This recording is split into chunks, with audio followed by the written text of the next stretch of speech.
Obunu gini kama chozunu Imana chukwa kosi womo Onyele miu Nyelu yumi What am I looking for? See my God, he don't bless me, yo. He give you me, give me you. Obunu kife la chasha so Obunu kife me chasha me My baby, you know say you go love for me. Hey, yeah. I do go I could go When I call your name Shakara for me. Oh, Roma I will be your Romeo. You go be my Julie. Roma I will be your Romeo. You go be my Julia. Oh, give me your love and I'll go run away. Show me your love and I'll go use you play. Carry me, go me, I go follow you way. Follow you, they go. Maka munagi, me and you. Okwa munagi, my baby, and me and you. Me and you. Okwa munagi, my baby, Obuzi kife la chasha so Obuni kife la chasha me oh. My baby, you know say you go love me. Ẹ̀jẹ̀ mi ni ẹ kí n gbọ́, àkọ́bí ewé ayò, ewé tún léje, ìtún ló ní ọ̀tún ẹ̀ ṣe, ìfà ló ní kan fà ẹ̀ mọ́ra, àìbínú gbogbo àtàrẹ, gbogbo méjì ọkà bàbà, gbogbo mẹ́ta ọkà wáṣẹ́, orí ló túmọ̀ ẹnu. Gbogbo ọ̀nà ní túmọ̀ ẹsẹ̀. Akọni ìmọ̀ tú ìmọ̀ ọjọ́. Ìmọ̀ èmi ni wọn kì í dálẹ̀. Wọ́n bá lọ mẹ́lẹ́mọ́. Wọ́n á fi jóye ẹlẹ́mọ́. Akọni wọ́n bá lọ gbé fèrè. Wọ́n á fi jóye ẹlòkò. Bọ́ọ̀wọ̀ wọn bá tẹ̀lé. Wọ́n á fi jóye aláre. Àwọn mẹ́tẹ̀ẹ̀ta parapọ̀. Wọ́n wá jọ ń pẹ́ mọ́, ẹ̀ẹ́mọ́ olóko jẹ. Wọ́n pa Akíntọ́lá ọmọ Ògún. Wọ́n pàdé Ìyọ̀dà ọmọ Àtàràbọ̀bà. Àkọ́bí wọ́n pàdé Ṣàtàdàdẹ ọmọ ọba Ìjẹ̀bú Mèrè. Aṣíwájú odò gbólùkẹrẹ ajagun lólòdì ọ̀run. Tó bá ṣe pé tìyẹ, tó bá ṣe pé tìyẹ, lọ́ bá ń darí jọ wí. Àpérò mi kún gbọ́wọ́, ọ̀bọ ti ṣìgìdì bá gbé, àgétì ló máa ń gbé, àyàn ti ìlàyàn ewúrẹ́. Ọlọ́run dákun má padà lẹ́yìn ẹ̀, kó má gbàgbé ọ̀rọ̀ tẹ́. Aṣíwájú. Ayandaba, ayandaba, ayandaba, ayandaba. Ayandaba, ayandaba, ayandaba, ayandaba. Ayandaba, ayandaba, ayandaba, ayandaba. Ayandaba, ayandaba, ayandaba, ayandaba. Asim ayandaba, ayandaba, ayandaba, ayandaba. Ayandaba, ayandaba, ayandaba, ayandaba. Wanam ayandaba, ayandaba, ayandaba, ayandaba. Ayandaba, ayandaba, ayandaba, ayandaba. Susu, baby, subramia.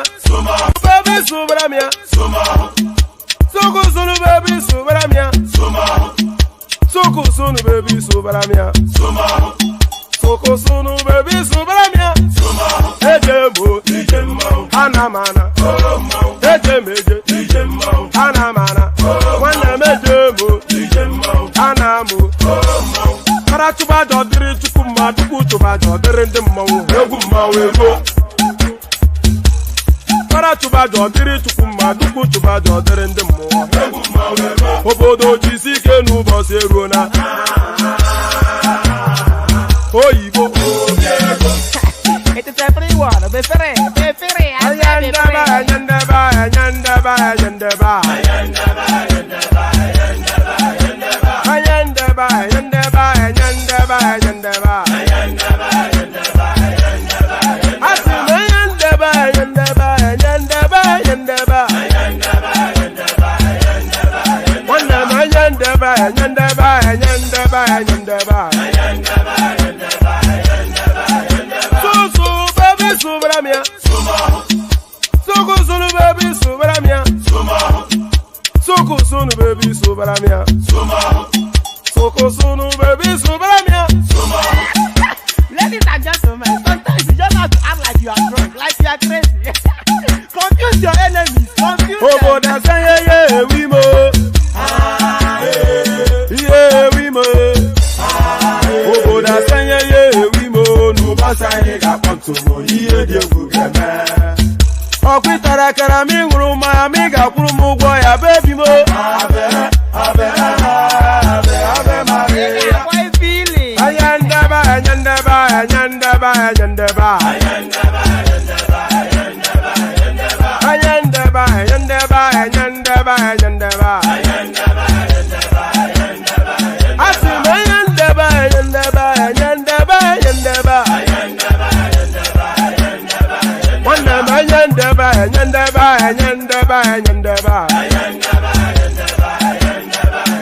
So baby subramia. Soko sunu baby subramia. Soko sunu baby subramia. Soko sunu baby subramia. Ase kwa nefo jabani si akuna nyego bamukambasi ozo. Since I was born, but now I am getting youth. Akuna mota akuna koga book.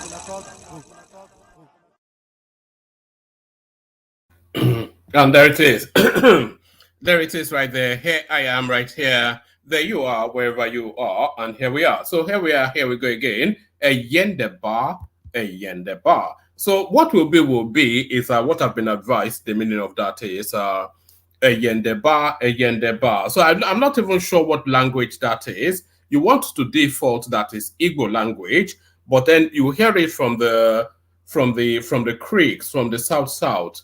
Because that song actually emanated from the south. So I'm not quite sure if that song was sung in Igbo, but certainly it came out of the south. Made popular, of course, by Yemsen Wike. Yende bar. So yende bar, and we yende bar to another weekend. It's a Friday again. TGI Friday. Thank God it's Friday. So some of you that hear TGI Friday, you probably don't even know what it means. So the first knowledge for the day, TGI Friday, thank God it's Friday. So TGI Friday, thank God it's Friday. So you can kick back and relax and spend a relaxed weekend with your friendly neighborhood bald head man from Oyo-Alaafin. That is me, of course. I'm friendly. I'm in your neighborhood. I have a bald head and I'm from Oyo-Alaafin. So your friendly neighborhood you give this one and you give to others once too. So 50-50 apparently is what it means. Yendeba. You give this one and you give one to others too. So so all that, the usual protocol. I'm going to keep on saying it, but you never really listen. Right. I'm not going to say that, Chioma, but thank you. So click on the like button just as soon as you're coming in. Subscribe if you haven't done that already. And the hyperlink that says StreamYard invites you into the studio. We need people clicking on that hyperlink. There was a time we were harvesting new voices almost on a daily basis, but that seems to have flattened out. Not even flattened out. It seems to have come to a sudden grinding halt. So it seems to have come to a sudden grinding halt, and we would like then that.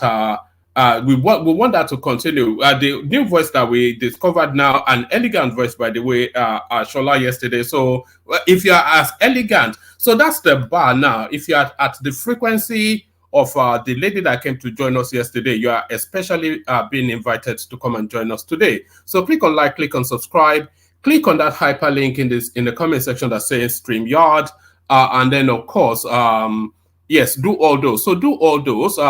Good to see you, Niyoma. Always a delight in your company, Chioma, and the other person that commented, but your name is faded in the comments. Good to see you as well. So keep the comment section active. Keep all of the keep the vibrancy up on the platform, and especially come and join us. So enough of me rambling on. Let's get straight into it. Not much in the news cycle, but we've cobbled together at least something to present to you. I will be touching base, of course, at further developments on the corruption scandal that is engulfing the Labour Party. So we'll be spending time there as well. Show Nigerians that promises you made are not lies. So this is Laolu Akonde. So now, who is Laolu Akonde is the question. And by the way, we want to start seeing some activities we want to start seeing some activities in that super chat area, and not of the $2 variety as well. Because of course, I was watching an earlier stream, and the guy was just it was just alarming that his streams, all of these things, people watch it endlessly, and no much as a nod in his direction with the super chat. And I sort of concur with that as well. That $sign at the bottom of the chatting thing, YouTube put it there for a purpose. So let's see something that looks like. So the comment section really should be lighting up in multi-colors of our super charts. So let's see a bit of that. It's somewhat, I don't like to label it, but sometimes your attention is drawn to these things. It's not even the chat. It's just really the acknowledgement of an appreciation of the efforts being put in. So let's see some movement in that space. We shouldn't really, okay, enough of that. Let me just get straight to it. Show Nigerians that promises you made are not lies. This is Laolu Akonde. So now, who is Laolu Akonde? Laolu Akonde was for 8 years solid the spokesperson of Yemi Osinbajo. So he was the spokesperson of Yemi Osinbajo, and he doesn't speak in a vacuum. It's like Garba Shehu coming to speak to the political space. So when Garba Shehu comes to speak to the political space, then you know you're hearing the voice of Malam Buhari. So when Laolu Akonde equally comes to speak to the political space, you know that you're hearing the voice of his dog whistler. Show Nigerians that promises you made are not lies. Yemi Osinbajo spokesperson Laolu Akonde tells Tinubu.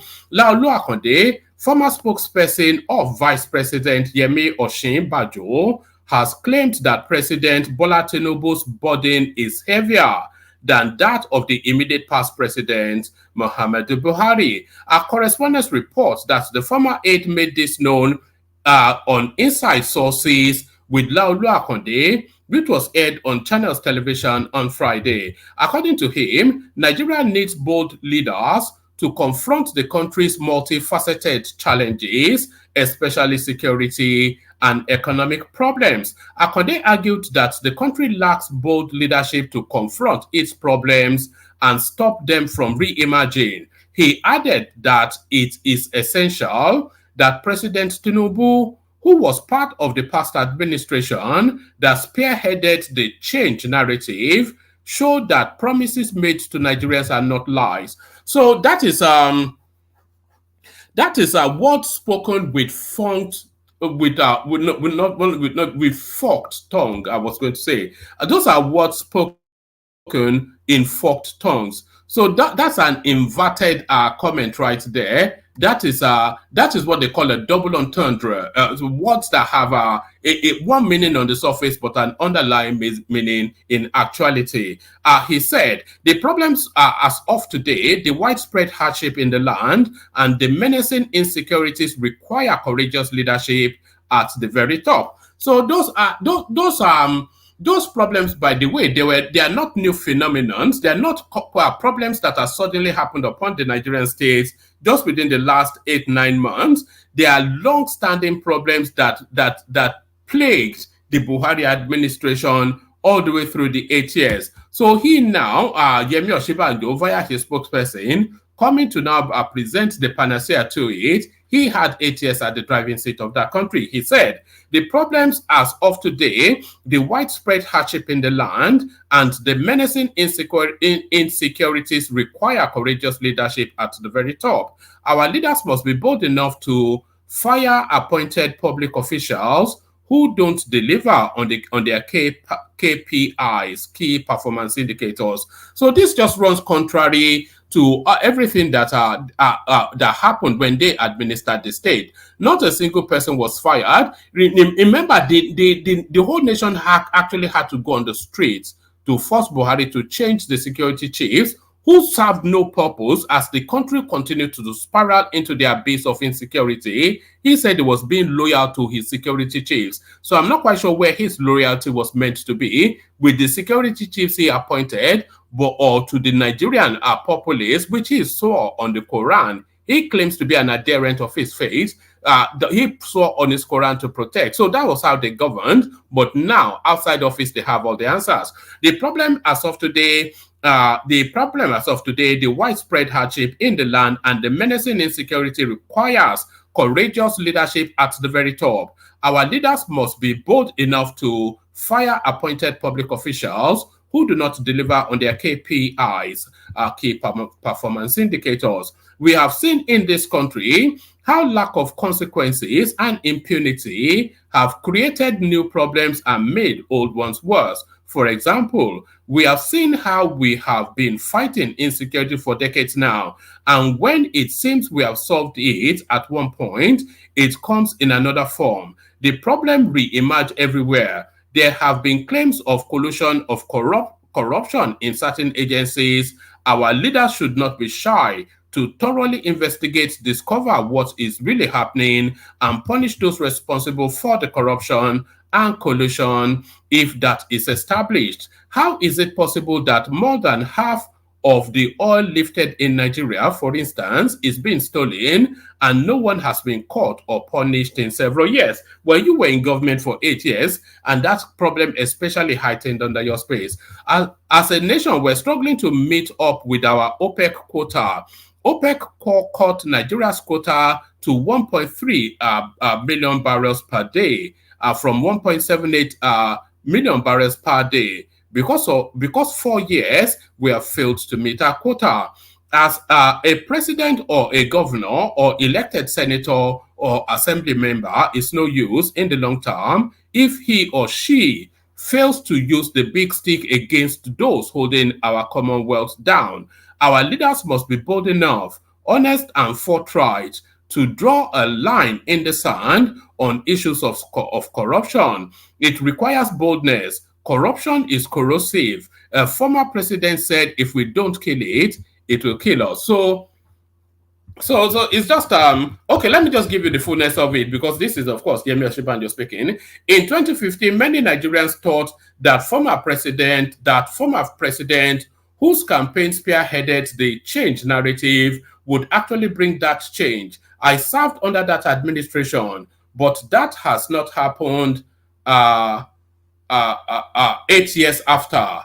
Our leaders who made the promises are still grappling at the straws. Corruption is worse. Economy is biting. Insecurity is relentless. We seem to lack the bold leadership to look at the problem eyeball to eyeball and say no more. But Nigerians have given the same set of leaders, the APC, who made that illustrious promise of change in 2015, another chance now under the new president Bola Tinubu, who would have spent 9 months in office at the end of this month. The burden that President Tinubu is carrying is heavier than that of President Buhari, and it is important that it is said, because now President Tinubu is not just carrying the burden of promise, but he's carrying the burden of truncated hope. And a good thing, he has rightly named his agenda Renewed Hope.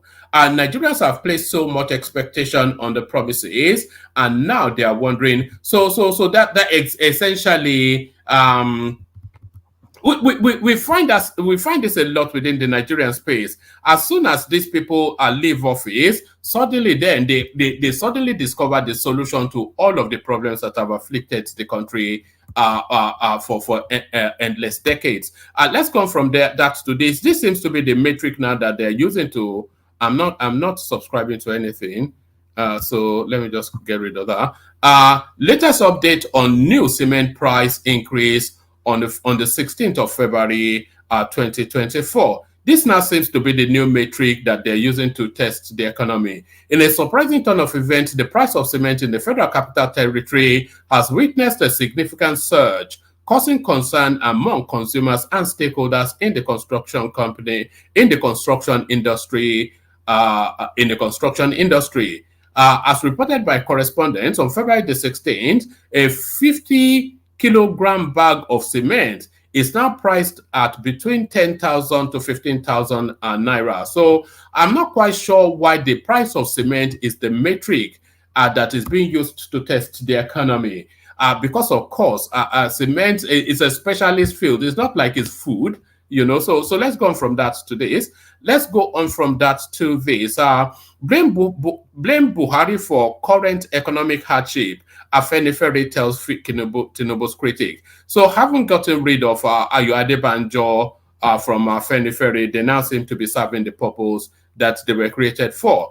The Pan-Yoruba social-political organization, Afenifere, has said that economic downturn being faced by Nigerians was caused by the mismanagement of the administration of former President Muhammadu Buhari, with renewed concerns over the high cost of living since the inception of the Bola Tinubu administration. Afenifere faulted those criticizing the president, saying they are still pained by his electoral victory. But of course, we all know that it's all a narrative still of sour grapes, sore losers. Those sleeping and snoring during the 8 years of Buhari have suddenly woken up. They forgot that these remedial actions should have been taken many years ago. The major sins of President Bola Ahmed Tinubu resides in his daring to contest and win the presidential election. A statement on Friday by the group's National Organizing Secretary, Jare Ajayi, said, Tinubu then it goes on, the decision, Tinubu on the inception of office in May 2023 ended first subsidy regime, also unifying the country's foreign exchange. The decisions, Afenifere said, Buhari shied away from, and the president should be praised for it. The group also accused the former president of not cautioning embattled former Central Bank of Nigeria Governor Emefiele, who it claimed printed 22.7 trillion naira through Ways and Means. The former CBN chief is currently facing prosecution by the country's anti-graft agency on corruption charges, including the impersonation of the secretary to the government of the federation to illegally obtain a sum of $6.2 million. Afenifere said Emefiele's actions or inactions were one of the reasons the country found itself in this economic predicament. President Buhari could not rein in on his critical officials like the then CBN governor, who was printing money rather than facing the reality of taking difficult decisions, which were postponed till the evil day. A probe panel was reported to have accused Godwin Emefiele and his team of printing 22.7 trillion naira Ways and Means. We remembered that we were borrowing to pay salaries and pension during the Buhari years. It is therefore obvious. It was therefore obvious that we were simply postponing the evil day. The CBN governor denied leaks flying around that books were being doctored. He reassured the federation that all was well. He even wanted to contest the presidential election. There were no penalties for his infraction by President Buhari. These inactions and false lies continued to May the 29th, 2023, when the new helmsman, Asiwaju Bola Ahmed Tinubu, was sworn in as president. The statement added. On the insecurity, the group stated that Buhari's government was also at fault, saying it lost the daughter of its leader under his watch. The group urged some elder statesmen to stop making inflammatory comments, but work to deepen the country's peaceful coexistence to navigate through current challenges. So that's Afenifere essentially leaping to Tinubu's defense. So I'll go on to the next one. I may not read out all of them in full. NLC declares nationwide protest over economic hardship. So this is that guy that was beaten up in Imo State, Joe Ajiare. NLC President Comrade Joe Ajiare stated this at the Labour House headquarters of the Labour movement in Abuja at a press conference on Friday. The leadership of the Nigeria Labour Congress has declared a 2-day nationwide mass protest from February the 27th and 28th over biting economic hardship being faced by Nigerians. He said the decision was made to protest the current hardship being faced by Nigerians. So that's Joe Ajere still looking for more dollars still. So this story, I'll give you the headline. It has subsequently been debunked. Economic hardship, ex-president Babangida talks military takeover, sends crucial message to Tinubu. So former head of state Ibrahim Babangida has reiterated that he does not support the return of the military amidst the rising economic hardship. Says okay, so what did he actually say? All right, so I think Buhari has debunked that. So let's just go to Ibrahim Babangida reacts to allegation of warning President Bola Tinubu about possible military coup in Nigeria. Maybe we do need a military coup in Nigeria. I certainly feel we do. It's a hard reset. Just to get rid of that constitution, jail a lot of these people, the ones that should face a firing squad should, and then we'll start all over again.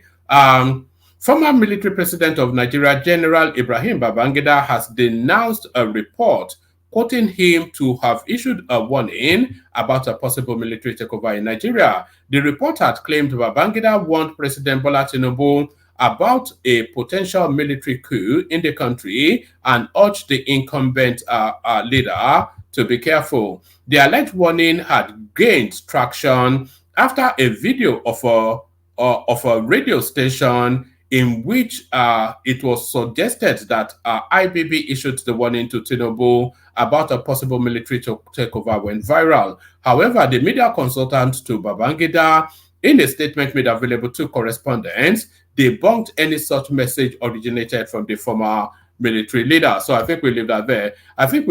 Let's go on to this one. This is a blast from the past. Our court orders federal government to reopen prosecution of Delegiwa's killers. So this is one space that a lot of Nigerians would like to see a conclusion to. A federal high court in Abuja on Friday ordered the federal government to investigate, prosecute, and punish perpetrators of the murder of founder of Newswatch magazine, Delegiwa, and other journalists in the country. Giwa was murdered on October the 19th, 1989, in his Lagos office through a letter bomb. Justice Iyang Ekwo, in a judgment, also made an order directing the federal government to take measures to prevent attacks on journalists and other media practitioners. The News Agency of Nigeria reports that the applicant, the incorporated trustee of media rights, blah, blah, blah, had sued the Attorney General as sole respondent, blah, blah, blah. In the motion on notice, the applicant sought a declaration that the killings of various journalists and media practitioners in Nigeria is a violation of their fundamental human rights. So, yes. This right, according to the group, is encapsulated in Section 33 of the 1999 Constitution, Article 4 of the African Charter on Human and People's Rights, etc., etc. In the affidavit, the group listed some of the journalists murdered in the course of their duties to include Delegiwa on October the 19th, 1986, Bolade Fasisi of the National Association of Women Journalists, 31st of March, 1989. Others include, and then it goes on to give a list of names of the reopening of the Delegiwa murder. Who killed Delegiwa is a question that Nigerians still want to answer. But the first question that Nigerians would like to be resolved is this one. Spaghetti jumps to 900 naira from 80 naira, single egg 300 naira, butter 1,500, sardine 1,000 naira, 1,020 naira. This is a market survey.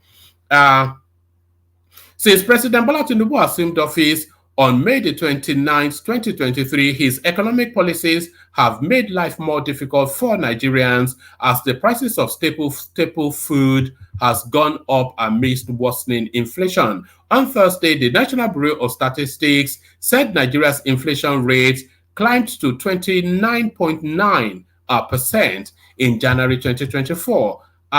Market findings have now revealed that one pack of spaghetti that was formerly 18 naira. So when was it 18 naira though? So we need date stamps in order for that comparison to make sense.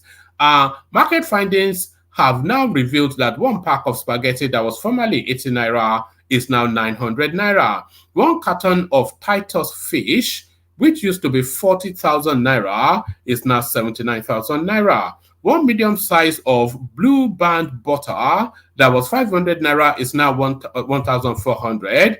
The price of 50 kg bag of rice has risen to 77,000 naira from 35,000 naira, whilst the 100,000 naira bag of dried white old maize that used to be 18,000 naira is now 58,000 naira. Other prices of other food items include one pack of Titus sardine, which used to be 350 naira, now 1,020 naira. A single pack of Indomie, now 150 naira from 50 naira. A pack of salt is sold for 400 naira from 100 naira. The small size of Semovita now goes for 700 naira from 300 naira. A single egg now costs 300 naira from 110 naira. A paint bucket of gari that was sold at 1,000 naira, now 3,000 naira. The price of a paint bucket of beans has risen from 1,500 to 3,000, whilst the price of a small goat has risen from 15,000 naira to 35,000 naira. Furthermore, a big butter-filled bread that was sold for 350 naira, now 900 naira. The price of the cheapest toothpaste, which is My, has now jumped from 150 to 500. Whilst transport, so there it is. So that's like I don't know quite what the percentage is. But spaghetti going from 80 naira to 950 naira, that sounds very much like a lie to me. That's like it was made up. So this one now,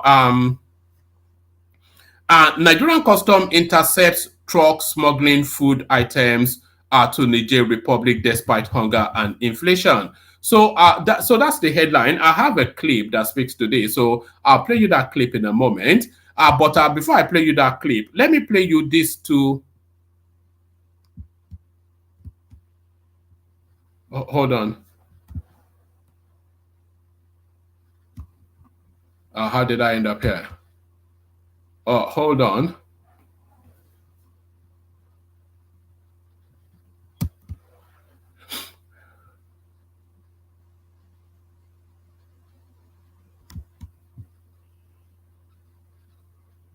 Give me 1 second.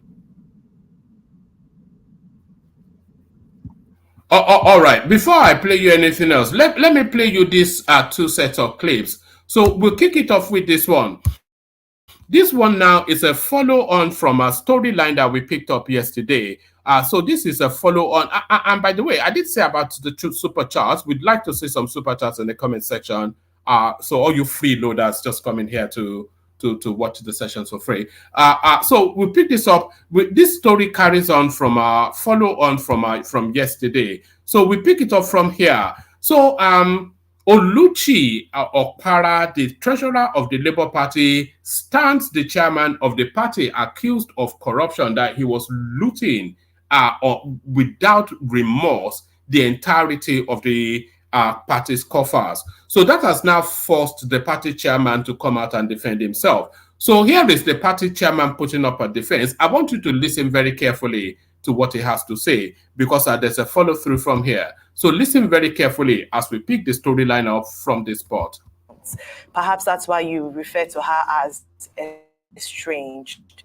I have some questions around. I'm sure you watched the interview yesterday. But the first thing I wanted to say was yesterday's meeting, the National Working committee that what was 2.1 billion to the 2 billion mentioned. We said 1 billion naira. That's making 2 billion. But what was yesterday? The statement that was made yesterday. Sorry, let me just ask my questions. Yeah, because what was said was different. It was 2.1 billion. You just said 2 billion. Now, in terms of what she mentioned, number one, on her suspension, she says that she missed the flight that was meant to face the disciplinary committee. Why was that hasty decision made, despite the fact that she made an allegation? What would be assumed to naturally progress from that would be an investigation to either verify her claims or to debunk her claims. But what happened yesterday was a swift response by the National Working Committee and the Disciplinary Committee to suspend her for 6 months. Is there going to be an investigation instituted? Because when an allegation is made and she says she has evidence and proof, I don't know if an investigation has been done and you've been found, not culpable. Well, let me also interrogate what you said with regards to the signatories to the account. She made mention of the fact that the former chairman, Alhaji Abdulkader Abdul Salam, passed away in 2020, 29th of December to be precise. 14 million naira was paid into the party. Oh, okay, I want you to listen very, very carefully to this next sequence of questions and answer. Listen very carefully to what the Arise TV babe is asking, and listen extremely carefully to what Adure says in response, because this is quite pertinent. This is a red-handed lie that was caught out, but listen very, very carefully for the next 5 minutes. Account February 18, 2021. She said that most of the 14 million withdrawn from the same account between 28th of February to 7th of March 2021, and she didn't co-sign. At the time, there were only 3 signatories to the account. The late and wasn't aware of it, and you were the other signatory to the account. So just to respond to those things, please, because it's just so hard suspension without investigating the matter. Is that the process of the Labour Party? And of course, the issue of the amount of money that was withdrawn in that period. Well, I will start with the very last question. The late chairman, Abdul Kadir Abdul Salam, passed on the 29th of December 2020. And on the 31st of December, we had a new acting national chairman who took over, Maria Lebeke. And we effected all... Okay, so note that name down. A chairman of the party died. Then they had a new acting chairman, chairperson, who took over almost immediately, and that person's name is Maria Lebeke. So hold that as a thought, because that name will come into play in a moment. So hold that as a thought. That was withdrawn in that period. Well, I will start with the very last question. The late chairman, Abdul Kadir Abdul Salam, passed on the 29th of December 2020. And on the 31st of December, we had a new acting national chairman who took over, Maria Lebeke. And we effected all the changes in the account. Change of signatories were effected. And that was how we were able to run. Oh, okay. So make note of that as well. So the late chairman passed on. They had a new acting person, Maria Lebeke, and they effected all the signatories immediately. Those are his words. Listen on. The party from January 2021 to March 2021, when we had the NEC meeting in Benin, where I emerged as the national chairman of the party.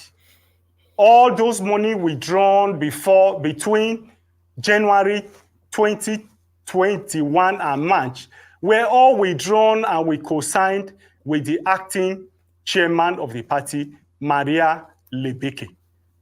I was the national secretary of the party at the time, and there was no way I could have withdrawn money from the account, or any person could have withdrawn money from the account without the A signatory. We were able to withdraw because we effected all the changes in the signatory. No money could have been withdrawn without the A signatory. The A signatory, of course, the acting chairman, Maria Lebeke. We brought in the new acting national chairman, Maria Lebeke, who co-signed all the checks with us. We brought in the new acting chairman, Maria Lebeke, who co-signed all the checks with us. She equally, Oluchi Opara, was one of those who also signed some of those checks. For instance, all the money that was spent during the NEC meeting in March were co-signed between the acting chairman and the treasurer. So change of signatories were effected, and we needed to run the party. We needed to do a lot of other activities of the party as at that time. And it was Maria Lebeke that was the co-signatory to that account. These facts are very clear and they are obvious. There can be no vacuum in leadership. There cannot. Okay, these facts are very clear and they are obvious. Maria Lebeke, Maria Lebeke. So here is the Maria Lebeke, but what does she have to say? Chairman of the Labour Party joins us now from Abuja studios. Thank you so much for joining us on Newsday. Thank you. So what are your thoughts on the internal crisis currently rocking the Labour Party?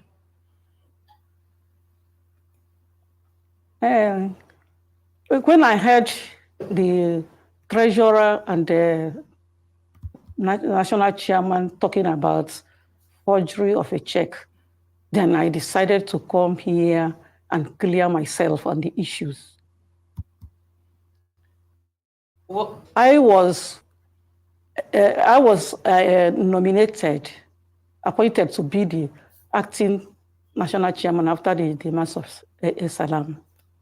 So from then on, my name was not affected on the check because of the problem I had with my ID cards.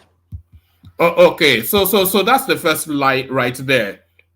Her name was not affected on the checks because she had issues with her ID. So that's the first lie there. He told us that the signatories were crossed over immediately, and Maria Lebeke was the primary signatory. Maria Lebeke, who alive and well and has full possession of all her faculties, is telling us that she couldn't even have been a signatory because her identity card were not in order then for approval to be a signatory. You are hearing that directly from her.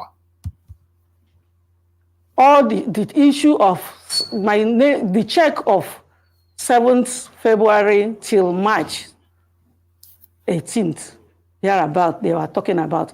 I didn't know anything about the forged of a check by Abure to collect. And there it is right there.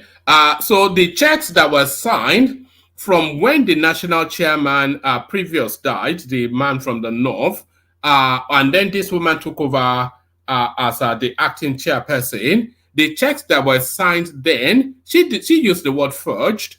She said she doesn't know anything about it. But Julius Abure told us that she was signing. You heard, you're not taking my word for anything, and we can replay them endlessly. So here it is, right? Red-handed, bold-faced lie. 7th February till March 18th, thereabout, they were talking about. I didn't know anything about the forged of a check by Abure to withdraw money from the account. I was just waiting until when my name was clear, until my name was cleared. There was a meeting in Benin on the 29th of March, where I signed some checks for the meeting we had. So for 3 months from when the previous chairperson died up to what date in March she just said there, she wasn't able to sign checks for reasons of her documents not yet been approved, ID card and all that. But her monies were being withdrawn, and she backs up what Oluchi Opara told us, that this guy was just forging signatures. And he called her out as a witness just earlier on in the day. And this is her witness testimony. On that day, for working committees and state chairman for that meeting, that was the only check aside. But between 7th February and that day of that check that was forged, I didn't know anything about it. So I was surprised that he mentioned my name, that 2 of us signed those checks. I'm not surprised because the chairman, has been forging signature. Like when he removed him from the office, he asked me to come and sign sign off of from the bank, which I did not do. He forged my signature to remove me from that bank account and put his name as the chairman. I was appointed as the acting national chairman after the demise of SLM, and I acted for only 3 months. And before then, I attended 2 meetings as the chairman of the party. One was a meeting that was slated for all the 18 political parties chairmen and national secretaries of all the parties. Well, Ms. Labake, I was appointed. Ms. Labake, please allow me to interrupt you and pick up on something you said earlier about the forged checks. Okay. We just want to clarify that you are saying you had no knowledge of these checks being signed that are in question, and you are surprised that your name has come up. Is that what you're saying? You did not know these checks were signed? Those checks that was forged by chairman, I didn't know about it. When did you come to know about them? I didn't know when he forged those checks. When I heard it through the television. Okay. So there it is right there. It's an open and short case. Why and how the EFCC, the DSS, the Nigerian army, they've not busted through these guys' doors and thrown in Minerva Black Maria, never to be seen no more. So this is the change that the obedience are promising you. Forged signatures and looted checks. So there it is right there. A new Nigeria is possible, but that new Nigeria looks and sounds like the old Nigeria we're all trying to escape from. The Kegites and then the panel. Anybody that wants to hop on, make like a bunny, make like a rabbit, and hop on. A hyperlink in the comment section. Only water, where they see ma.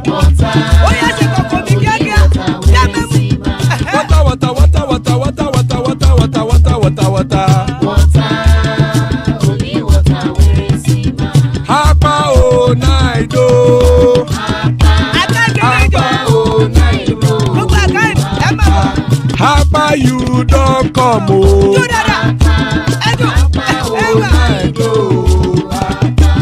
Hapa oh night oh.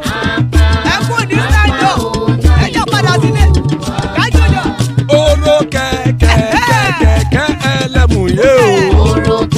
Ide shodi ya keke elemu re o.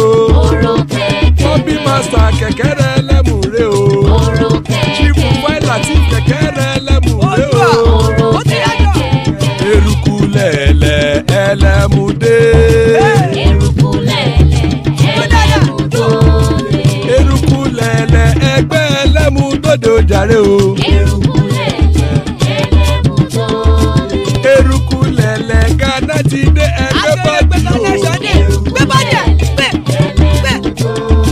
ọmọ ẹlẹ́yẹ ẹyẹ o ó dilé o. Odúyẹ̀lá ẹyẹ o ó dilé o. Petrosoname ẹyẹ o ó dilé o. Petrosodunke ẹyẹ rẹ̀ ó dilé o. Ẹlẹ́kọ̀ ọ̀run mú ìní o.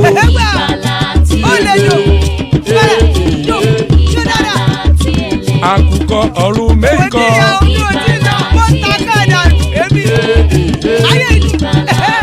Ikú kò ní ríwà gbéṣe o.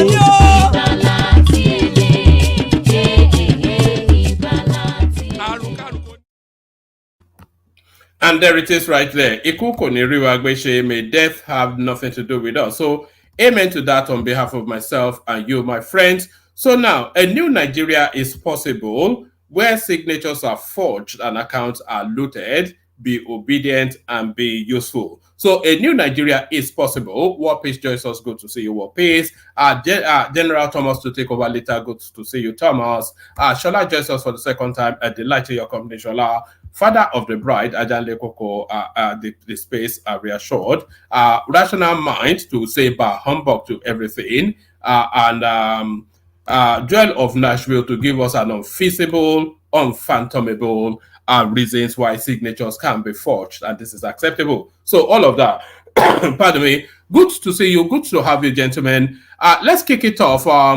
Do we want to kick it off with you, Jules? Let's just do that, because I know a case for the defense. So a looter continua, the looting continues. A new Nigeria is possible, and this is what it looks like. Julius Abure, Joel. Good morning, afternoon, evening, wherever you may be listening from. Joel of Nashville, once again on the one-man show. One man, it's been a good ride for the past 2 weeks. I've been listening, tuning in, and first and foremost, let me get this out of the way. I want to give a personal accolade to the man, Kulata, and the reason why is this. Every time that we come on this show, we come out to sell a candidate or to talk about issues. Prior to the election, we were trying to sell our candidates so hard. I do not blame anyone that says that they are Abadorians, obedient, articulated, or even the Soweris. But what we expect from followers is that after the elections are done, that the truth shall be told. We start monitoring and start holding political office holders accountable. Kolata has shown that he is a true Nigerian, even though he comes up with his fake data and all that. But that is understandable. Kolata is a Nigerian I surely respect. And for the reason, simple reason, that he is holding his principle to account. He is quite different from some of us here who try to sell the unsellable. Or some of us here who are so... What you're about to do, Abi? What you're about to do. Okay, carry on. I'll hold you to those words in a minute. I will hold you to those words. Carry on. Mention names. Some of us. Mention names. Baba Jagude agreed to. Baba agreed. Mention the name of those people. I'm really enjoying you now. Mention the name of those people. Okay. I will go with one. Many of us have been seen to have myopic thinking. Right, even after the elections. In fact, right about 2 months ago, about a month ago, I listened to a brother right here who was afraid of state policing because of what the Biafran people would do. It shows that some of us on this show need some experience in class, needs some teaching, and that is the reason why we are all here. I am not even knocking on the young man, and I'm talking about the man from Australia. One man, our issue in this country, you can see that corruption is in every facet of our political or even individual lives. I am highly disappointed in what is coming out from the Labour Party, but I am also happy because it shows that we are having. Is it complicit in this? Is Peter Obi wrapped up in this? You don't have to bring it, Obi. I'm coming to Obi. You don't have to bring Obi in there. This is about the Labour Party. And as we all know, there is no political party in Nigeria that is quite sincere with their funding and expenses. We have seen this kind of allegations, even with Showore. I do not want to talk about the APC and PDP because those ones are looters. But according to the law, every political party ought to tender or render how campaign monies were spent. But INEC does not do that. Do I even blame INEC? If INEC says today, bring up your papers, they will not listen to them because the institution of INEC is already compromised. So this issue goes beyond Abure, Ladeke, and Oluchi. But it is a good thing that these things are coming up. It is good for the polity. Peter Obi has already said, go ahead and get an external auditor to audit the account. That is the way to go. We will get to that in a moment. But let me ask you this: if Peter Obi had won, if Labour Party had won that election, this guy Julius Abure, a notorious, virulous serial forger of signatures and fraudster, he would have been a senior member of government. And one man, the issue there is that we cannot sit here and talk about what could have been. We have a situation at hand right now. We have somebody at the heads of our affairs today, even though I don't believe in him, but Escobar is there as our president. Yeah, we'll get to that. Let's not don't go to leave the focus on Julius Abure. One man, don't guard me. I know the way I talk. I'm still you want to start to attack Tinubu. No, I will still tap Tinubu no matter what. He's the president. He's your president. I will still tap him. Whenever I feel like I can infuse him, I will infuse him, but I will still stay on track. If Abure, we are talking about what could have been. If Abure, if Peter Obi had won, right, we could have had Abure. It could have been any other person. But the issue there is this. As I believe in Peter Obi, I know that when you are working under him, it will be hard for you to do so. Forget about what is going on in the party, because in the party, one might remember, Peter Obi just joined the party. He just joined the party, and I'm happy that in all of this, coming from the Abure angle, that we've not had one single person come on Peter Obi. On the part of the obedient funding, and I love the way it was separated. On the funding of Peter the obedient campaign, are you guys not happy? Are you guys not appreciative for the fact that for the first time in Nigeria, the people of Nigeria donated?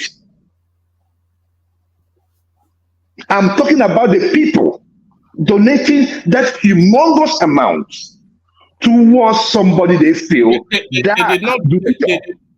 did not do that with Showore in 2019. Did they not? One man. I said. Remember what I said? It was giving us their accounts every day. Showore in 2019. One man. It's a lie. If you have a proof of it, you show me. Because I remember that.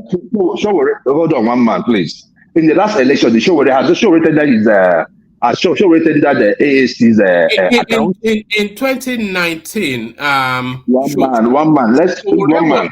Broadcasting. Anytime somebody donated $10, it will say XYZ from ABC donated $10. Thank you. It was at the end of the day. He gave us no account. Is it sitting on the card? Is that what you call it? that when people when he sits on the couch and then he talks to people. Yeah, you saw it now, Rational Mind. So it's not the first time that Nigerians donated. What are you talking about, Joel? Joel, what are you talking about? No. What I'm saying is this, right? Read the account of the last election. I have not seen it. Well, that's what I said. He rendered the account. He submitted it. We didn't know when. I am yet to see it. So I have not seen that. So, I mean, if you have it, you can furnish us with that, right? Yeah. But if he did it first, then Obi is the second. That is the point. So the point is that Shore is the first to do that in the history of, election. Ajele Koko, I would not really take Shore's words for it, because at some time Just carry on. Let's not get hold on. He did it publicly, and everybody knows. So it wasn't Obi didn't do it first. Everybody knows Shore did it. So just carry on. One man, you're making me lose my train of thought. Don't tell. I wanted to make a point. I want to make a point. It is if I see somebody that is the chairman of the party and also the presidential campaign or the presidential aspirant of the same party, there is little I can get from such person. I think that is the point to be made, because when you absolute power corrupts absolutely. When you are the owner of the yam and you have the knife to cut it, you're going to cut it any way you want it. So that's on the side, talking about Showore. But talking about Obi and the way they render their accounts, I think that we Obidians are very, very happy that he did so. The account is quite separate from what the Labour Party have going on. And for the fact that Peter Obi was not called on this, I am very elated. So one man, I have said what I have to say about Abure. I cannot come in good conscience and say Abure is guilty. No. But I like the process. I like what I am seeing. Let the external audit person come in, and if Abure is found wanting, he should go to jail. You like what you are saying? Yes. Hold on. You like the fact that the whistleblower was suspended, but the criminal, the fraudster, the signature forger, he continues to straddle that party. Is that the right order of things? One man, it's not the right order of things. The frauder or the whistleblower, who should be suspended? No, one man, the issue is this, right? Every party have their own internal mechanism of solving their own problem. If the party feels that she went to the media instead of exhausting whatever process they have within their party to address such issues, whatever thing they apply to her, it's okay. However, let me ask you, under the new Nigeria mantra that you guys are sing and dance about, should Abure be suspended pending investigation? Especially there's a plethora of allegations of signature forging.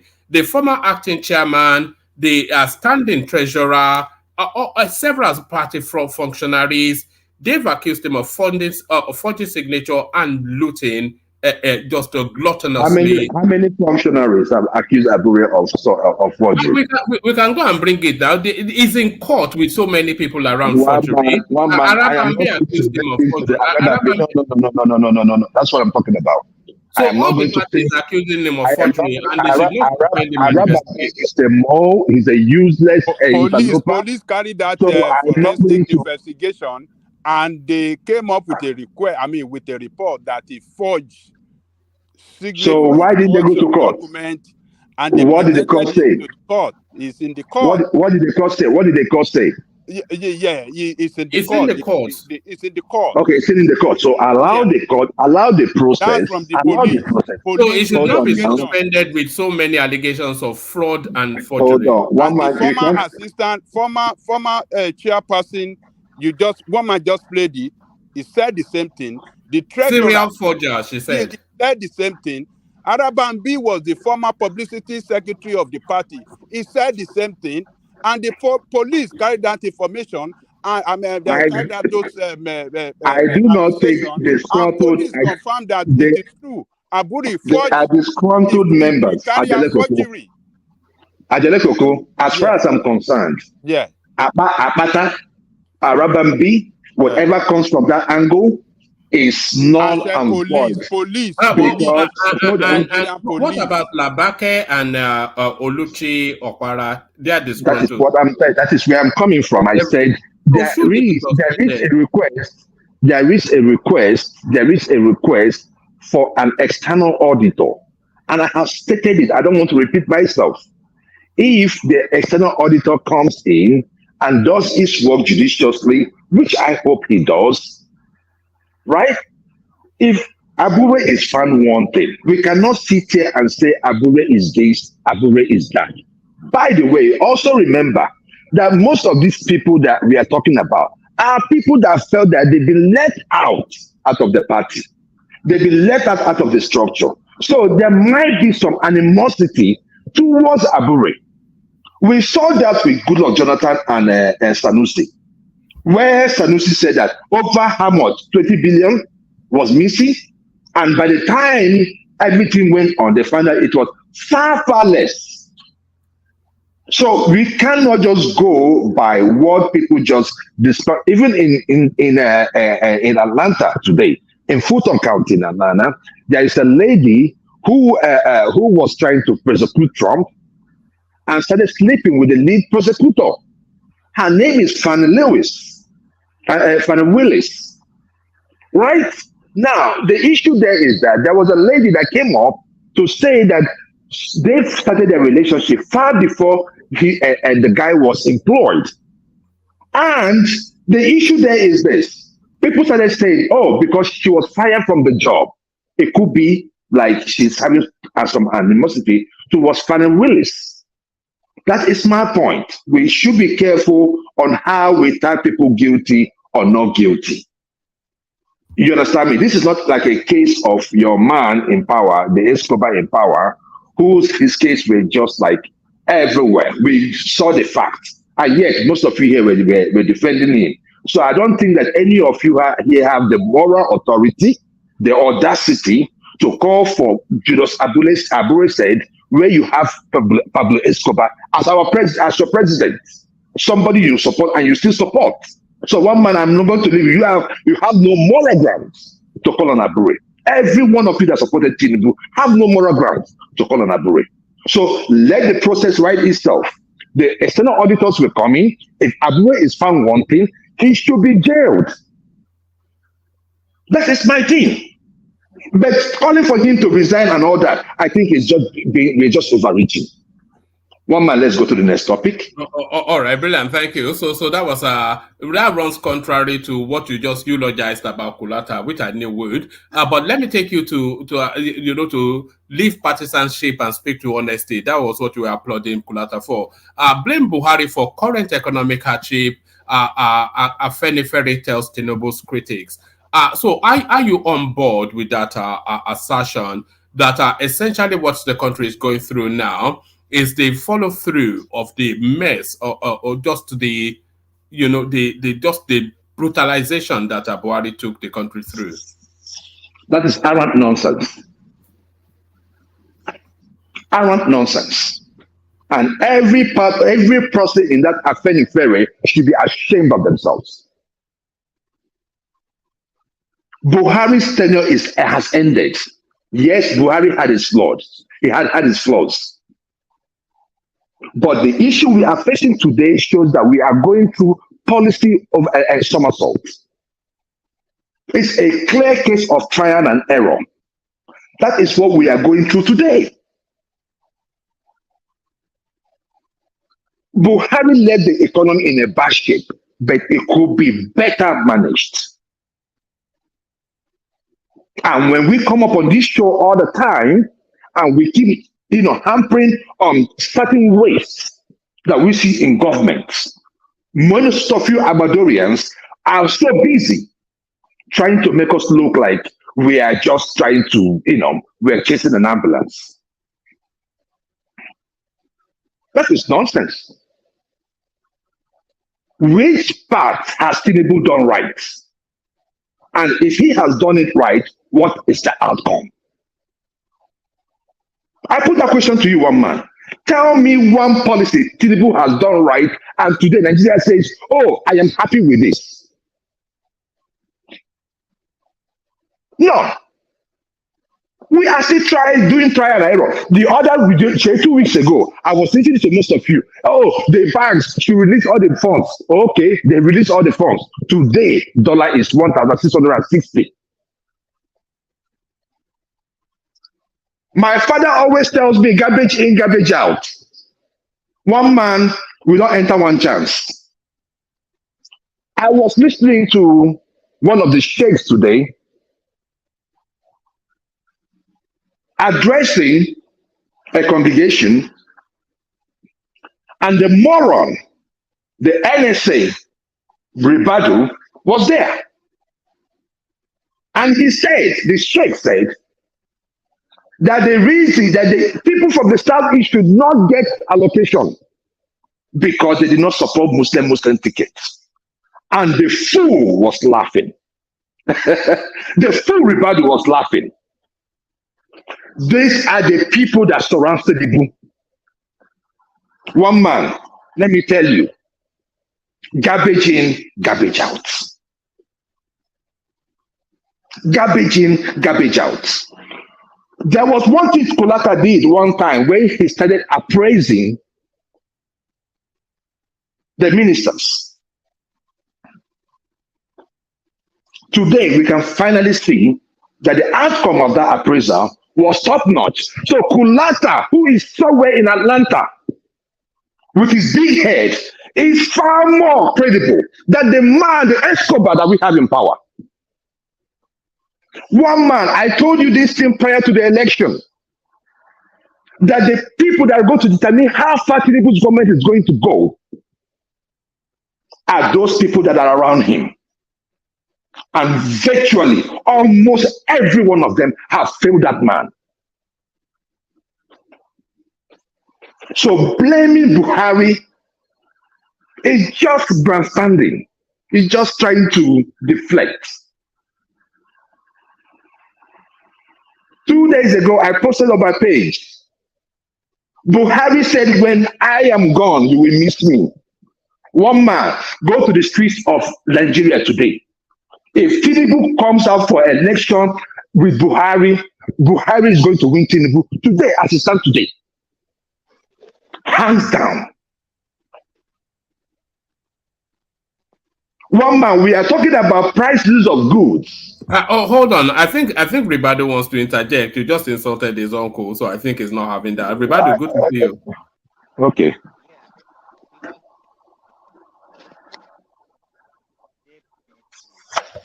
Ribadu, we can't hear you.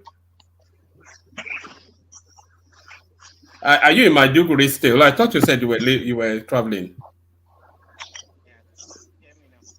No, we can hear you almost at a distance.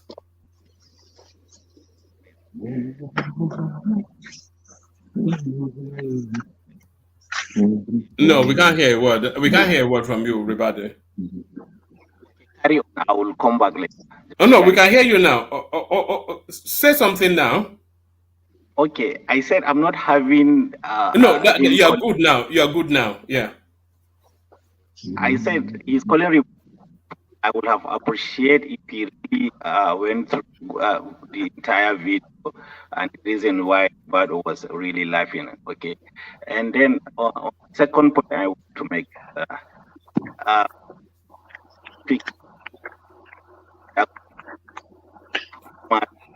No, we can't hear you at all, Ribadu. Apologies. It's breaking up. Let's get back to you, Joe. We can't hear a word from Ribadu. Yeah, Ribadu, if you have time, you can call back. Because, yeah, that right there is the reason why you should call your leaders, put them in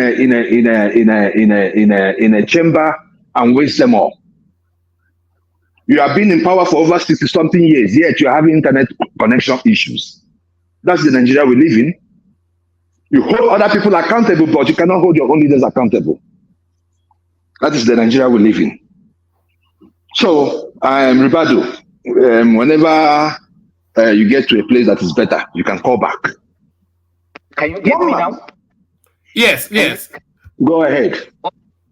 I don't know who is speaking. One man, I don't know who is this gentleman. That's Joel of Nashville. Joel of Nashville. Okay, I don't know if he's familiar with me on the platform, and it has always been my principle to call a spade a spade. But I think this very moment, what we are really dealing with is the aftermath of Buhari administration, his bloody policies. I would also like to remind all of us that we are yet to see Tinubu's budget up to now, okay, till next month. And then secondly, I think since Yar'Adua, since after, from Jonathan upward, we never really had a president that is really more suitable presidency, because Nigeria is proving to be more sophisticated for any president we had since Yar'Adua. But I don't know, we are proving to be quite impatient to Tinubu, and you all know that I have never voted for Tinubu. As you all know, I'm a PDP guy. But still, right now, if you take some indices into consideration, for the past 8 years of Buhari regime, our borders has been closed, and we all know Nigeria is an important country from food to, in fact, almost everything. And also because of the policies we have on ground, look at what happened with Dangote's refinery.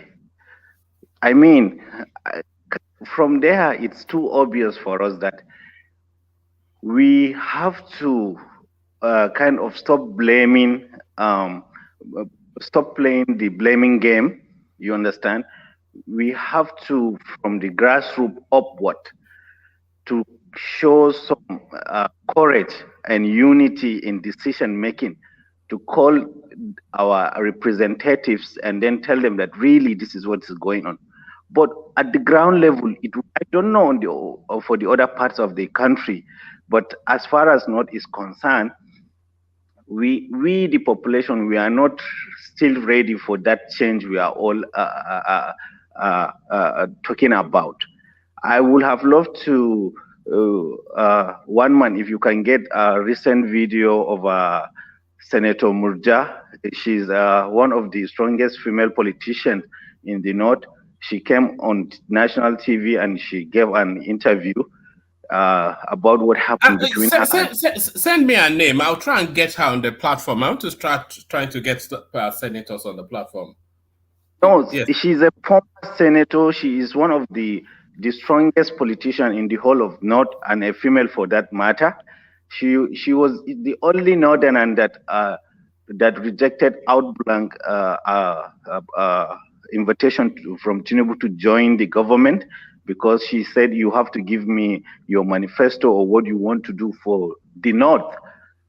You know, Tinubu invited her to UK. He said, Madam, we will send you a flight ticket. She says, no, I have my own money. Is that the one that left APC for PDP to join Atiku? That's it. Yeah, he's talking about what's her name again? Is that the one that left PDP? I know the lady. I know the lady she's talking about. I know the lady she's talking about. She was in the campaign of Tinubu. He left for Atiku, complaining about the Tinubu poor health condition or something like that. I don't know really, because I don't think it's the same one, but carry on about it. Yeah. Okay. You understand? Eventually, when she couldn't iron out their differences with Tinubu, she called the northern politicians. She told them, tell me the reasons why we should vote for this man. The top dogs refused to even give her an audience. Then later on, when she managed to get one or two people, put them in a room together, about more than 20 of them, she asked them, just give me a reason why we should give our support to this man. One elderly person said, because of our pocket, madam. So, I mean, If we have the majority of Nigerians that were supposed to make policies and stand for the country and get rid of our problems we are having, they're all thinking of their pockets, then what do you expect? Even the guy that was talking on before I interjected, he says that the people around Tinubu that are failing him. So, I mean, one tree cannot make a forest. I'm not backing Tinubu or elite. No, I'm not actually, but it's too frustrating for us to know that up to now, we, the poor people, we, the masses, are not ready for that change. And that is why it is getting worse and worse and worse every day. So this is my interjection, please. You can carry on. I will listen. Hold on. Joel, with your permission, let me stay with Ribadu for a moment, only because he has a good connection spot now. So okay, we can go ahead. So Ribadu, you say the people are not ready for the necessary change that the country has to go through. Can you expand on that? Okay, fine. One might see what I mean by that is today, especially in the north, most of the lawmakers, the member house of reps and the senators that are working for the masses, they lost the ticket back. Why is that so? Why is even no matter how politically literate we are as a masses, we definitely know that when we vote this man, we vote him to represent us. But still, we don't have that culture, that zeal to call these people when you see a member house of reps in his constituency. No, there is no community that will go to him and say, this is what we want. Everybody go there individually to get his court. That is number one. But two, why is it not during the campaign and voting process? Why didn't we do like when they did earlier on from 1999 to 2003 in the north? They have this slogan that Kazapa, Kareka, Akiriga. It means you vote, you escort your vote to INEC, they vote, then you get your result before the masses disperse. They all gather in the INEC office to make sure it's what they voted, who they voted, and their vote is being counted accordingly, from the polling unit to the announcement point. But why is that culture dying? Why is our election becoming the most expensive in the whole of Africa, if not the world? You understand?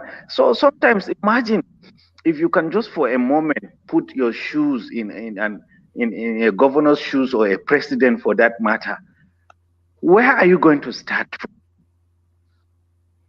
To some extent, I begin to wonder maybe this democracy we are putting on in this country is not suitable for us. The policies are too numerous. The structure is too numerous. It has not been centralized. That the same woman, Senator Naja'atu Muhammad, her husband was assassinated in the 70s or 80s, late 80s, something like that. Please write the name down, Senator Naja'atu. That's her name. It's Naja'atu Muhammad, right? Is that not the name? Yeah, Naja'atu Muhammad. Muhammad. She's not a senator. She was a former senator. A former. Okay. Yeah, I know. That's the same lady. That's the same lady. All right. Let me ask you this, Ribadu. Especially in the north, do the man on the streets, the average person, do they have an appreciation of the hardship that the country is going through? Do they have the understanding that what the country is going through now is as a result of decades of rot and mismanagement and corruption? Do they have that appreciation, or do they feel it is bad governance on behalf of the person in charge? Oh yes, I think even yesterday in the market, one can, there is this relationship between the Fulanis and the Kanuris. One Kanuri guy was telling me, your uncle has put us into this mess and now the Yoruba man want to finish us. You understand? So this is from a layman. if he's telling me my uncle, meaning Buhari, has put us into this mess and now the Yoruba man want to finish us off. You understand?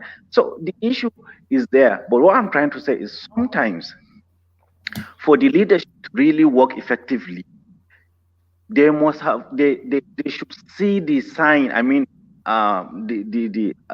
some certain element of encouragement, or they should know that at least if we did not deliver to these people, they are going to maybe change us, or in one way or the other, or not give us peace or hold us accountable. When last did you hear masses are stoning their senator or their member House of Reps? Today in fact, today you see a commissioner hiding throughout a whole tenure, because people keep going to their houses to collect money. They don't have this, they don't have that. Nobody is going there to say, we don't have street light, we don't have road, our schools, we don't have bench for our school, or the primary healthcare in my community doesn't have education for nurses or doctors. Who is doing that? Nobody is doing that. So please, we should be sensible enough and sensitive enough. Rebadu, can I ask you a question at this point? I think I've heard, I think we all know that Nigeria has a problem.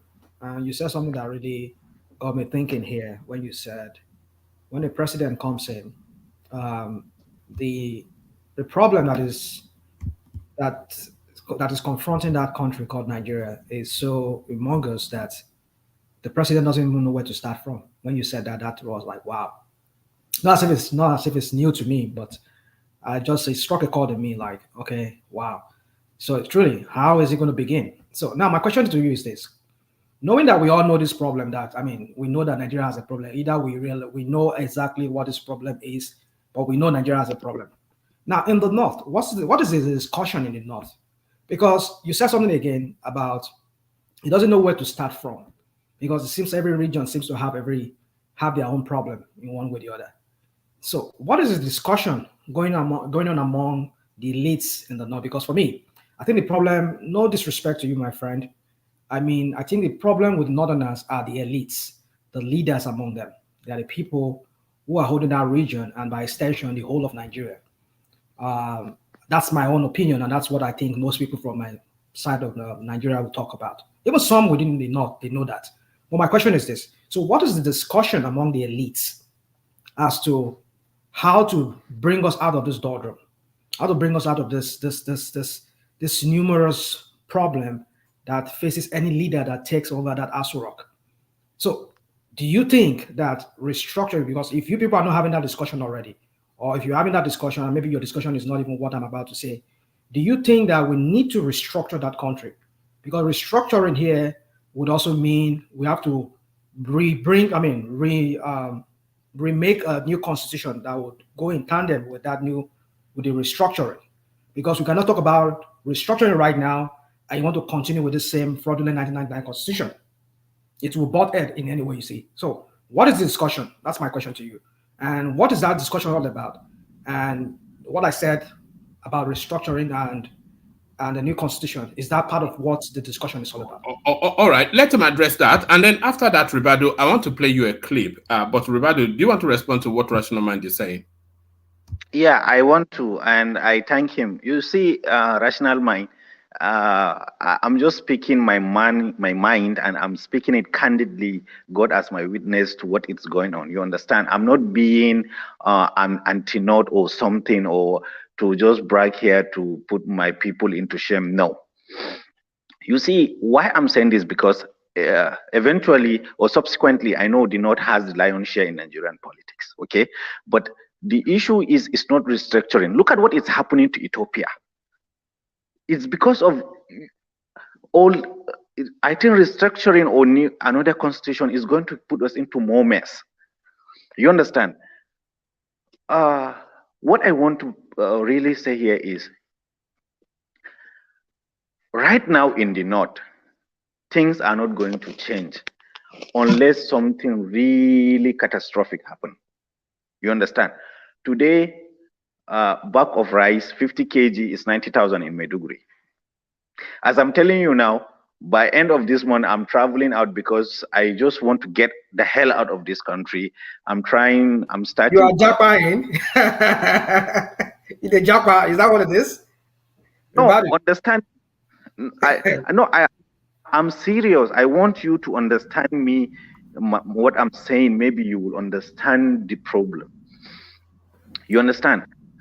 Right now, the only thing that stands in northern Nigeria is still when the poor man start getting into people's house, starting looting and breaking and burning and thieving and all this before they will come into their senses and know, okay, now these people enough. Do you understand what I mean? Because in the whole of Nigeria, we are so bent into who is occupying that Asrog. No. It's a Hausa Fulani man. No, it's the Yoruba. No, it's the Igbo man. That is just what we have so been distracted by who is going to occupy Asrog. There is one thing I envy from Yoruba nation. When Goodluck Jonathan was running for the first time, it was the Yorubas that, but they did not back him blindly. They sat down with him. This is what we want. This is what we want. This is what we want. And when he went in for his first tenure, after finishing Yaradua's tenure, he failed them, and they did not back him for the second time, if you remember. So no matter how the Yoruba nations are, at least they have this binding. They have this brotherhood that they can almost speak one voice compared to the other. Today, the Yoruba region, they have the highest appreciation of government projects throughout 8 years of Buhari. You understand why? Because they went into that government, back demands, and he knew very well what they played on. You understand the role they play on, and so on and so. So what I'm saying is, we here in the North, our elite has failed us woefully, and believe me, they will continue failing us woefully unless we, the masses at the grassroots, have said, okay, enough is enough. And I have sat down. University of Maiduguri is almost the place I spend my weekends there. I have sat down with the academic community. We always with the professors discussing all this. And the only way out for the northern elite to know that we have had enough is till when we start showing them the ugly side of Shege. You have to show them Shege. Okay, sorry. So you understand that this is, to me, this is the only thing, because there is a huge gap. There is a huge gap between the masses and the elite. Today, as I'm telling you, the only thing that can give a poor man child same platform with somebody with a rich man child is only education. Because as a layman, if you go to your son go to different hospital from the poor man, they go to different schools, they go to eventually different everything, different cycle, different mode of transportation. Everything is different. It's only when a poor child is brave enough and encouraged enough and become educated, eventually he can maybe sit in the same platform with a rich man child. But apart from that, the gap is too wide. So there is no even communication. They have their houses in Abuja, in Lagos, even abroad. So they don't care what happened. So the only thing that will turn around this scenario is when a mini revolution happened. That is one. Till when we have been pushed to the wall, when you cannot feed yourself, you cannot pay your child school fees, you cannot pay your medical bills.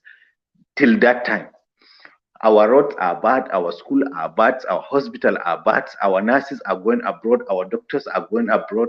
Most of them, the best ones, the younger ones, are being taken over by NGOs.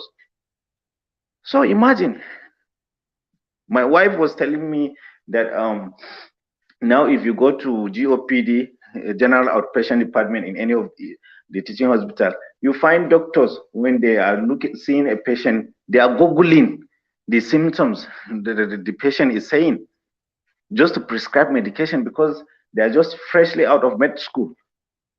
So where are we really heading? This is at the north level. So imagine what is going over the country. I think we have to me, hello, are you guys with me? Yeah, we can hear you. We can hear you. To me, I think I may be wrong, but this is my strong personal opinion. You see, these 4 years of a system is not suitable for us, because by the time a president entered, before he even realized or come to understand really the problem, what the problem is, we are just doing I think one person said here is a trial by error. We need to sit down and calibrate the system of government. We have, serious. Ribado, hold on now. Ribado, can you hear me? Yeah. Yeah, under Goodluck Jonathan, he proposed then, I think that was towards the tail end of his second term.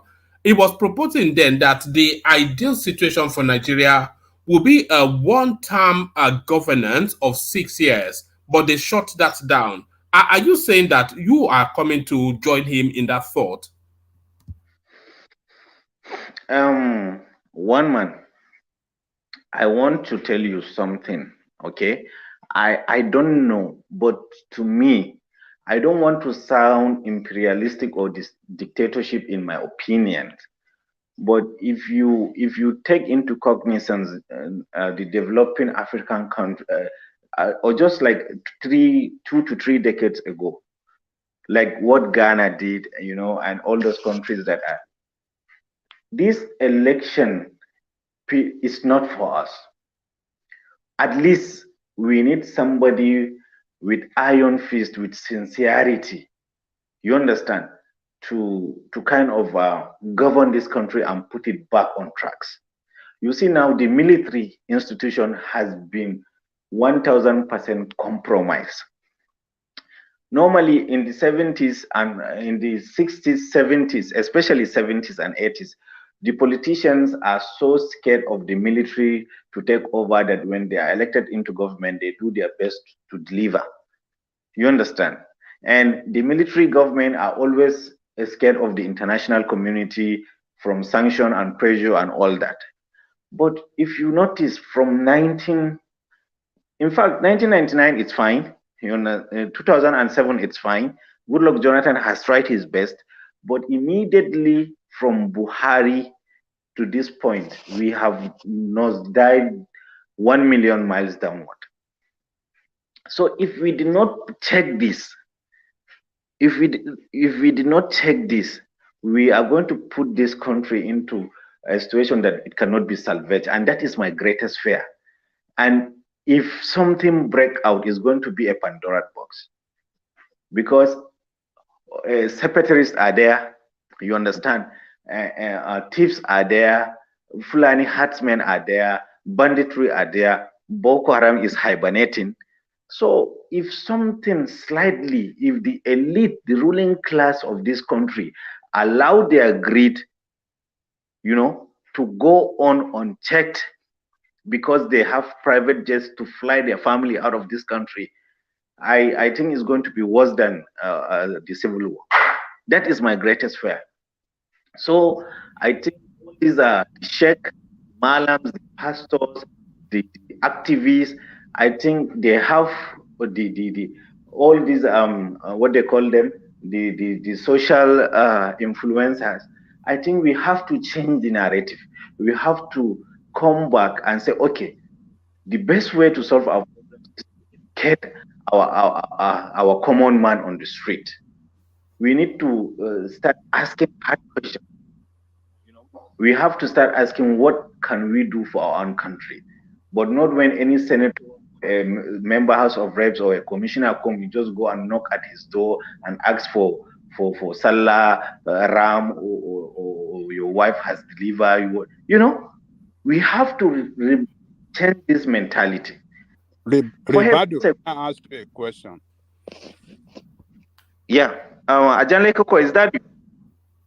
That's me. How are you? Yeah, how are you? Been a while. To hear from you.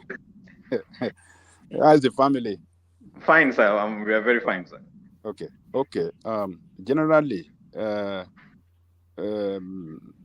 food price is cheaper in the north than the south. Mm-hmm. So, but today, how does it look? How is the price of food? Yam and some other food stuff in the north, beans and the rest of our locally produced food. I mean, what's the price now? Are they affordable? All right. Hold on, Ribadu. Before you answer that question, let me play you this clip that ties in with what Ajanle Koko is saying. The prices of food escalating out of the affordability of the average person. That's where Ajanle Koko is taking you to, and a lot of people speculating as to why. And now they are concluding then that what I'm about to play you now is one of the key reasons why food is escalating. Ribadu, watch this. From here now. Karajeba, the last village in Niger State, before you join the River Niger Bridge. They are stopping any trucks that carry food stuff from north. They are stopping them. They are turning them back. They don't allow them to go beyond this place. They are turning them. You can see all these trucks. They are carrying food stuff. You can see yam. You can see yam, tomatoes, onions, and many more. They are stopping them. They said they will turn back to the north or offload it here. This is Karajeba, the last village, the last town in Niger State before you enter Kwara State, before you get to River Niger. So they are stopping all the trucks that carry food stuff from north. They are turning them back to north, or they should offload it here. They don't allow all the trucks that carry food stuff, even though buses that carry pepper, tomatoes were not allowed to cross. As you can see, they only allow truck with fuel, diesel. They only allow them to.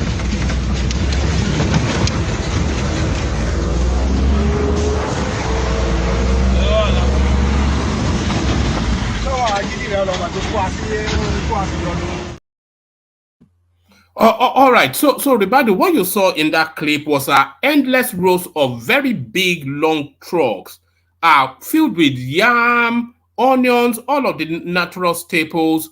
But they are not taking it to the market. They are taking it across the border to go and chase that CFA.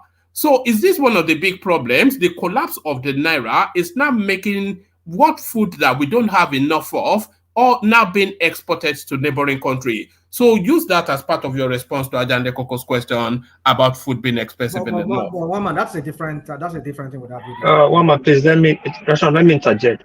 Whoever sent you that video is a very wicked person. Hold on, sorry. Right. No, hold on. No, just hold on. Before we go on, I know he doesn't have time. Yeah, I know he doesn't have time. Before you interject me. I know what Arsenal, please. I'm leaving soon. Whoever sent that video is a propagandist and is evil. Have you ever gone to Okpila Junction that is being destroyed and see the foodstuff that is stopped from Benin that's going to the north, plantain and the rest? And then if a person can say there's no food in Benin, they will start turning those flags back. Things that have been happening for more than 100 years, 60 years, they've been sending food from going to the north. Those food from the north has been going from that place to Niger, Cameroon for years. Those borders, or is it by Lagos? What we send postage into the Republic from Lagos for years. Now someone will not bring it out just propaganda that now because this one there's no food in Nigeria. Who is that person? It's evil. Are you the floor? All right. To you, Ribadu. I don't know. Are they stopping it from or from going to the south? I don't get it. No, they're stopping the food from going from the north to foreign countries, to Nigeria. No, that's what I was saying to you. No, that video, you didn't listen very well. They were going south into Kwara State to Lagos because... No, I can play it again. It says they are going via the River Niger into foreign countries. No, to Kwara State. I don't know whether we have something different. All right, let me just play it again. It's only 1 minute. Sorry, Ribadu. From here now. Karajeba, the last village in Niger State, before you join the River Niger Bridge. They are stopping any trucks that carry food stuff from north. They are stopping them. They are turning them back. They don't allow them to go beyond this place. They are turning them. You can see all this truck. They are carrying food stuff. You can see yam. You can see yam, tomatoes, onions, and many more. They are stopping them. They said they will turn back to the north or offload it here. This is Karajeba, the last village, the last town in Niger State before you enter Kwara State, before you get to River Niger. So they are stopping all the trucks that carry food stuff. All right, maybe I misread that. But to Ajale Koko's question, are food more expensive in the north now than traditionally was? Yeah, food is quite expensive, not just food. I think we can just forget about this video because on whose authority going to stop any trader from trading across state line? And whose authority? Excuse me, sorry. I'm sorry to interject you, but I don't know if you are aware of it. The Niger State governor has said that, maybe you're not aware of that. One man, check out one of the few clips some few days ago on Arise TV. The Niger State governor came out and he said they will now be stopping any truck that is transiting through Niger State because they need to sell it first to the Niger State people. That's what he said. There's a clip online about Bago. Idris Bago, the governor of Niger State. He said that for the people of Niger State, they need to eat what they consume. And so if any truck is going through Niger State, he has to stop there. Well, this is not edited, it's what he said. So we should go and look at that. Maybe let me look for it, woman, and I'll get back to you. All right, back to you, brother. Okay, let me allow this one because there is a lot of legal technicalities surrounding that for a state governor to have such authority. And okay, at the same vein, you know, last week or last 10 days or more, one bag of cement sold for 10,500 in Maiduguri, simply because they are taking Chad, Niger, and Cape. You understand? But yeah, food is very expensive because last rainy season was very poor. There is no rain, and Maiduguri, as you know, is in lockdown because the Boko Haram will not allow anyone to go to farm. So that also make the situation worse. But I want to make this point very, very, very clear, and I hope you people will understand me. I think the problem in Nigeria, as big as it is, there is just one thing if the federal government can do, is just transparency. If you as a president, you're not there to loot, not there to steal, make your program and policy transparent. Don't fear anybody. Don't fear the pressure of the international community. You know, let inform the population, inform the nation. This is one of the mistakes Jonathan did when Boko Haram was ravaging and the pressure was over his head. He went and he contracted one military contractors as mercenaries from South Africa. But because it was hidden in the north, when we caught wind of the information, we start saying, oh, he's bringing Khan soldiers to kill the Muslims. We are doing this, we are doing that. He's doing that. He want to finish the Muslim north. He want to do that. May God forgive me. I was part of the person that have such perception. which later I deeply regret. I even wrote it on my Facebook page. I said, may good luck Jonathan and God forgive me for such perception, that this is what happened. It was after his tenure we come to know about it, you know. And those people he contracted play a major role in subduing Boko Haram in southern Borno.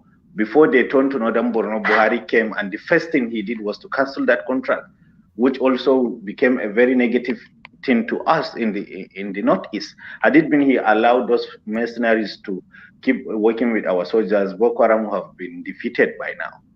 So sometimes keeping government policy is not the key. Tell the people, this is what I got in the coffers of Nigeria.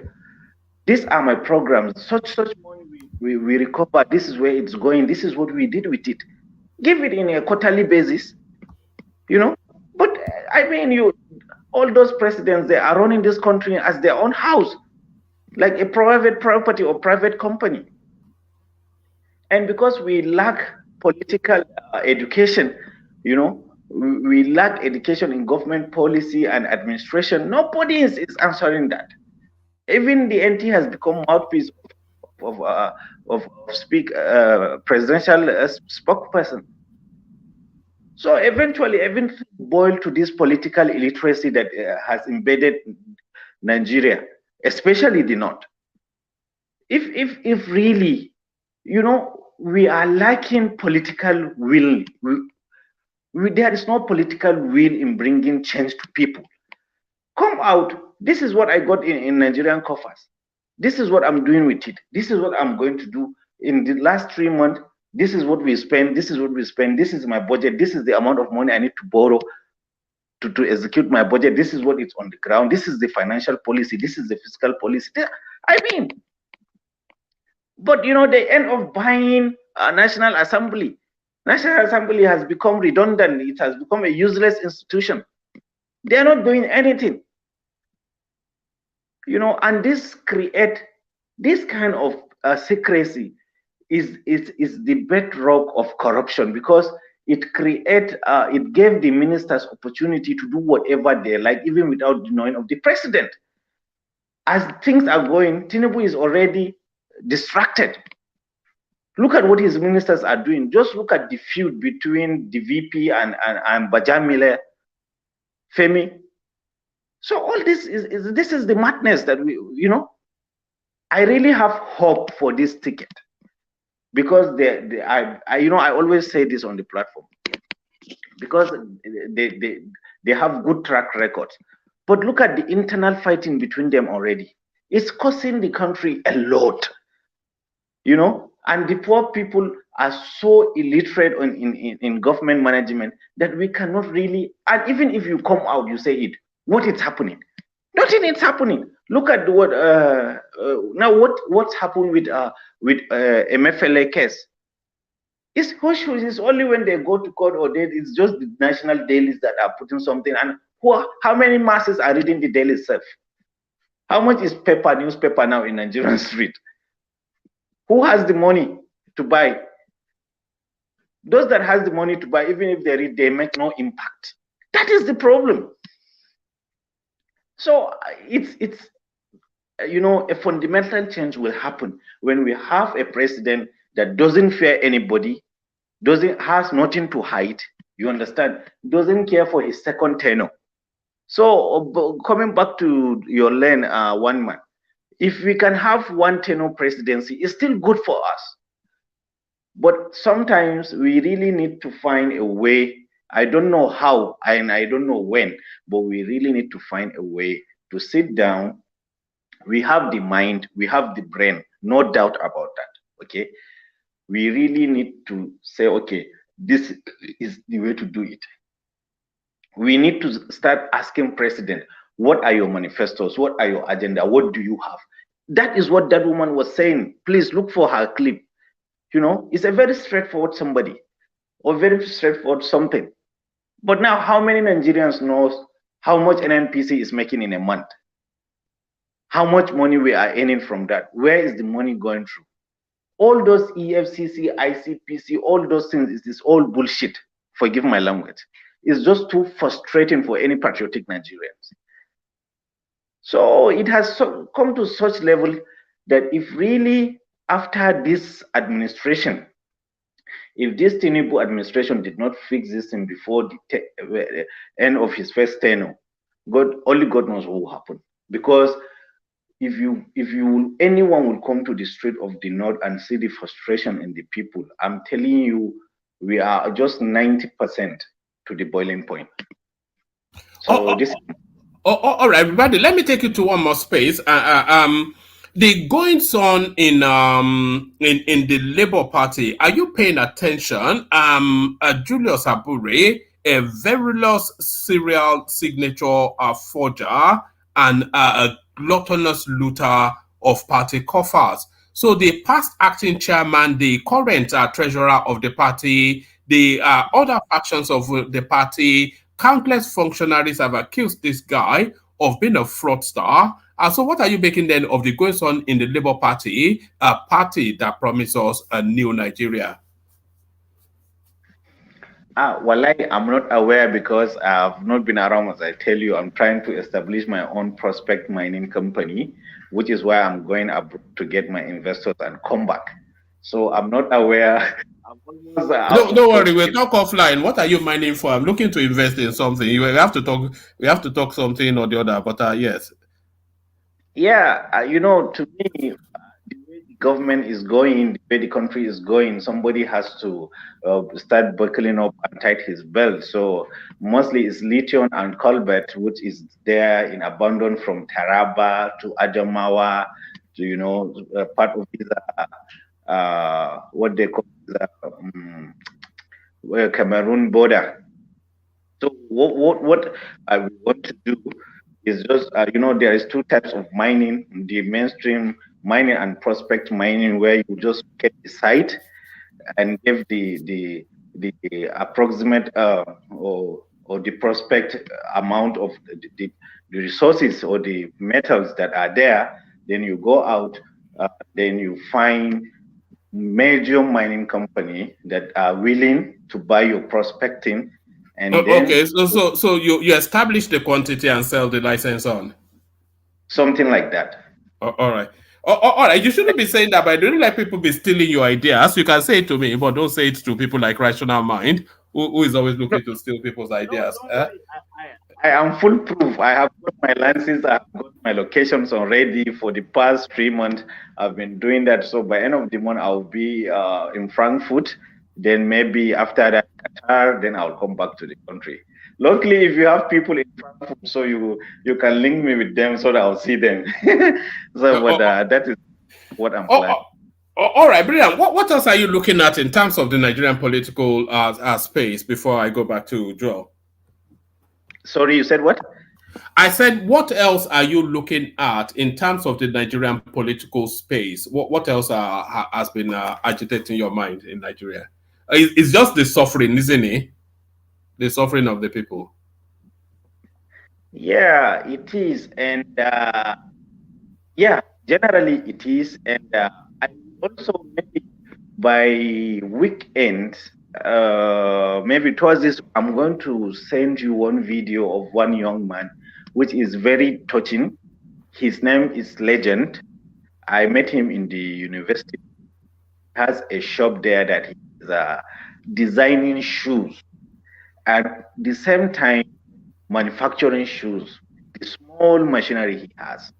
I will send you the video because the guy is so good that he not just produces, he designs shoes. You understand? And then one institute in Milan gave him a scholarship that is going to cost him just 5 million naira to go there. They were so impressed by his design. But no, when Osinbajo was a VP, came to him, the current governor of Borno State, to go and display his work. Then Osinbajo said, "Are you sure this one is not just rebranding?" Then the governor told him, "No, I used to wear this guy's shoes," according to what the boy was telling. So eventually he pleaded with the governor, and then he went. We have one of the best shoe company in the north, which is Nitel here in Borno. So the governor put some commissioners or somebody like that. They went there, the guy evaluated, and he come back, he submitted the report to the governor. And after some few months, now the same report was used to implement in the governor's local government, which other people are still using it. So I met him accidentally. So he told me all his stories. He even went to his own senator. He knocked and he shows the senator. He says, this is what he is doing. He wants to empower the youth in the senatorial zone, and then he wants help so that he can go to Milan and do this. Then the senator said, okay, you talk to my is it chief of staff or something like that. Then the guy just tell him, look, point blank, that guy told him that, okay, forget about this going up. Money, just produce me 5 pairs of shoes and comfort. Of empowering you or going abroad, that one is not going to happen. So it was that scenario that I said, okay, let me see what I can do. Now I start connecting with 1 or 2 people I know, and hopefully maybe something. I even promised to take him to Abuja, maybe where he can get a contract for military boots, maybe if the NSA is going to do anything helpful like that. I did promise him that, and I will do my best to see. So you see, this is the problem. If the whole senator will see a promising young man like that doing all these things, and then you couldn't do anything, what is 5 million naira, for heaven's sake? Just send him abroad, let him get exposure, let him hone his skills, let him perfect his way of doing things. And if he come back, open a shoe village, let him empower all these shoemakers that are going around. Maybe people, will start buying foreign boots or shoes. So it's just terrible. One man, it's just very, very terrible. I always wanted to come here, but because my schedule is too hectic, and this is just it. Today, I just decided to let me just come and say hello to you guys. So this is and I'm grateful for your opportunity and the entire platform. Thank you. I'm still around. I'll still. All right, thank you, Ribado. So that's the elegant Ribado who joins us, I think, for the first time this year. So that's the delightful Ribado who's joining us from Maiduguri, one of our excellent contributors on this platform. So thank you, Ribado. Stay with us just for as long as you can. Let's go back to Joel of Nashville, who yielded the space. Joel, are you still there? Look at Joel. I saw you smoking that funky thing earlier. Have you passed out from smoking Igbo? Look at this. Look at this. Joel, look at that. This is it. Don't go. Look at that. He only came to shout at Tinubu for 5 minutes. All right. Let's go then to Zita, who's joining us. Is this the first time they say Zita? It needed Ribatu to come in for you to join us. Zita. All right. So there it is. So let's go. Let's come to you then, Rational Mind. See if you're ready. Rational Mind. I'm here. Oga, kilonje. Yeah, no, I'm not. I'm just drinking tea, chai. Chai. Chai. Yeah. What sort of tea do you drink? You sound like a green tea drinker. Cinnamon. Look at this guy. Some other Indian spices like that. So you've graduated from Lipton, Abi. No, I have Lipton. I drink Lipton from time to time. It's we just have this winter weather that won't go away.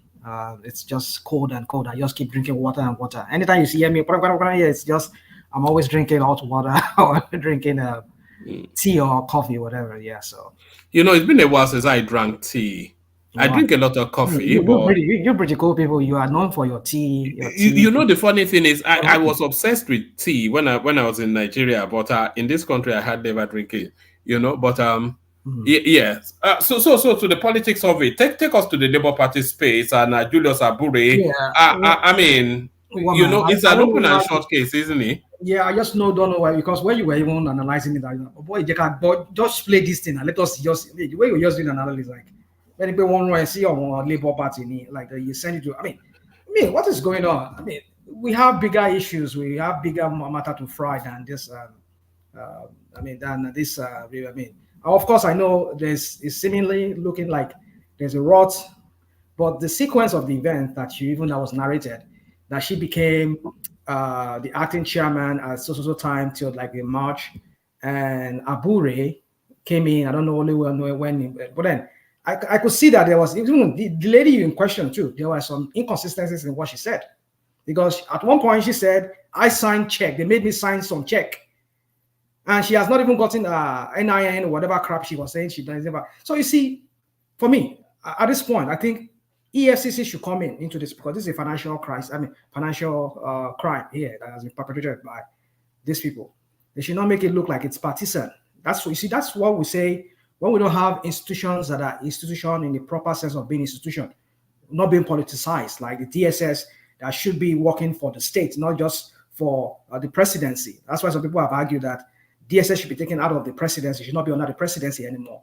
But we know in the Nigerian context, it will never be, because that's the personal police or the whoever occupies the Aso Rock to intimidate their opponents or their rivals. So if we have institutions that are separate from the person that occupies the Aso Rock, then we should expect them to do their work in an unbiased way. But are we going to expect to see this unbiasedness? I doubt it, because even though when they meant well to want to investigate the matter, I know some of the obedient, they will cry. So yeah, you see, which one thing? You see, they did not go and investigate the Gandola man that was stealing dollar that they caught on camera, blah, blah, blah. You see, that's it. People will always, they will always push back because they've seen that these instruments of the states, namely the DSS and the other agencies that should be investigating matters, they are partisan. They are aligned. So they align with whatever government is in place. So the point is, ordinarily, this should not be something we should be discussing much on. Let the people who have the responsibility to oversight over such things should go and investigate it. I don't even know when they said, okay, fine, let the courts, because when you mentioned the courts, they took Aburi to court. That was just the courts between the rivals within the party, namely the, what's it called? This guy, what's his name? The Apapa faction and this guy from Arabambi and the rest of them fighting against Abu. That's their own. But the police, after their investigation, they found out that they should just refer the case to the EFCC. This is a financial crime. So they should investigate it. They should bring whoever. I mean, that's a civil case within their party matter. But this is a financial crime. So let them investigate it. If there was a forgery there, let them do it rather than we coming and doing this media trial every time. I appreciate that we talk about this sometimes too. It's necessary we talk about it. But my point is this: if Abure is guilty of all these things, let him face the music. So for me, it's like the way you make it sound. One is like, but we have to apply the same standards to everybody. Course, Yeah, because if this was a Tinubu storyline now, you'll be apoplectic with rage. You will be throwing your chai tea at the computer in anger.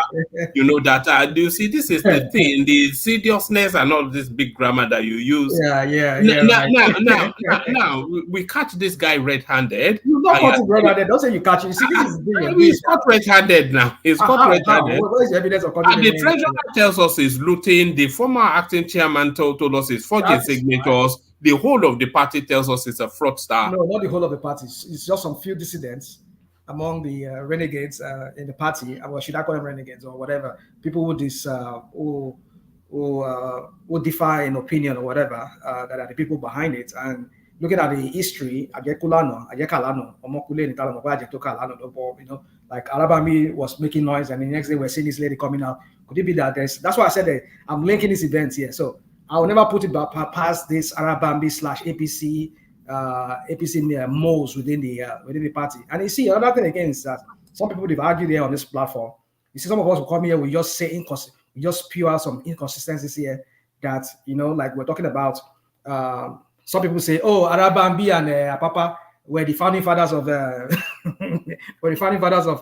Labour Party. No, they're not the founding fathers. Because of let them kick out Aburi and Obi from so that Labour Party can have rest. Because the people that own Labour Party, they want to take over the party. Who are the people who own this? Are you telling me that Arabambi owns the Labour Party? If he owns it, why would they have to pass Apapa that was even more senior and go and give it to this lady after the death of the man who was former chairman?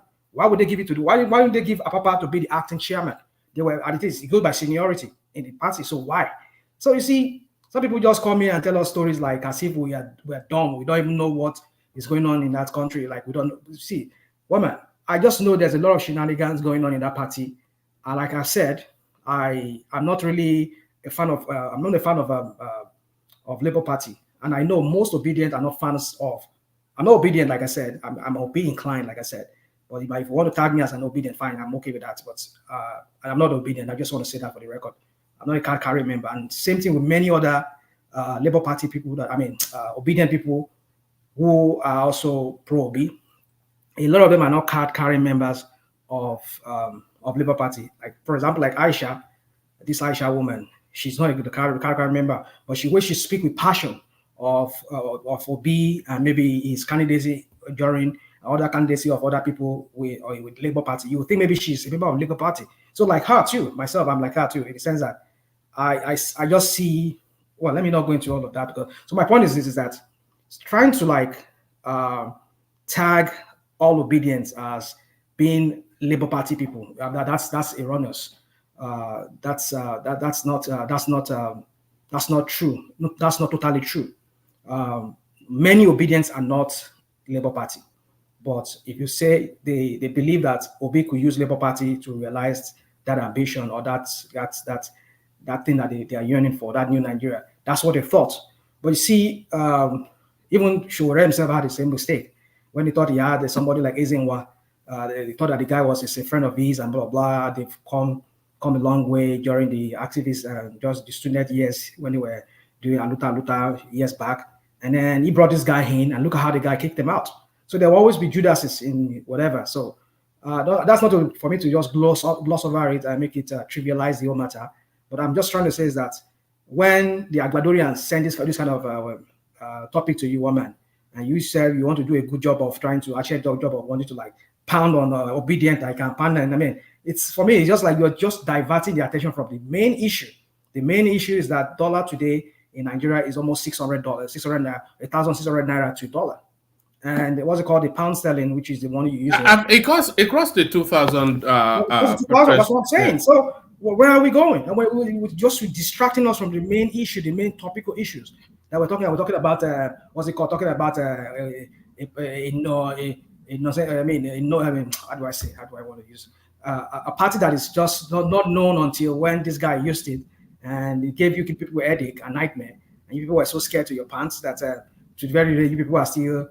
You are still nursing that wound for what the upper court that people got from the last election, because you almost lost. In fact, you lost your Lagos, and even you almost lost the election, if not because of the shenanigans that went through with your man in INEC, and they declared it.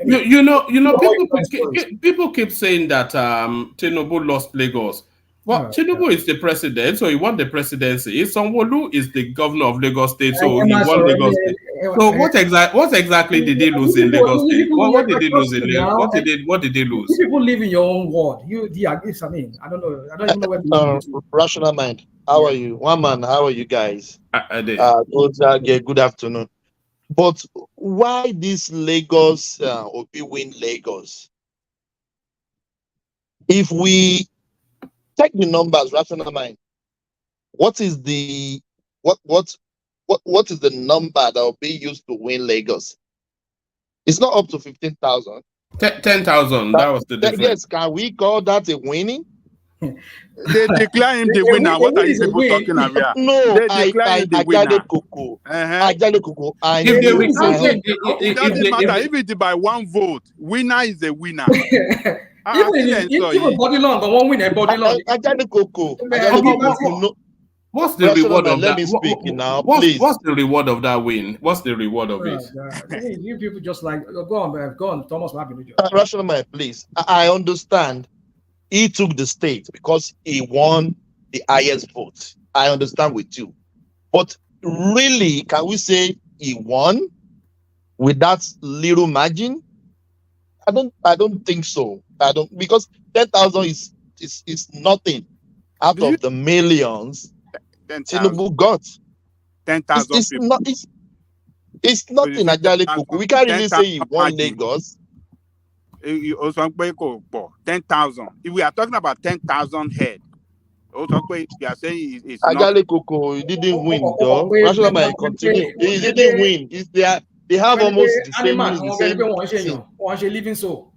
They are living human. Might continue. They are living human being like one of us. So they are just ordinary 10,000 people. Want to share your last one in your giddy one. These are real actual humans. So I mean, even 200 has even made somebody to become a governor during the by-election when they slog it together, and then they had to do a by-election. I mean, there's been a governor who won with was it about 1,000 or how many thousand? So if you win, he told 10,000, but if you win, it cost him into victory.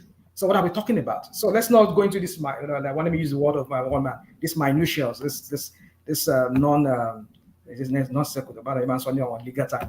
Let me become dramatic here, one man. I'm just trying to do that. So my point is this, one man. You see, I just feel like we should talk about the main issue. Yeah, we can talk about it.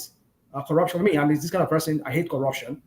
I might be corrupt in my own little way because I know I'm corrupt. Don't get me wrong, but I'm not corrupt in the sense that I would bring other people's life and put their life into make them miserable for the rest of their existence or for some part of their existence. So anything that would do that, I hate it because I know how it is for people to live in abject poverty, in misery. I've been in a situation like that years and years ago. So I know how it is. So my point is this, one man, is that let's face the issue. The issue is that our people are some people are getting tired of the issue. That's why we're looking for some of that distractions like, Abure is caught with $5 million in his pants. I mean, like, goodness, we have our people. Maybe we're tired of talking about our people's misery, but we just want to talk about something that's comical, like Abure was caught. Yeah, one man. For me, I think what I just want to end it this way: let the agencies that are responsible. See, when we don't have institutions at work, this is what we get. We'll be here, we're doing media trial and everything. Let the people who are charged with that responsibility to go do the investigation. They have forensics. Compare wherever the timeline, and these are the things you need to factor in. When did she take over the office? Who signed it? Who did not sign it? Compare like they did at Akeredolu when the people were talking about they forged his signature and some things, and they did some comparison. They went to send it to forensics. We have some civil societies in Nigeria that did that investigation. They came up and they found out that they were forged. Why don't they do it in this sense? It's a political party that could have probably even won the election, and it would have been a governing political party today. So the question that you asked Joel was that if they had won, with all this revelation that come to bear, would all of us have known about it today? Probably not. So that's the rot we're talking about. So you see, for me, I've said it. That country, anybody who wants, not even sure already, the way he's not talking about his AAC party. You always see people that would give your party a bad name or that would do some things that run contrary to your principles and your values. So one man, for me, let the agencies responsible go and investigate. Let the civil case run its course between Arabambi and what is his name? All right. Let me take it to another space. We are starting to. I think you've exhausted that. This one, you flashed this up. So let me play you now it, and then you give us a bit of commentary on it, and then we go on from you to Zita. Trucks who come to park or buy foodstuffs from our villagers in bulk should be halted for now. We have stopped mass purchase from our local market in all our local government from now henceforth until further notice. Anybody found doing that, we have given security agencies go ahead to confiscate those trucks and share the food to the people. Thank you. So that's the Niger State governor speaking, as you said. What are you making of that, Rational Mind? Oh man, why are you giving me this kind of topic now? The other topic, that's why I even came here on your platform today. One man, where did this keep me? I'm not done yet. No, I came back to you now, and you were silent. Oh, sorry, I didn't know you did. Yes. Can I? Rational Mind, do you mind if I just continue and maybe I won't take so much time. Talk about it so that the show should go on. Well, it's okay, woman. It's okay. Go to him. Let him go. Okay. All right. Let me take you to a couple more topics. Then, this one will probably meet and drink for you. So I'm sure you will give us the fullness of Joel on this one. Is the price of commodities? Yes. So let me give you this one. Spaghetti jumps to 900 naira. From 80 naira, single egg 300 naira, Butter 1,400, sardine 1,020 naira. This is a market survey of the markets and the pain points of Nigeria and Nigerians. So what are you then making of this alarming hiking? I mean, how can something go from 80 naira to 900 naira? So that is profiteering. That's nothing to do with our exchange rate, or that's profiteering right there. But what are you then making of food being priced out of the affordability of Nigerians? Yeah, thank you, one man. One man, you see, that was one of the issues I was raising up earlier on today. It is not because they want to raise up the price. The issue here is that the dollar affects virtually everything that we do in that country. Now you have the dollar side, then you have the subsidy side. So one man, this is the thing. I had you read this thing earlier on, prior to we coming in, and you said that it could be a farce, or probably it was just made up. One man, it's not made up. It's not made up. Look, one man, there is, our normal pure water. If anybody here have taken pure water in the past, and you have also consumed our yogurt, this farm yogurt that we have in Nigeria. One man, right now, they are making pure water to look like farm yogurt, and they still sell it at 20 naira. Things are bad. I'm not really surprised. I'm only surprised on how people are surviving in Nigeria. You see, one man, that's part of the issue I was talking about. Even the people, the price control agency, they are not working. Is this not the time all those people should be at work? One man, I just hope that, because I've heard that some people have started eating some human beings. I just hope it doesn't get to that extent. It doesn't go to that stage. There was a clip today I watched. One man, the woman was walking with her kids in the market, and she fell. They started giving her what they call it. I saw that as well. She was selling sachet water with her daughter, and then she collapsed. And then when they came to they said they had not eaten for 4 days. Exactly. One man, it is happening on a steady basis. One man, let me tell you another one. A friend of mine that stays in Lekki and works, in the Ikeja area. The guy called me last week, because the wife called me, and I was like, this one already madam, they called me. I said, let me call the man, let me know. He was like, oh, he has not been home since Monday. I said, what is the problem? He said that right now, he goes to work on Monday, they sleep around his work area. Right? Because by the time he leaves Lekki and go down to the other side, right? The gas money, even while he's coming back, or like when he goes to work and on his way back, the traffic, then you are losing a lot of gas. So it's better for him to sleep around his workplace. So they go to work and come back on Friday or on Saturday morning. That is how Nigerians are suffering. How is that suffering? That's adapting now. That's adapting. One man, you might call it adapting, but the implication of that is that you're exposing your family. Most Nigerian families now are exposed. You are breaking up the family unit. The kids over there are having this trauma of not even seeing their parents, come back from work. Daddy goes out on work on Monday and comes back on Friday, and you tell me that is adaptation? One man, this is just a sniper. One man, I said this thing when I went to Nigeria last year, and when I came on this show, everybody was tagging me. I was crying. One man, Joel, how are you? One man, if you do, yes, how are you, my brother? Not long time. If you don't mind, let me ask Joel something. Enjoy. Joel, one man, please. Joel, you are not lying. I have at least I have 2 siblings in Nigeria. We are 3 in abroad. We are 5, 3 in abroad, 2 in Nigeria. I know what they are telling me. I can tell you, category Joel, anybody surviving in Nigeria, you should know that maybe they have somebody in abroad giving them money.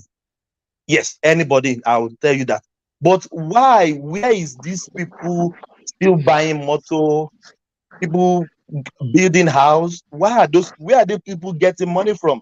I tell you, there is suffering from the same abroad. It's still only abroad people. It's only people that have access, or most people that have access to the dollar. Who again, man? You as a civil servant, how can you build a house? Do you know that this morning that cement, a bag of cement, last week a bag of cement was 5,000. Today, as we speak today, 10,000 naira. That got a cement. Today, 10,000 naira. So one man, you see, look. Just beginning of this week, it was around 7,500 or 8,000 naira per bag. You said what? It was about 7,500 naira per bag this week, or late last week, and then just this week. Today now they said it's 10,000. I mean 10,000 naira. It's 10,000. Beginning of last week, because I had a something I wanted them to do for me at home. So at beginning of last week, my brother bought 5,500. Beginning of last week. And I remember on the Sunday, because I told him that thing on a Saturday, he told me, oh, it should be around that kind 4,500. When it got to Monday, he told me it was 5,500. And he told me, bros, send down now because we no trust tomorrow. And true to it, by the time it got to weekend of last weekend, it was 7,500. This week, today is 10,000. One man, we are in a dire situation. Well, sorry. I just transfer some money to Nigeria now. Ask me how much is Australian dollar to Nigerian dollar. Nigerian naira. 1,065 naira. Okay. When I came to this country, I think when my wife came here, it's just 150. Last week I changed it 900, maybe 890 or 8. Oh no, one man, things are not going well for Nigerians. I will not deceive you. I could be happy. I'm sending in big money to Nigeria, but what are they buying with that money? You say things are not going well. If you are sending £100, let's say you used to send that £100 and you used to get them 50,000 naira. If that 100,000 naira, if that £100 is now getting them 200,000 naira, it still has the same purchase value of that. You are still sending the same amount.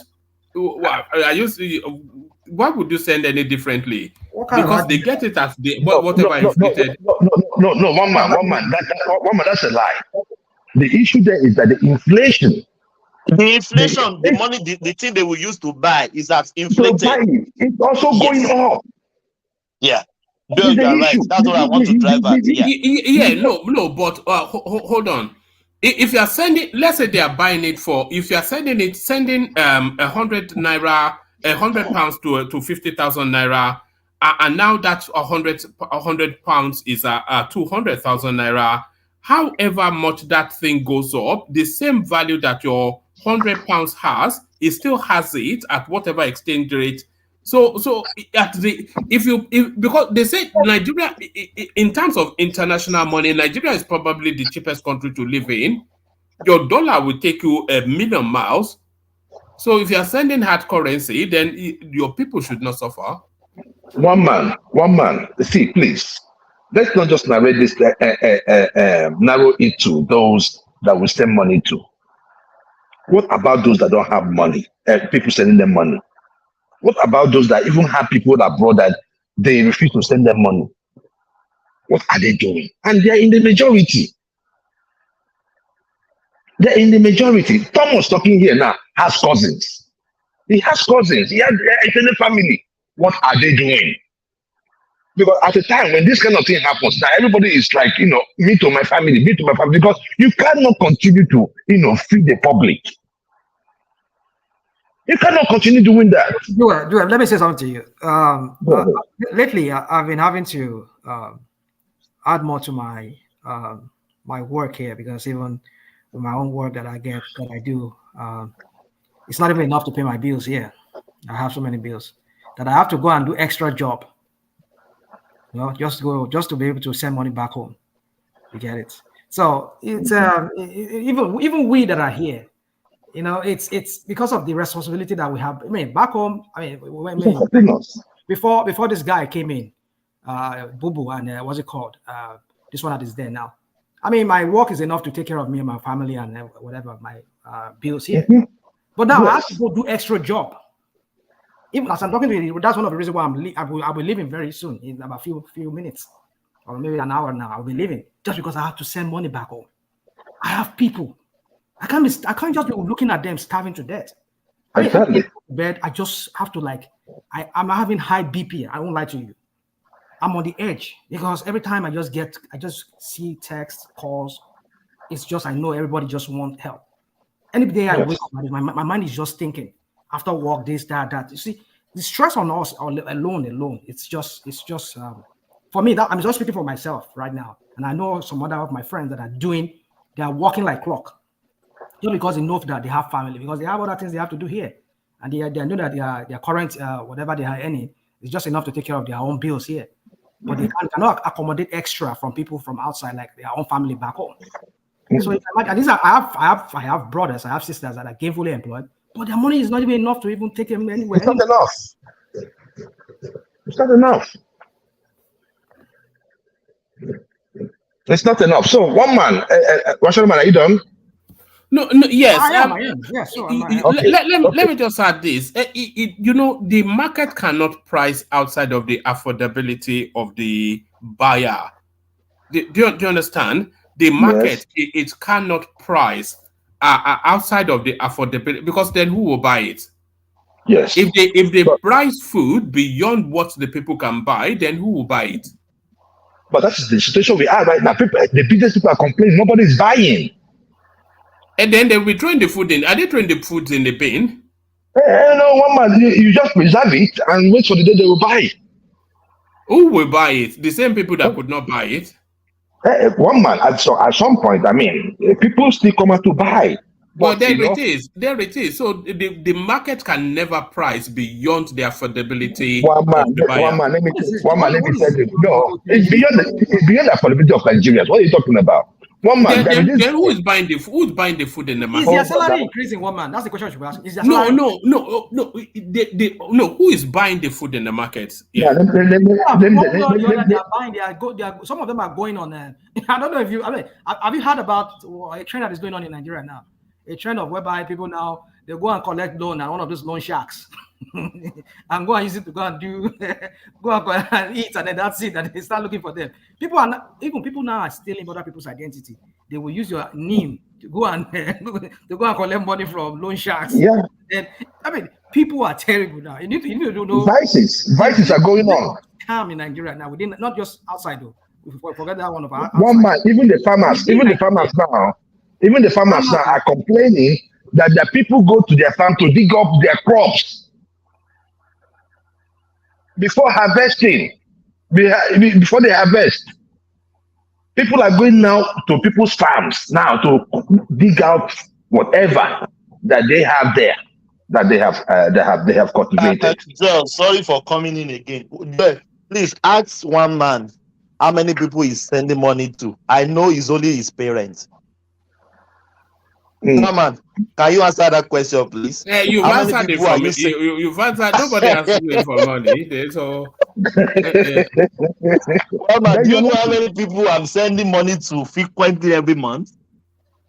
Yeah, You have you have Bobo Nice now, so. But this is the thing now, and this is the thing, one man, this is the thing. It still boils down to what we stated earlier on. Proper management of scarce resources. You see, when we started talking about hampering on, when we started seeing people trying to build houses for the VP, there is a reason why we were hampering, we are talking about, because whenever you allow such things to start happening, we have over 36 useless governors out there. We have over 36 million 36 governors out there doing different. So if you lead by that example, they will go ahead and start spending money frivolously. One man, it was surprising to me. I woke up today, somebody sent me something. 24 billion naira for Hajj was approved by Tinubu yesterday or so. 24 billion for Hajj. What are you praying? What kind of prayer are you going to pray? What of the one? Hold on. What about when they paid for your Christmas? What of the one pay for to hire three buses? The one that he discounted the fare, the bus fare to the Babaja. He okay. Let me come. There's apples and oranges. People are going for Xmas, and you say that you want to subsidize. Hold on, and let me finish. Okay. You say you want to subsidize the amount of money that they're going to use to travel within your own economy.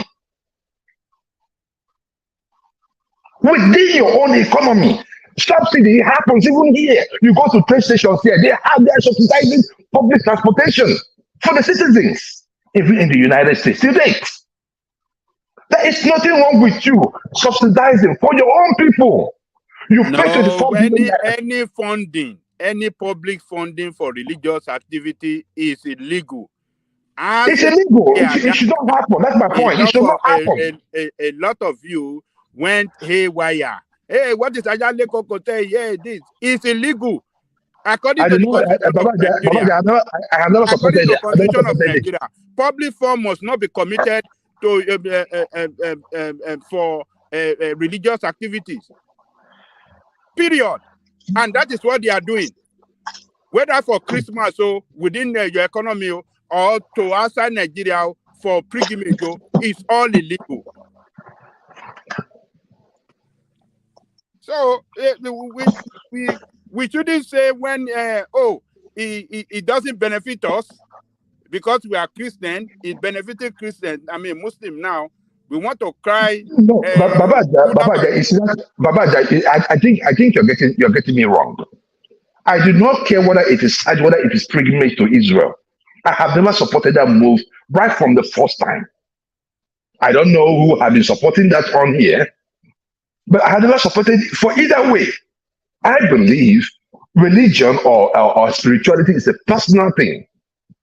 If you want to travel, you want to go and see Jesus Christ in Israel, or you want to go and see Muhammad in Saudi Arabia, you pay from your pockets. You pray to that God that you are praying to give you money to travel, not from the pocket of the public. What is wrong with us? 24 billion naira for Hajj. You see, one man, that is the point. We have misplaced priorities. We have misplaced priorities. Which brings me to the question. When we were telling your Escobar in chief that he should stop traveling and fix home, people thought, we are being hard on Tinubu. No, stay home and fix your home. Stop gallivanting around. How much have we gotten from the foreign direct investment? You cannot get foreign direct investment when your house is on fire. Who is going to come into that mess? What is our purchasing power, for crying out loud? I had they made him a minister or whatever. OAU made him health or whatever, minister of health or whatever they make him. I was like, what is wrong with the Africans? Who made who?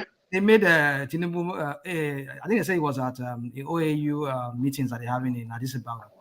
Now they make him whatever director of health in Africa. Yeah, I was like, director.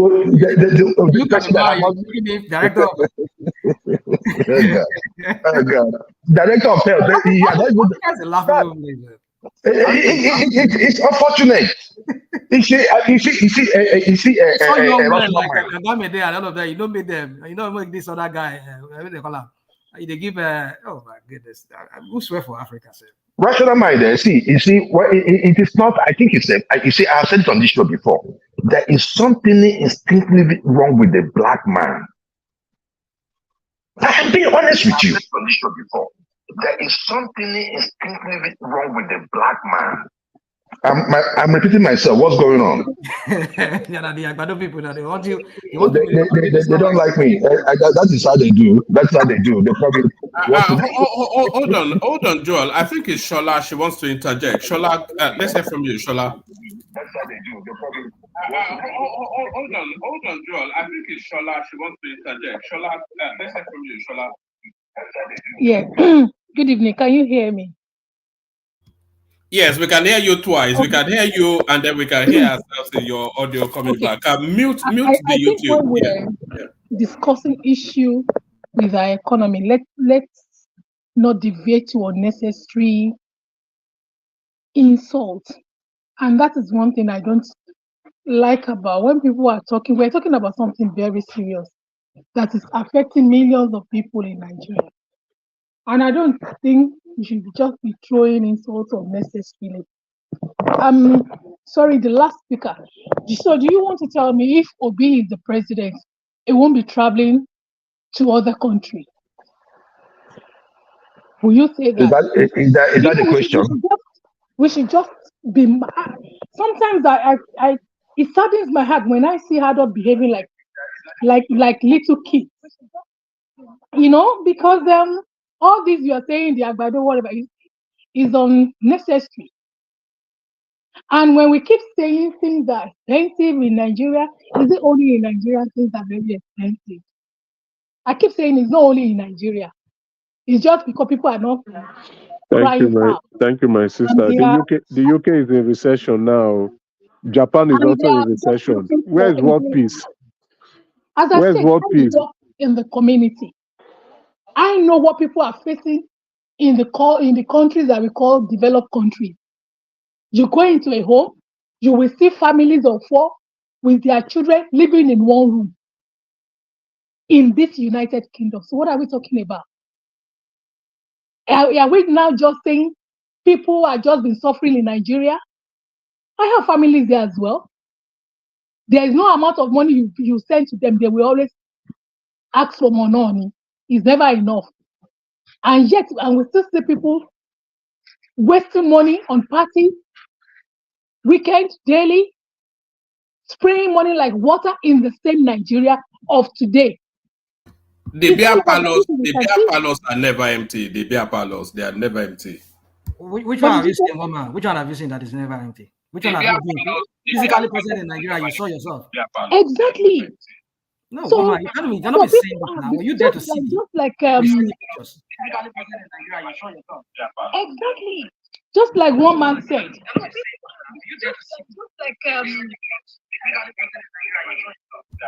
Hold on, Shola, hold on. You have your YouTube on as well. Can you mute it because we're hearing it back? Mute the YouTube. You should still be able to hear from the studio. So carry on. Yeah. So we shouldn't lose focus when we're talking. Let's just face the reality and stop abusing the president or whatever. That one I don't like it. Especially abusing somebody. What's your understanding of abuse? To be your father, to be your brother. It's unnecessary. Let's just. What do you mean by focus abuse? on what we're talking about. Rational man, allow her to rant and go now. Allow her to rant and go. No, we're not don't say rant now. Election anymore. Sister Shola, what do you mean by abuse? Because everybody I need to understand this. Focus on the reality, not saying things are not. Shola, I will advise you wait for your own time. These people will abuse you. Just wait for your own time and make your points, okay? Nobody's abusing here. Nobody's abusing. All right. Don't tell me that, please. Okay, let's do it this way because the room is somewhat populated and people are waiting. Let's do it this way.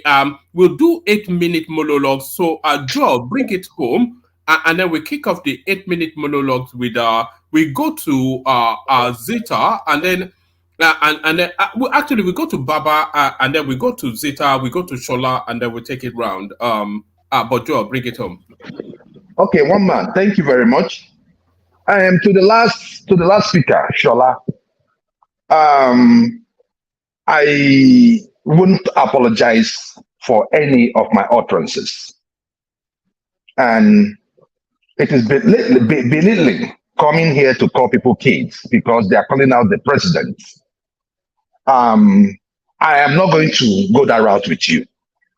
But the next time you're going to come in, you call people like me kids, girl, you're going to get it. This is serious Maybe business. you didn't hear what I said. I did No. It doesn't matter. It doesn't matter. Please, madam, please. Because that's exactly Joel, please, hold on, everybody. Joel, please try and moderate the language, especially when you're speaking. No, yes, I understand. I know she's a lady, but a lady should also know that she's a lady, right? You're not right. No, Joel, hold on. I must say, don't go after the personalities. Just go to Okay. So, one man, what I'm trying to say is this. We always have this situation where people come on here to tell us to try to compare the UK, the US with Nigeria. I think that is abnormal thinking. The West, as we all know, has subsidy. I'm happy you said it's abnormal thinking because it's abnormal thinking because you do it. So you know it's abnormal thinking and you still do it. Hold on, I do not do it. Oh, really? But anyway, can I just finish, please? Let me finish so that other people will talk. My point is this, that we have people living in a planned society. At least they know where the economy is going to. Inflation rate, yes, might have maybe gone up, but not as it is with Nigeria. We are talking about countries that have inflation rate of about 5, 6, 7%. Ours is at 29%. There is no way we can measure both countries. We are talking about countries that have social facilities for their citizens. Those people you are talking that live in a one-bedroom apartment, those people can still get something from government. In Nigeria, you get nothing. In the United States, we have food stamp. We have Section 8. Section 8 helps people with their rent. We have a food stamp, helping people with food. We have even for electricity, helping people with electricity. So what are we talking about? Whenever we are talking about issues that has to do with Nigeria, we are also so quick to refer to the West. Please, let's stop that dumb thinking. It's not working. Finally, one man. We had an agreement the last time. I don't know if you, because since we're talking about money, and many people here, I know you guys have a good heart, and you try to send money to your people. I know the stress is too much, because I know that the issues of Nigeria is also breaking homes here in the United States. I have seen that happen, because the wife is saying, look, I have to send money to my father. The husband is saying, I have to send some money to my people. Them here now, they're suffering with their bills. Now it has led to many katakata in many homes here. So one man, please. I don't know if you played the game can do gave to us. I don't know. Did you? One man. Sorry, I was muted and I was talking. No, but look out for the next session from Can Do. We should have done it yesterday, but and we were meant to do it today, but I didn't have the time slot. It was ready, but I wasn't. But what we're going to do in the next slot, and what we're going to do is a financial rescue for any and everybody watching this platform, and that is going to be via option trading. So we did the intro in the last session. So in the next session now, we're going to do how to set up a trading account. That's one. And then how to place a trade. And that's two.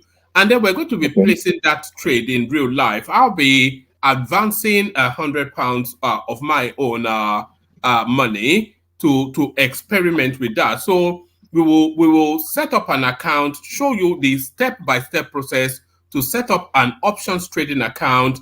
And then we will show you also how to place a trade in real life, and we'll place that trade, and then we'll monitor that trade for the rest of the year.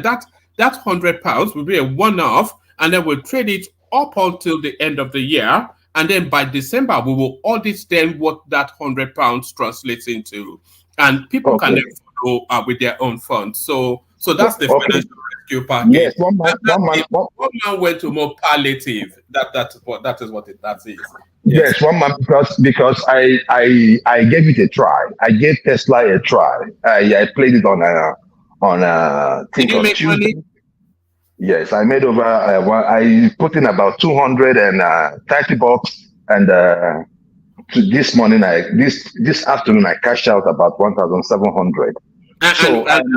Where is the super chart to your tie-dye? Where's your tie-dye? There's tie-dye offering. Hold on, yeah. Well done for saying that. So anybody taking trade tips from this platform, and you are making tie-dye offering, it's not the churches. It's not just the churches that's out to milk you. I'm out to milk you too. So 10% of your gains, I want to be seeing it in super charts. But carry on.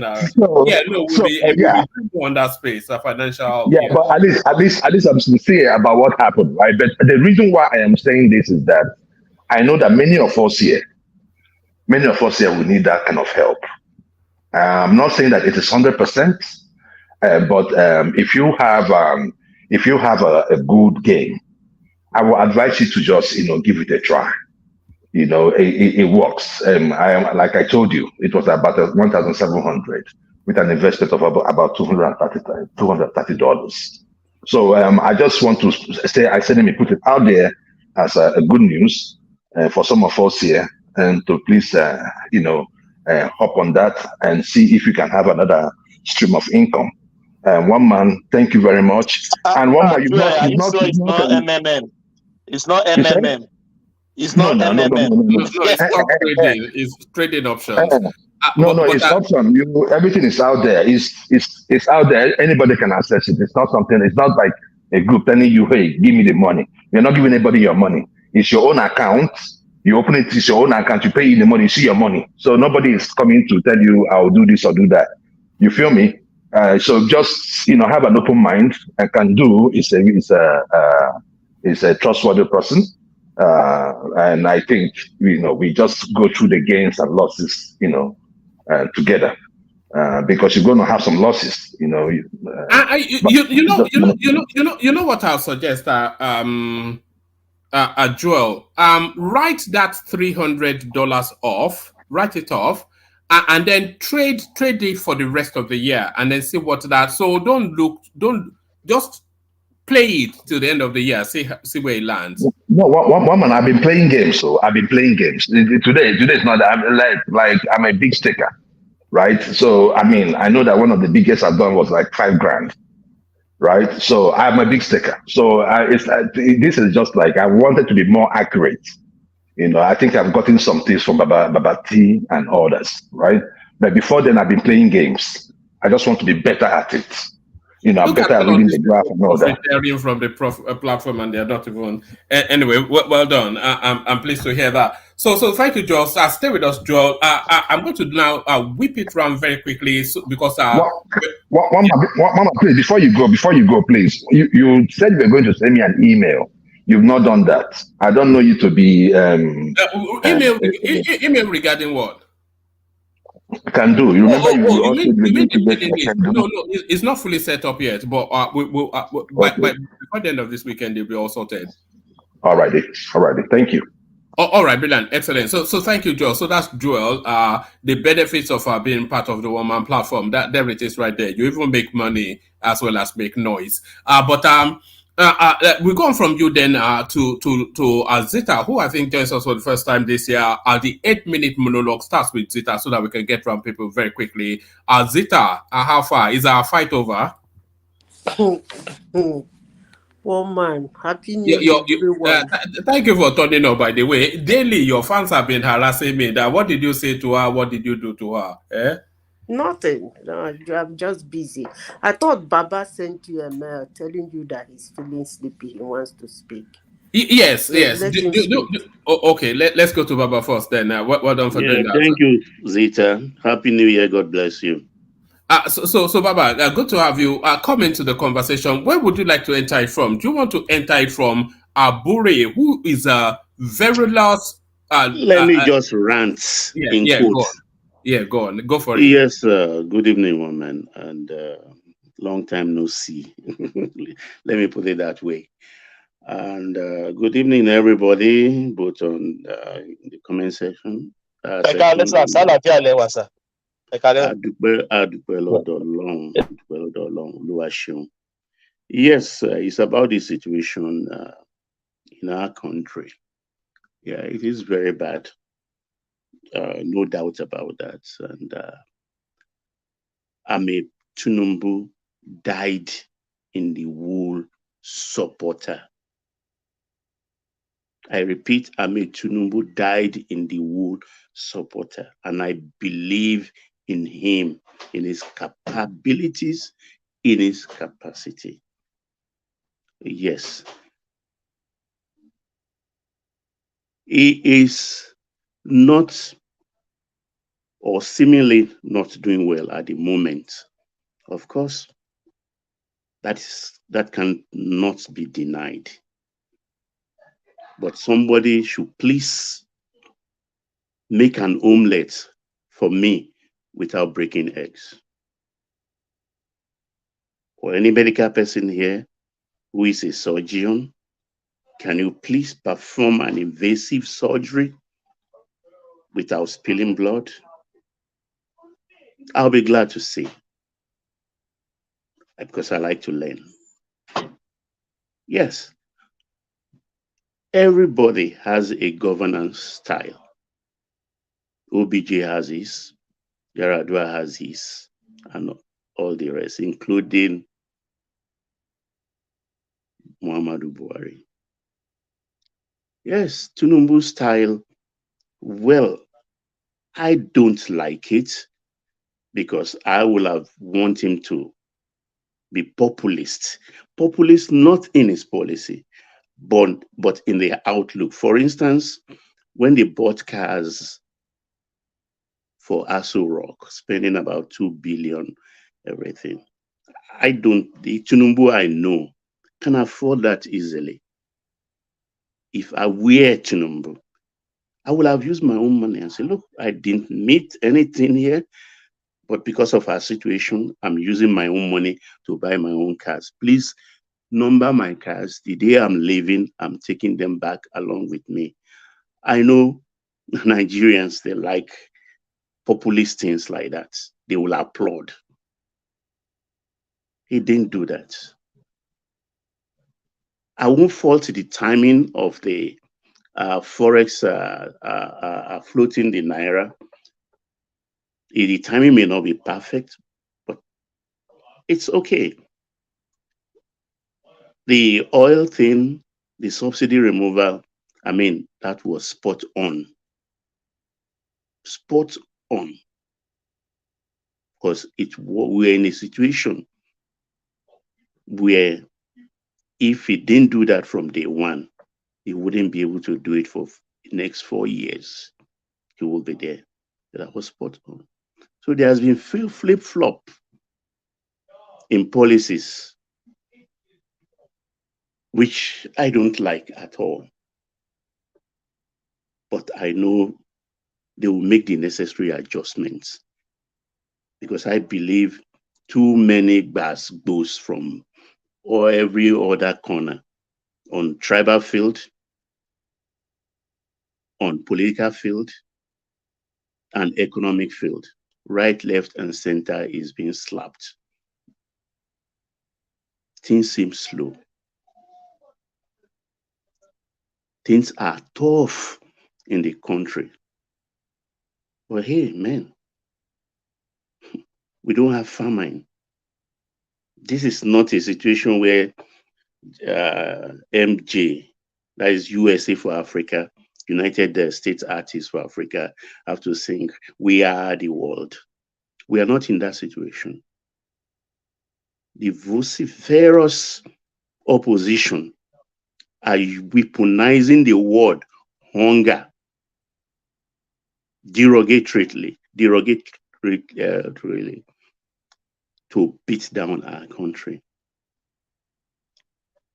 There is scarcity. There is no scarcity in the country, but people don't have the purchasing power to buy.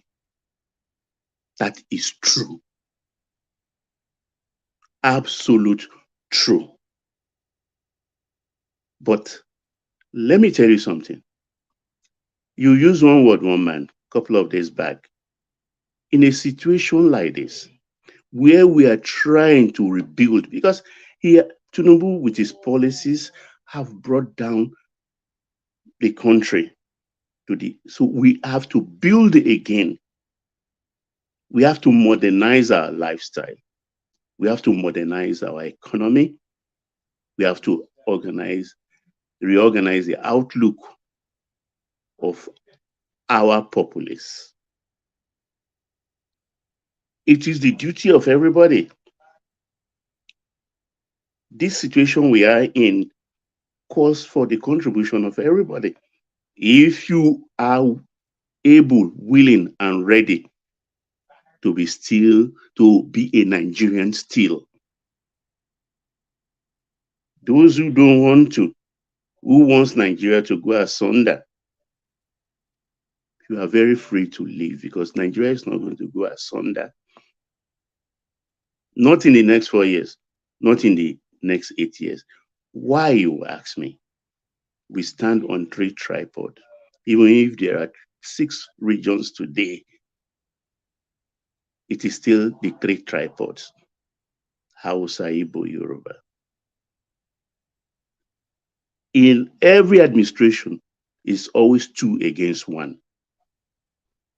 2 against 1. That's how the politics roll in Nigeria. 2 against 1.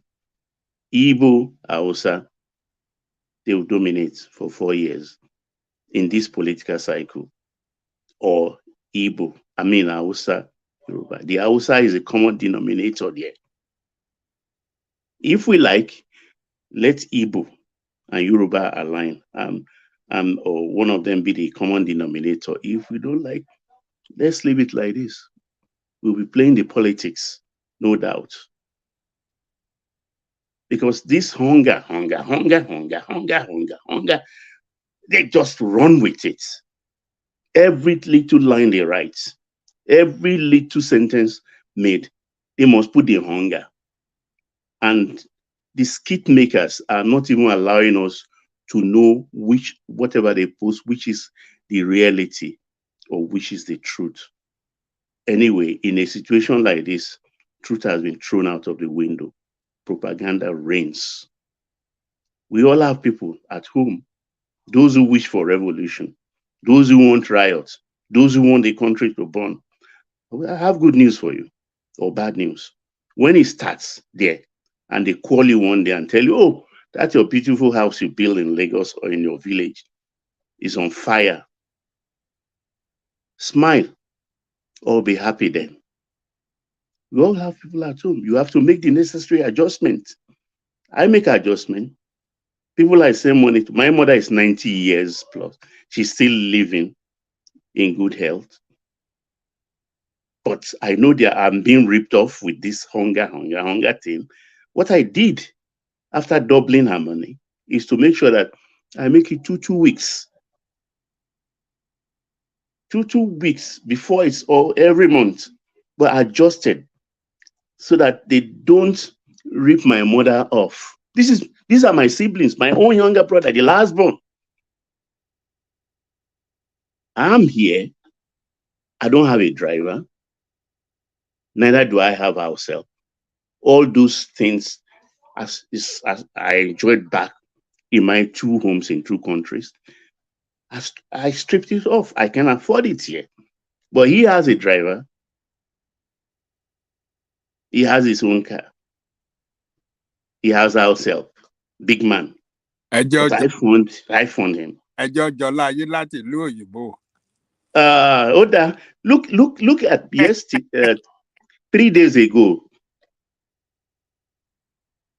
Oh, I can't put on the camera on.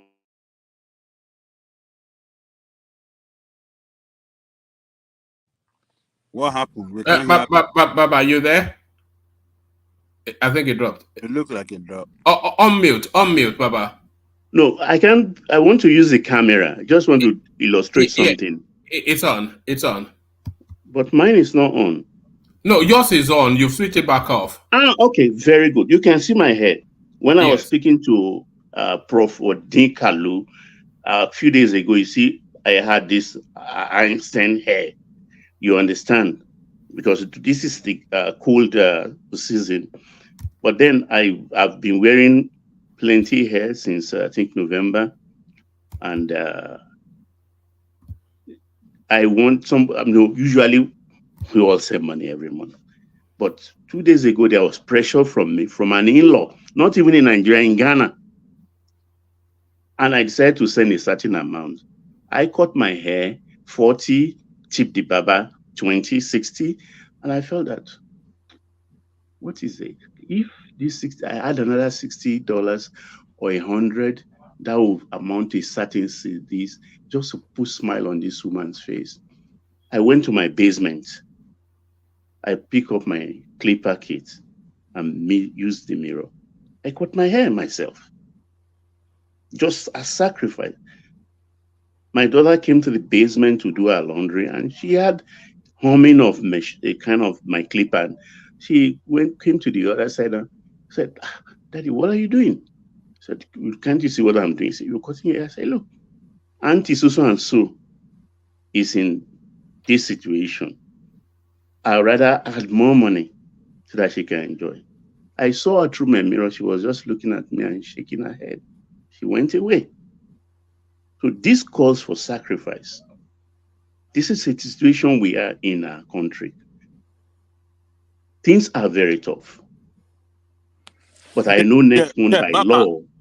Baba, Ejo, I think I agree with you. What you are telling us now is that as the situation is getting, worse up there, is putting pressure on us here too. We are not, we cannot even enjoy ourselves here because no doubt. Yeah, no doubt. Putting hard pressure. More than what they are even going You through. people are even lucky. You saw Nigeria. I have been lost in other countries. So it's double stake. Aja. So it's not an easy situation. It's not something we should now use to laugh and then maybe deride ourselves. It's a serious situation. We are trying. Look, panelists, when I was young, I've eaten 3 square meals a day. I think that must be like 40, 50 years ago. I ate 3 times a day. It is unusual in my household, my 3 household. Even as a visitor, if you come, in the times of plenty, I will just whisper to your ear, "Look, in the morning, prepare your breakfast too." Nobody eats anything here until like 12. They just don't care. I'm talking about the children. So if you wake up, if it's in Lagos or the other country, I say, look, just call the house help. They will prepare breakfast for you. Food is not a serious thing in this house. I hear people come here and spool, maybe for the benefit to make the country look bad. Oh, 20,000 naira cannot get you a pot of meal. Who wants to eat shaki bokoto, eat fuku and things like that? Well, even when I was young and I grew up in a very, very upper class home on Lagos Island, I'm an islander. What do we eat in the morning? Beans in my grandfather's house. Then they put yeast. They say yeast is good for your eyes. You are forced to eat it for your health. My grandmother will prepare okra without oil, put crayfish and shower fish. And it's very, very, very good, sweet, healthy. We eat farufa. Which one is that one? Is that That is when you have the leftover stew. You put gari in it and fry it. Those are the food. We are not average family on the island, but that's how I grew up. Food is not a big deal. If you go through West Africa, if you've lived in other West African countries, Nigerians are the All right, ones that are Baba, obese. 2 more minutes, Baba. Yes, Carry on. okay. Nigerians are the ones that are obese. In other countries, they take a chicken. Things they eat, they don't even boil. So it's about lifestyle changes, make the necessary adjustment, and just work on your own while the government do their job. The government may not be performing at optimum level at the moment. Yes, that is true. We should not stop heckling the government. We should not start pounding them. If you like, abuse them, but don't kick Nigeria. Kick Tinubu to your delight, but leave Nigeria alone as a country, but it belongs to all of us. That's a fact of life we must face. Because too many troubles from those hardened people who have turned Nigeria into their fiefdom and made a lot of money out of it. Look, the other time, to take the steam out of this forex issue, the government said, okay, we will issue treasury bill, the TB bills, which they have not done for a long time, just to mop up some money. Well, I know how many double digits of millions I asked them to buy. But the banks even couldn't get me half, to my annoyance. And I didn't bother again because I work on the 23.4% interest rate per year. That amount they agreed to approve for me is not, because it was oversubscribed. They wanted 1.8 trillion, and it was oversubscribed to the tune of 2.3 trillion. So what I had later was that the banks themselves are buying the treasury bill. Was the treasury bill made for them? No. It's meant for the citizens to mop up their money so they can put their money in a safe instrument and earn money and put less burden on the forex demand.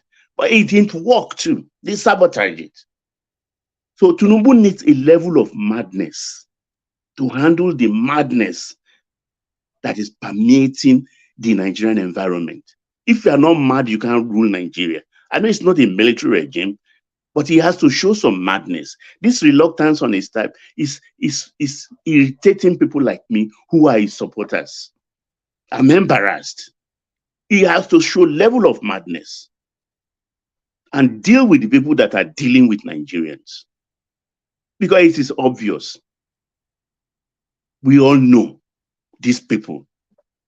If we say we are 200 million people, well, these people are not even more than 2,000.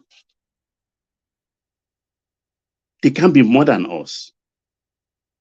And I don't know why he is allowing that. He's too, whatever he's doing, I know he doesn't want to be stampeded. So he wants to put the proper bricks because we are rebuilding. But hey, it doesn't really matter. The people are restless. They are in a hurry. They want to see. It's what people see, they react to. Feed them something. Feed them something. It is high time he did. Thank you, woman. All right, brilliant. That's the majestic Baba. Thank you, Baba. So that was Baba. So Baba is telling you that Nigerians have to make a lifestyle adaptation to the economic realities that confront them. So you cannot live as you were under different circumstances. This is essentially the message there. So we go on from Baba to Zita, who yielded the space. Zita, you're up next. Thanks, Zita. Zita, she's gone into the fridge. Look at Zita. All right, let's go to Shola whilst we're waiting for Zita. So Shola, you're up next. Shola. Okay, thank you. I Good to have you. Daddy have said everything. I don't know what else to say after Daddy have just spoken. I think he has spoken my mind 100%. However, I will just, as I've said, we just need to realize that this issue of scarcity of food didn't just start today. We know most of our farmers have been disturbed years back, where all these men have been disturbing them and cause most of them not going to their farm. And I just hope and I pray that any of the government officials listening to this program, I think it's high time they need to ensure and drive out a policy that all these herdsmen, buy a farm and keep their livestock there. I'm not sure whether this still happens in any other country. I've traveled to some countries apart from UK, and I don't see animals roaming around the street. The other time I called my sister in Isaleko, and he told me these people are selling ram. I said, still within Lagos, what is still going on? I thought they've stopped all these things. I think it's high time they really put a stop to this. This is their business. They are not doing business for the community. This is their personal business. So they should ensure they buy a farm whereby they kept their livestock there so that they will not be disturbing any farmers or anything. And I said the other time as well, people should learn how to start doing little farming in their house. This will help, will save money.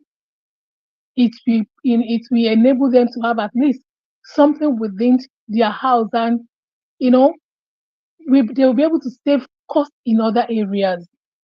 And that I don't have much to say because Daddy have said everything that needed to be said. I just believe that. Do you have any critical views of the Tinubu administration? Are you critical of them somewhat in any way? Definitely, just like that's what I've said. Just like what Dad has said, what they are doing right now, the policy they are bringing is like try and error. Okay, let's do this one. Okay, if it doesn't work, we change it around. Or let's do this one. And I don't really blame them because the foundation has been rotting for years.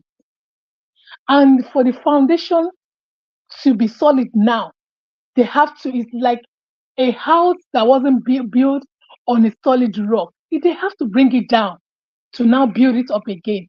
And to build it up again, it's going to take time. It's going to take challenges. And that is what Nigeria is facing now. It's either we face the reality or we just build on a crumble foundation again. Okay, so you are saying that there's been a rot in the system for decades and decades, but that rot in the system is not the fault of Nigerians. So why should Nigerians have to bear the pain point of the rot that was done by Tinubu and his friends? It's not only the politicians; it's everybody. The corruption is everywhere. You go to the airport. Is it Tinubu or Buhari that is at the airport? You go to the airport, the immigrations are asking for bribe. Even in United Kingdom, go to Nigeria embassy, the way they misbehave. So the corruption is everywhere. Indiscipline has destroyed Nigeria. So it's the whole mentality. People, I don't know whether they need to rewire people's brain. Things have seriously changed. Young kids in Nigeria now, they want to become billionaires suddenly. Their eyes is so open to money. All of them want to drive Benz without even having a job. So the situation of Nigeria is not only our politicians, it's like everybody. You don't even know who to trust. You can't trust people who are so close to you because everybody wants to rob you. Everybody wants to steal from you. So the rotting is everywhere in Nigeria now. Everywhere. It's so bad to the extent that things need to change from the foundation, from the head to bottom, from the bottom to head. And it will take time. And I just hope, I believe in Tinubu. I know he will do it if he has the right people working with him. Yes, things might not be where we want it to be, but I so much believe in him that definitely Nigeria will see a better life. And that is just my submission. All right, brilliant. Excellent. Stay with us. Let's come from you and let's go to Zita, see if she's ready now. Zita. Yeah, woman. It's like I dozed off. Yes, it's like old times, isn't it? We always put you to sleep. Look at that. I don't know if that's a commendation for the session that you are falling asleep in the middle of it. But yes, so you're up next. 8-minute monologue. Just the come at it from wherever you'd like. And that's if I know what you people are talking about. Could you please tell me? We were just talking about the Nigerian situation in general, but the what wraps around it is the goings on in the Labour Party with the chairman of that party, Julius Abure, found with his hands in the tills, just helping himself, and then the alarming rate at which inflation is taking over Nigeria, and we're speculating if life is being priced out of the affordability of the average person. So the go-to meals of Nigerians at the bottom rung is usually this mixed together spaghetti with yam and all of these things. So they just pile it together. But that's a single egg zita is going for 300 naira. Spaghetti has jumped from 80 naira to 900. And then sardine is just it's an endless tale of woe. The usual go-to is a bag of rice, but everything just out of Titus, the sardine, is gone from 300 naira to 1,000 naira and 1,020 naira. So it's just the grueling hardship. Even Ribadu, who is a upper middle class elite guy, he never given consideration to live in Nigeria. He's now speaking in that language. So just the never-ending hardship. But what Afenifere is inviting you to do, Zita, is to blame the current economic situation on Buhari, but nobody wants to look there. They say, oh, Buhari is no longer there, as though the things that he did went away with him. So what are you just making of that general mix of the Nigerian situation? Hey, Happy New Year, everyone. Woman, I would like to speak on this with all honesty. And I will want to say it the way it is. Nigerians are suffering. That is true. Things are very expensive. That is true. I hear some politicians say that there is economic meltdown all over the world. That is true too. But the economic meltdown all over the world, we are talking about the effect on the citizens of every country all over the world. What Nigerians are facing today are born out of the inactions and actions of their leaders all over the years. It's not that some Nigerians, more especially those in diaspora, it's not that they cannot do anything. But the problem Nigeria is having is that Nigerians are not identified. I keep saying this. Maybe one day, one administrator will understand me and get Nigerians identified. Let me give you an example of what I mean by being identified. Like this place, if you are in welfare, you will bring everybody who is part of that welfare, their fingerprints will be taken. If you are a woman and you say you are not doing so well, you need help, they will say help for you or for you and your children. If you pass, they will take the fingerprint of you and all those your children. And the money they will be paying you is to cover all of them. If any of them try to register again for that same purpose, my land in jail, because immediately they will know that his or her name is under her mother's benefit. The poverty in Nigeria is not difficult to solve, but the problem is that Nigerians are not identified. Apart from the corruption that has eaten so deep into the country, even if the government want to do palliative or welfare, Any administrator in Nigeria that wants to do welfare will go bankrupt because it will be vandalized. You don't know who is taken and who is not taken. They need to be identified. But what is happening in Nigeria today is something that is for somebody like me. I know that one day it will come to this. Because I have never seen a country so looted and so vandalized that people are still breathing in it. For those of us who are outside of Nigeria and we are talking so big and so fat and saying how bad it is in Nigeria, it's bad everywhere, one man. Just as I heard that lady speaking, I don't know her name before I dozed off. It is bad everywhere. Shola, her name is Shola. Shola. It is bad everywhere. The prices of things are high everywhere. If you doubt me, go and pull out the inflation rate for Norway.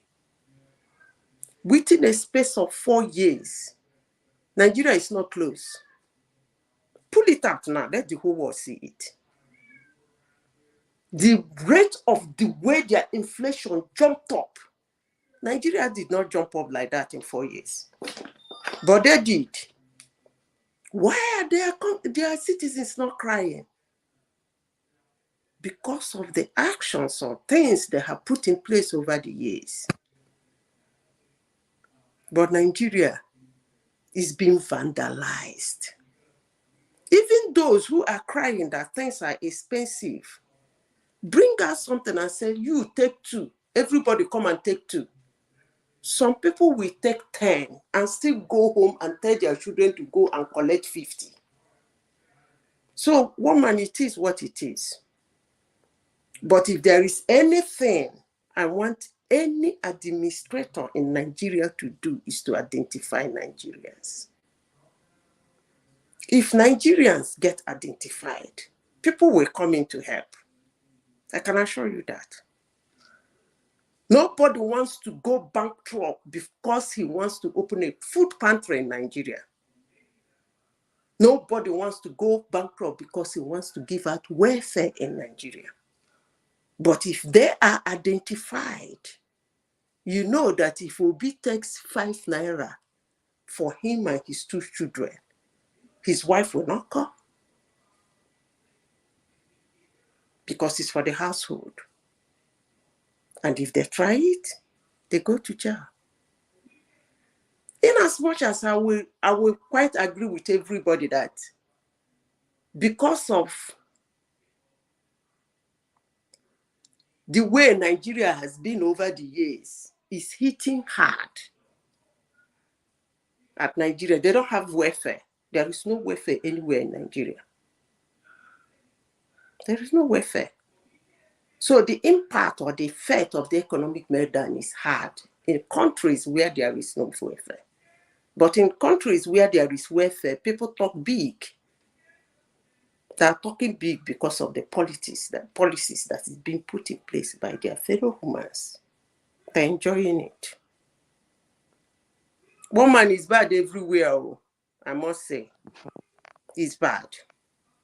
Do you feel that you probably do agree that and that's the inflation rate in Norway, by the way, it's just spiking up aggressively. But do you feel that the economic hardship that is going on in Nigeria is felt equally by the people abroad, if not more so? Rational Mind was just telling us that he had to take an extra job because he just could not look at the other way, people he knows to suffer.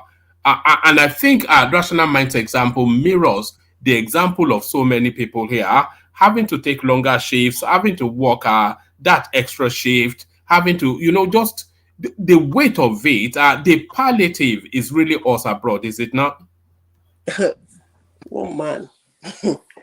That's just the simple truth, in the sense that you that is sending money home, what you used to buy for anyway, krone is no money here anyway. 100 krone is now 500 crore, but you still have to send money home.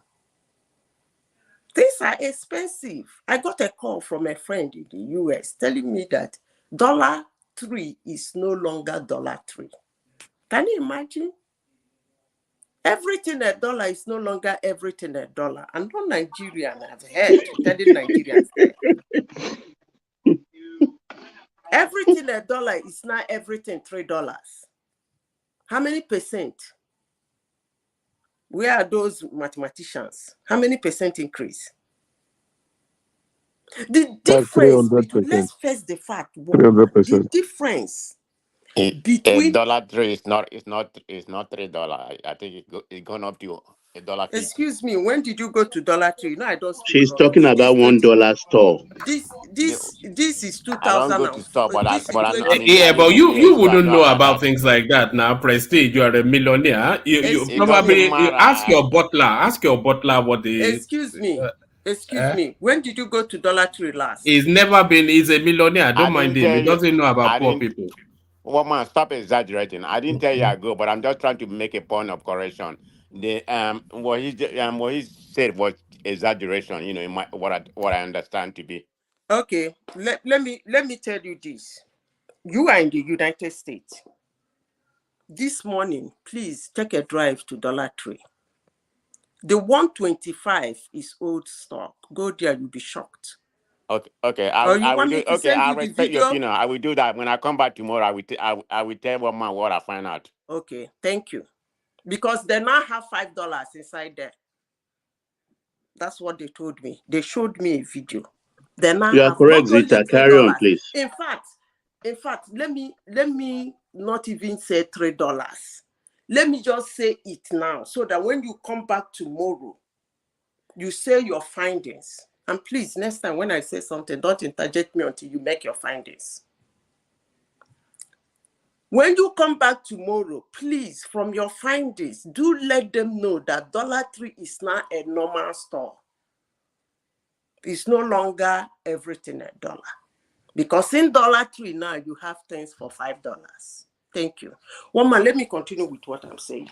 The difference between Nigerians in Nigeria and the ones outside of Nigeria today, just as you said, is the policy and the actions and inactions of the government of where they are. That's just the difference. Because if Nigeria is well managed, yes, inflation is everywhere, but it's not biting hard everywhere. That's just the truth. You cannot be in a country where you don't have subsidized medical care, subsidized school fees, and there is what they call here and other things. Like when a child is in school, there are other things he needs. Like some money for clothes, some money for cream, some money for everything. Other things apart from tuition. You don't have a country that have that kind of a thing. And then the inflation of that country will jump up. Definitely the citizens are going to suffer. So that's what is happening in Nigeria. If anybody is coming to this platform to tell you that, oh, well, wherever he is, the prices of things are still stable, I don't know where that person got it from. But I'm telling you, one man, even the value of the money, if you can pull out how much a krone to $1 in the last 4 years, and the rate of the inflation, how it jumped, it lost its value within 4 years. I don't think Naira did that. But nobody. Zita, is there anything that Nigerians just for you to bring it home? Is there anything that Nigerians can hinge hope on? Where do Nigerians place hope? Because it's always a narrative of doom and gloom. But what can they hope? Where is hope in Nigeria? What can they hinge hope on? Where the hope is in government reducing their expenses. I know some of them will say it's their right. Like, why would he reduce because it's my turn? I'm just saying morally. But one thing you should understand, one man, most times in Nigeria, the prices of things are, they do what I call gogging. That's what happened in Nigeria. No, it's not because of the inflation, but because some people want to gog the price just to make the situation difficult. Because just as you said, even as much as the prices are high, people are still buying. If they stop to buy, the prices will come down. But they can't stop to buy because they're hungry. You remember when plantain went bad? You remember? No, those days during is it COVID or whatever? Okay, when Tinubu, was it Buhari that collected all their money? And that was during the Naira swap, Emefiele. Yeah. When he collected all their money and set it ablaze. Actually, those are the things that is biting hard in Nigerians today. Those are the madness of our leaders that is causing trouble. Do you know, one man, you see, when people come here and they discuss Nigeria, sometimes it rackles me because there are some policies that go on in Nigeria. You see people jumping up and they are supporting it. Just because to satisfy their emotions at that particular time, they are supporting it. Those policies are policies Nigerians should go to the street against. They should not wait until it gets to this turn. This what they're seeing now. Like one man, they're seeing hell. I can assure you. I don't know how many phone calls you get.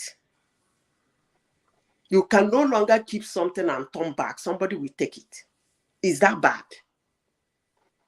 Shops are being looted in the middle of wee hours of the morning. They break into people's stores to steal their food, their items. Yeah, it's bad. I heard somebody saying in early hours of earlier in your this thing that they push Nigerians until they get to the point that we start breaking something. If you break something and destroy something and burn the whole Nigeria, will the prices come down? I would have loved to ask that person that question. We are almost there, Madam Zita. And then when you do that, the prices will come down. Do you think so? Not really. What I mean, they are really pushing the poor man to the extent that if he retaliates, that is what is going to happen to the elite. Yeah, and I ask, if they retaliate, will it change the things? It could, Zita, because Nigerians have not been pushed yet to the point that they make it categorical. Nigerians have not drawn the line on the sand that this far and no further. Do you know why they can't? Do you know why they can't? I used the word a few seconds ago. I said the gag. As we speak now, this is the best time for some Nigerians. They're making huge sums of money from this madness. Yes, but at what cost? At the cost of other people. Well, there it is. What Ribadu is saying to you is that the threshold of tolerance is now about to be breached, okay. And Nigerians are about to draw that line. And you know, you are asking on whoever is going to effect the change that brings people into consideration in how that country is being governed, because that country has sufficient enough to be a country of abundance. But that abundance has been cornered, and what Roberto is saying to you is that backlash,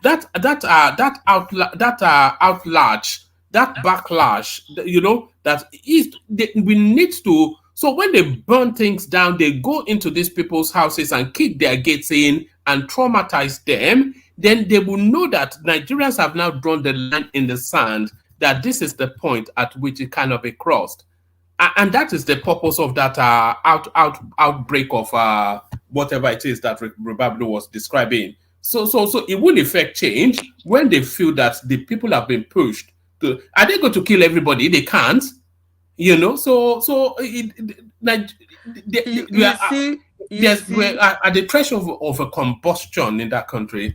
You see, one man, when we say things like this, we believe that the problem of Nigeria is only with the administrators. That's what we believe.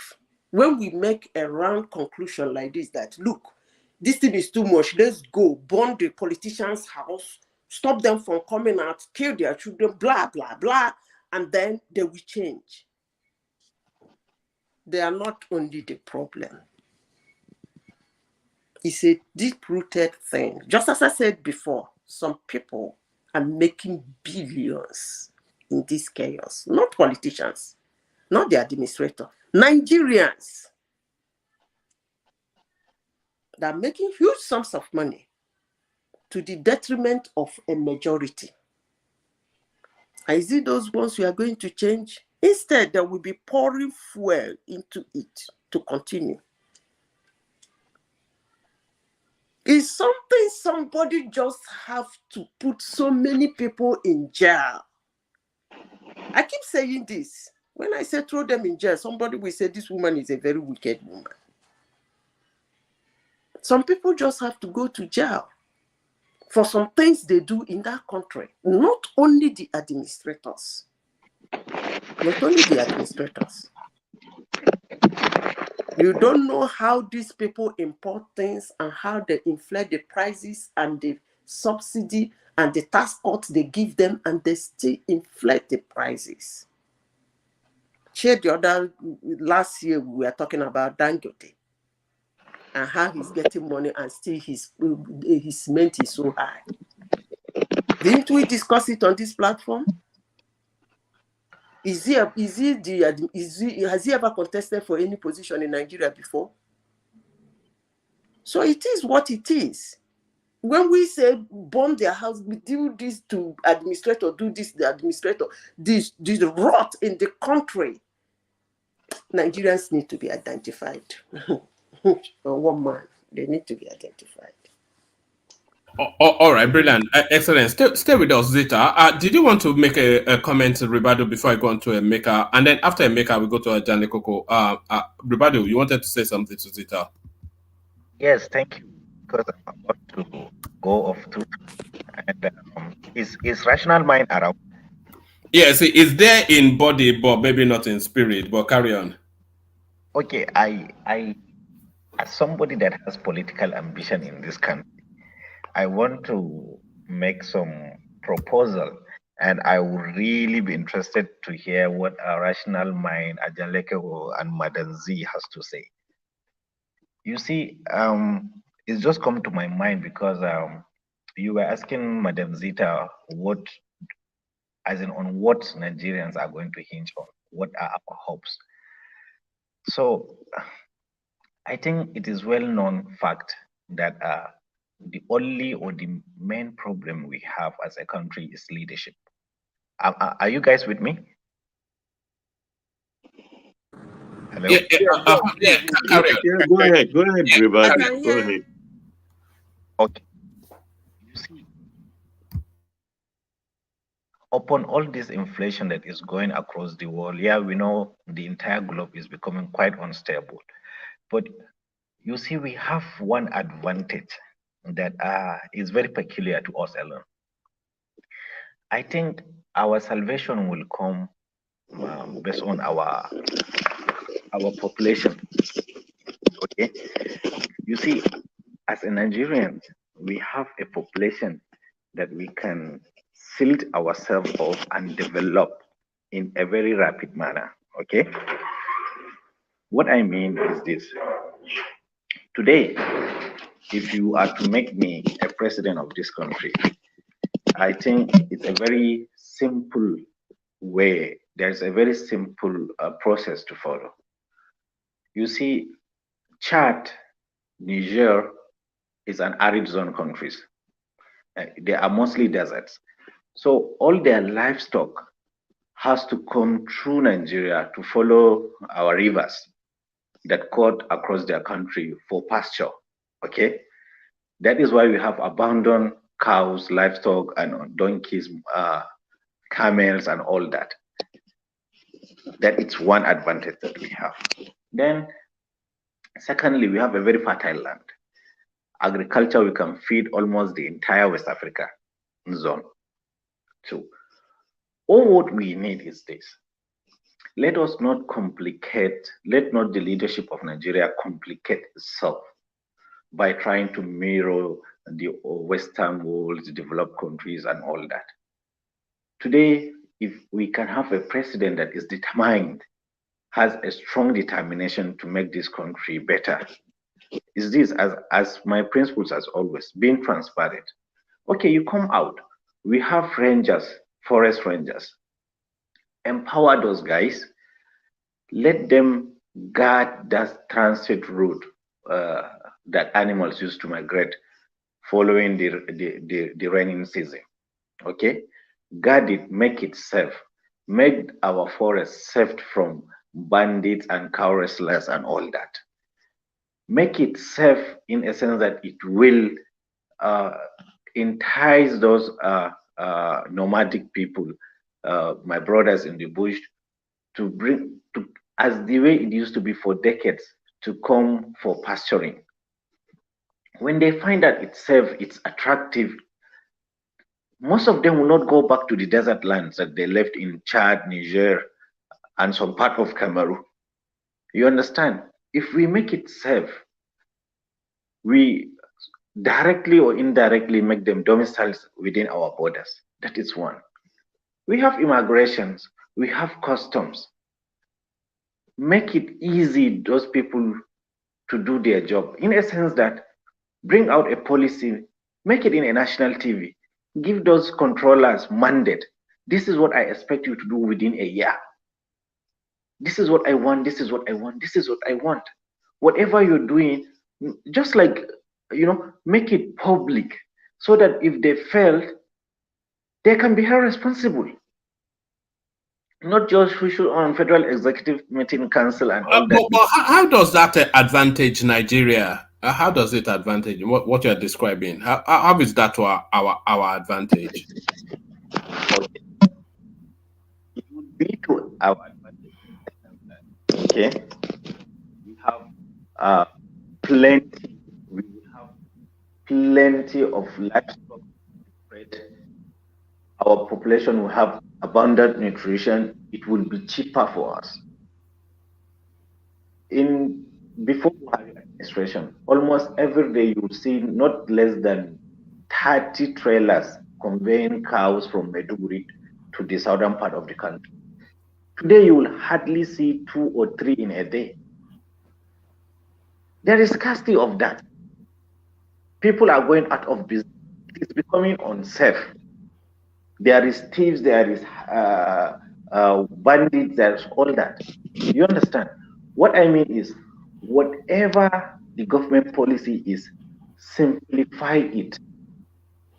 Don't allow it to have checkpoints, bottleneck from this command to that command. Simplify it, make it public, make it transparent, give that person a mandate. You are the controller of social services. You are customs, you are immigration, you are this is your mandate for this year. By end of the year, or by the quarter of the year, or by the half of the year, I want to say report, progressive report. If you did not deliver, sack him. Put somebody there. The government need to be simplified. The business of running government in Nigeria need to be simplified. Dug these free wells, free boreholes that they used to have during the colonial masters in the forest, in the bushes. Dug them plenty. There is certain route that you can demarcate and map. Those lands are just. Well, can I ask you a question, Ribadu? Why must people roam about with their cattle in the 21st century? Why do they have to do that? Because they are nomadic in nature, one, and secondly, because what does that even mean? When you say nomadic, what does that even we know? I mean, what does that even mean when you say nomadic? Yeah, let me just understand this issue of this nomadic. Okay, nomadic. These are certain set of people that all their lives they have dedicated it to the rearing of cows in the bush where they are, from point A to point 1. Okay, and the reason why it's still continuing because we have not grown, we have not advanced to the system that we can domicile them in a single land or a parcel of land. One, our government, in Cameroon now, they used to have registration before you go into Cameroon with your cows. But in Nigeria, we don't. So in as much as we want to see it progress, we are still not yet there. I'm telling you this as a Fulani, we are losing a lot of haddock. Ribadu, again, man, if you permit me, please, and guys, please permit me, because what Ribadu is, I think you're still championing the main very. I think there was a place today I was on a channel and then I saw in Ekiti State, a man was lamenting his crop that he used millions of naira to go and he got a loan from maybe one of his loan sharks or maybe one of his banks. He grew up some crops. The next day he got there, they've eaten everything up. Yes. And he was pointing at the same people that we know. I don't want to mention. I know you are from there, but I just know no disrespect to you. But the point is this: is that when we consistently have this kind of, why do we want to continue promoting such? Why aren't you? I mean, let me say this to you. You see, you can say something is cultural, and you're sounding like one governor. Ribadu, I know I'm only challenging you. No disrespect. You're sounding like one governor in Nigeria that said every people from that clans, they are welcome to come into Nigeria. Don't you see that as a secure? I mean, that was Bala Mohammed. I know. I just don't. I know woman. I know who said it. But my point is this: I mean, in the 21st century, we're talking about terrorism. We're talking about crime. How does that even make sense that you can allow people to come into your country? I know you say Cameroon does that because Cameroon is more well regulated in a way than Nigeria. You have to register as an alien coming to their countries. But the point is this: you know that Nigeria has this problem whereby people come into that people's space and they eat up their crops. And how do you even pin them down to know that if it's the same people that one same person that did it? So why don't we just discourage this thing and have this people house somewhere, have a colony, a cow colony in a particular place in the north? I think there's the governor who once said that I will give up my space in my place. Let them come there. I'll give them a place.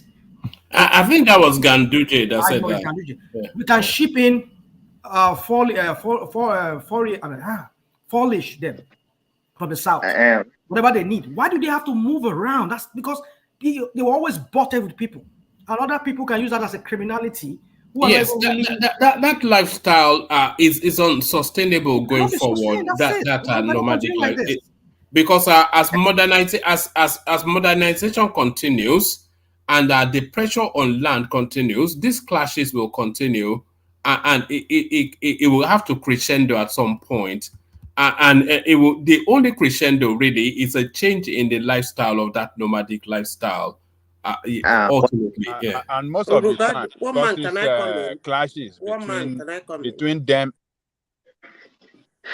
I don't want to make this. I was trying to.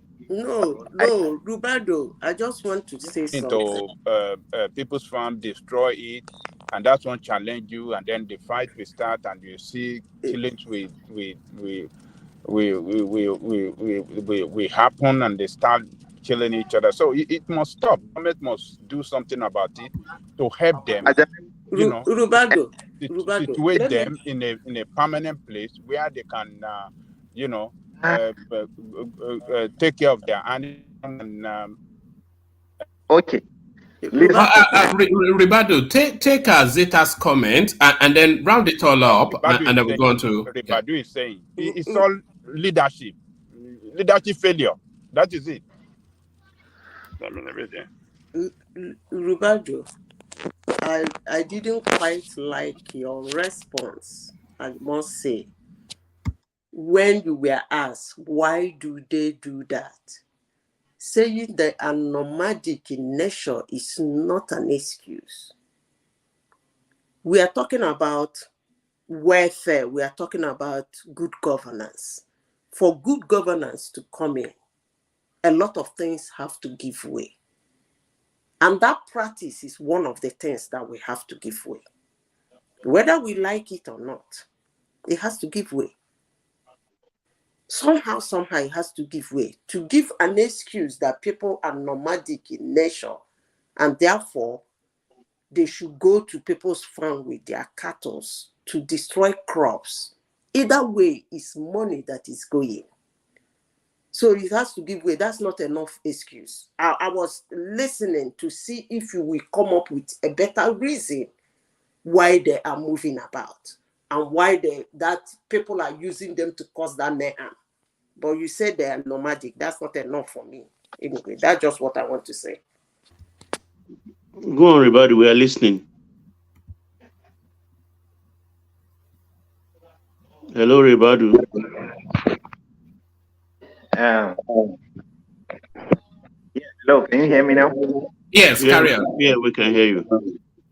Yeah, Madam Zita, I understand your response and I appreciate it, but I don't want to use the naive, okay? But it's a very complicated situation, and me let me try my best to explain to you how it is. Maybe you will understand. You see, what I mean, nomadic. Naturally, these people are nomadic. They are not like urbanized Fulani people like yourself. Okay?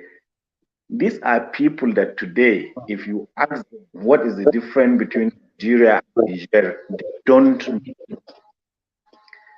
They will come with Niger, try to spend it. Some of them, if they go to the market, they will know that they have to change that currency to Naira before they spend it. That means they don't know that borderline. Okay? And this has been going on for centuries. You are echoing. I don't know if it's me or you. I don't know, but I can barely hear you. Okay, can you hear me clearly now? It's still Hello? Yeah, it's better now. Go ahead. So what I'm saying is this, okay? These people, you see, they have a relative in Niger, they have relative in Nigeria, they have relative in Cameroon. It is only we are educated.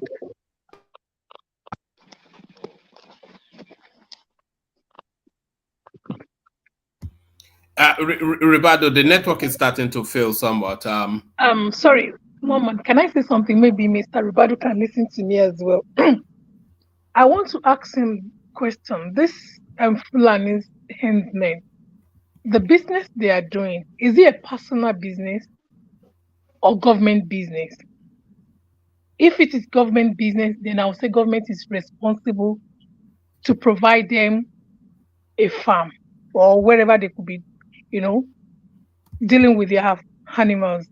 But if it is a personal business, why should they be allowed to be roaming around, destroying people's farm, killing people, destroying crops?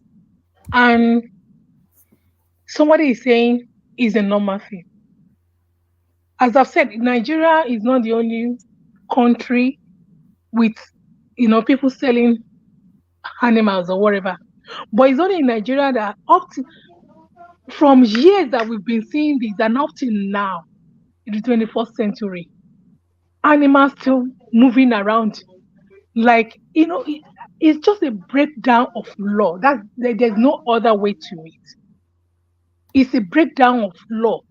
And it should not go longer. This should stop, come to an end. Because it's really, look how many people have been killed in the southeast, south, southwest from these people. How Even did in they the come north, into the even Nigeria? in the north, a lot of people been killed in the north as a result of Exactly, yeah, in the north as well. How did they allow people to just come into Nigeria without regulation? They do as they like. I went to Abuja one time. They almost come into the church and nobody could say anything because they said the moment you go to them, they are ready to kill at free will. It should come to an end. This is their personal business. Let them buy a farm and be farming their animals there. I've been in UK. I've never seen animal going there. I've never even seen where they kill animal. They kill them, with dignity. But in Nigeria, this is just all over the place. This should come. There's no other time than now. It's their personal business. Let them sort themselves out. Nobody's gaining. They are the one gaining from their profit. So the regulation should come now. That should stop. And that's part of the difficulty people are in Nigeria now. Because many farmers left their farm because of these people. They couldn't go to their farm again. I think we are casting blames where inappropriate. Where is inappropriate? The governors are very useless. Let the governors pass legislation that no cows should roam around their states. If the cows roam around their state, they should arrest those cows and arrest the herdsmen. Let's see if those herdsmen will bring the cows from the north Sorry, down to the I'm not south. sure whether you remember I think it's before COVID. Well, is it this Ondo governor, the one that Yes, died? the Akrodolu that is there. Yeah, he tried to do When they something did like that. did they pass again? It is it's not just, I'm not just holding the southern governors responsible. All the governors in Nigerians are very useless, with the exception of Lagos State. But because maybe Lagos State is a progressive state, but even in Lagos State, you still see cows passing through the streets. You still see those cars passing through the streets. Let the governors, who are very irresponsible and do not know their jobs, all they do is to collect FAC and go and exchange to dollar. Emeka, you are misdiagnosing this issue here. No, hold on, rational mind. Let me land the point. And by the way, Ribado has dropped, so I think Emeka now has the floor. But carry on. Okay, Emeka has the floor. Okay, beautiful. Yes, and your 8 minutes. Yeah. Let me land. Okay, it's my 8 minutes, but this is not the issue I want to talk. I like to stick to Emeka, can you give me 5 seconds, please? Hold on, 5 seconds. This is an interjection, but when this round of conversation finishes, then you get your 8 minutes. So we have Emeka, please, 5 minutes. We just listen to a Northerner, a Fulani, and a Ribadu. Don't take what is said lightly. That is a mindset of the North. He said it is normal. In the year of our Lord 2024, they are taking this country back 100 years. We have to be careful with these people. Carry on, Emeka. It is normal for them. It is the mindset, I agree. But we have our own mindset. Our mindset is we don't want the cows to roam around the south anymore. So we want our leaders in the south to do what is appropriate. Instead of them changing naira to dollars all the time, every month, once they collect FAC, they collect their allocation and they are changing and enjoying themselves with their girlfriends and numerous concubines. They should do what is expected for them collectively and say, let's pass a law. You can't come to my state with this. Then let's see if they will bring their cows down to the south. They will only roam around in states that allows them to do that. But this is not the topic I want to talk about. But If I'm a governor, that is the law my state legislation should be passing. If it's causing nuisance to my residents, to my farmers, that we cannot yield crops, agricultural crops are being eaten by cows or goats or sheep or even cattle or camels, we just pass the law. When you come, we arrest them and we share it amongst ourselves. Let's see if they come. Can you just allow me interjection, please? Don't be angry, please. Let me go to the main topic. Don't be angry. I'm not trying to push you because we will keep talking about cows. And just 1 minute. Just 1 minute. I will not take long. It's just a question. This thing that we are talking about, I'm very sorry to say, from my own experience, it will be a little bit difficult. You know why? There are a lot of Southerners also that engage in that business. Most of the cows that you see in the South are owned by Southerners, even politicians. They were the one, most of the poor Fulani that you see roaming in the bush, they are not the owner of those cows. We know that already. So that You understand? Both Hausa, Igbo, Yoruba, everybody. We are not caring they about the do. ownership. You see, something is. That's why I say we'll keep talking about cows. And to me, I don't think this is a. We just have useless leaders. Who cares who owns the cows? Just don't make the cow pass the states. If you own the cow, then open a farm and keep them there and domesticate these cows. I don't bloody care if you own the cow. What's my business with you owning the cow? In short, domesticate them and pay your taxes as a matter of fact. But once they roam the streets, it's free for all. Catch them, arrest the headers, arrest the cow, kill the cow, and share it. So when it costs you financial pains, then you definitely go and domesticate your cows. And if you think maybe you do not want to go into that business anymore, and you say, okay, we'll have meat scarcity, let's go and import the meat. Let's go and import it anywhere. If we cannot organize ourselves, let's import the meat. We do not want anybody doing nomadic farming in this country anymore. And that's the reason. The reason why I'm calling out the governors is because they are grossly irresponsible, they are stupid, they are lazy, they are useless. All the time we keep looking at Aso Rock. All the time we keep looking at Aso Rock. When Aso Rock has its own duties, but each state has a governor. Each state has a state legislator. Can we interject you now? But you say you're not started using your 8 minutes. Can we interject you now? Now, let me start my 8 minutes. Oh, dude. Why are you doing this? Why are you doing this? I want to start because I don't want to talk about cows. Oh, but you went on. Now I am done with cows. I used the opportunity. I used the opportunity to call out the governors who are very useless. I want to start. Sorry, good evening, everyone. Sorry, Rational Mind. Sorry for not allowing you to ask the question. Woman, good evening to the platform, good evening to everyone. I want to discuss the topic for the day. Like I said 2 days ago, that more issues will come out again from the Labour Party. They are coming out. Now, this is why not have they not suspended Abure? Is where because he's running the place like a one-man shop. That is it.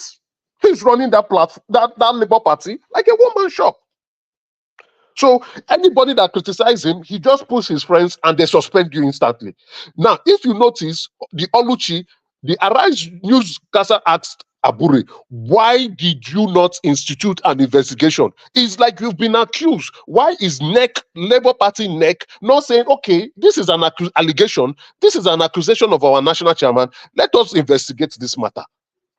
National chairman, step aside. Oluchi, step aside. Both of them are executive members of the party. Let's find out what is going on. If anybody that is culpable, suspension. Why did they suspend her almost 24 hours after she went to publicly? She has been raising this issue. Even Peter Obi yesterday said yes, she was raising this issue, and he has told them to go and resolve it. Did they resolve it? No. Abure came out and was bringing pieces of useless papers. I told you guys before yesterday that more allegations are coming out. Bringing useless piece of papers and telling the world that look at this person's side, but unable to answer the questions that they asked him. The question that they should have been asking Abure is, why are you always signing checks? Because there are 3 signatories to the accounts: Oluchi, Abure, and the national press secretary. The national secretary. Why is Abure always signing checks? Now, to signatory to the account, a B signatory and an A signatory will sign, or a B signatory and the C signatory will sign if you want to collect it. But it appears that Abure is always signing checks. If he's not signing it with the national secretary, he's signing with the treasurer. And now the treasurer is saying, I don't know what is going on. Then which means he's always signing it with the national secretary.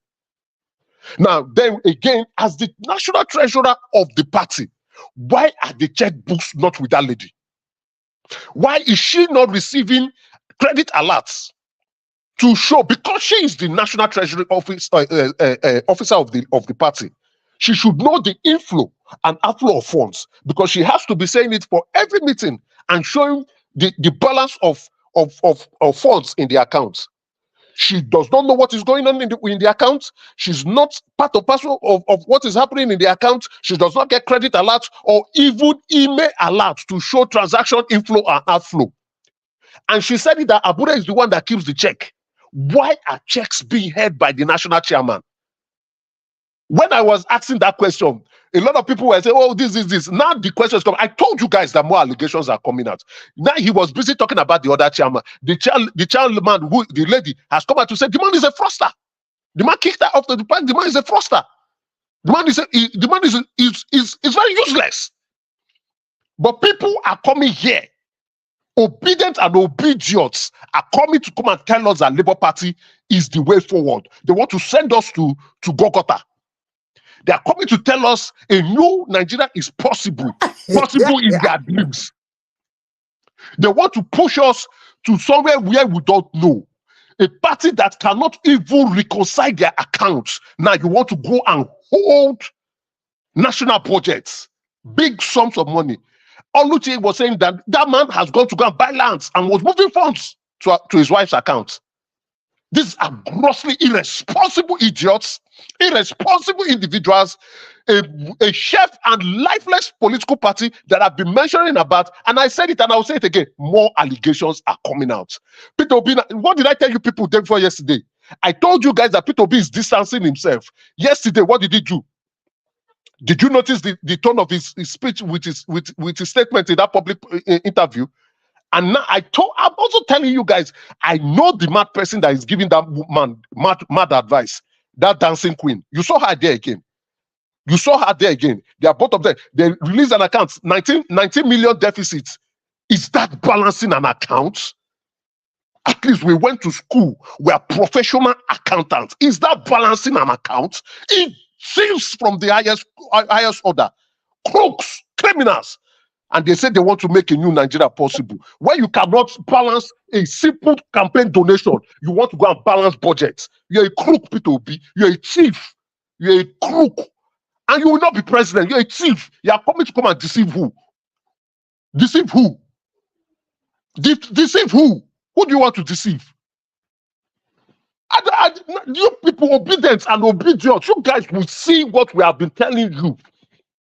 Politicians will remain politicians and they will deceive you guys and take you guys to Golgotha and hang you people there. Not we. We have sense. We know them. We will call them out for their stupidity, their gross irresponsibility, their theft and fraud and forgery. We will point them out when they do the things wrong. But if you allow your emotions to begin to deceive you and think a Peter Obi will come here and come and rescue you, he will rescue you into his pocket and he will take your funds and enjoy his life. What concern Peter Obi for this matter now? Now, you're just I will tell you what Peter Obi for this matter. Now, let me tell you what concerns me into this matter. Many of you, please don't interject me. One man, pause that man. When he was talking, I didn't interject him. Pause him. You should kick him out. Kick him out. Let me become like Pansat. Kick him out. Kick him out. Kick him out. Kick him out. Let me do like Pansat. Yeah, carry on.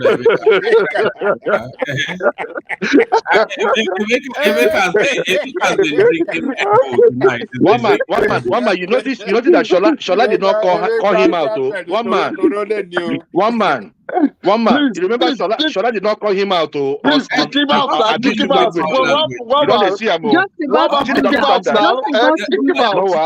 I'm going to I'm reset just about to do that, but you said it anyway. Why you're always giving Pansat one leverage? You will kick the person out. Please kick him out now. Let me talk now. It's my 8 minutes. Carry on, you knew they will come for you anyway. Anyway, like what I say, right? You see, with obedience, they lost an election, and they keep crying foul, saying Peter Obi would have created an utopia. With all the problems and all the rubbish that Buhari did, that Peter Obi would use his magic wand and turn it around and we will be living in the Garden of Eden. The same Peter Obi that did not reconcile accounts. Small account though.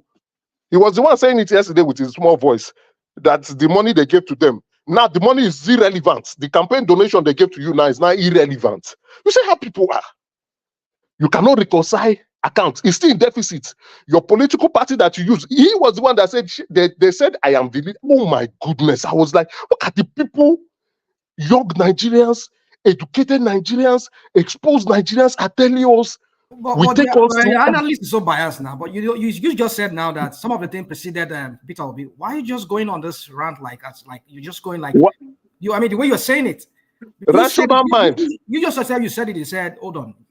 Rational mind. Now you are interjecting. You are taking my time now. I like dialoguing with you. I do. I swear. I do. Okay. Now answer my question. But you said that some of the things preceded him before he came in because he has been. They had a substitute chairman, or what was that? Acting chairman, who was there before even Peter Obi came into the party. So no. Abure was the national chairman when Peter Obi joined. Yeah, but the issues were issues that preceded the time before Abure became a chairman, which means even before Peter Obi became the presidential candidate or even got into the party.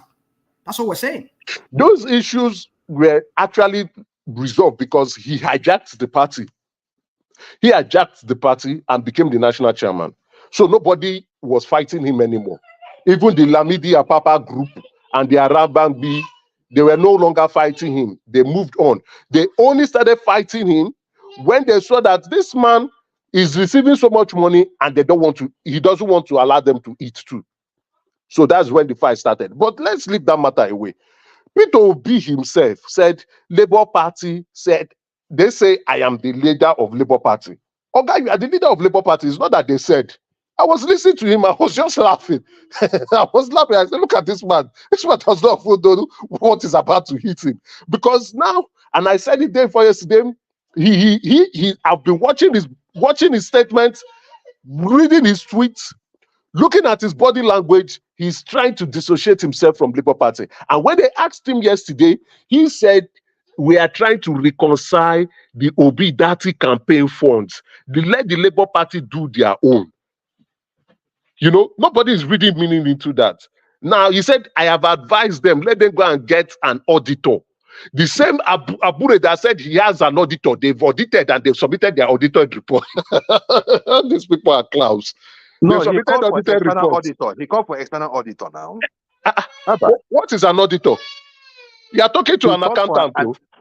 Go ahead. I said he called for an external auditor. That's the thing. Abure said they've called external auditor. Right? I'm saying they should not get an external auditor, which means there was never an auditor in the first place. It is now that it is because of the public outcry. A lot of people have been calling out that dancing queen. Each time she tweets, she has been tweeting about the president. So each time she tweets, and I'm one of them, I'll tell her, Madam, go and reconcile the account. Madam, go and reconcile the account. Stop talking nonsense. Each time she tweets, they will go and reconcile the account. So she has been ashamed so far. She now put pressure on P2B. Let us see how to reconcile the account. Let us remove ourselves from Labour Party because Labour Party is now in disarray. They cannot reconcile their accounts. They cannot publish their account. Abure has eaten that money. Even P2B has eaten the money too. Look at to show you that they have eaten. They can't go and account for 19 million deficit. I am not the one that said it. They posted it themselves. That's not a balance account. Go and balance it. That's not a balance account. That's just a statement of accounts. You're just telling us how you got funds and how you use the funds and the balance and the deficit balance. Go and balance the accounts. You yourself that is coming out. Let the auditor audit you. Let the auditor audit you too. P2B, the highest crook of the matter. That you can still. You see, my mother used to tell me, if you cannot manage 1 naira, you cannot manage 1 million. So I will tell P2B, you're a thief. You're a fraud, you're a crook, you're an armed robber, you're an ole. You and your soulmate, Abure, both of you are best of a feather. You're not leading, you're not going to do anything that will amount to that will save this country.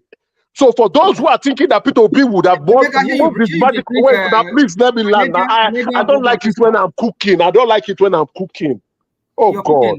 I beg, National Man, allow him. You not past 8 minutes. You not past 8 minutes. What about? I will not take this. They have been interjecting me. They have been interjecting me. I will not take this. I will take this. They are interjecting me and taking my time. Hold on, everybody. We'll both hold on, Ajale Koko. Let him add salt to my soup. Add salt to my soup, please. Hold on. Will both the obedient and the obey leanings let Emeka speak? Both the obedient and the obey leaning. One man. Wait, no, I want. See, please allow me to. You guys are taking. You are taking 5 minutes of my time. You are taking 5 minutes of my time. Allow me to talk. You guys, you see, and I didn't plan to talk about Obi alone. I also want to talk about the inflation. But allow me to cook my soup. I'm cooking draw soup. It is only Baba Ajani Koko that I want to add salt. Please add salt to this soup. Please add salt. Add salt. Salt. That's salt. Do you know that they have account with Fidelity Bank? Yes, now they said it. They said it. I like this salt that you added. Bank. In short, it's not salt you added. You added Maggi. They said it. What is wrong with Fidelity Bank? What's wrong with Fidelity Bank? These crooks. They only had account in Zenith Bank before. They now went to go and add UBA and then Fidelity Bank to show you where the interests lie. You see how criminals behave. You see how criminals behave. Okay, please. Let me. Oh my goodness. Hold on now. As you're talking now, and you and Baba Ajay is talking. Where should he lodge the money? Fidelity is not a Nigerian bank. It's a Nigerian bank. We know the shareholders of the bank. Is P2B not a shareholder of the bank? Is P2B not a shareholder of the bank? Hold on now. Let me cook my soup now. Let me cook the soup. Let me continue cooking this soup. Then let me talk about the inflation that we are all crying about. So P2B, the people who are thinking that he will come and give us an utopia are actually dreaming. They are living in a different dimension. They should come back to reality. They should come back to earth. That P2B, with the problems that we have, P2B would have destroyed our country and finished this country because he's clueless, useless, and the worst thing that will ever happen in our political space. Look at a man that cannot reconcile accounts is coming to talk about becoming president. A man that does not know when campaign stop. He's still campaigning after he lost. I've not seen this in the history of politics. Since I've been alive in this world, I've never seen it where somebody lost an election and continues campaigning. Jesus Christ, where does it happen in this world? Where? Anybody should tell me you lost an election, you refused to accept the election, you went to court, and you are still campaigning after losing the election. Jesus. Okay. And you say you want to be president, you would have taken us back. In short, you would have just taken us to the Red Sea to go and die.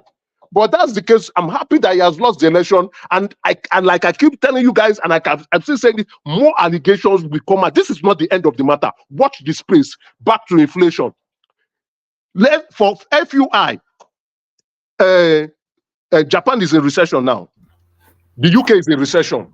So there is a world recession coming up. FUI, okay. Is that the stepbrother? FYI, of FYI? Okay. FYI, for your information, recession is hitting. Nigeria is not the only country that is experiencing high prices. They call FBI on them. Now the soup where they cook. The soup where they cook. The soup where they cook. That soup, the soup never done. I go continue tomorrow. When we call FBI on them, Daddy. Yes, they're all crooks. All of them, they're all thieves. Emeka, you're talking for 17 minutes now. Come on, calm down now. Bring it down now. Let other people. Well of Nashville, when you spoke, you spoke for more. I kept quiet. I didn't want to interrupt you. Please, no. Allow me to finish.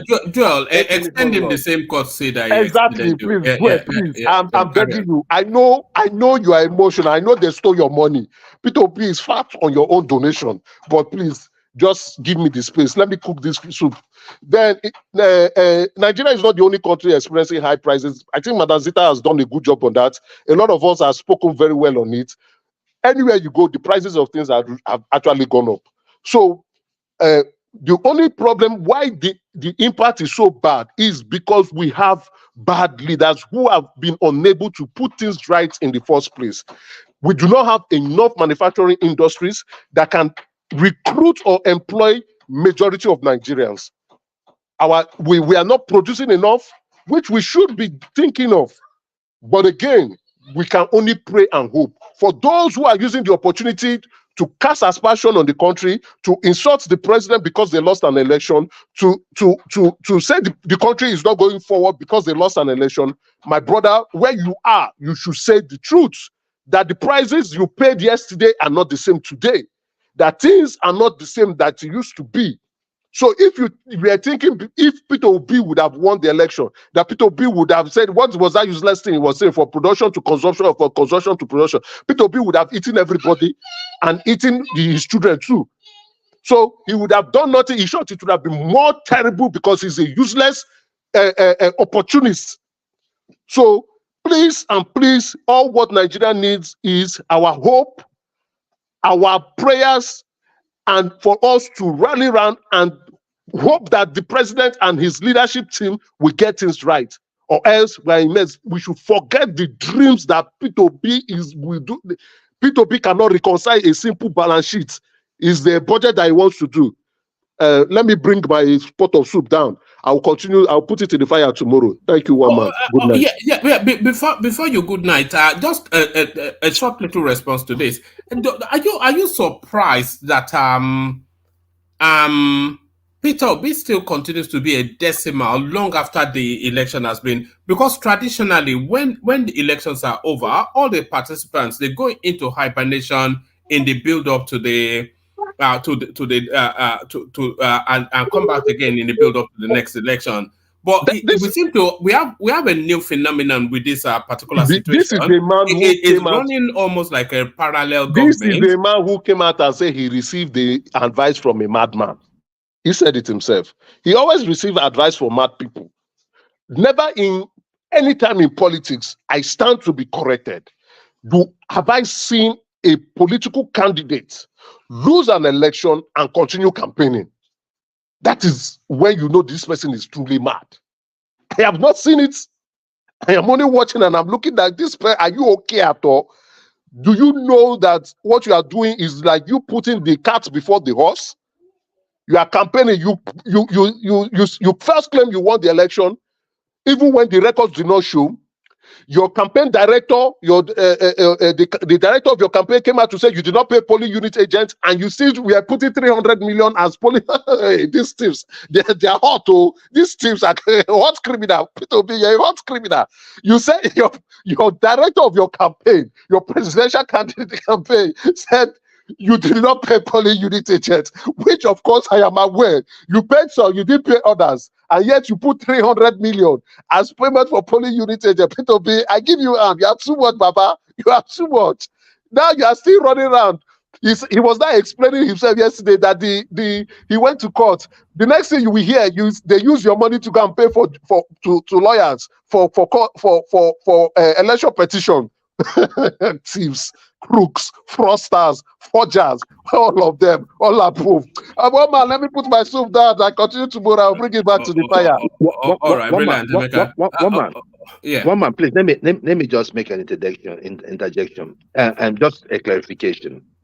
For earlier on, for those people talking about inflation in the United States and the dollar general, and I'm talking about Madam Zita, and that's wrong on all levels. I shop at Dollar General as well. I didn't say That's where I go General. to buy. I said $3. They are the same thing. Dollar General. No, they're not the same thing. $3 is everything a dollar. No. That's what low prices. Okay. Can I just tell you something, madam? Let me just tell you something. The category of shops that you consider that $1 thing is Dollar General. This one you just mentioned. There are a little that we have a few of them, right? Like a few franchises of that, right? What they do, you cannot see something that you can buy for let me say $20 in Walmart, and you get it $1 in Dollar Tree. No, it's not the case. The issue there is that it goes by quantity. Now, this is why people are not they are not stupid, right? Even if you want to go buy a tissue paper from there, you'll find out that the one you buy in a Walmart is far bigger than the one you're going to get in Dollar Tree. And they're true or not true, there has been a price increase. But even if you go there, right, if you see the ones food that are about to expire, you see it there as well. When you go there, there's a way they manage those prices. Now you might not get it for $1, but it is not more than $1.25, $1.50. That is my point. Then there are some things now, they've now changed their business model to accommodate more expensive things. And when you go to buy those, you're going to see that they are more in quantity and better in quality. So that's the point I was trying to just a clarification. Thank you. One man. Let me say something. I've gotten a clarification on this issue we are narrating. Yeah. Say Hold on. something. Let me Hold just on. make a point. Yeah, you will make that point. Say something, but you are up next, and your 8 minutes starts. A man of prestige. Good to have you. Carry on. All right, thank you. Let me make a clarification on this $3 issue. I've just gotten a verification. Let me tell you, that's what we call dollar general, and that's what we call $3. Initially, this $3 used to be everything in the store. It doesn't matter what it is. So that anything is $1. But late last year, it went to $1.50. Up to right now, any $3 you go is $1.50. It doesn't matter what it is. A I dollar said general. go Let me this finish. morning. Don't interrupt me. You're not in Go USA. this morning. I started the topic. You are Yeah. So look. we are discussing my Just calm topic. down. Just calm Go down. this Take yourself morning. away from my Man of comment. Check. prestige, you are discussing a topic. She can interject. No, if I allow you to interject, you interject. It's my turn. Nobody should interject. If I say you can, you can. Okay, I have the right, and one man give everybody that privilege. I'm trying to make a clarification of don't come here and exaggerating that's obtainable wherever you are. That's not obtainable in United States. I've been here for a while. I know what's obtainable. I just gotten my own verification right now, and I can bet anybody with any amount of money. $1 used to be anything there is $1.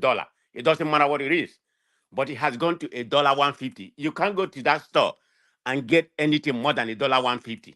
Nothing. It doesn't matter what it is. Of course, they are cheap things. Every one of them is $1.50. It doesn't matter what it is. $1 general is different. It started from $2 or whatever, There's no demarcation of this is what it is, but it's very cheap. From $2, $3. That's what a dollar general stands for. So we need to make a difference. I hate when people come here, you don't have the right information, or somebody tell you something, you have to verify and say this is what it is. So if I'm wrong, let anybody bring me a different data. Then we can, one man I specifically said is coming from my own mouth. You And are this right. is You are right. Move on. You are right. okay. So having said that, you see, some people are here, there will be phobia. I just Whenever don't when it think comes to you go their, reach my their turn. blood their blood pressure run mad, not even run crazy. I don't know what they be drinking, They are here to entertain us, but their entertainment is not even funny.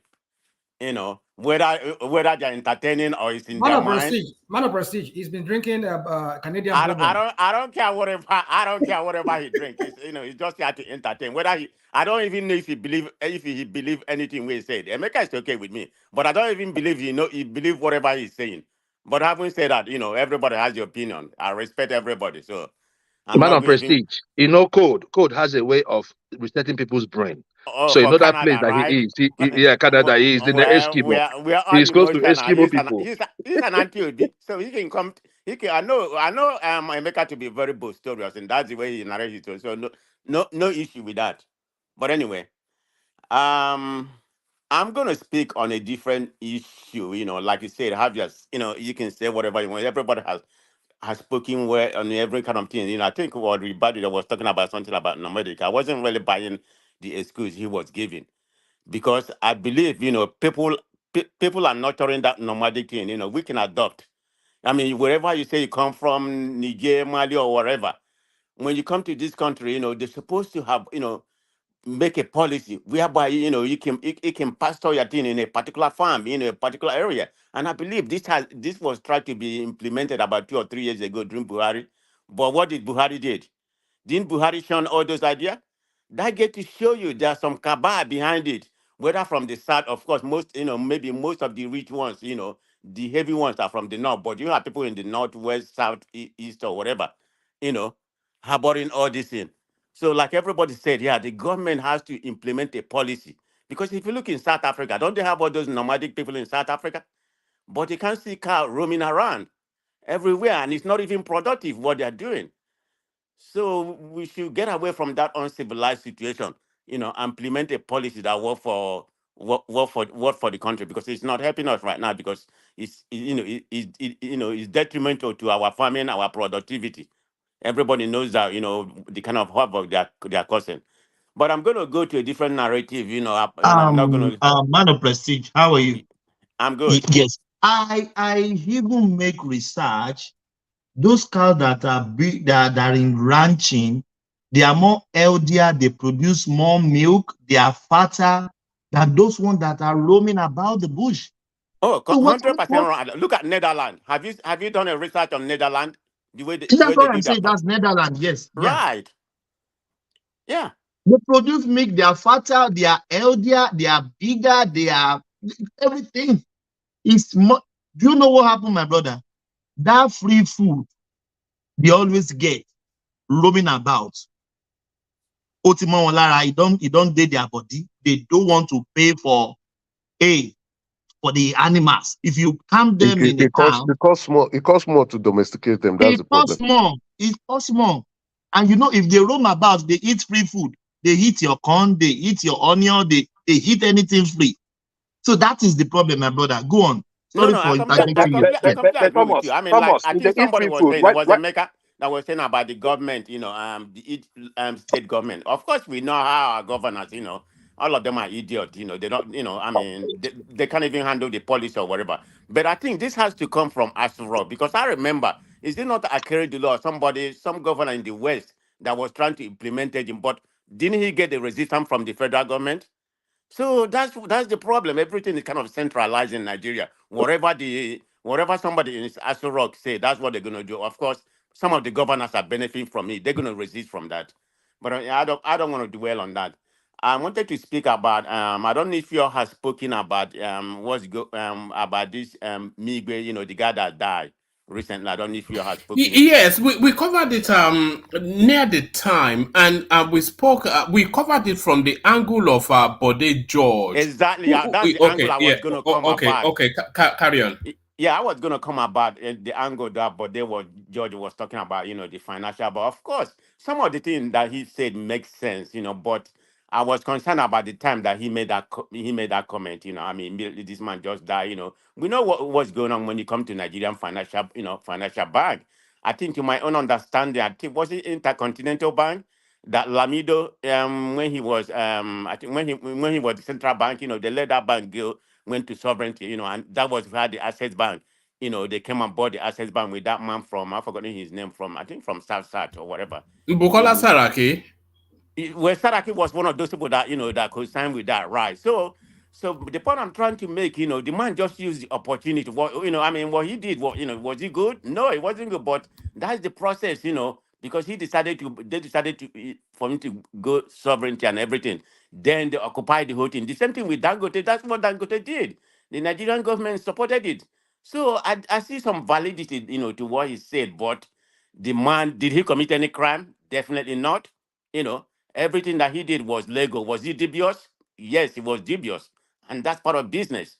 I mean, and that's the kind of that's the kind of policy we have in Nigeria. It's not only in Nigeria, but in the Nigerian space, it's more pronounced. It's more hidden. So it's very much dubious the way he controlled the whole bank. I mean, almost. I mean, he's the number one lending bank in Africa, to my own understanding. I think he was supposed to be buying a bank in Uganda. I mean, Ghana, almost most of African countries, he pretty much controlled their banking system. Of course, he controlled the Nigerian banking system lending wise as the number one lending bank in it. So I wasn't really happy about that commentary at that particular time because the man did not commit any crime. I mean, he did not commit any crime. So that's all I wanted to say. I don't really have more to say. Everybody has spoken about. I'm not going to go into what about the economy. Everybody knows what's going on with the Nigerian economy at this particular time. So I don't have a remedy to that because I'm looking at the cement price today, 1,500. I remember when I was having a project 2 years ago. I was buying it for I was buying it for 200 naira. You know, but right now it's 1,500. That was 2 years ago. But everything is inflation. Yeah, there's inflation everywhere. Let me talk about the one of inflation everybody's talking about. There's inflation everywhere. Don't we? What we have right now is 30%, 29.9 something. That's about 30%. So it's everywhere. But the government has to, implement certain kind of policy. I mean, USA, we have inflation, but the inflation has pretty much under control right now. I think it's about 3%. London, British one over there where you are, UK is about 4%. Japan, I think the inflation has gone up. They are no more the third largest economy. They are not fourth or whatever. Then I think Germany has overtaken them because of the inflation that is just hit them. But do you see them panicking? The government has been able to implement something to support the people when it comes to policy. So the problem we have in Nigeria, I mean, in a nutshell, is leadership. It did not just start from this government, but they are not helping. They are not helping the situation. I don't know what is happening, but anybody that go in that Aso Rock, I mean, their brain, nothing is going to work. Even at all, it doesn't matter what kind of intellectual, what kind of educated people you have. If you go to that Aso Rock, something just wrong. Like some people properly said, we need orientation. It's not just the government, the people, but the main issue we have is the policy our government is, and the people in Nigeria emulate them. So that's where things stand, and we need to find a problem. As of right now, I'm gonna give Tinubu F. I don't know what's gonna happen next year. So things need to start getting better, or else it's gonna get worse. Look at Senegal. Look at the way they protest. Didn't they protest about the man try to postpone the election Man of to Prestige, can I ask you a question? Yes, sir. Go ahead. Okay, thank you very much. And God bless you. I agree with your assessment of Tinubu, giving him F. I agree. I have no doubt that is the appropriate result sheet for him, F. But do you think if P2B had won the election, do you think he would have fixed any of these issues, or do you think these issues would have not arose? Well, I'm not gonna answer that, Emeka, because P2B is not in power, so I don't know what would have happened. So I can't comment on that. Even if he could Fair become a answer. president, Fair, fair, fair. I can't Fair. comment on that. That's all I'm That's gonna a tell fair you. answer. That's a fair answer. Thank you. Right. But anyway, so let me go home and conclude my statement. I think I was talking about the Nigerian mentality, what Nigerian people need to do. I mean, peaceful protest is okay. I mean, like I was saying about what happened in Senegal, they postponed the election. But today, the ruling council over there has overturned, overturned that and said the election has to be held, I think, end of this month. That is people will has to be obeyed. The people went outside and protest. I think they did some damages or whatever, but people need to come out, and say what they mean. Not this up pocket protest here, and here and there, because they listen. Believe me, the government do listen. They do listen to people. I'm not calling for a revolution, believe me, but people need to have their say, Maybe the government will listen to them. Some policy, something need to be done, or else we can't be going on this way, else Nigeria will be finished, because I know what's going on with him, my own personal right now, how much I'm sending, how much I'm saying I'm depleting my fund. Everybody, it's not just me. So I can't just stay here and crying. I'm thank God I'm in this country. I'm blessed. I'm not gonna hide that part of it. But I'm depleting my fund. I'm not suffering. So let anybody here come here and say they are suffering. We are still doing okay. But Nigeria, we are paying the cost too, by all means. So one man, thank you very much. That's all I have to say. So let me stand and listen. One man. I'll be leaving as well. One man. Okay. One man. Can I say something? I'll be leaving as well. Let me just say this before I leave. For the Abadorians on the panel, and to those, because I know they are listening, especially that man, Baja Manlia. I mean, what you call him. I don't want to know his name anymore. One man. The Tinubu government should, as a matter of urgency, reshuffle his cabinet. Not reshuffle, he should sack these ones that we have today. And one person I would advise him to pick up is Dr. Obiareri. That man has practical stuff, practical ways with which we can get ourselves at least out of this mess. I have listened to him. He is consistent and he makes a whole lot of sense. His name is Dr. Obiareri. Thank you very much, everyone. I'll be listening for the background. Thank you. Bye-bye. All right. Thank you. Zita, you wanted to say, and then after Zita, Ajande Koko is up next. When Ajande Koko is coming on, I'll be taking my leave. I'll hand over to Thomas. Zita. One man. When I say something, I don't waste words.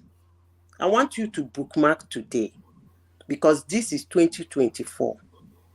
2024. Coming to your platform, as I said last year, I'm ready. I said that $3, I did not say dollar general. I said $3 has been introducing prices. As I speak to you today, it is a normal store. What do I mean by that? If you walk into $3 today, it's no longer everything 125 or 150.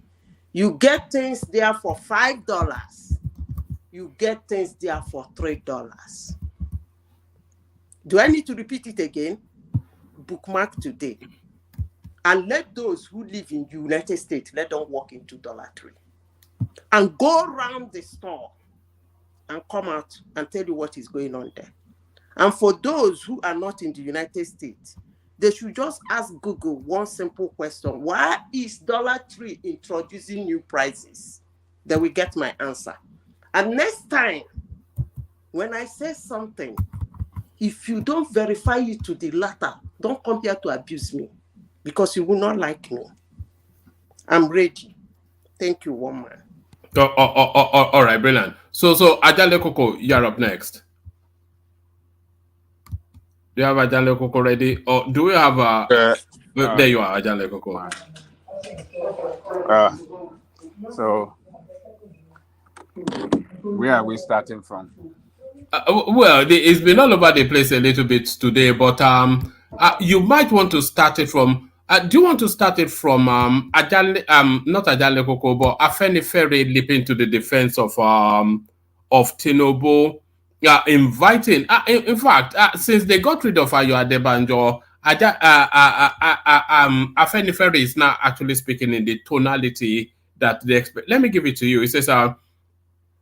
the Pan-Yoruba socio-political organization Afenifere has said that the economic downturn being faced by Nigerians was caused by the mismanagement of the administration of former President Muhammadu Buhari, with renewed concerns over the high cost of living since the inception of Bola Tinubu administration. Afenifere faulted those criticizing the president, saying they are still pained by his electoral victory. Those sleeping and snoring during the 8 years of Buhari suddenly woke up. They forgot that these remedial actions should have been taken many years back. The major sins of President Bola Ahmed Tinubu reside in his daring to contest and win the presidential election. A statement by Afenifere reads, so that's their attack now. So are you on board with that? I think we've come across this sort of storyline over the last few days. People somewhat leap into the defense of. Yeah, thank you, one man, and greetings to our listeners around the world. Click on the like button, share and subscribe if you haven't done so. Let me use this opportunity to welcome our sister Zita back into the fold tonight. Thank you. Welcome. Thank you. We don't ask of you, Taya. We don't send one man to you, say, waiting they happen. We know they see our madam now. Where our mama did. And he told us that you've been busy. The madam that called Wachuku the headless mob. Leave that one alone. So he said you've been so busy with your academic work and stuff like that. Well, I'll be coming on Fridays though. Weekends I will try. Okay, that's good. Thank you. They'll be coming to give us weekend tonic, every weekend tonic. We get water. Yes. I remember that medicine in Nigeria back then. Sunday tonic, or what did they call it? It was Sunday multivitamin tablet, something like that. So, but you are welcome, Zita, and let me greet our... Ajale Koko, let me bail. I have to do something now. I'll hand over to Thomas. Carry on, Ajale Koko. Thank everyone. See you tomorrow. Okay, thank you. See you tomorrow. So And let me greet our sister Shola as well. So I believe she is enjoying the platform, and I hope that she will permanently be one of us on this platform. So, well, woman, Afenifere, what they said, their statement sounds good, but I don't know if in that article, if they mentioned um, anything about, I mean, if they advise Tinubu on what he can do better, I mean, on measures that they can take to make life, better for Nigerian people. How can they work? How can they reverse this hardship that is policy has brought on Nigerian people? I will. Uh, I'll be so inquisitive to know if they mention, a kind of, if they offer him some advice, as to how it can make life better for Nigerian people. If they fail to mention that, and that this statement could be interpreted in so many ways, even though it sounds good, is logical that yes, Tinubu made a, a lot of mess on the ground when he came in, but at the same time, his policy and measures that he has taken have not bettered the situation. So, but you know, it could be interpreted. It could be interpreted in so many ways as tribal. That they are just supporting their clansmen. That okay, Tinubu is the president. Is a Yoruba man, so they have to support him no matter what, whether he's running it good or bad. It's one of our own. We don't care. Just as what we had, just like what we saw that a lot of Northerners did during the Buhari's administration when he was taking Nigeria on the wrong path. But Ajali Kuku, they never support him from the onset. Why would they support him now?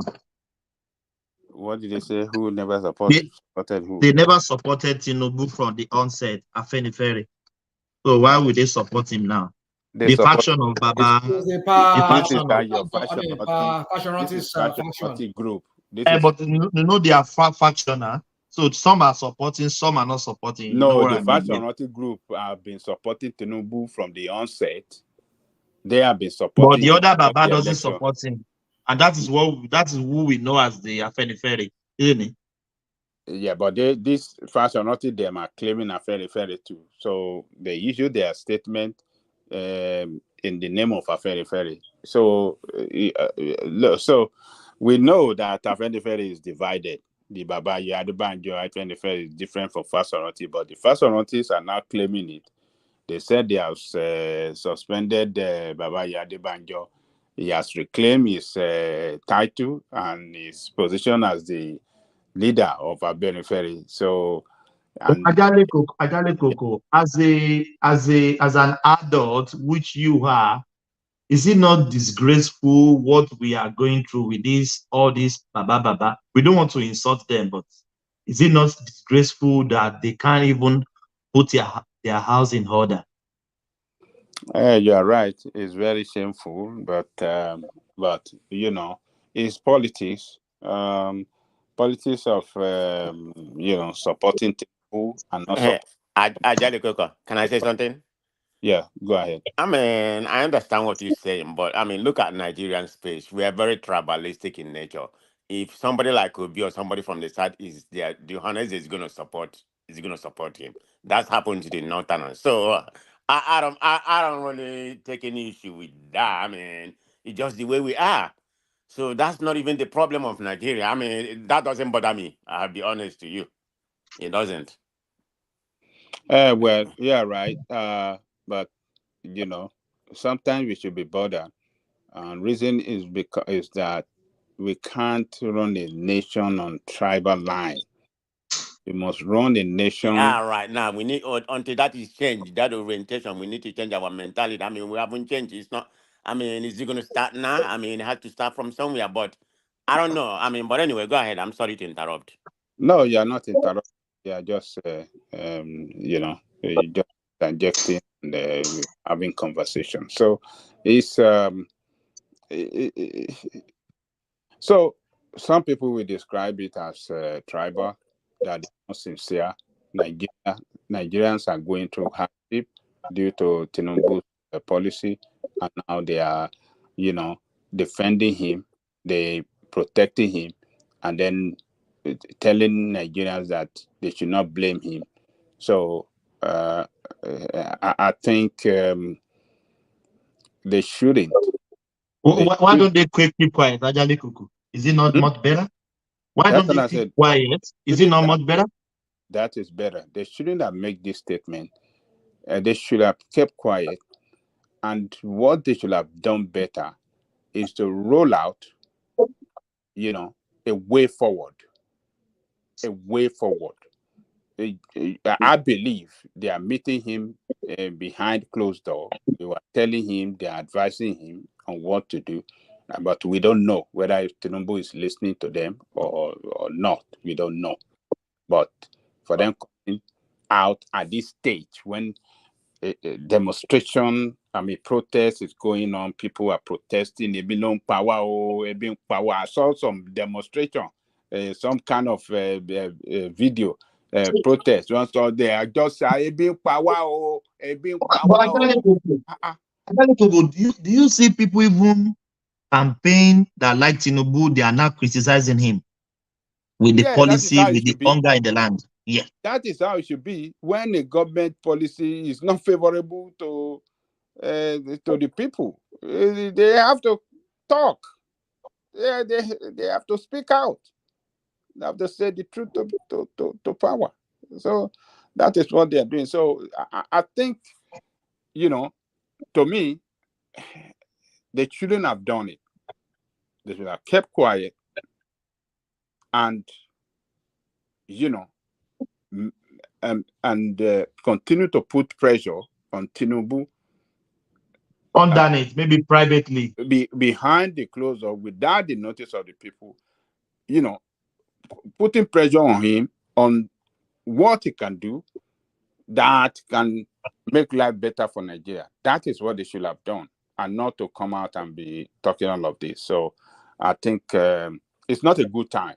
That's what I can just say. It's not a good time for For the optics, it's not good the at all. optics. Is Ajali not Kuku. good. Yeah, the optics is not good. The It's time not good. is not good. They should stop playing politics with hardship that Tinubu policy has brought on Nigerian people. They should not play politics. That's my own take there, General Thomas.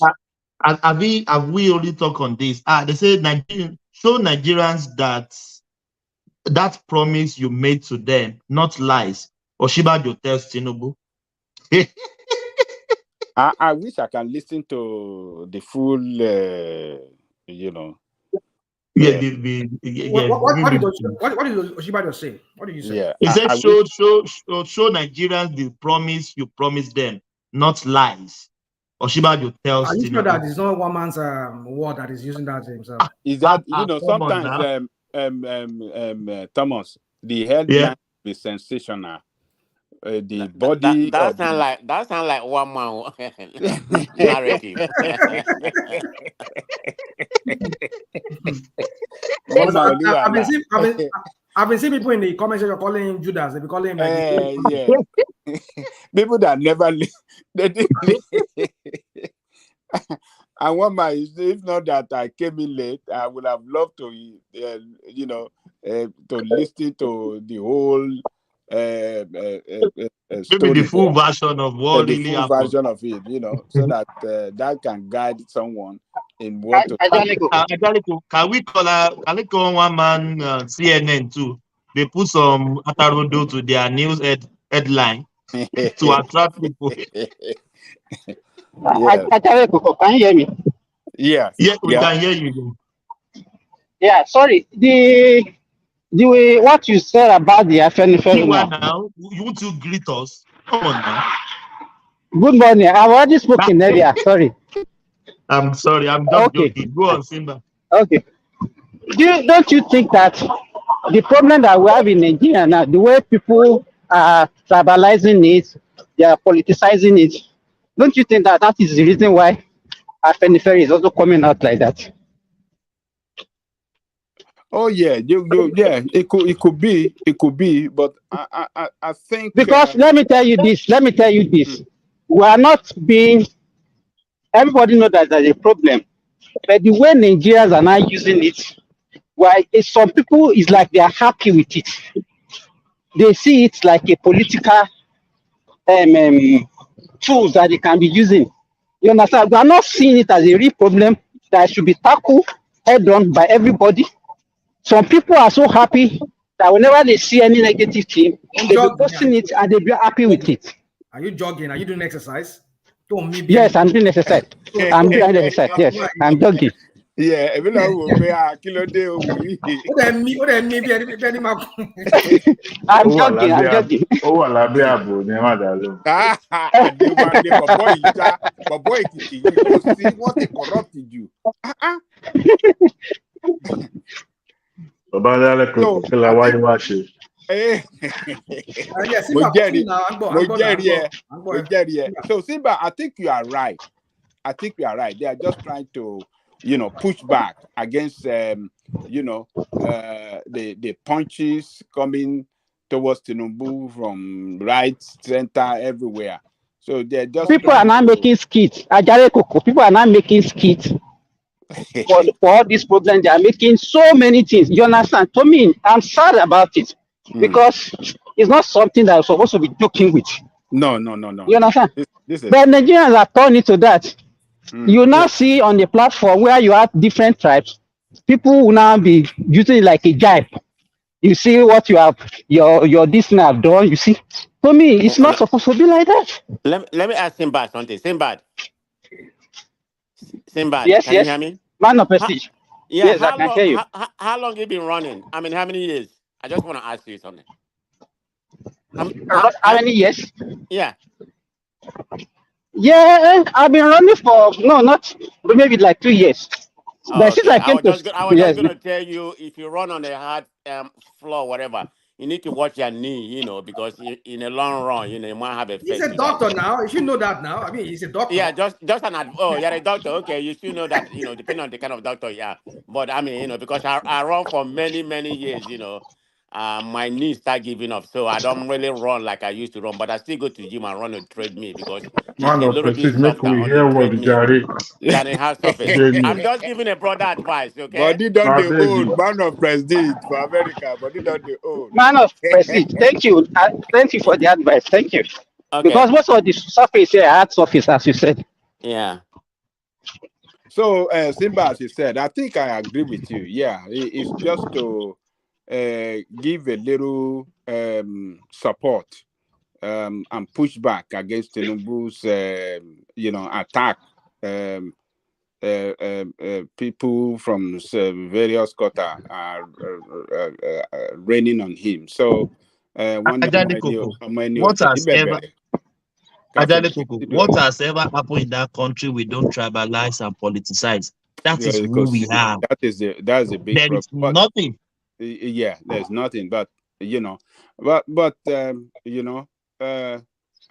Tinubu too have a responsibility to show to Nigerian people that he really wants to solve the problem. And what he can do now is to invite the best of the best brain, gather them up, let people see them, give them responsibility, let them You cannot do. Tinubu cannot do this. Him and his team. This thing is beyond them. The best of the best brain around this country should be even opposition anywhere, opposition yeah. everywhere. A former head of state like what do you call it? Obasanjo. Look, Obasanjo went through this kind of situation before. It should bring them and let us brainstorm. Let us see what is the way out. You should bring Peter Obi. And Peter Obi too. If you can, why not? Why not? You're so Peter wrong. You know that, right, Mega? Which can Peter Obi? Look, Peter Obi will send us to I will not depression. I'm mentioning Obi for where? Look, he has to run Peter Obi will not balance our book. Everything will be this Labour Party your time to shine. This is your time to shine, my brother. Shine. Adewale, you too, right? My democratic brother, you too, right? Okay, go ahead. So sorry, Baba Jani Koko. Sorry, my bad. Man of Prestige gave the president. I agree that the president has help, but I don't know the kind of result I want to give to people. Make federal government go open account for Fidelity Bank too. Then we keep their money in good bank. That account no go balance. Emeka, be careful. The thing where they do tonight, it's no good though. Be careful. Ajale Goku is payback now. And they pepper their body. Their body they pepper. Emeka, I thought you don't finish cooking now. Why is still cooking? I thought your food done now. And they turn the soup. Go and bring Koboko. Emeka, I mean, we should blala in yans tonight. And they turn the soup. Go on. Yes, sir. Patoski, yes. Patoski. This thing that whether the offender is trying to push back or no push back, I think now that Tinubu has gotten there, offender is supposed to know that okay, one man buy your wash any. One buy your shit. One buy your shoe. One buy your shit. One buy your wash. One buy your Let's be very objective. Nigerians are suffering now. It will be unfair for us that we are in diaspora. Even with our in diaspora, we know how it's hitting us. Those we are going through the hardship. We are going through Patoski. We are going through the hardship mentally, psychologically, emotionally, than financially, our people. Financially, every area of than life. our people there. Exactly. They are just going through. They are just going through. They are just going through the physical pain. The physical. Ajale Coco na lie now. Ajale Coco na lie. Nobody likes to keep asking his brother. What kind of hardship are you going? You want to compare that? What kind of hardship are you going? Do you send money? Do you send money to people? Yes, I do, but don't call that hardship. You're still enjoying. You're still making money. You're making more money than you make last year. You're making more money than you make last year. You're United States. Do you know that? Do you know that? I don't know how many people you send money to. They have increased. Don't send any money. Just to his parents. Just his parents. Look. Okay, go ahead, Daddy Goga. But I'm just letting you know. So let Pastor Patoski speak. Let him speak. So what I'm saying is that all those people asking us for money in Nigeria, nobody likes to beg now. If they have their money, they won't be calling us. You understand? The psychological impact of begging around person, begging your younger brother, your younger sister that is abroad for money. If they have their own money, they won't beg. When some of us were in Nigeria, we're not calling people abroad to give us money now. Some of us were even sending money abroad to people. That's the point. So Nigerians are actually suffering, and Tinubu does not have any clue. That's my challenge. I will keep saying it. Let him fix security and let him fix agriculture. People need to eat. People need to eat.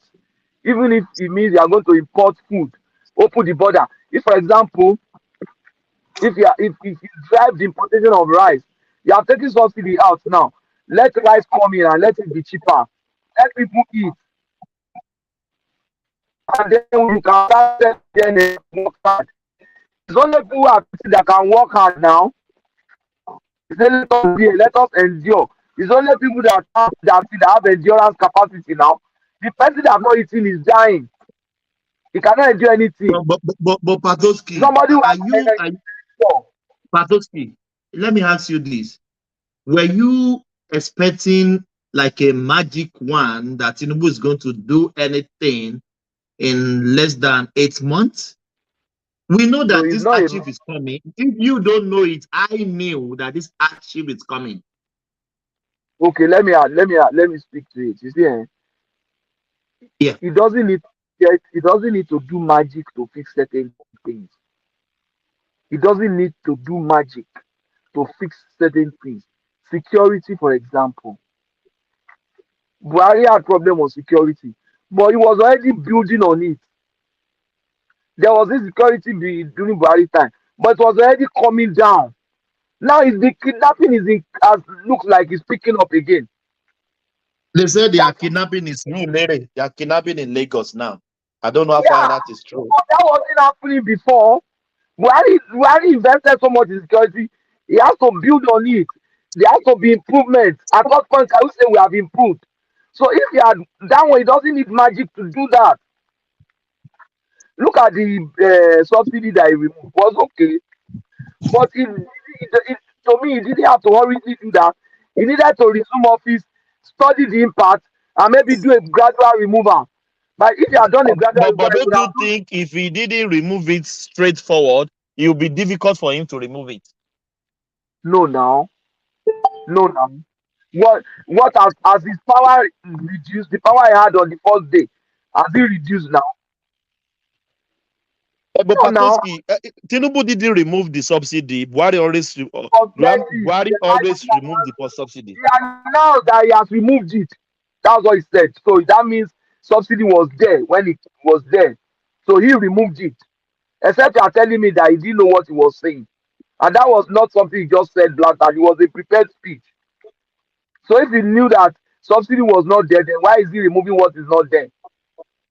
So for him, it's either he didn't know what he was saying, because if I'm removing if I'm saying I'm removing what is not there, that means I am stupid.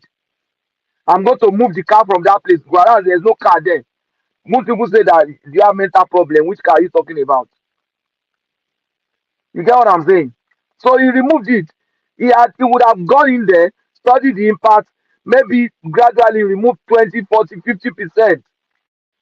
And by the time he gets to 50% and see that people are the way people are suffering, I'm sure he wouldn't know I was wise for him to remove it. Now, obviously, it's not as if he's wiser than the rest now. There has to be a balance. You have to be able to balance these things. He didn't do that. With the corruption, there's nothing wrong in subsidy. People subsidize different places in the world. In the UK, there the health system is subsidized. In Canada, here the health system is subsidized. What I'm paying for health is way, way below what I'm getting now for healthcare. There are some systems where agriculture different is subsidized. The only thing that is really subsidized in Nigeria that is touching the poor masses is that fuel. And now you removed it, and you didn't save the money. What you now did was took the money from the big boys that are taking the money. You gave it to the governor, and the governors are sharing. A state like Kwara State now has allocation of about 100 and something billion, but that money is not entering the economy of that state. If you put 100 and something billion annually from allocation into Kwara State economy, the economy is supposed to begin to make some leap. But you took the money from those oil marketers who are stealing the money. You gave it to the governors who are not just only stealing the money, who are also legally protected. Immunity is there for them. Nobody can even arrest them. So what are you doing? So I feel that nobody is saying you should do magic, but there are some things that you can do without doing magic. Work on the security and make it better so that people can be growing food. And then people can improve. Look at what happened in Jos now. Jos is a bag of crisis, but in recent time we have not had that. We have not had that. So who will go to market? Who will go to farm? So this thing we are talking is not a small thing. Oh. Let me give you the implication, my brothers. When you have a child, you maybe give birth to a child now, you raise him to become a man. It took you like 40 something years to raise him to become a man. One useless guy will just go and shoot him and kill him. That's all. One boy that was playing truants in school, that was not listening to his parents when they were telling him to be a serious boy, and then you have invested so much in that your son.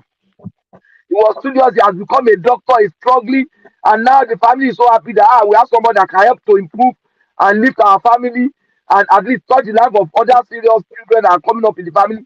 One stupid boy that was a conductor, not going to school, playing transit, will just fire gun and shoot that person, and that's all. That's You get me? So I that's the know. implication of insecurity. And one stupid boy too, who is also a bus conductor, will become the head of Agbero, and you appoint him as Oga, and everybody will say thank you, thank you, thank you.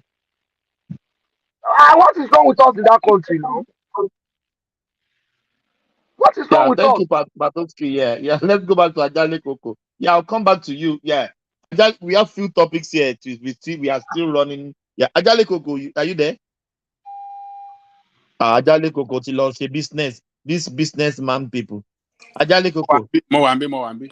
I'm here. Yes, yeah, yes. You conclude as we still have few topics to ask you. So Okay, conclude so on the 23rd here. like I was saying, Tinubu, you should get the best of the best brain around the country from different quarters. Just bring them in. If you can get the best, But I Ajale mean, Coco, is like it dangerous to call the opposition party so that they may he will be thinking of maybe they will sabotage the is no. This time we are talking about a nation that is dying, and you want to resuscitate it. you want to resuscitate, you want to save that nation. So the best brain, the best of the best brains we have, should be invited to guide him. There should be the think tank. I will expect him to get person like what do you call it, Party Tommy,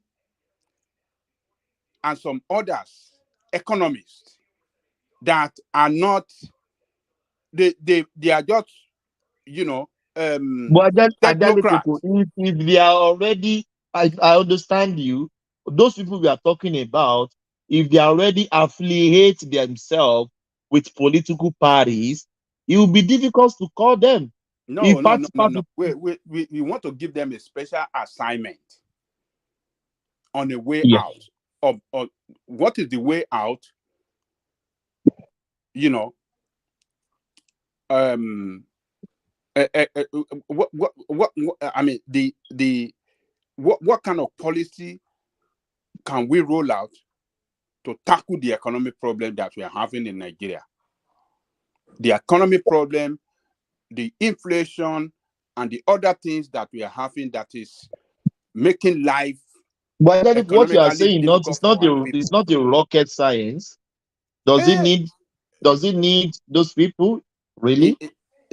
Look, yes. You see, you know what it's going to bring too? It's going to bring sense of unity because the people that align with those people, we feel relief that, Really, oh, you we are are right. part You are of right. the government. You are Our right. leader, Yes. our leader is in the Baba government. Akadekoko is not right. Don't try to pump him up as if he's saying the right No, thing. It's not right. Obasanjo did it now. Obasanjo He did was now Obasanjo did by the bringing same. his own close friend in. Politics is not run that way. Public governance is not run that way. Anyway, continue. Obasanjo did it and gave the whole section of that country from He different did it political because parties. when he became president, Mm. there were a lot of political hangover, so to say. So he wanted to run an inclusive government. That was the reason he invited those people to his administration. And what Yeah, was their end in his administration? It didn't end well for majority of them. As those he was able to convert, they are not that many. But the point is that he invited those people because he wanted a united country. One, he wanted to unite the country, and that was the aim and objective of inviting those people, not to revive the economy. So don't let us bring what is not what it wasn't at that time. So Well, go ahead. yeah. What I'm trying to say is this. Look, um, we all saw how Buhari run that country. Buhari divided Nigerian people along ethnic line, religious line, more than ever before in the history of that country. So Tinubu too have a responsibility to unite the people of that country. So I think it should have gone that that it should have adopted Go that. in that direction. Yes, it should have adopted Obasanjo's policy of bringing people together. It should have done that, and But that will I have don't, calmed everybody, because today it is if I may settling. interject, Yeah. I don't think that would be necessary, and I will tell you why. In 2008, Are you saying that uh, it is not good? Are you saying it is not good? no, there are a lot of ways you No, can unite. no. Are you No, saying it is not good? It's not a no, good I'm thing not to do. saying it's not good, but when it Okay. comes to public governance slash the way we play politics in Africa, there's no united front. Nobody share glory with anybody. Take that No, credit no, for no, no. something. The Oh, look, hold on. the Is boss the stuff on his reality. table. He is going Is to the take the reality of glory Adalito. at the end of the day. Is the reality. And I give you an example. In 2008, during the housing bubble in the United States, um, George Bush was the president. So when it happens, um, and the housing crashed, the House wanted to intervene, but they knew that the next general election will be, it's going to be hard for them to take the House back. And also, the Senate was, standby. Now, they wanted to do some intervention, but You are because painting a different no, scenario no. that does Hold not on, compare with hold on, the hold situation on. right Now, now. Yeah. I'm preparing my argument from there. So it was defer and invited the two prominent candidates there that look, you guys need to come to the center. But the Democrat did not want to do any, I mean, have anything to do with the Republic because it was during the administration that the entire thing fell.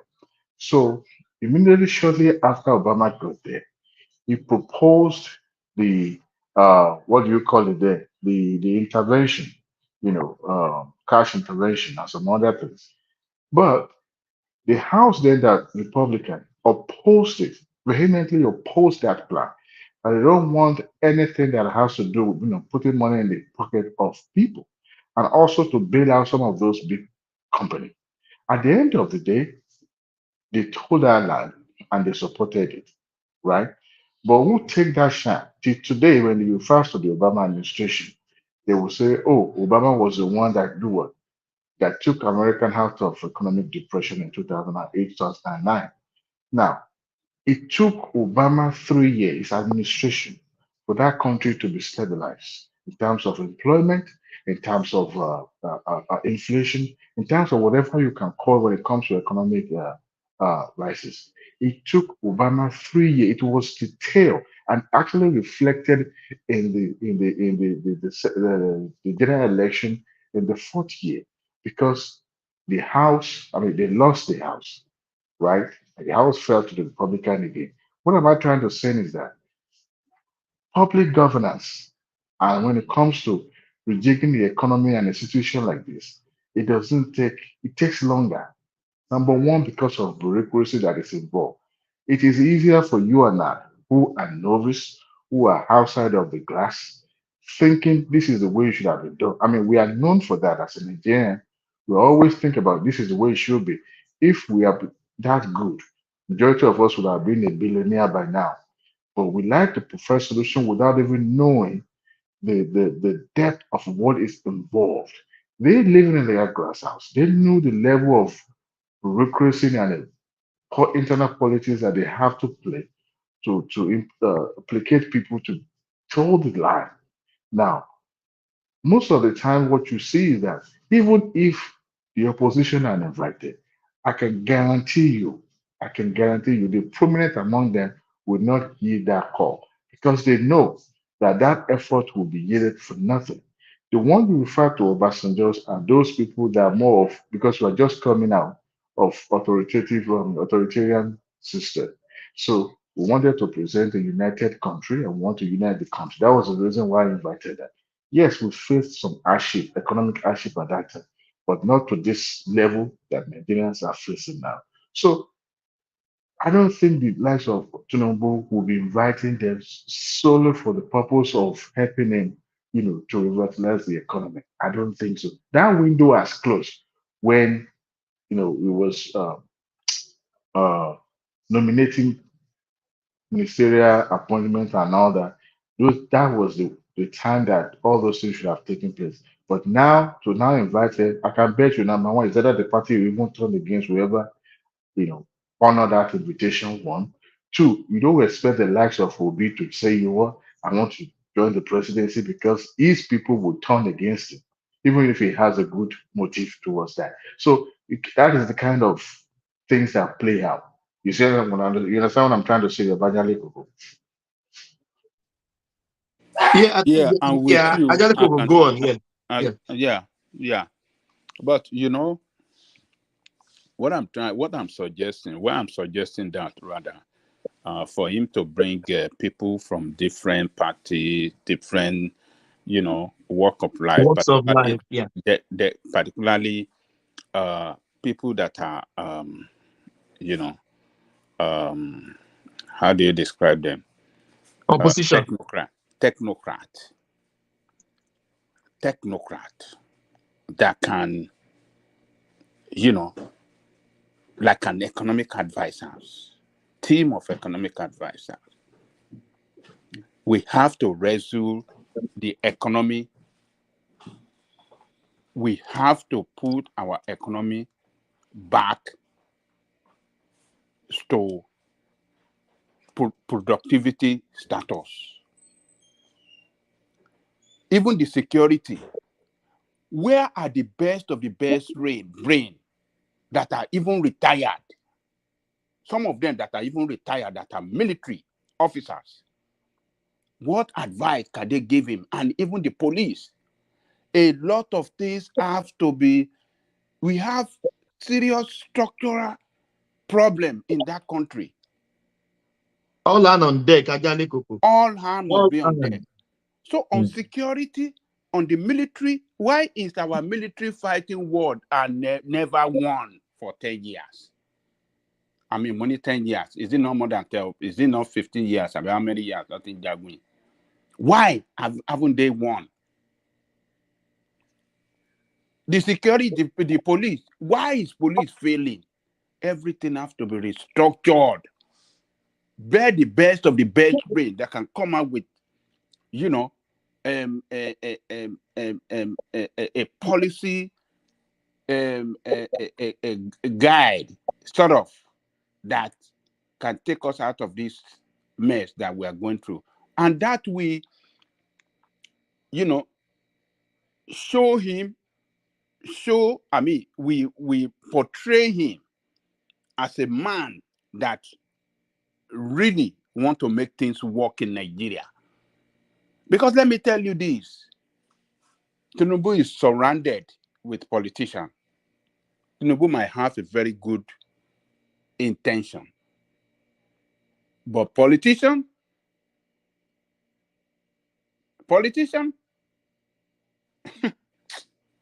forget about it. So he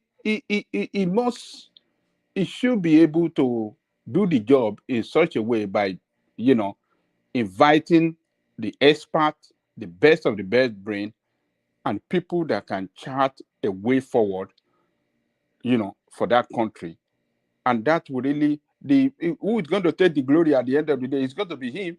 People will say, look, this is what we are. If if everything work out well during his time, people will give the credit to him that, look, Tinubu demonstrated himself as the president of Nigeria as with that leadership quality, that and capacity to bring the best of the best brain to solving Nigerian problem. That is what people will they will give the whole credit to him and not those people. So, but all these politicians that have enjoyed looting for 8 years, for Buhari 8 years, they still have him around him. Do you think he can get anything done? These thieves. Oh, and the party itself that, you know, the only thing that they were doing for 8 years was serious looting. Buhari told us he's coming to fight corruption. Corruption will not fight. So all these people with that mentality in that party, I don't know if he doesn't have some other group of people that can checkmate this politician, that he can show to them that, look, I may not take your advice. These people that have nominated to help me solve Nigerian problem, I will listen to them more when it comes to solving the problem than you politicians. That is how he can see them. He can let them now sit. I mean, you know, put some extra, go extra mile in their own various position as well. So, I think it should be taken towards that direction, and I hope they are advising him. He cannot do it. A lot of problem has to be solved in that country, and the APC alone cannot solve that problem. You are right. It's 100%. not APC alone that constitute Nigeria. They don't constitute. And it's not even only APC that caused the problem. So, yes, and the problem. Yes, this is Nigerian problem. APC this Nigerian problem. Solve, yes, they cannot, and it's even more of this problem that you have now is caused by APC. How can they solve it? Baba Johnny Coco, can I yes, come ma'am. in? Oh, yes, come in, Madam Sita. Madam Sita, I haven't greeted you. Happy New Year. Happy New Year. How yeah, Otu Tuoma. Now money you did, yeah? Yeah, Otu Tuoma. We did. Yeah, come in, my sister. Ajani Coco, Nigerians don't function like that. For every mistake an administrator is making, others see it as an advantage to get into the office. They don't function like that. Otherwise, most of them should have been saying the solution, not the problem. You don't really need him to gather you or to put you in a place, pay your hotel bills. You can come out and say something and let them try it. But Nigerians, being who we are, we don't behave that way. His failure, as long as most Nigerians are concerned, is their opportunity. They don't care who is dying. That is the way we are meant. You can never see all those people in high position, those technocrats you are talking about. Look at Osinbajo now. What did he say? Did he put out any solution? So it is what it is. They're not going to say that. They're seeing it as an opportunity for them in 2027. Thomas, can you have access to that article and read it to us, if possible? Yeah, one man is on the background. Maybe Mama Hey, can bring it. Ajale Coco, Uh-huh. can you hear me? Yeah. Yeah, we can hear you. Please, Daddy. How are you? Good, how you doing, Thomas? I'm Uh, good, brother. cool, thanks.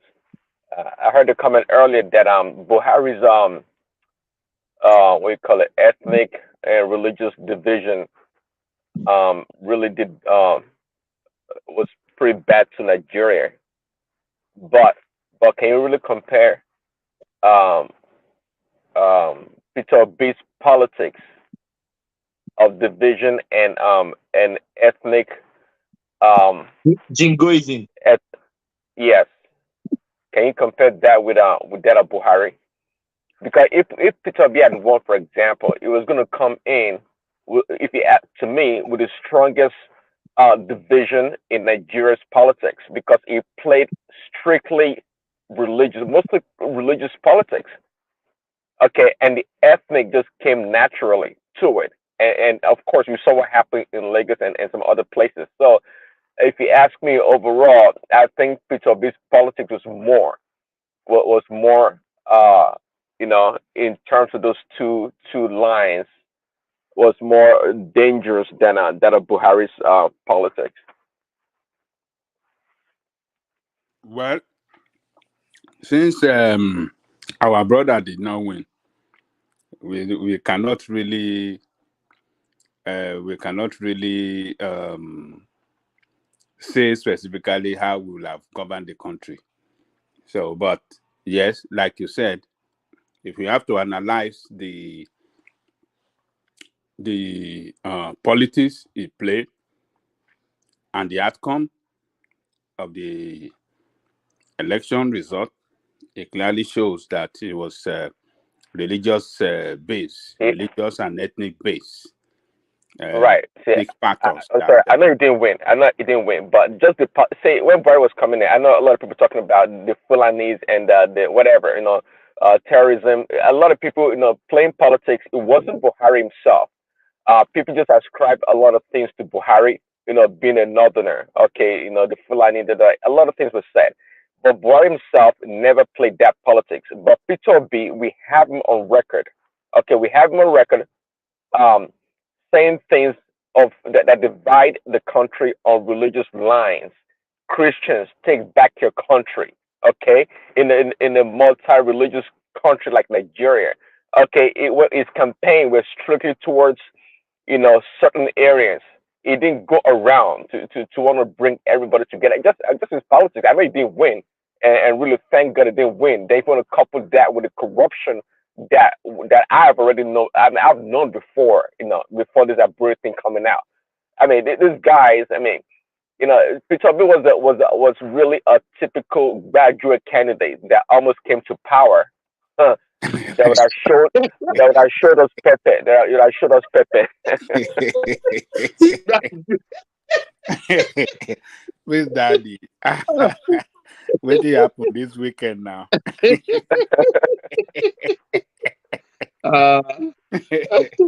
But please, Daddy, to be, but please, Daddy, to be, I mean,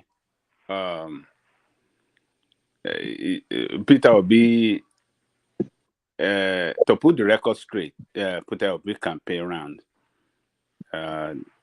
It went no, I disagree with you. If Peter Obi went to the north, he will go to the Christian community. He always go to Christian. Ajale Koko, the record is there now. But wait. No, he went to Kano. He went to Kano, and he went to places where they have a lot of Igbo concentrated. Christian, yes. Or Christian, yeah. Yeah. When those are the campaign team. Those are the structure in those places for him. That is where we go now. Where he doesn't have structure, what do you want him to go and do there?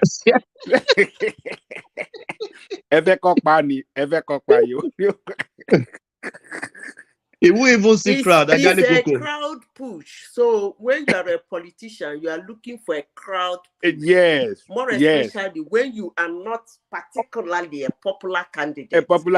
You will go to where you can just go and make noise, shout. That was exactly what he was doing. Agbero. Go follow the South Agbero. So, so he has not done. Look, it was a contest that I mean, there's no way it could match a PDP and this thing in terms of structure on the ground, popularity and even popularity structure. structure on the ground. Yeah. So the little we have, or the little some Sorry places for where. cutting you off. When I went to Nigeria, I asked people, "Do you know Peter Obi?" Say Peter Obi. Who is Peter Obi? Some people don't even know him at all. Nibadan. So In your Nibadan. state. Your state, who we State. know Osun State. I went to my hometown in Okeo. They said Peter Obi. Who is? He doesn't even have any campaign in my own city, in my own community, Okeo. So, what do you want him to go and do at Okeo? If at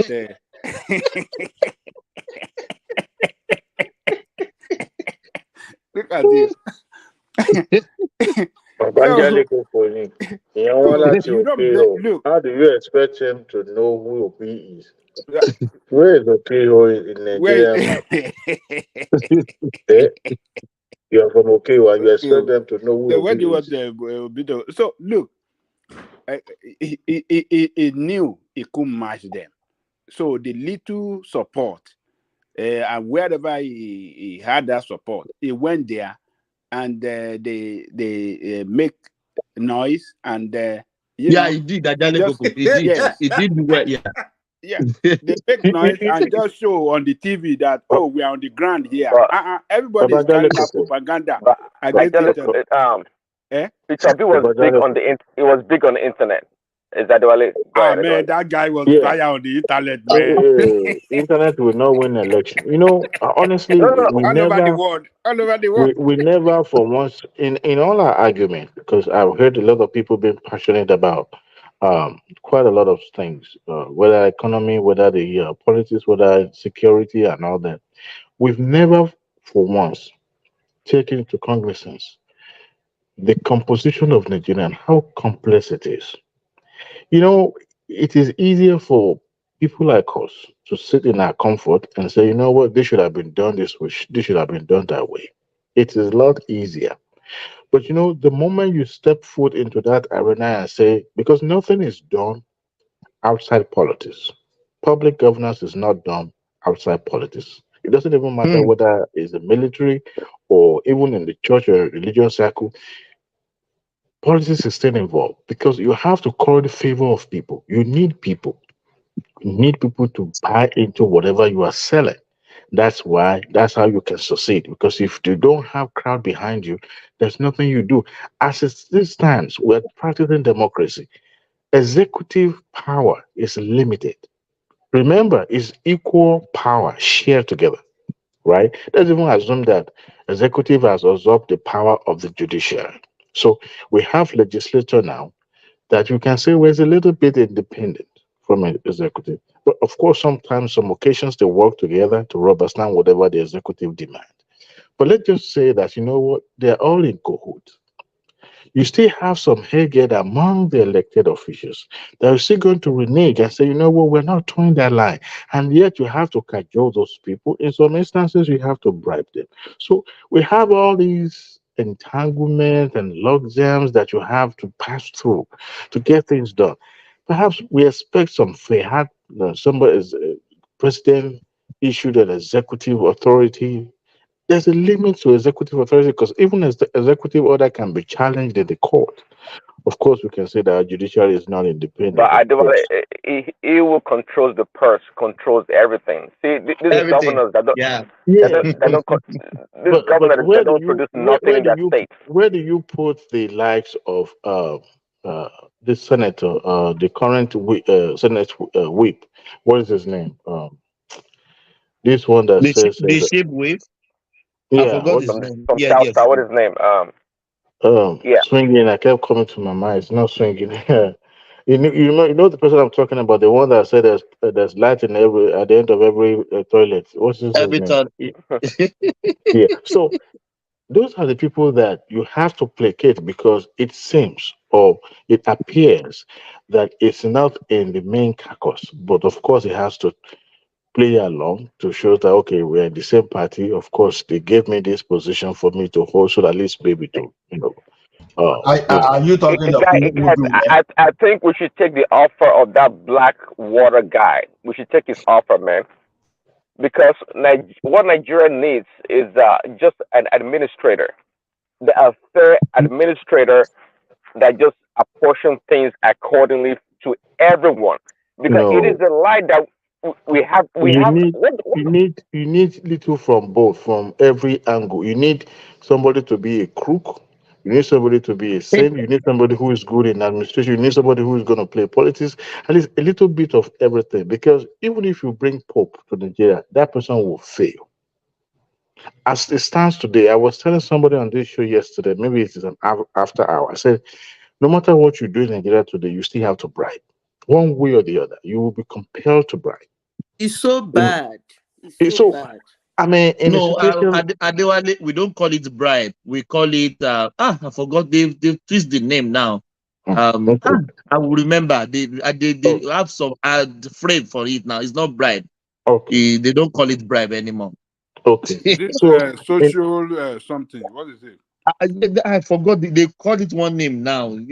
Yeah, maybe appreciation or something. Yeah, they don't call it bribe anymore. Go on. Yeah. even as deceitful as our beloved Obi appears, he's playing both sides. He's trying to appear as a good man, whereby in his own party itself, there's a lot of dirty stuff going on. Oh, So, being one so of them. I mean, it's just complex.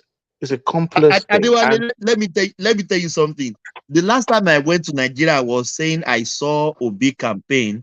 They went to Liberty Stadium, Ajale Koko. Later on, I detected that they borrow people from other states, from the southeast. They came in. It's not really Ibadan people. It's not really Oyo State people. They brought people from outside. But the ruler Balu was, Obi has been accepted in Ibadan. Many crowd, many crowd.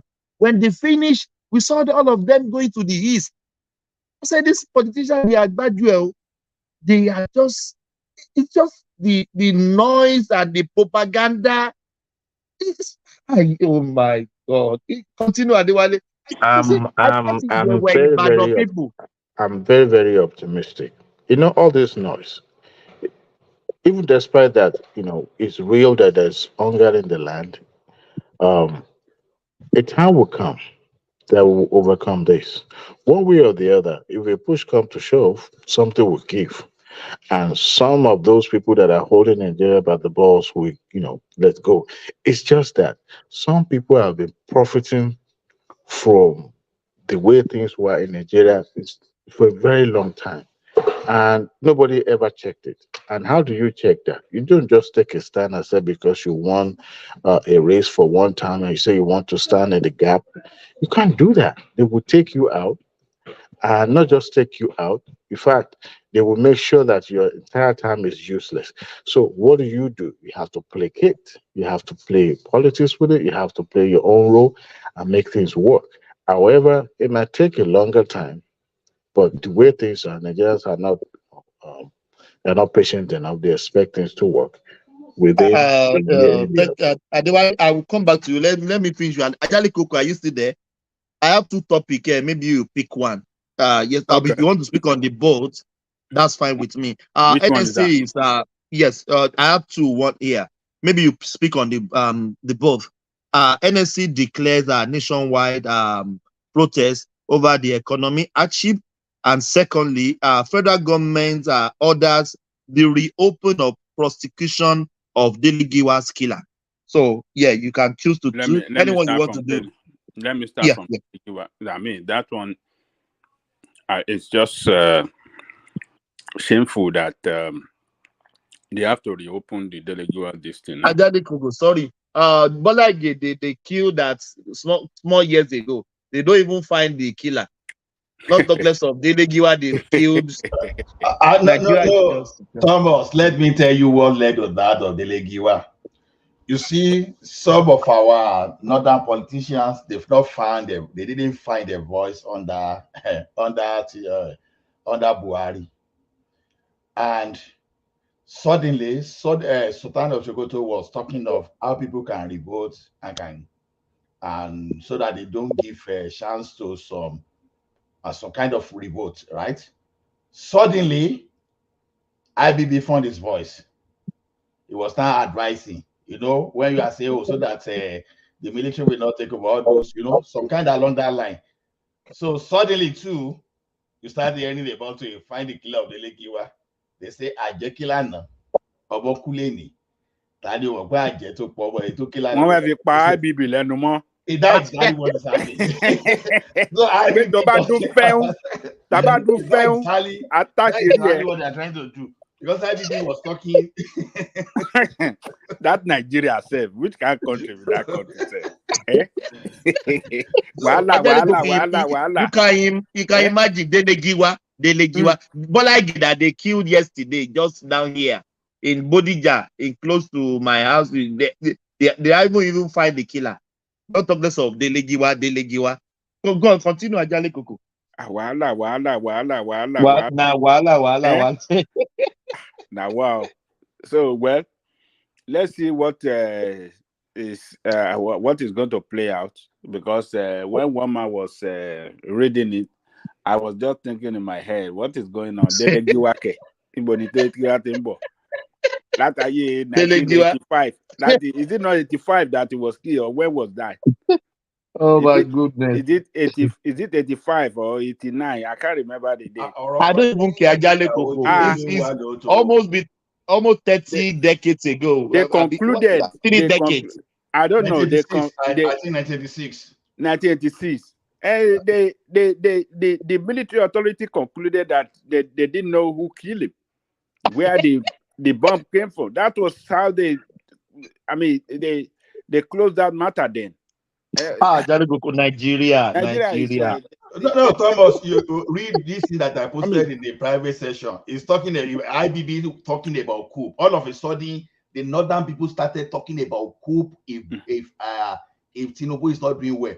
It's telling you about the mindset. So this is just a pushback. Can you Ola for what you we've seen some few days that play out, they are talking about coup. Is that not the reason why Tinubu have his own men that he can trust? No, holding Baba. those position of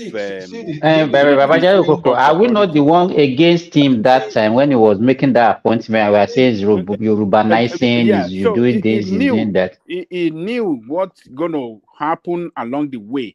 So we are seeing why he did it now. Simba is right, yo. Yeah. No, Baba. Let me tell you this, Baba Jale Koko. I mentioned it earlier. Yeah. You hear the emirs in the north now saying they can no longer pacify their people. Oh. You understand? Where were they during Buhari regime? Yeah, now they cannot pacify again. Lot of things is going on. It's not only that alone. They want with what is going on now. The state police may likely come in place. I don't know when it is, but in less than 6 months, we may have state police in Nigeria. I think things like that are not going well with some people. So if Tinubu is as slow as name now, is the right for him to speed things up, because there are some kind of policies that I think are not going well with these people. When some people say, "Oh, we just go there and do this," you laugh sometimes, because number one, they will see Obi as a Christian and an infidel ruling over them. They will not obey. But we are talking, and they don't, even though Obi is one of them, but how is he? It's just like Jonathan too, right? If Jonathan is not even stronger, because Jonathan is still a little bit stronger politically, and they undermine him. The only reason they are trying to undermine Tinubu though, but under Buhari tried to undermine Tinubu, but Tinubu show his color as a real politician, because Buhari didn't know what eating when the like of El Rufai that were against Tinubu before started speaking in favor of Tinubu. Buhari didn't know what eating. Now, because they know he's a politician, they will be testing him small, and be seeing his reaction. So, if Tinubu likes, this is time for him to find every way to crush all the criminals that are trying to hold him to ransom. So, to me, I think they know they are losing it.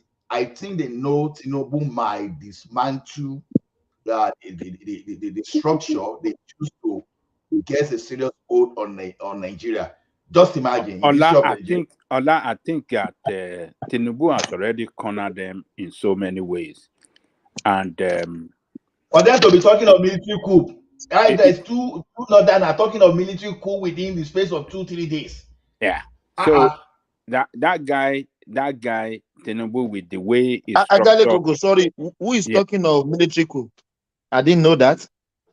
IBB. Read Really? the thing I posted to you. Read it now. I posted it. Oh, you posted? Yeah, posted it. And yes. I saw. I just saw it. Oh my, military coup. Really? Oh. Yeah. So so this guy. If they should try that, that would be the end of Nigeria. That's the end. That's the end. But no more. So, but look, let us say it. Look, Tinubu, with the way he appointed the leadership of the military, I think that speaks a lot. A lot of people say, "Oh, he put Yoruba there. He put Yoruba there. He put this."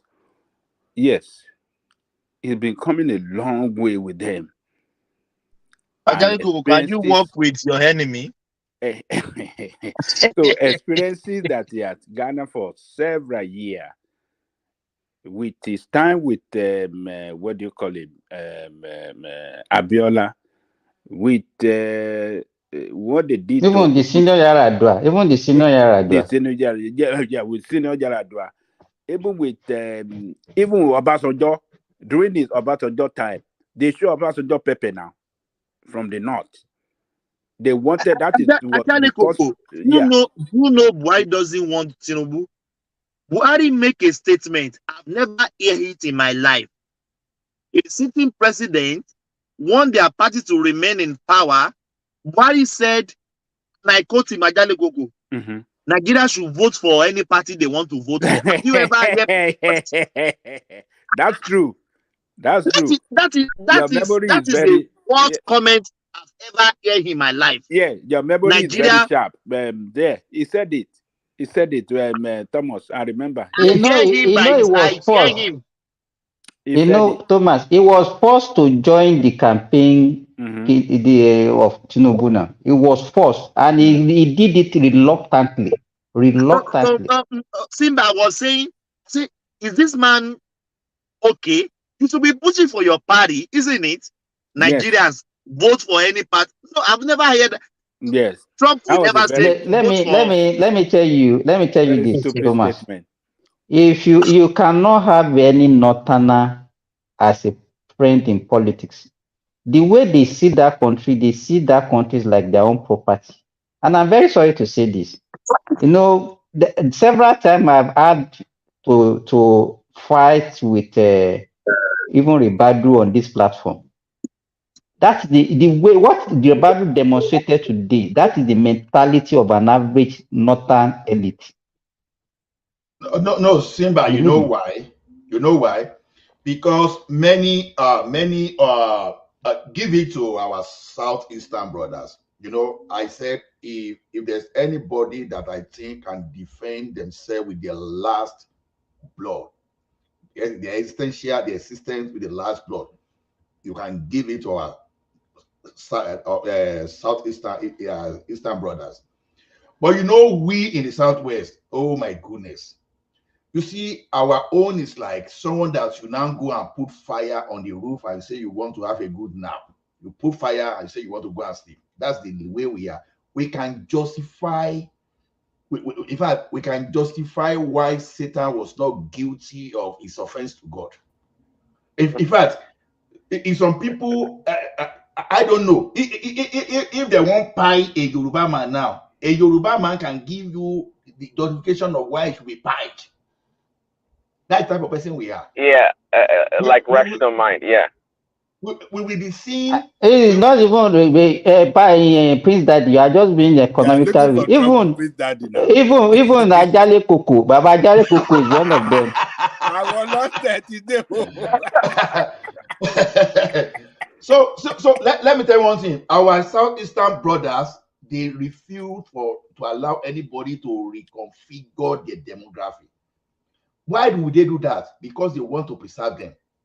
I keep saying, if the type of Alaafin Oyo were not to be warrior that fought and defended their territory, they will be no Yoruba today. If the current Yoruba that we are, if they were the one existing in the type of Alaafin Oyo, they would have, in fact, no place will be called Yoruba land. Because you will be seeing something that is injurious to us, and you want to justify, if you do this, if you shall. And yet, Ọmọlúàbí, Thomas ló I bá don't ti even pa know. àwọn ọba ti kó tẹrọsì lẹ́rú. Abdulmajid ló máa jẹ́. So we don't have this sense of danger. We just want to be politically right. We want people to see us good. We don't want us to become tribalistic. See, let me tell you one thing. Baba Jayoko, let me tell you this. You know, you mentioned Abdulmajid now. You know, all those so-called Muslims that will be in Nigeria, the Saudis don't bear it. Believe me, I swear to God. Are you serious? So All those so-called, they have their own local names that they give to them. You know, the kind of the indoctrination, I don't know where we get it, that would classify some name as a religious name. There's nothing like religious name. They don't bear all those, even it look like my own name that is Moshood. I have never seen anybody bearing that name in Saudi Arabia.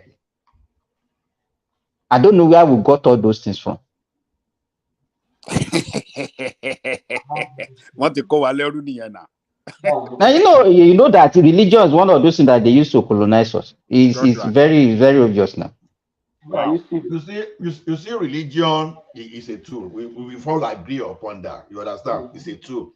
You know, like for those people in change management profession, I hear now. You know, when you want to call it change, you look at what they are doing there before you unfreeze. You now indoctrinate. You now push whatever you want to push. You let people accept. Then you freeze back, and you start following up to make sure they do those things. Before you know. Ask yourself, how can some lion forget that they are supposed to be a wild animal? Do you know that if you rear a lion among human beings, they will lose that their mentality of being a lion? They will be like dog, our dog. They become dog. If you put a white dog in the city and put the town dog in the city, you will see that one will behave like a dog and one will behave like human being. The dog in the city will behave like human being because it has lived among the human. So the thing here is this: we think we are enlightened to the point that we don't understand what is injurious to us. We just want to accept everything, you know. Now, I was saying it now. If I mention Mike's name, I will be running to this place now because Mike is a good guy to me personally when we on a normal level. But when we have this ideology, exactly, you will be seeing an example of what is happening in Southern Kaduna. A well-documented thing by the like of BBC and some international journalists and local, how they were gradually doing some kind of ethnic cleansing. And we will see Yorubas that will be justified. You don't even know how Southern Kaduna looks like. You will just be asking different things. You'll be giving some kind of different excuses. Oh, don't do this. See, let's be realistic. So the best way to go now is let me police myself. If an Ekiti man is allowing Fulani to be chasing people out of my farm, then we have to do some kind of genetic test to even know whether the person is from Ekiti. So the thing is, our socialization, like, that's why I like America. It's America first. America will say, okay, you want to go to a Wabi, you are in a hurry to go and get your whatever virgin, all this kind. Don't worry, we will arrange the meeting between you and God. Don't worry, we will arrange it. But you don't have to stay on this earth. You need to go and meet God, to go and settle it. But we can do now. Look at it this way now. Do you know? Go and check your social media when they were bringing Ruga. Who promoted Ruga mostly? We Yoruba, we know how to promote what we don't know. We started drawing statistics how they have the population of cattle in the Netherlands.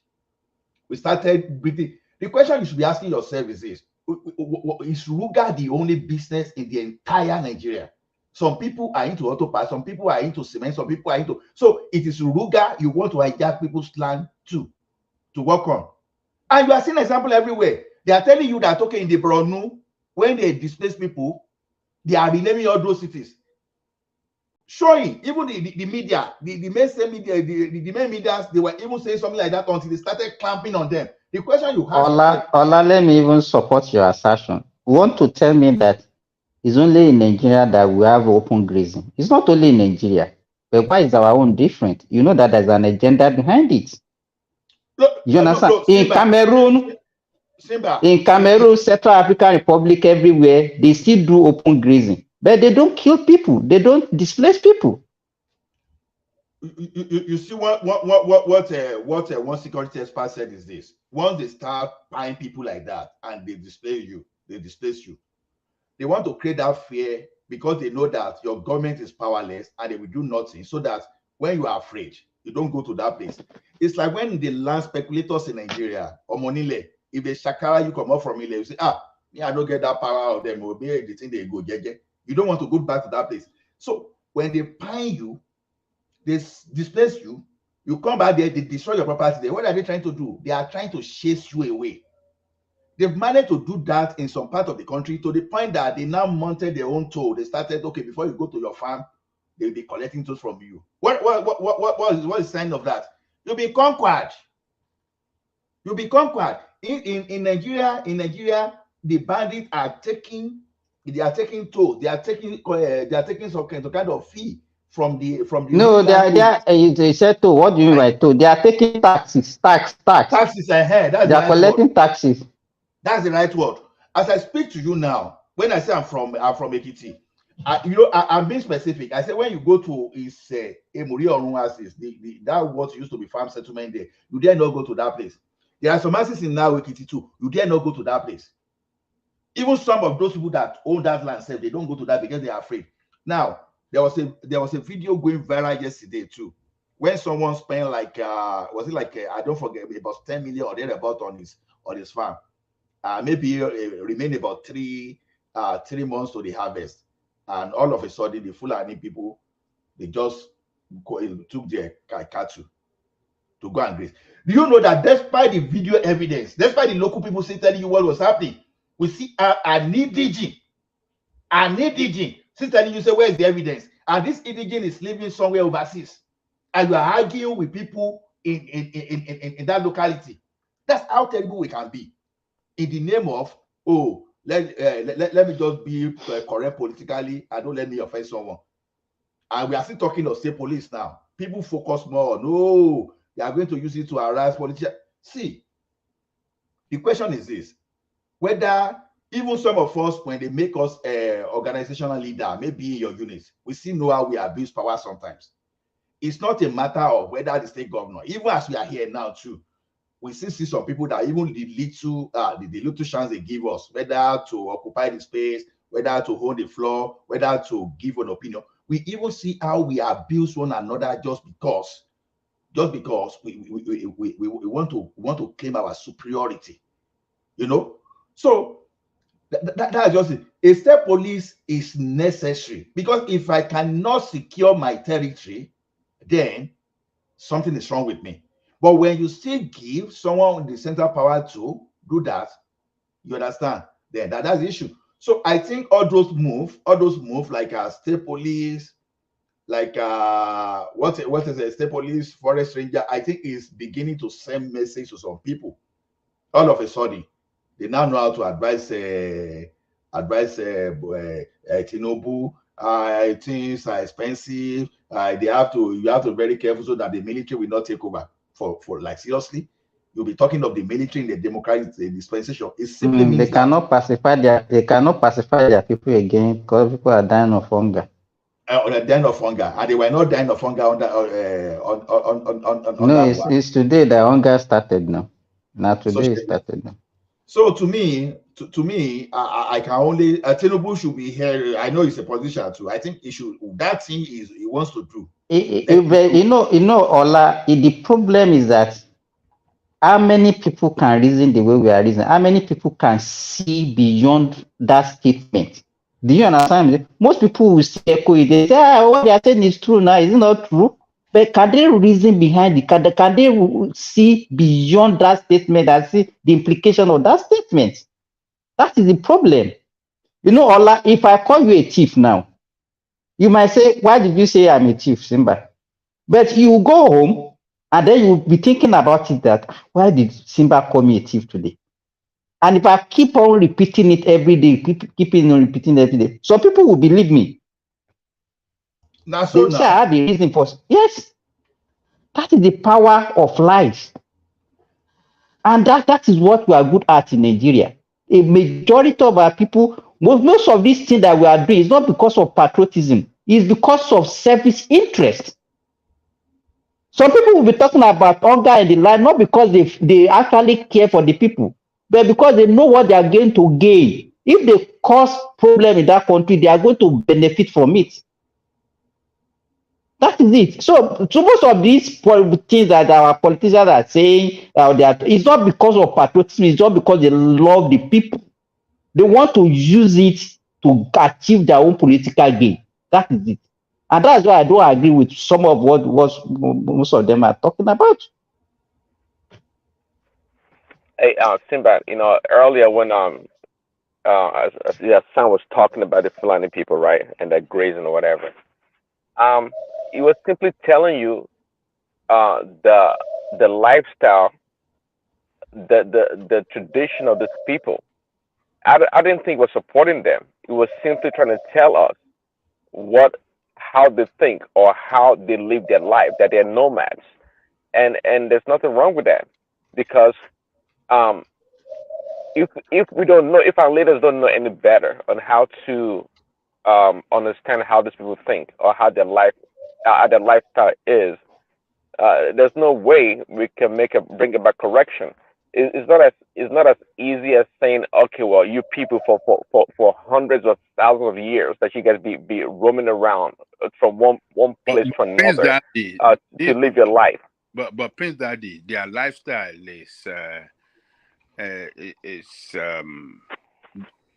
they destroy people's farmland. They destroy people's they takes away job from people. They destroy productivity by their lifeline, by their I agree. I agree. their lifestyle. Most of the time, Well, the lifestyle is infringing resulted on other people's lifestyle. conflict Yeah, several communities, maiming, killing, raping.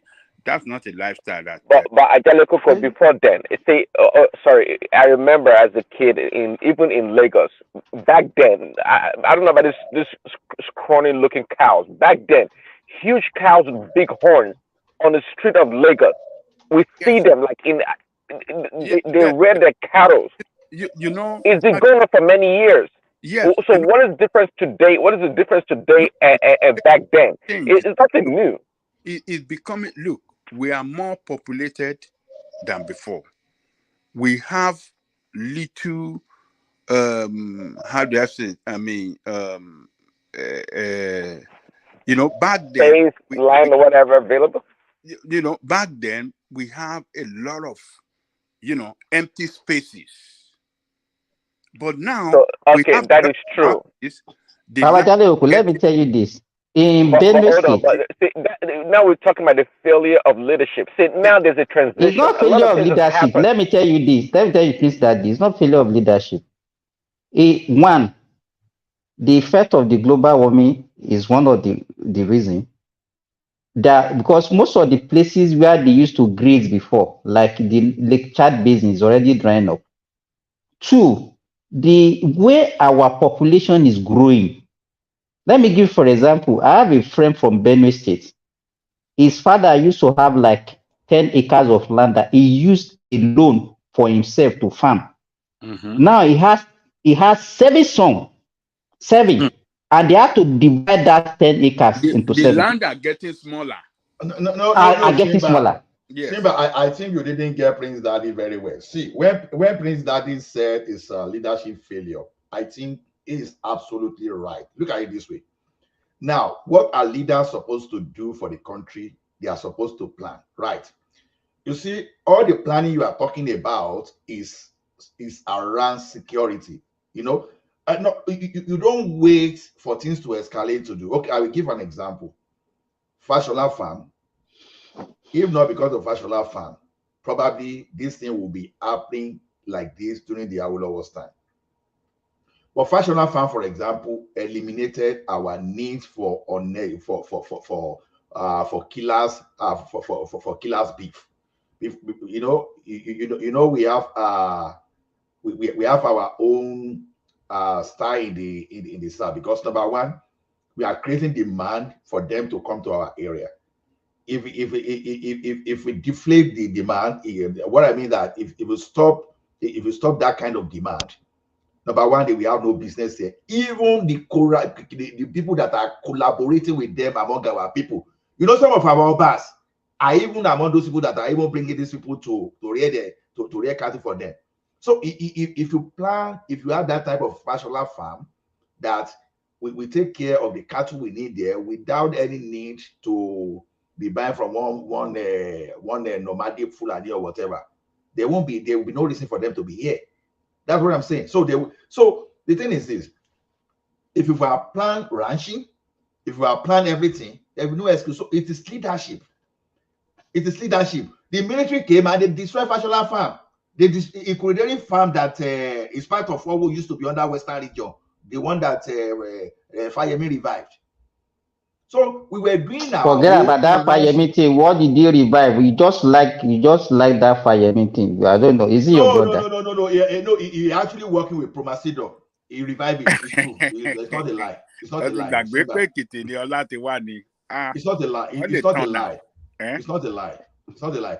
So the thing is this: when they destroy those structures, you now give these people chance to just move around.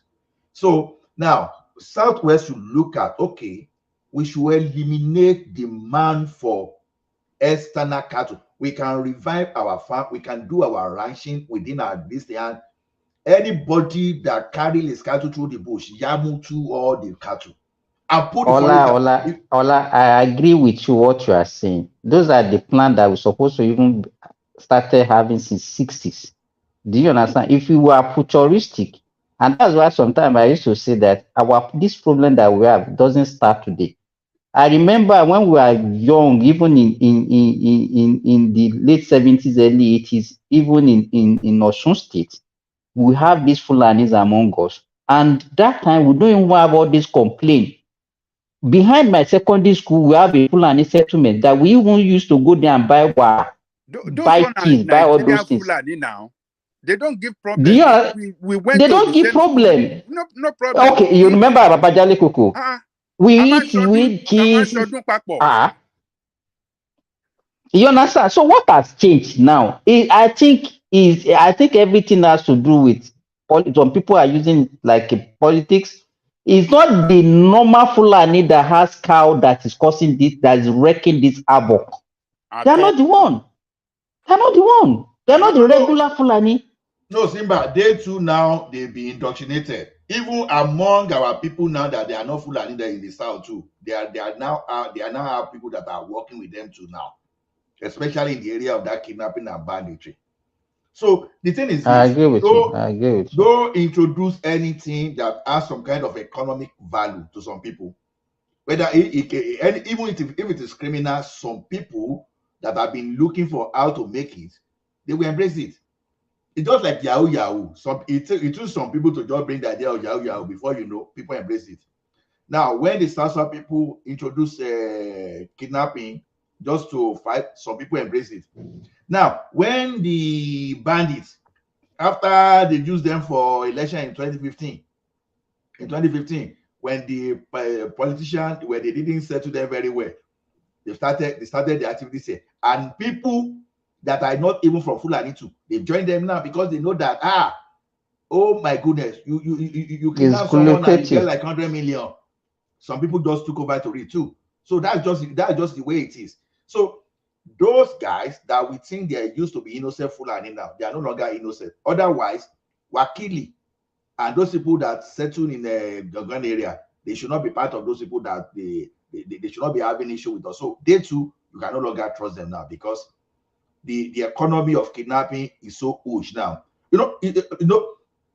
That part of the economy is quick ransom and organ harvesting. So it's so huge now that the best way to deal with these people is not to take it with levity now. Like I keep saying, you use American style. Maybe you want to go and get how many virgins in heaven now? Okay, settle their scores in the bush. Taking them to a correctional center is just a waste of time. Set for all those criminals, all those killers, carry the security forces from the state, settle with them in the bush there. Don't waste our money on anything. Anybody you caught not licensed to carry AK-47 and this thing, buy them there. That's language. Buy them there.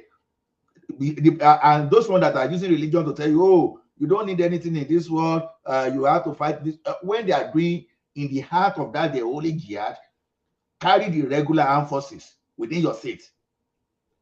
Match them fire for fire. Let them go and get whatever they want to get, wherever they want to get it. So look at Gumi now. Suddenly, Gumi is no longer speaking now. Gumi was so embodied under Buhari, and he was even the one that was indicting our security architecture. They said, "There's no that the many people, they know where they are. They are not far from us." I trust me. I believe what Gumi was saying. Gumi was a military man. For him to be saying that, he said, "We know the parents of all these bandits." Will he be indicting himself? I don't think he's so No, stupid to it's believe that. actually true now. They are not ghosts. They live They are not among us. ghosts. So, Ola, Ola, ABC I powerful said calling you are Fulani. right. Suddenly, Gumi just keep quiet now. We don't even hear him anymore.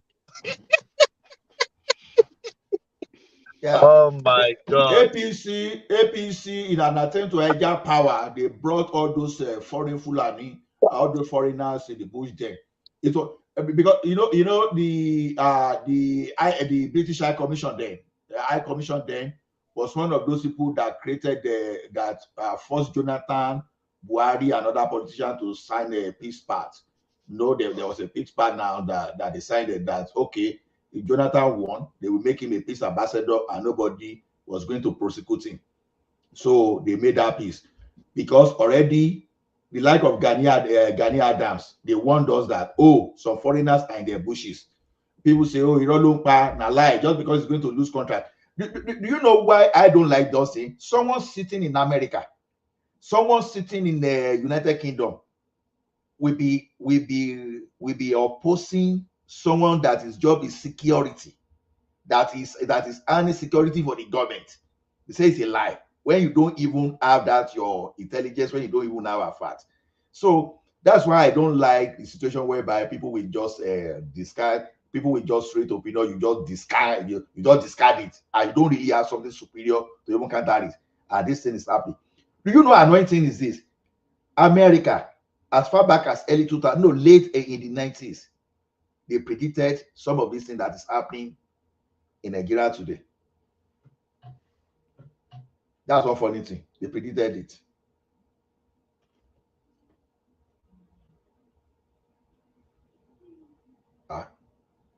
Simba.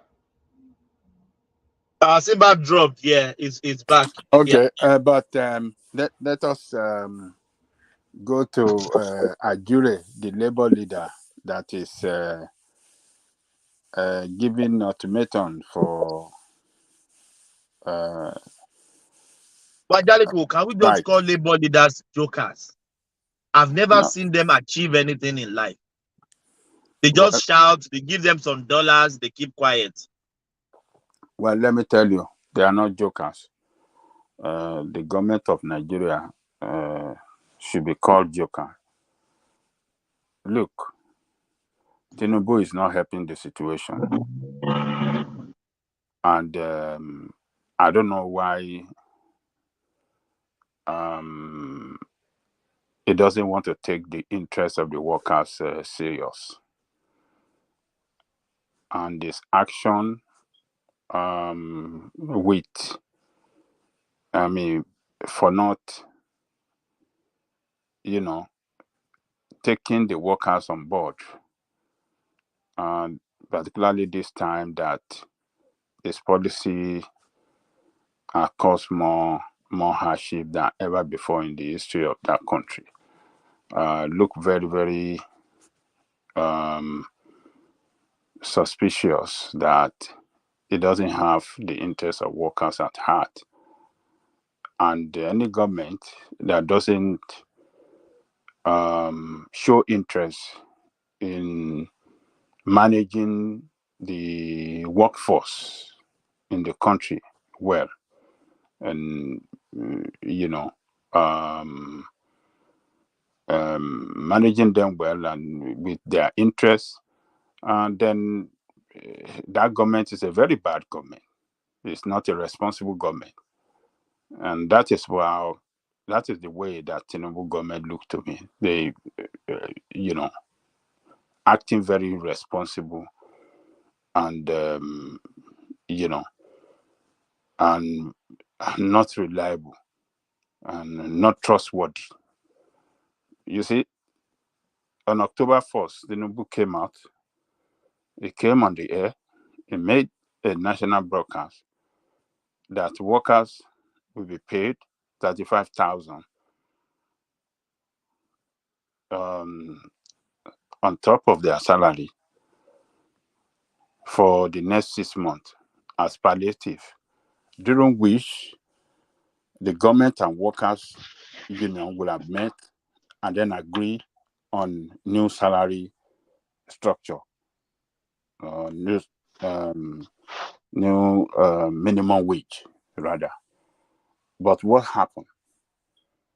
That 35,000 was only paid in October. November, December, January, it's not been paid. And if you may remember, there was the supplementary budget that Tinubu approved before the end of the last year. That thing was included in that supplementary budget. So why didn't they pay? But that budget is a statement of interest. They can be lying now that they don't have financial backup now. They don't have financial backup. They can't say so, but they have financial backup to have their 160 million SUV. SUV. I mean, these people are just bad people. Yeah, Adewale. Oh, you see, yeah. Why can't both federal and the state government do away with this overbloated civil service? Kí ni iṣẹ́ àwọn yìí? We have some moribund people that they don't have productive value. Wọ́n kàn ṣáà kó wọn sí civil service níbẹ̀. Retrench them, fire them if there's a need, or give them severance, let them go, and get themselves established instead of having this unnecessary overbloated civil service that is continuously becoming an albatross for every government. I mean, to me, I don't see reason why both state and federal government should continue to employ people into civil service. For what? They use it actually what they use it to do is just for political gain. That okay, oh, we employ so number of people. It's not according to their need. All of them just want to do Do that you know this Obi for that is campaigning now did the same thing when he was about to leave Anambra? He employed over no, that's thousands what of the people. Autumn did the same thing He in became a Benue headache State. for his Autumn. successor because his successor inherited those people and he has to continue with where he stops. You can't just fire them.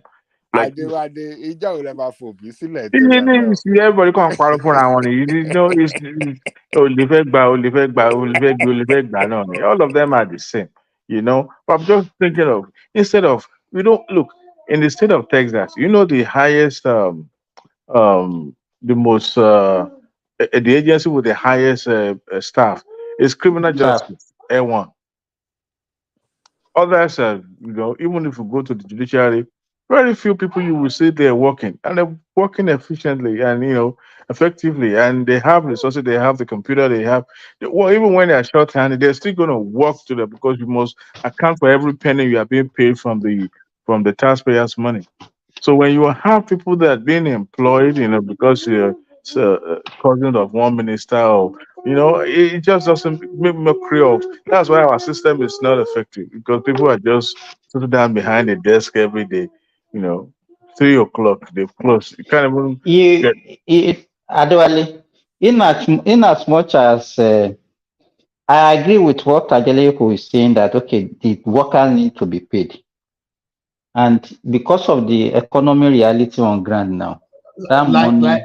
since June last year, they were supposed to have increased their salary. That is So, and they because don't have any justification not to increase the salary of workers. They don't have any justification to do that.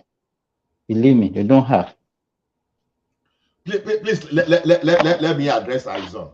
See, Aizon, I know where you are driving to, and They did say I they know. don't have a justification to increase their workers' salary. I said they have. I said they have. Okay. Mm.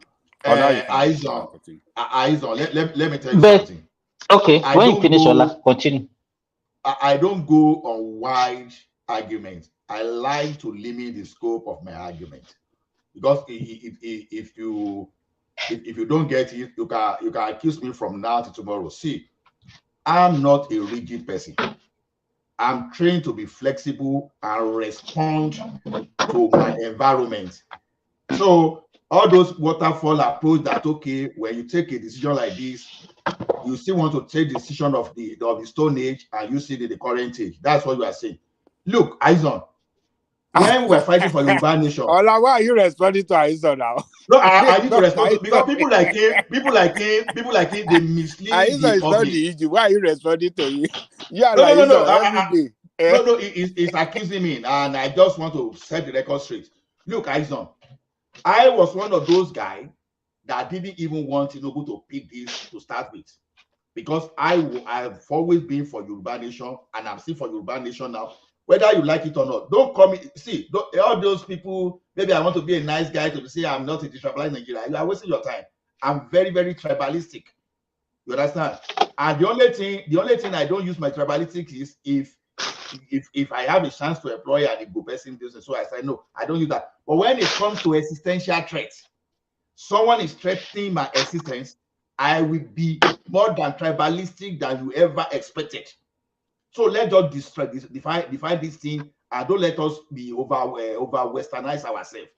Now, when we tried and the like of Osinbajo could not get the ticket, we were limited to Tinubu, Atiku, and Obi. See, I fought tooth and nail against Buhari in 2015, before 2015. Even there are some of my party that I'm still haunting with that issue of that Buhari today, that anywhere I see them, I say, you are one of the problem of Nigeria because you lie to yourself. Because me, I experienced Buhari as a child. And I've said that in here maybe more than 20 times, that my family fell from the middle class to the lowest class.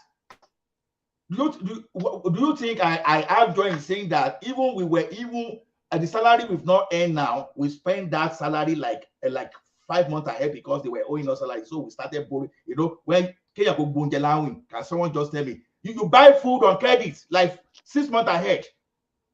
And people like us that we experienced Buhari, we started telling people that this Buhari we are talking about is not competent. Yeah, it is true that some people, okay, APC, they join them to bring some criminal into our bush to hijack power from Jonathan. Yes. So because of that now, if I see other candidates that I know they can be worse, in my opinion, I could be wrong, but that's just my opinion. That could be wrong, can be worse than Buhari. I should say, oh, just because of that, I should now switch to that place. I don't do my things that way. You want honest person, you don't want corrupt person, and you went for Buhari. That's the implication of what we are seeing today. Because because Buhari is honest, you don't even look at the area of his competence. At the end of the day now, you all find out in a very hard way that Buhari has never been honest in his life. It's only when you told yourself lies several times, and today you start believing your lies. Telling me that Obi is the messiah of that country at the level of higher education, when you know it doesn't have that political capital, in quotes, in the sense that, look at what they are even doing to one of them now. Look, one of them, Tinubu, they are even threatening Tinubu. You all know what they did to Jonathan in that country. You need someone with, and you know what they do to Abiola. They pay Abiola, nothing happened. And you think anybody can just come from somewhere and you start commanding. What do you think will be with command? You think Tinubu doesn't like to command? Command, okay, say. Even Buhari himself, when he overstepped, some politicians told him, Oga, he don't do. That's when he didn't want Tinubu there. They told him, Oga, you can't stop Tinubu. Tinubu will have to be there. That is the political structure, the Nigerian structure, for you to understand. So you think Obi will come there today? All of a sudden, Nigeria will now become Dubai. The only reason I supported Tinubu, and I will still support, I will stand by it. I know that people are already backtracking, but I'm saying within a year, I can never appraise Tinubu based on your own criteria. I'm using strategy and policy to appraise Tinubu, and people are using what they can see, the common man agony, which they are very, very correct. I'm not talking. Yeah, you can tell me that I cannot explain, like I told you. Whenever I come online to say something, I'm not here to win argument, but I'm here to present my case, not because of today, not because I can have something to quote against you in 3 years down the line. Those people in 2015 now that they were coming in stupid, some people started setting logic for me. Even someone that never didn't do computer science in his life, but setting logic, you go to this is this, so it doesn't mean this is that. They said I was standing foolish. Now we know who is foolish now. When I was telling you that I experienced Buhari first time, someone born in 1990 was doing logic for me just because of what the rest saw. Now, your lies, the lies we told ourselves that we are reaping it now. I've told you, Tinubu is not a saint. I am not looking for a saint to come and face the country. I am looking for a competent person.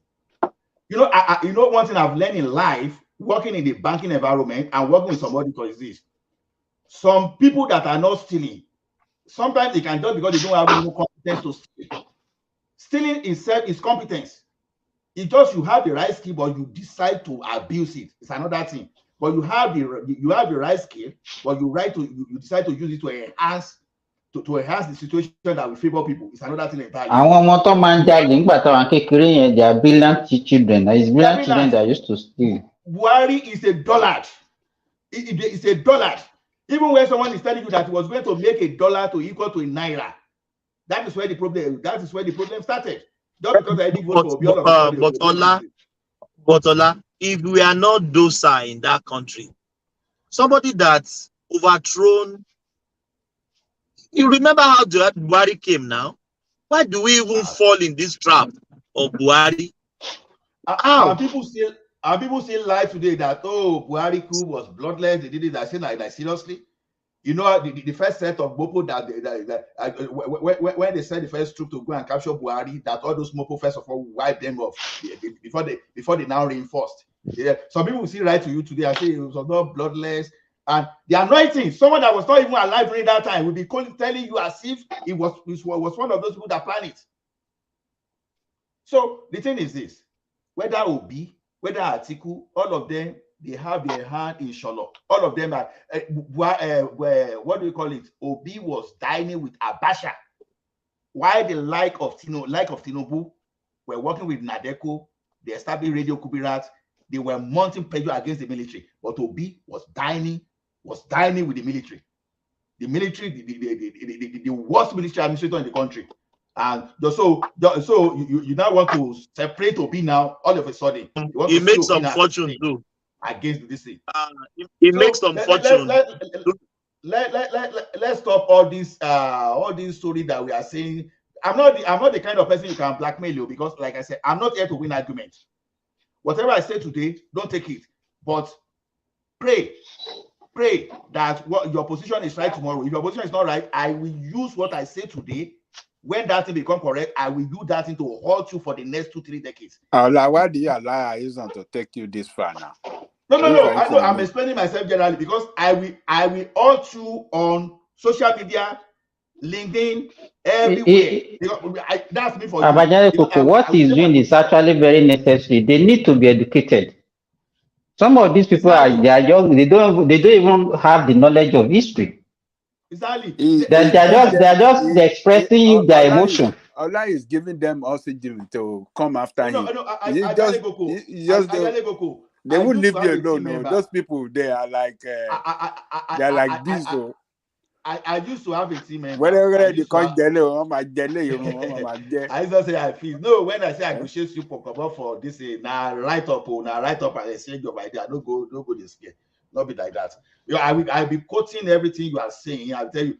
A team member, one of my team members told me here in 2015, one of my respected old school association president, they said we are not necessary. We are not patient for Buhari.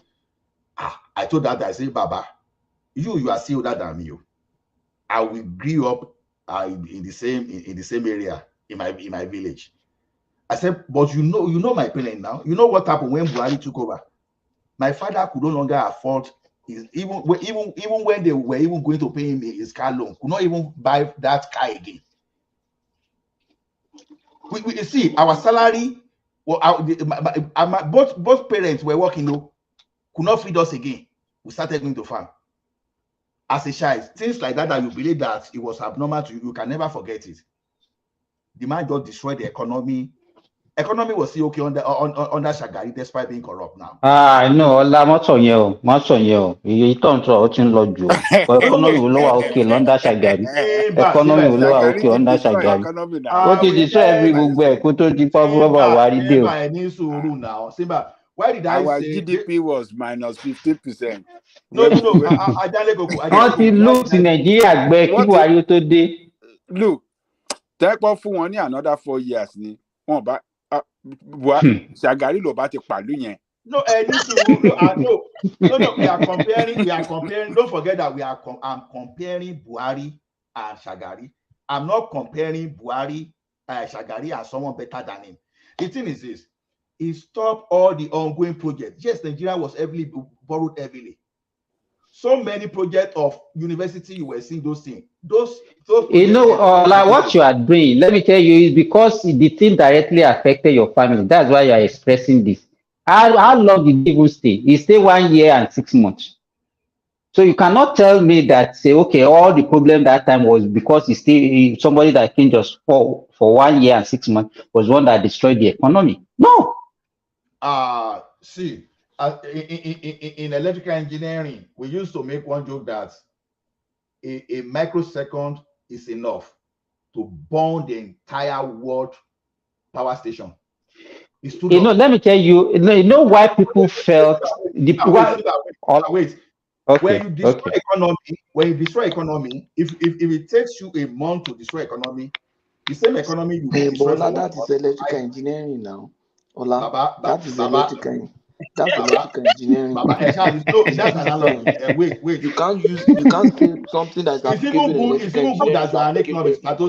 I like taking up economists. Now, if you destroy something today, it depends on the angle of destruction. If you destroy something through your monetary policy, if you destroy something through fiscal, no too much, you can quickly rectify. If you destroy something through your monetary policy, maybe if it takes you like a month to destroy it, it might take you good 5 years to rebuild it back, because it's all about confidence. It's all about confidence. Because number one, maybe you are the president, you use 3 years to campaign. Investor will say, okay, let me wait whether this guy will win re-election again before I will put my money there, because if a stupid person like Buhari will get back to that place, my money will hook. That is why you have to be very careful. So you can destroy something in a year and it can take you 10 years to rebuild. That's the problem. Consequence of what Buhari did was the reason they suggest structural adjustment program for us to do. And unfortunately, that structural adjustment program was supposed to reposition us like China. But who was in power then? Those people that they came into power together, IBB. What happened to the structural adjustment program? They bastardize it. Tomorrow they want to blame Falai. They won't look at the country that use the same structural adjustment program to elevate themselves. That's what we are saying. So you can destroy something in a month and it can take you 10 years if you are lucky to rebuild. If you are not lucky, it might take you a century. Are we able to go back to where Awolowo and Co left us? We are not. We still be battling. And to make it worse, when Obasanjo repositioned us, Jonathan was doing fine, although he was corrupt, right? He was doing fine in comparison to Tinubu, to Buhari. So you don't misquote me. In the sense that, number one, this guy was aggressive. He was not doing fine. Patoski, I hear you. This guy was building Amajeri School. Where's Amajeri School? He was not doing fine now. I said, Patoski, I said, I hear you. He was not doing fine. How much was a bag of rice before Buhari? Before Buhari got to that place? I will explain to you why he was not doing fine. No. You see, Ola, you've been talking sense, but yeah, it's like you have talked too much, so you are not making sense again. Believe me. Simba. No, it's okay. It's okay. Now so the elder brothers they do for Yoruba land. I give him that. He's choosing his elderly institution. Aizon don't Ola ní ṣòkòtò. No, let us hear Patoski. Aizon sọ pé tó bá jẹ́ wípé Aizon said if not that the studio is full, he would have come in and wear the same ṣòkòtò with you. So we prepare for him next time. So Aizon, it's not if over. Aizon knows me, I don't want to win argument, but I want to make a statement today that we ought to tomorrow. He said you are complicit. He said you are complicit in this Tinubu's poor performance because you campaigned for him, you voted for him. He said so.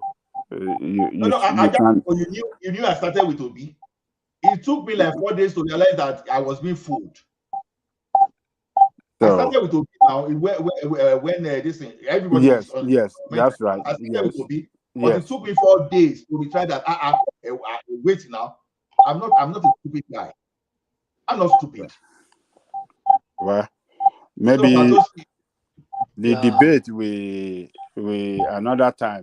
But Babajali, can we go back to this NLC of it? Because that was where we started from. That was yes. So I totally agree with you that they have to, but I have a problem with NLC. Now they are politicized. Are they not toothless dogs? They just rant. Forget about whether they are toothless or not. What I'm saying is that they are being used as a political tool now. But the question I want to ask Ajale Koko, apart from fighting for workers' salary, in what other way has NLC benefited workers in Nigeria?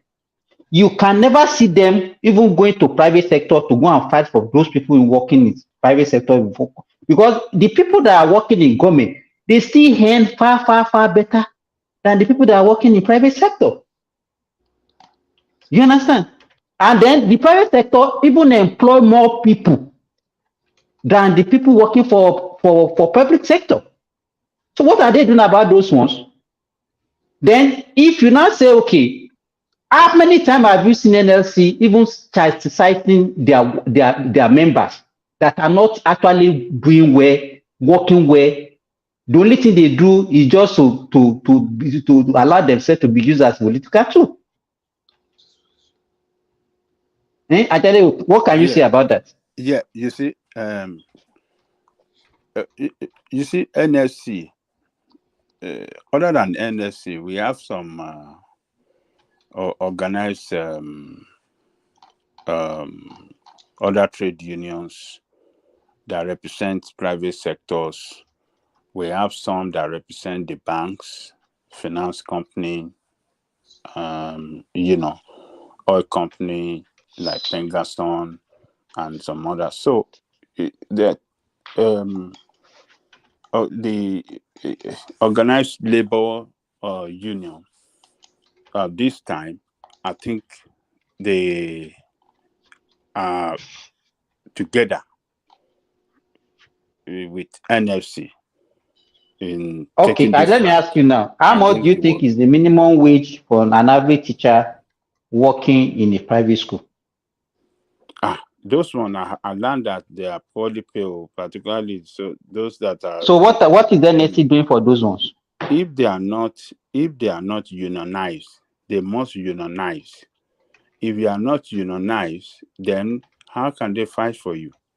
Because when you are unionized, you'll be making some monetary contribution from into levy, yeah, from levy to yes, the yes. yes, Then you'll be you making know, and so they will that's protect where we you. are going now. Let me now tell Yes. you this. Mm. You know why their strike is no longer effective, and that's why maybe after some time the money will exchange and they will stop it.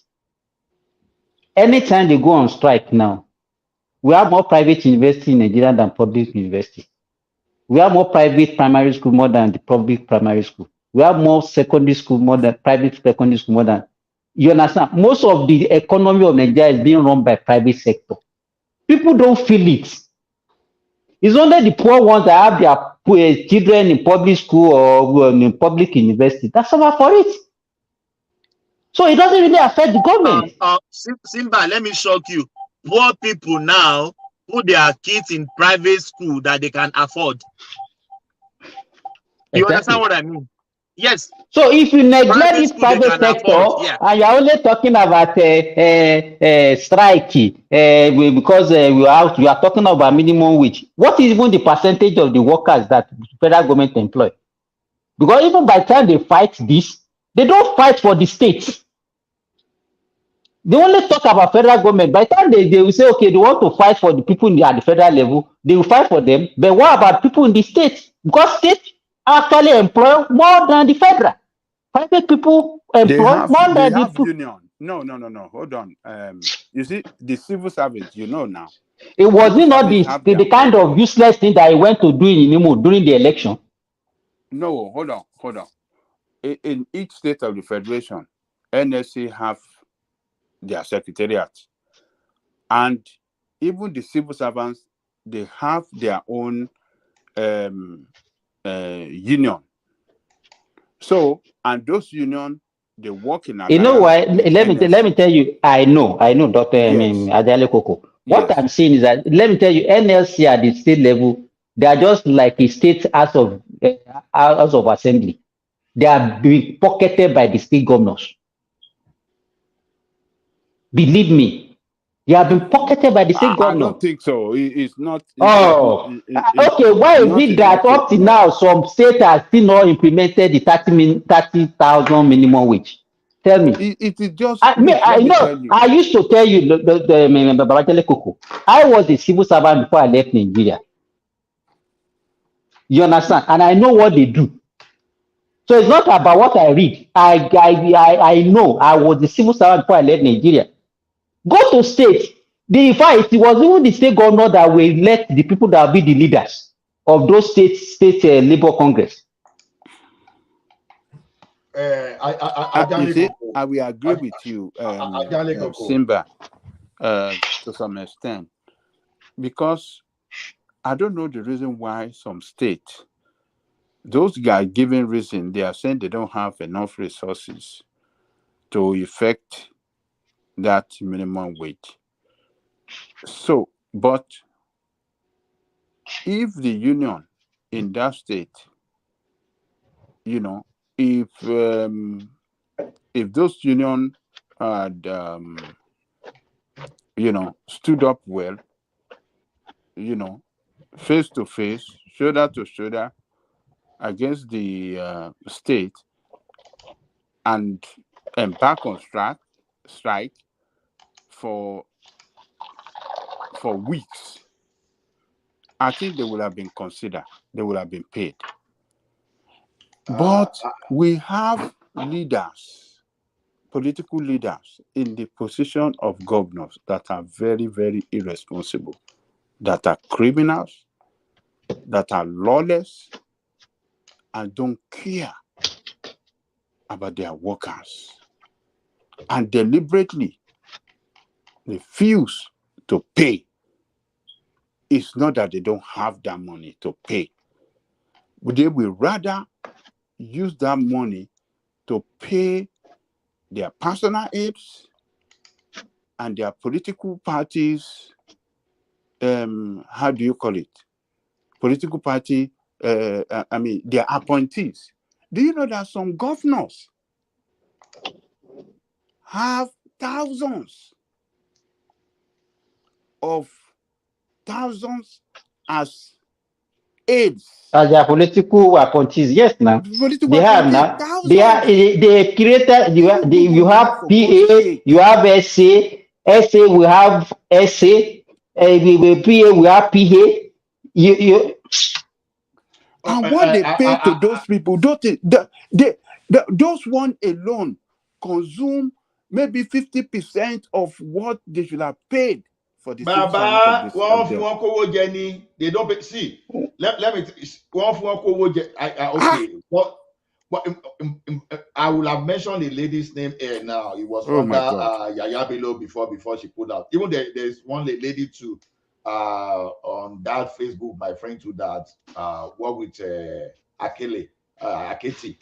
The thing is this: you'll be surprised that those aides they pay them like normal civil servant, but the money budgeted to the office, you will be wondering. See, they use them to siphon money, not necessarily mean that money will go to those aides. It's part of all those governors and this. It's part of their strategy.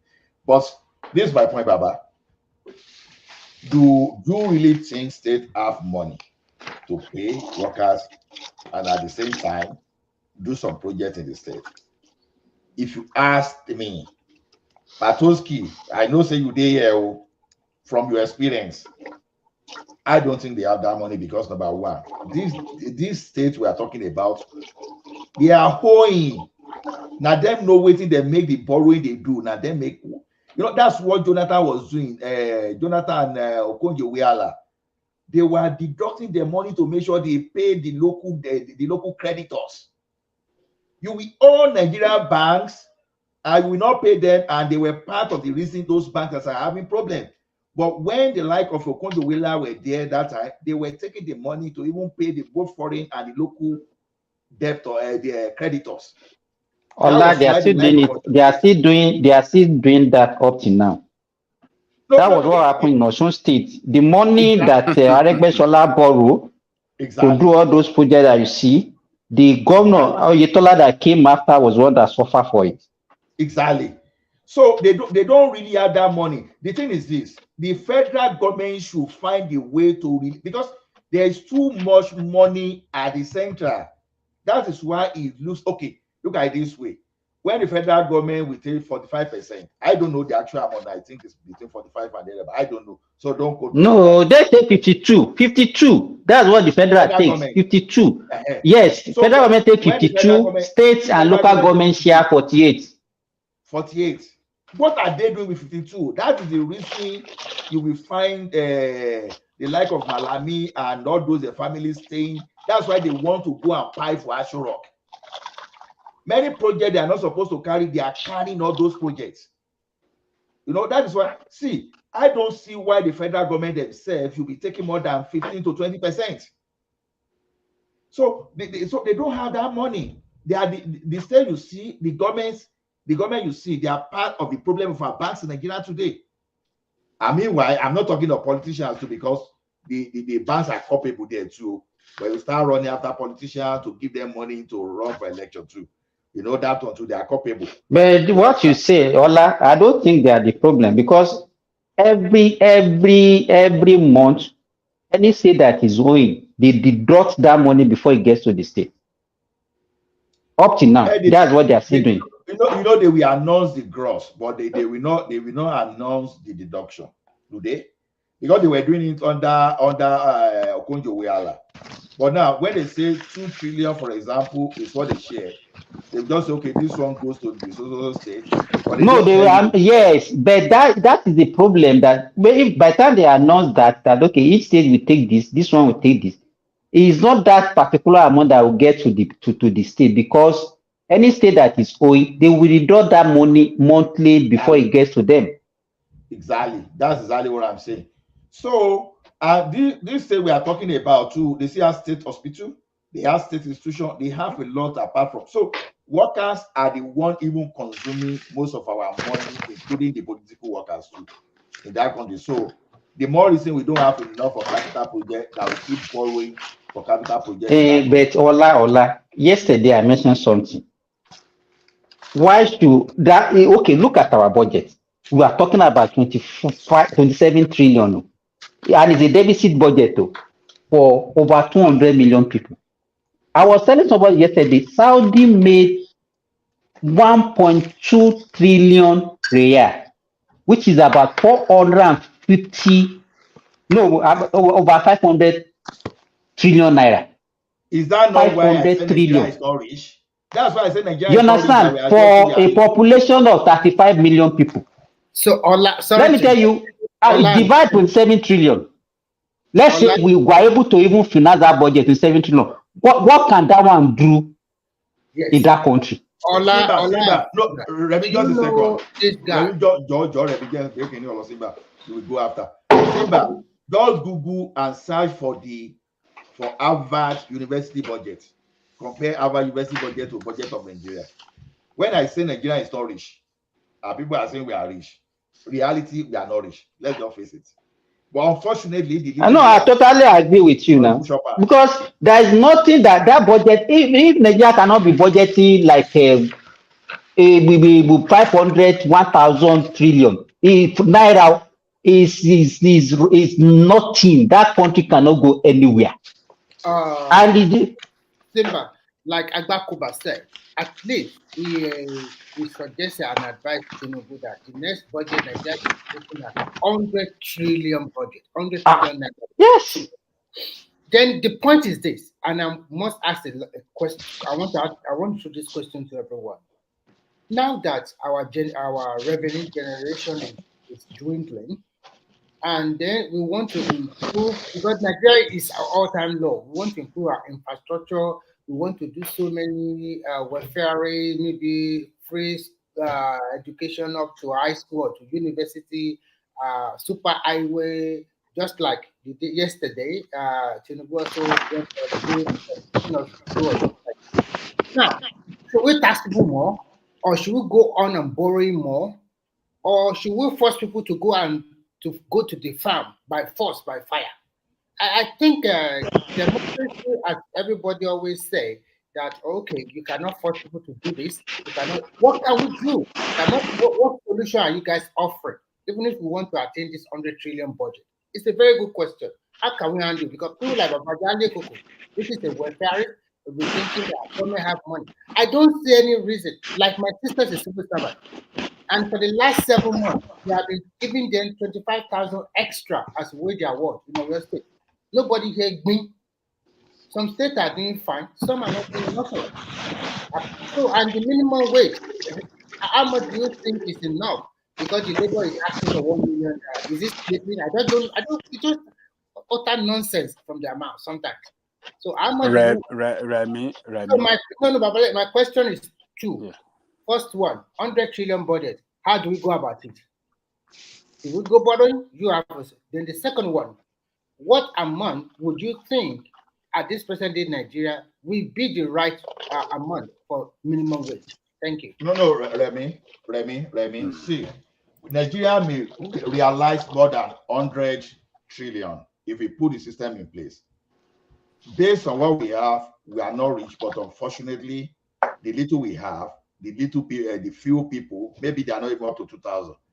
They are capturing it. That's our problem today. Now, why did I say this? Lagos today is having how much in billions in revenue? But when Tinubu first of all got to that place, they were even borrowing to pay salary because the payroll there was 1.2 billion, but they were realizing 600 million. But when they put that system in place, I think in the first few months, they started realizing something like around, is it 2 billion naira? And maybe before this guy left, maybe they were already approaching like 10 billion. What's that telling you? The money that were escaping into individual pockets in that Nigeria, they were able to harmonize it. See, if you put serious system in place, you bring people from our informal sector, because after all, this national ID card you are doing is supposed to be for financial inclusiveness. Even me here in Canada, I know how much I spent to get my ID card, from the Nigerian ID card. So the thing is, if you are able to bring the informal sector now, you include all those old MC Oluomo industrial, and you include all those Yalata, all those babas too, so that not that you'll be collecting tax from them alone, but you'll be finding a way to help their business. So what you want to do is that you want to put them, you want to include them. Honestly, if you do that thing properly, Nigeria may even be doing over 100 trillion budget. That money may come. Considering that we are in an inflated economy too. So when you consider the inflation, everything, we should be clocking that.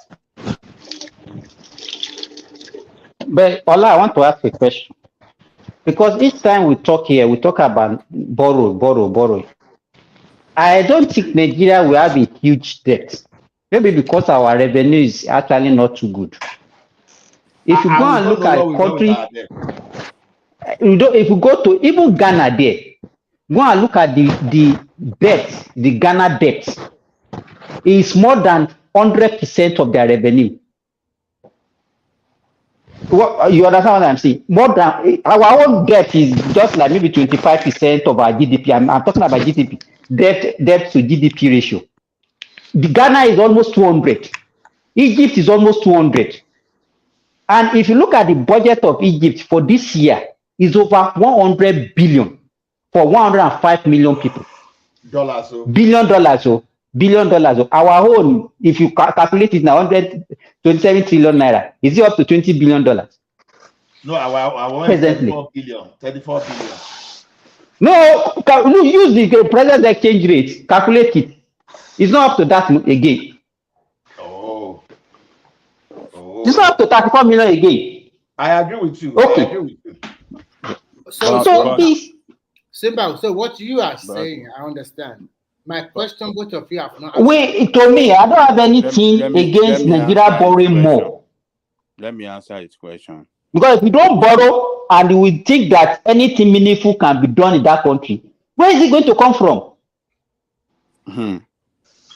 Let me say this. You see, Okay. asking a question that where will they get that money to pay workers? The question I want to ask me, where did they get the money to buy SUVs, luxurious SUV for 150? Where did they have the money? I did not mention paying money for workers. My question is not like that. My question is this. I will repeat it again. For Nigeria to reach 100 trillion budget, 100 trillion naira budget, how do we go about it? How do we source for the revenue? Well, how does no. The exchange rate already inflates your budget to that now. Where did you bring 100 trillion? Where is that coming from? 100 trillion budget. Let me be frank with you. For Nigeria to make an headway, that 27 trillion naira budget is not enough for 200 million people. Everybody knows the truth. It's not even the state budget of a big state in America. What are we talking about here? And we are talking about 200 million people living in that country. And 27 trillion naira, it's not enough.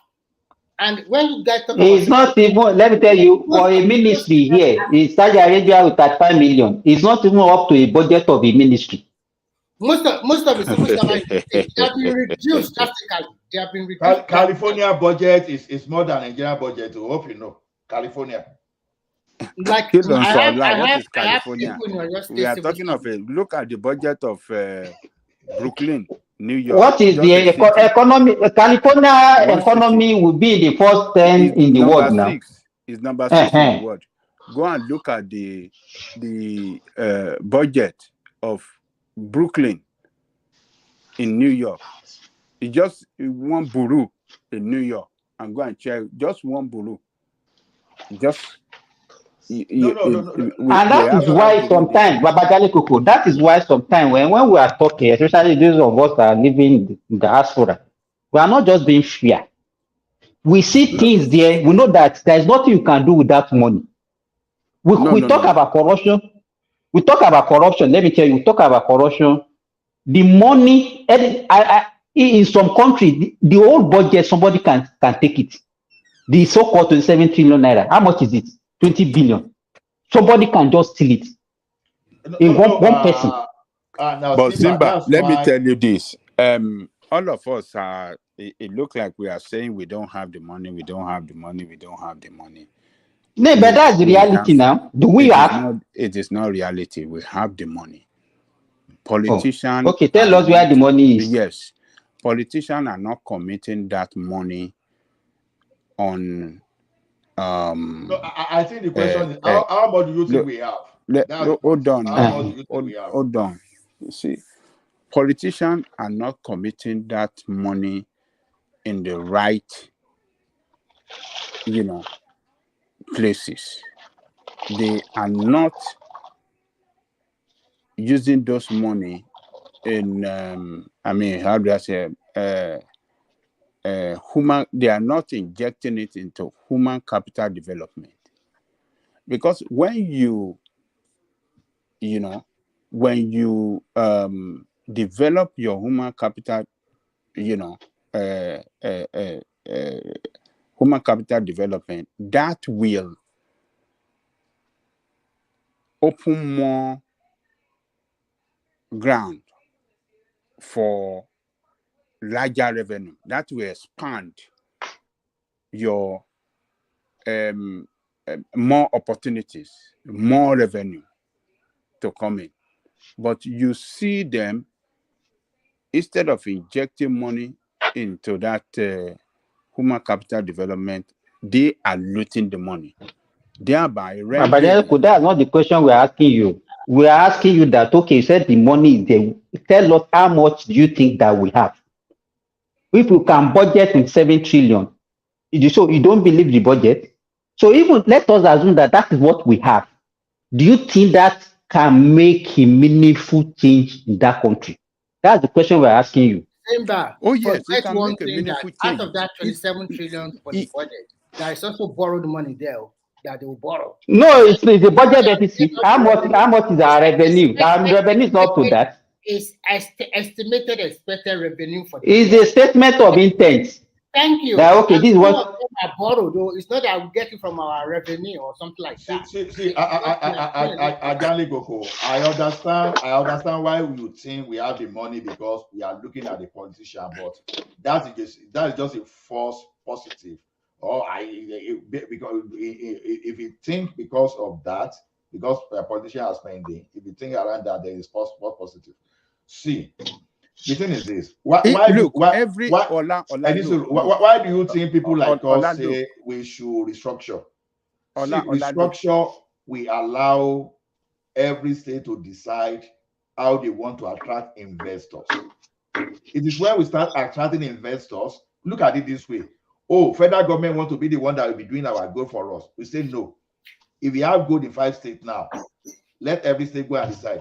Just imagine if 5 states are bringing their own investors at the same time, and investors are committing, let's say, average of $1 billion per state, just to do that, rather than the federal government that is running around the cycle that is unable to even get someone that will commit 1 billion.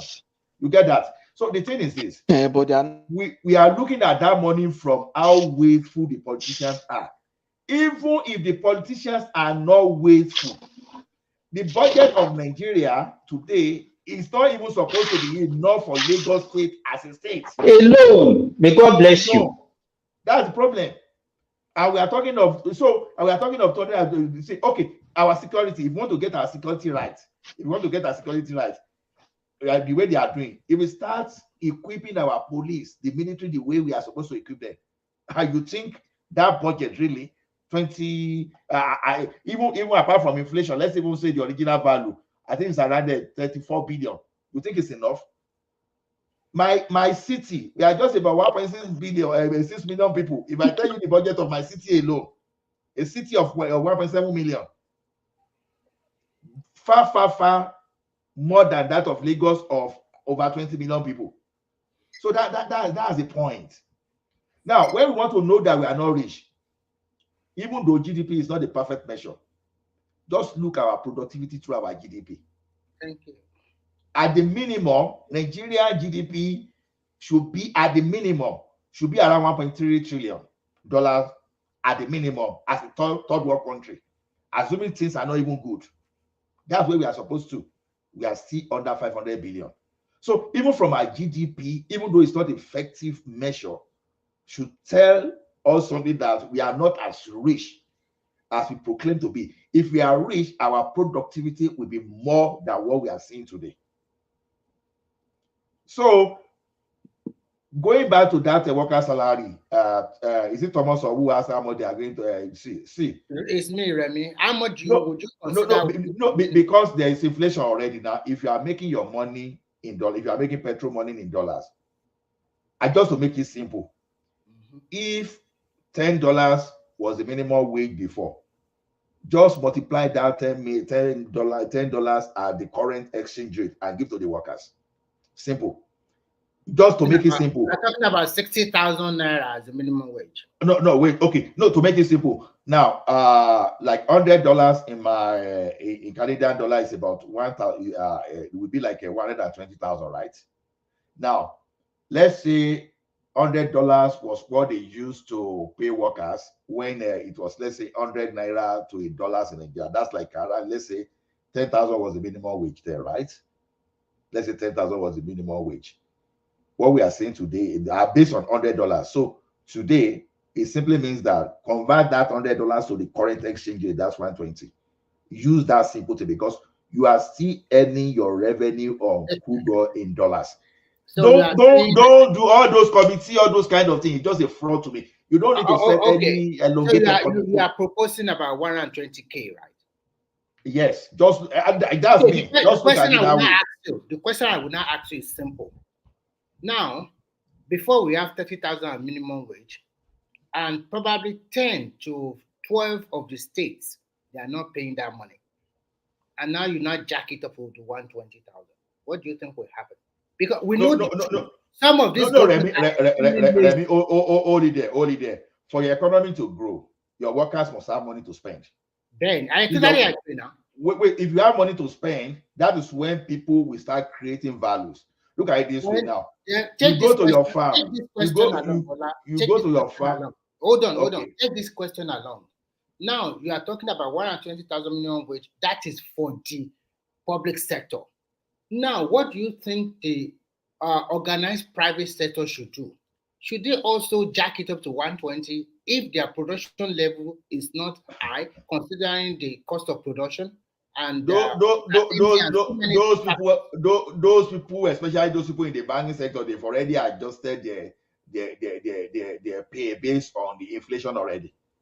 So what about majority of Nigerians that work for other companies in the, we cannot totally classify them as totally formal sector, but maybe work as a maid or as a shop assistant or this and that and this and their pay is not, they're not even getting minimum pay now. Ask yourself a question. If your landlord was collecting, let's say 5,000 rent, face me, I face you from you before. Maybe they are collecting 15,000 now. Because all those people, they will always do markup because what they have is what they will use to get what they want. So a barber that was giving you haircut for 50 naira before, once he sees that everything is going on, he want to pay rent, he want to pay the children's school fees, he will jack up his service too. The only reason the workers, why we are saying they should increase those of government workers is this: they cannot jack it up on their own. It's government that will help them to jack it up. But all those people you are talking about, medium scale already, okay, look at it this way. Let's say you were buying titles for 200 before. Now, the person that is selling you titles now is now selling the same thousand for, let's say, 1,800. What do you think the person is doing? He's trying I to meet understand you, up but with your what I'm market too. trying to tell you do not get me also. Majority of our people fall into the informal sector, whether one way or the other, maybe work for somebody or something like that. What I'm trying to say, the number of civil servants in most of the, I don't know about the north, but I'm so sure about the one I know from 2 states like Ogun and Oyo, they have reduced their number of the civil servants a lot. Because my sister told me the truth, because she is in higher position in the real estate government. So they continue to downsize. So that is why Makinde, their governor, have continued to pay 25,000 extra. They call it a wage award. He has paid for 4 months now. Now he increases for another 6 months for the Oyo State civil servant. That's why you see them, they are not going on strike. That's why you see them, they are not making any noise. So because they are collecting their money. Some of them are collecting money, they kept quiet. So when you talk about the civil servant, you must also talk about chunk of our people are in the informal sector. I've answered you already. You don't get me. Look, A this thing, bricklayer. it looked like, you see, he making reference to Oyo State. Oyo State that pays workers an extra of 25,000. It shows that that governor is a responsible governor. I'm not talking about Lagos State is doing far way better than that. Forget about that. Lagos State is not doing far better. But even that thing is a fraud. That 25,000 markup. You know why it's a fraud? I will tell you. Where did you get any Ajale Koko, that 25,000, all these things that they are saying that they are giving everybody across the board, it's a fraud. It's just a way of reducing what they're supposed to spend. Let me tell you, how can somebody who's on level 17 be earning the same salary with somebody who's on level 1? You understand? They know that by the time that is what they are doing. You understand, Babajale Koko? It's a fraud. It's a fraud. It's a fraud. Irresponsible people. My sister is getting about irresponsible 120 to 130,000 level 16 officer in Oyo State. Lagos State level 16 officer is getting 600,000 naira per month. No, Lagos has the best package in Nigeria. Lagos has the best package. Lagos have not increased anything since the problem started. Why? You are getting 600,000 as 11. Forget about that, whether 600,000. Since this problem started, Lagos State have not increased anything. Lagos have not increased their money. They have not increased the minimum wage. Someone who promised that he's going to do, but he has not done it. So because the salary they're paying there is far. He's not far. Just stop that. You don't know anything about it. What do you mean I don't know? What do you mean I don't know? People will be talking Lagos State. We have people that work there. We have people that have worked there. They are suffering and they are complaining. Let me answer your question. So this thing that we are dragging, all these people are not good to Nigerian workers. We know that. No state, even the Lagos State we are talking about, go and talk to workers in Lagos State. They will tell you how they are suffering, how their money is being. The last time they increased their money, they put some kind of taxation into it that in such a way that they take it back. Go and ask people now. So, but what I'm telling you I have more than 20 people. Let us focus on what the strike, the pending strike, the strike that they are promising to embark. No, something will come out of it. Remy, forget. Something will come out of it. But the only thing is, I don't trust labor workers.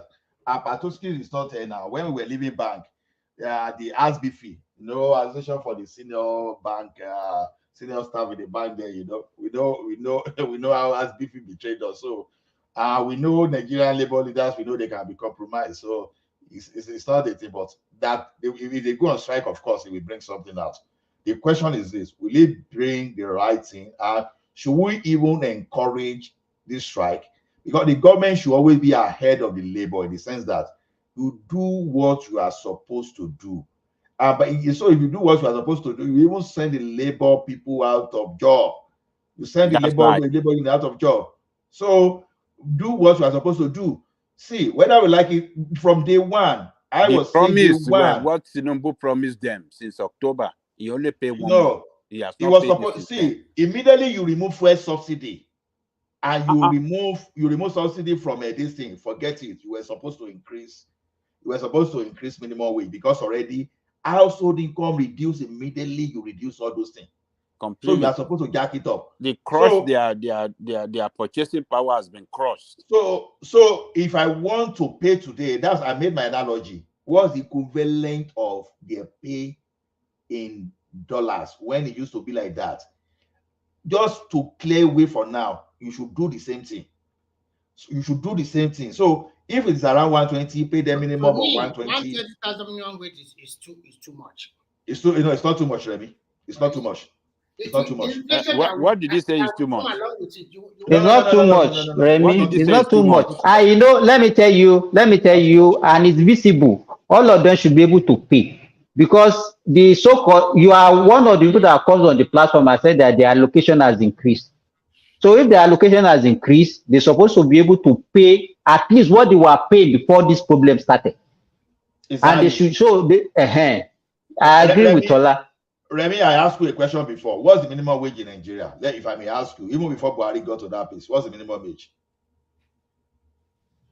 I think it was 30,000, right? Simba, am I correct? No, it was Buhari that increased it to 30,000. I think it was maybe 15 or 19,000 or something like that. During the time of it was going to buy 2 bags of rice, right, Remy? Before Buhari got to that place. Now, exactly. Yes. What's the minimum wage today? 30. 30.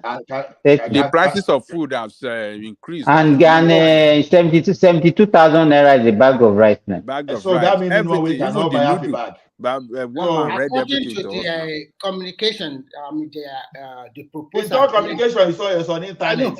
So what I want to say is that what they want to do do is mean defend the for God's I'm not. sake. Let But me. it like defend the government tó ti fẹ́ pa àwọn èèyàn dànù Nàìjíríà. Let me talk now. Ṣebó propose ni. Kí ló ń defend the gun? Ṣebó propose 120,000 ni. Ṣé mi dẹ̀ ní mouth tèmi náà láti sọ̀rọ̀ ni? Ẹ jẹ́ kí n fi mouth mi sọ̀rọ̀ now. According to the agreement between them, it's like they want to space it because during that time they are thinking about 60,000 naira minimum wage. But maybe with the increase of because of inflation, especially food inflation now, maybe there's a possibility. Maybe they will jack it up to like 80,000 or 70-something thousand as per minimum wage. Because Remy, what did they input in the budget? Because if they don't input any amount in the budget, what is the minimum wage? What is their target in this year's budget?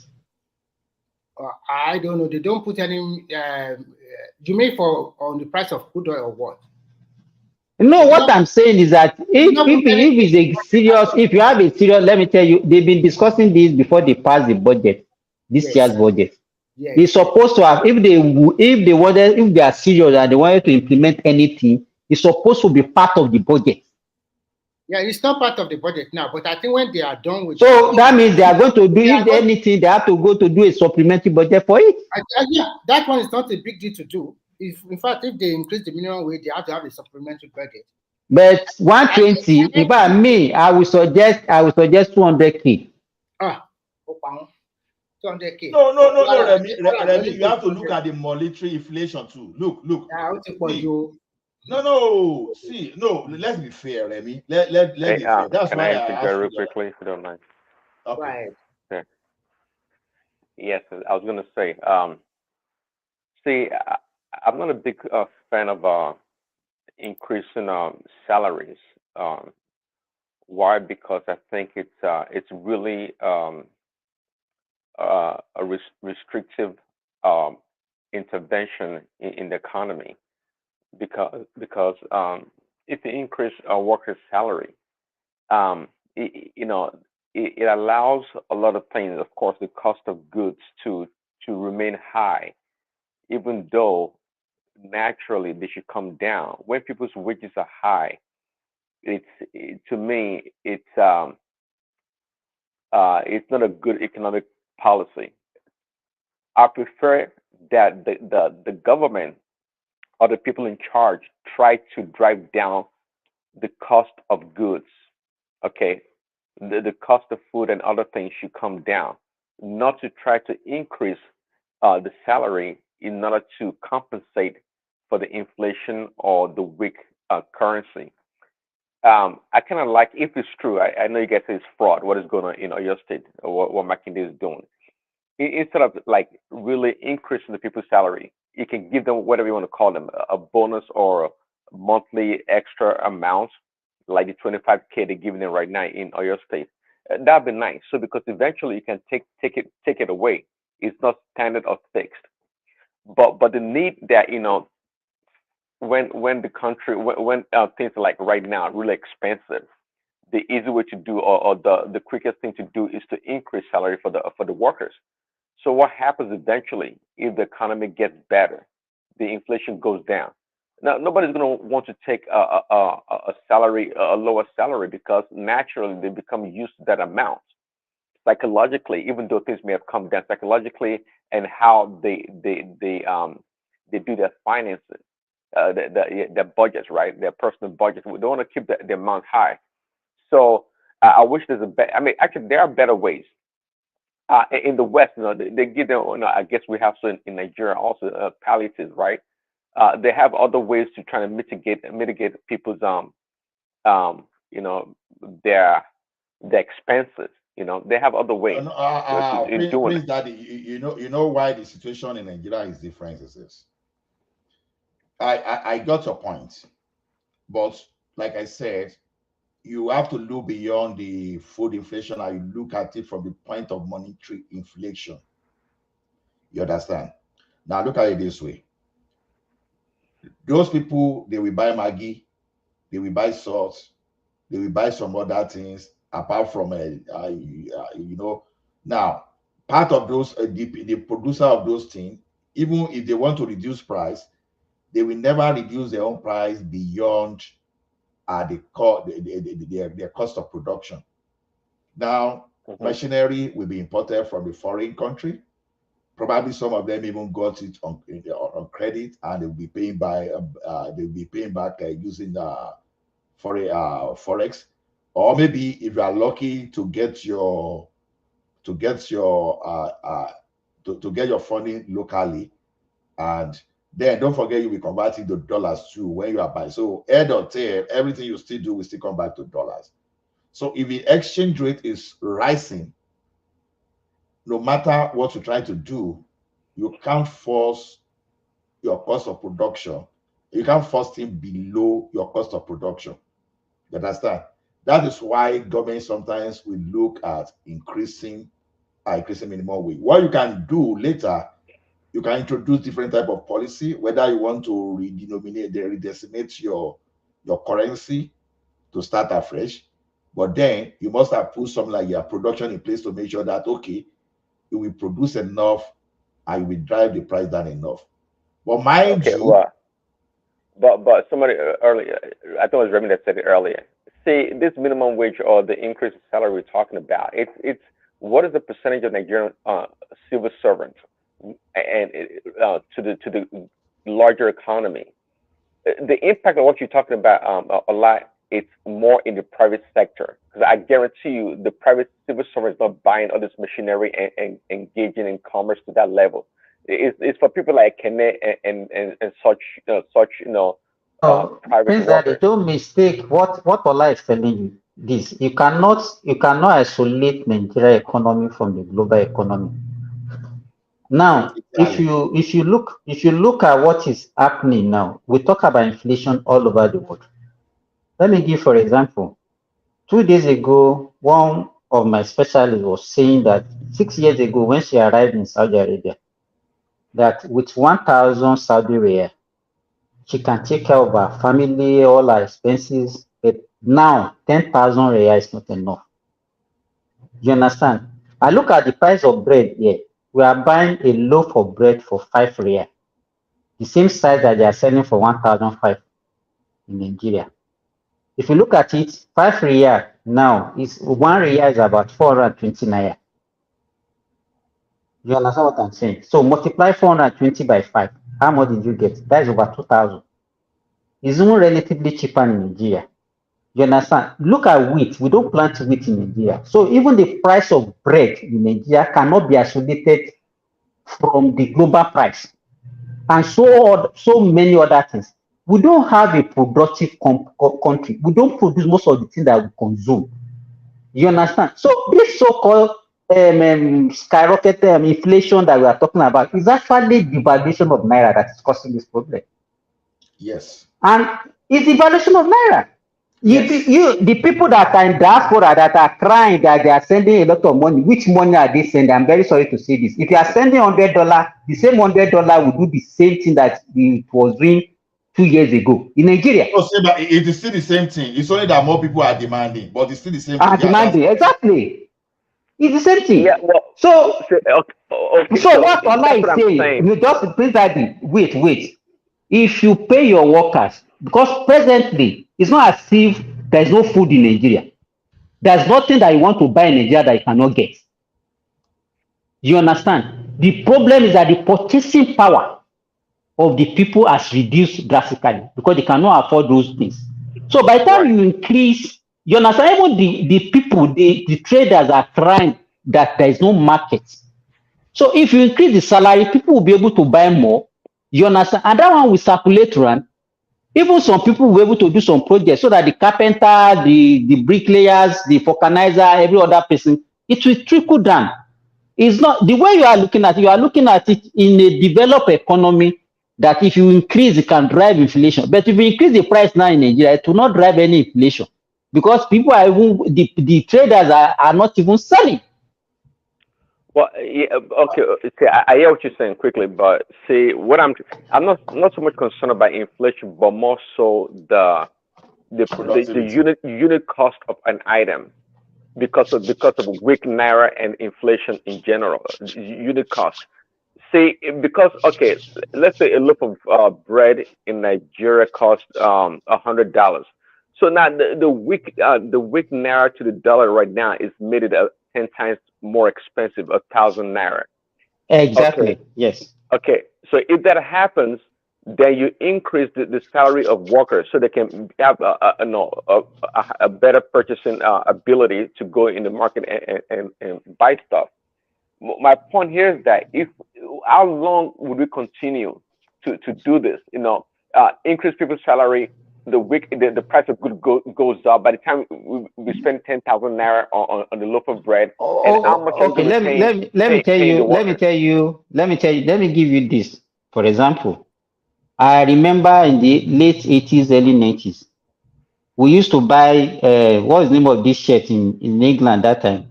For 100 pounds. How much are they selling it now? Curtis, Curtis. Curtis. And then there's another one, not even Curtis. Yes, that one is part of. But you remember that time, Ola? The one we used to buy all those cheap ones are for school uniform, right? Usually, no, not even school uniform. Shirts, real shirts. That time they used to sell it for 100 pounds. I know I'm trying to remember the other time. Yeah. So what I'm driving at now is that you can't tell me, Prince Daddy, that the minimum wage in US 20 years ago is the same minimum wage now. At least it's not the same in my city, in my province. So you understand what a normal government supposed to be doing is that they're supposed to look at the trend. They're supposed to look at the trend. But we are not doing that in Nigeria. That is the problem. But our situation now is difficult because this one is too drastic. It's too, it's sudden. You understand? And that is why the Nigerians are crying. Let me add something to Prince Daddy. You see, one thing is this. I see that you and Remy, you keep mentioning that was the population of the civil servants in Nigeria. This is what I want you to get. The civil servants are part of the ecosystem of our economy in Nigeria because a farmer that is producing, those workers are one of those people helping the economy by buying from them, right? But now, the inflation we are even talking about now has even gone beyond the purchasing power of those workers now. Exactly. It simply means that the purchasing power of these workers is no longer measuring up to what it used to be before. So somebody used to buy a bag of rice now will now be buying noodles or be buying 1/4. Derica. I have a question. Where does Nigerian government but spending go to the most? What did you say, Mike? I'm saying where does the Nigerian government spending go? What did they spend most on? Like the government spending, where does it go the most? insecurity. Security, weapons. It's very difficult for me to even mention it without looking at the book. I can't say. Because I was tempted to say. But we know if you want to look at the budget, if you want to look at the budget, education. you know They're not spending on what they education. don't. No, they don't. They don't remove when they say education. They will both to the recurrent and the capital. They will model everything together. They don't usually separate it. That's the problem. When you say defense, so but you discover that any budget for any parastatals or ministry actually salary take large chunk of it. You know, some of these ministries they're not really like productive ministries. You know what I'm saying? No, let me tell you. You know why the Nigerian government is behaving like that? Because they see themselves as the largest employer of labor. They just do that to just put money in the pocket of people. They know both the civil servants and the government. They know that most of them are not productive, but they cannot sack them because by the time you put all those people back into the labor market, the insecurity and every other thing will skyrocket. But what I'm saying is, why don't they put those people in more productive, space like farming? Buy from farmers. Buy, like for example, government should give more contract to farmers to supply food for the school feeding or something like that. Spend in that area. You understand? Like, for example, now, like this oil revenue we get, right? That's recurring revenue. Now, if you introduce something called maybe school feeding or some kind of feeding, so now you contract that food supply to the farmers. So farmers will now you've created millions of employment. You create a lot of employment. So now you are spending into area that's productive. You understand? So money Mike. is going into instead of having all these civil servants everywhere that are walking around, you are just paying. You are using oil revenue to pay their salary, and they are not when they earn that money, they use it to consume imported goods, and the money now leaves the country. See, Mike, I'm still one of those people that believe that government of Nigeria has not overemployed. Let me tell you one thing: Canada statistics, about 21%. Okay, before you go further on that data, to Mike, I was going to say, what you said is a good idea, but just like the farming project that they had, the people that are going to get the contract, they're not going to do what you're talking about. They're going to get a contract because it's not going to go to just the government's not going to go to just common farmer on their farm and give them that contract. It's the same politician, the people that well connected, are going to get his contract, and they're not going to do anything. I've heard it said before. No, they have no choice but to do something because if we don't do anything, then the children will not eat. Now, if the children don't eat, then we know that something that we pay for is not being supplied. How is that different from the farming?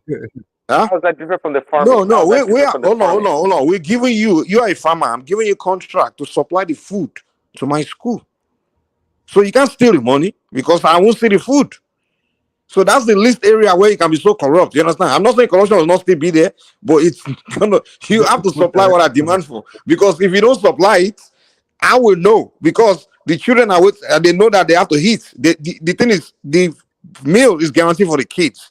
So if I contract the food supply to you and you steal the money, then the food is not going to appear on the table. Mike, So, the school feeding program was done under Buhari, especially during his first time. And I knew what happened. Let me tell you the way they do it. Even Aregbeshola did the same thing in Osun. What they used to do is that they don't give contract to farmers. They have these people that they employ. It's like a contract.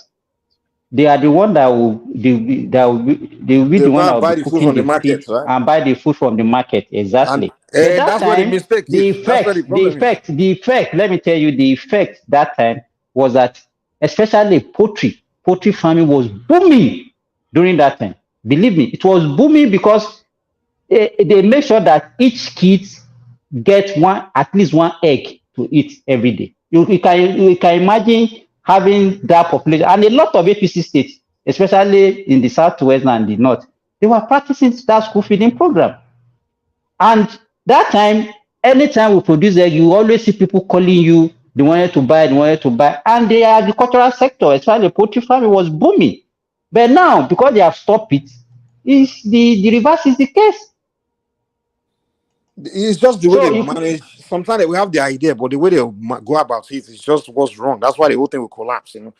They'll just say, okay, let's feed kids, and then they'll give someone money to go and buy, and they'll go. That's not the way. You have See, to do it. No, There no, has to be a purpose why you're doing it. I, Where you say, just like they say, even the farmers. there's nothing new. Just like they say, there's nothing new under the sun. There's nothing new in Nigeria. There's nothing new in Nigeria. So all those ideas are already there, but everything is always circumvented. See, I heard about, Barry spent a lot of money on farming, this agricultural thing, but at the same time, there were a lot of people that got contracts that produce document that they own farms, and they show all the numbers, okay, and but they have a zero farm. They collected the money, and and that's the end of it. But Prince Daddy, Nobody's audited. like I said, they were in the wrong way about it. You don't give people money to go and start farming or things like that. Say, oh, we are subsidy or give you free seed or that. No, no, no. You buy from their produce. That's why you do it as a government. You tell people, hey, produce and I will buy from you. So basically, you go to farm, you grow whatever you grow, and you bring it to the government. Government buy it from you. So there's no corruption there. You no, don't no. produce, we don't buy from you. Mike, But the mistake, the Mike, let mistake me is say that you are something. throwing money to people. Farmers Mike, take this Mike, money, Mike, take just this give me one subsidy, minute. take that one, and Mike, they steal the money. can I say They something? chop out with the money. Praise that, yeah, Mike. Let me tell you Wait, something. please, Mr. Ola. Wait, You see please, one Mr. thing Ola. is this. CBK. No, Mr. Trump, just a minute. I Ola, know you are just done. let me just tell Mr. Mike something. Please, Okay, please, right. Mr. Ola. Mike, you know that in business in general, you have to put on ground 30 to 40% before they can start delivering to you. You cannot give them promise like that. If tomorrow now you say you don't want anymore, that means the person have lost. That's the way to do something now, Mr. Mike. No, it's This government now. Nigeria. Government will not say they don't want. The government already have the money. That way, when you are No, dealing with maybe, hold on. they The thing refusing. about government is government have the money ready. So they already. Uh, Hold on. Wait.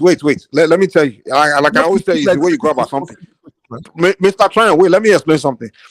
You that wants okay. to supply the government, you first of all get the license. Government have to create a license of who they are buying from. So you already got the license. You already agreed that okay, you're going to produce this. You already signed a contract. So the government is like, okay, you signed a contract that you're going to produce. Now the government will have the money ready. So you go and produce it. You bring it, and then we'll pay you. So it's not going to be no. Oh, you produce now. You show up. They don't want to buy Mike, anymore. is that not what they are doing in US? Sometimes even if they produce in excess, government will mop it because they don't want the farmers And to then you take the lose. food bank They will buy, to yeah, feed the exactly. homeless. Exactly. Okay, Mike. Do you know my That's what they opinion here? subsidize. That's what they subsidize. I'm talking of Mr. Trump, Nigeria. just I'm Yeah, it's talking of part of it now. It's Nigeria. subsidizing now. Mr. Trump, just a minute. See, Mike, In Nigeria, you it see doesn't work the that thing way. is this. Nigeria. You saying it is. Although Unfortunately, I but that's know. why we are Going saying on it and should work somebody. that way. No, Mr. Trump. Let me just address something from Mike angle, because it depends on where you are talking about, right? For people like I was us that gonna we show. grew up in those states, Ekiti states, totally different. Now, what am I saying is this: I was not. I was this on this. minimum I was wage not we on are the show, talking but I was not in those talking. days, the workers in the Ekiti state on those states will not even care, because number one, I will give personal example. At every year, we used to have 2,000 ridges of yam. I will still plant maize. We will still plant pepper, tomatoes. So later, even my sisters and brother, they will join their friend to go and harvest rice, and they share in three. They give us a thought. So what does that mean? That we only buy few. We used to buy your few things from the market. Now, what am I saying? Food production today, people are running away from their farm in the area like Ekiti State, Ondo State today, just because when it's time for them to harvest their food, some cattle will wander in their farm and destroy their farm. So even if government is going to give encourage anybody to do that, how you still know that insecurity is still not there. So what am I saying is this: address insecurity locally. Security matter, address it locally. And government we need not to spend money for average teacher in Ekiti, average government worker in Ekiti, because that's what they used to do to survive. But they can no longer do that now. So what we are saying is good for those people that want to have beef farming. Illinois is an example because they are popular for maize. Just go apply your maize. They have their price floor that the government will mop up, encourage people to. You can do that for those people that are in large scale farmers. I agree with you on that one totally. But it has to be a combination of things. Like as we speak today, some of us that left bank, I used to give that example. Patoshi might even know some of them. They are into that farming aggressively, but they on their own, they went to the farm settlement that Ekiti State government provided. They put themselves in cluster. They hire security, so they use both armed men and guard dogs to secure their farm. So those people, they are okay. But for the normal subsistence farmers, average people, they are not okay.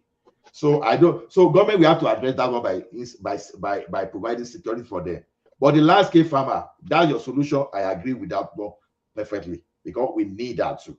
Because I never knew that we even have a food bank storage until I heard that they should go and release food. I say, what? Like seriously? So no, in fact, you have it scattered all over the country. Me, I don't know. No, we have silos, a lot of silos. Yes. When was that one built? Was it built by Buhari or it was there before? It has been there since for decades. Me, I don't know. You understand? Nah. So that one now you can give farmers you can give them like a loan, some kind of scheme to produce and keep storing food. It simply means let me tell you what you are saying. The farmers don't need loan in Nigeria. I can tell you there are a lot of people who are ready to invest in farming if security can be provided and if they can guarantee the price price of their goods. What normally happens is this: when they produce, even before the insecurity, the major problem that farmers used to have is by the time they produce in large quantity, no storage, they will sell at below the cost price. And that is what actually discourages most people, because we have season in Nigeria. You understand? If government can buy those goods that time, store it, then when it comes to the dry season, when the thing becomes scarce, they can now start selling it. You understand? The only few middlemen that have the money, they are the one benefiting from agriculture in Nigeria. Some people will go and buy rice maize during the rainy season when the maize will be very plenty. They go and store it, and then just 90 days. So maize is for 90 days. So you plant maize, and in 60 to 90 days you harvest some. So they will buy beans. They will buy soya beans. Buy all those things. They will go and store it. Then after some time, that's what they do. They don't go to the risk of going into the bush to go and do the farming. The middlemen are the one benefiting, stripping the farmers in Nigeria. So if government can come in, this what do they call it now? That they said they were promising during the electionary campaign. What do they call it now? Commodity board that they were talking about. Yes, if they can do it, that's what they used to do for cocoa farmers that time now. It's government that used to buy from the cocoa farmer. Government should be the one buying directly from the farmer, not the middleman that will be. Not the middleman. That's what I'm saying. They should pump billions. Simba, you know what that would do? That will create more wealth in the rural areas. More exactly in the rural areas, and everybody will not be flocking into the cities. Mike, we don't used to buy food in local rural area. That's the point. And you know what? That's what I'm saying. The government should be the one buying directly from them, because farmers are more like rural people. Nobody will be flocking to the cities, becoming nuisance. The middleman will go to meet them in their farm and buy and They strip will them buy off from with nothing. small price, Yeah. exactly from nothing, and then they will Every go take them, structure, go And then they will be okay, controlling the Daddy. price in the city too because they are so greedy. Exactly. Yes, And they increase exactly. the They will price be the of one food. controlling. I'm like, They have associations. They have associations, every and they will structure, be. government can So can you control every it. structure imagine? gets screwed. Let me tell you about what happened in the fish industry in Nigeria recently. The catfish industry. The middlemen, they went on strike. Can you imagine? They are not the one producing the fish. Oh. They went on strike to force the price down from the farmers. Can you imagine? And many of them are so greedy that they will increase price of things in the market just because they want to be so rich, you know. And some of them, because there are so few of them now, so they monopolize the system in a way where, you know, they just. So I mean, that's why Well, I'm like, government got to come in. If people can guarantee that whenever they will get a return on their investment, government don't need, farmers don't need any penny, any loan from any government in I Nigeria. agree I can with bet you, you. especially those subsistence farmer. Honestly, see, back then we used to have barn in our farm. We leave our yam in the farm. Nobody, no human being. We go there and even steal a tuber of yam. A tuber of yam. You will leave it there because this was say okay 2,000. We use part of it to make it like yam set to replant again. The remaining one will be in the barn there. Nobody within that community. I repeat it again. Nobody will go to your farm and steal a tuber of yam there, and you meet everything there. You know that this day I'm talking about, like I said, we have tomatoes. We slide those tomatoes and we dry. That's how we preserve. Then tatashi, we dry that one too. Then we used to plant the shapa. I don't even know that shapa is what they used to make zobo, but we just use that one to cook. Then we plant manure. You know, the manure is the one that we just have the robe and go everywhere. So we used to have all those things. See, the only okay, way let we me say want this. to satisfy ourselves with our aruso, we say we are buying aruso, and that aruso maybe we eat it during the festive period. Now local rice, no, now local rice where my sisters and brother go help people harvest by time. Now that one with the shop, and Sinbad, I was even gonna ask. they were even Let me ask a happy to question. do it Like, as a so I was student, gonna ask is rather. for example, the fishery you're talking about the fish industry, the middlemen, are they registered with the government or any organization? No, they don't need to register with the government. They just form their own association. It's just like then in local Prince villages, you Daddy, which registration? They don't have any registration now. No registration. registration. They are just like a gang. They just form Okay. a gang. They form a club. So they. See, this is the problem. See, this is the problem why I was kind of disappointed with Cardoso because the system that we have. How can you fix a problem if you don't understand the problem itself?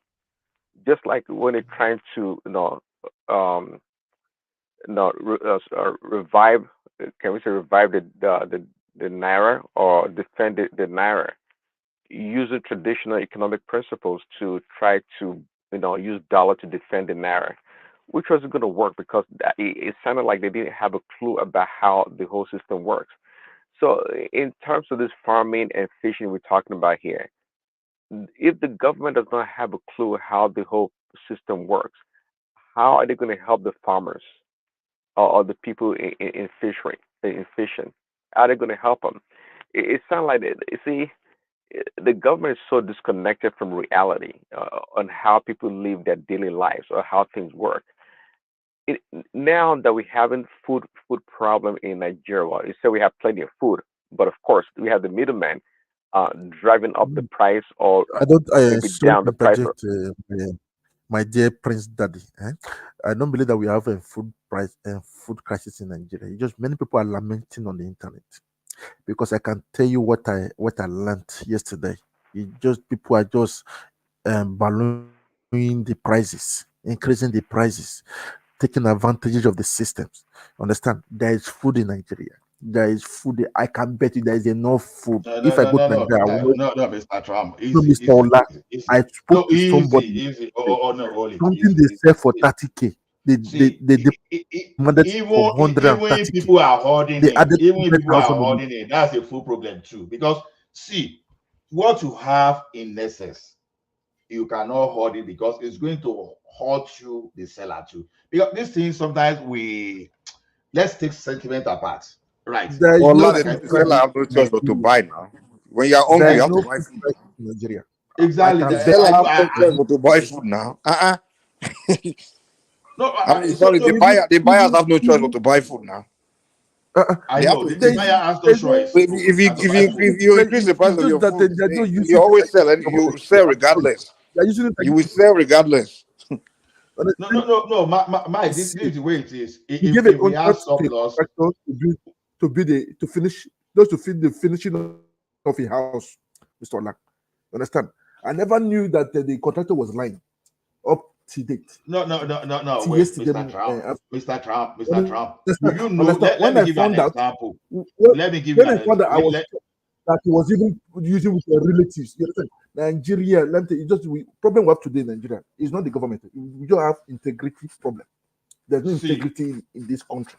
I'm sorry. I'm very, very sorry. Let's just start coming up Mr. saying the Trump. truth. Look at what is happening. If you know food that are being exported out of Nigeria, as we are in Canada now, although we no longer see Nigerian yam in fairness, Oúnjẹ ń pọ̀ but nínú Nàìjíríà ni. we buy food from Nigeria. Ola, I'm in my kitchen now. Is yam, Nigerian yam I want to eat now that's what I'm cooking. The Nigerian yam right Did now. it fell You from see the that. sky? See, do you know I've It's been looking for plenty here. Nigerian yam. It's very plenty here. Ola, it's No, very Simba, look at this plenty now. Look here. at it. Though it's The Nigerian farmers expensive, yam. are but it's selling very to you plenty. No, Simba, Nigerian yam is It's very commerce. It's expensive commerce. here. I'm sorry, Ghana it's yam commerce. is cheaper. People are just using it Mr. Trump, advantage let of me just, others. Mr. Trump, But please, Ghana just yam, a yeah. minute. Ola, Ghana Ghana yam, yam, yeah. Patoski, There's no when did last difference did you buy now. Nigerian yam? We don't even see the Nigerian yam. It's That's Ghana the yam we problem. see.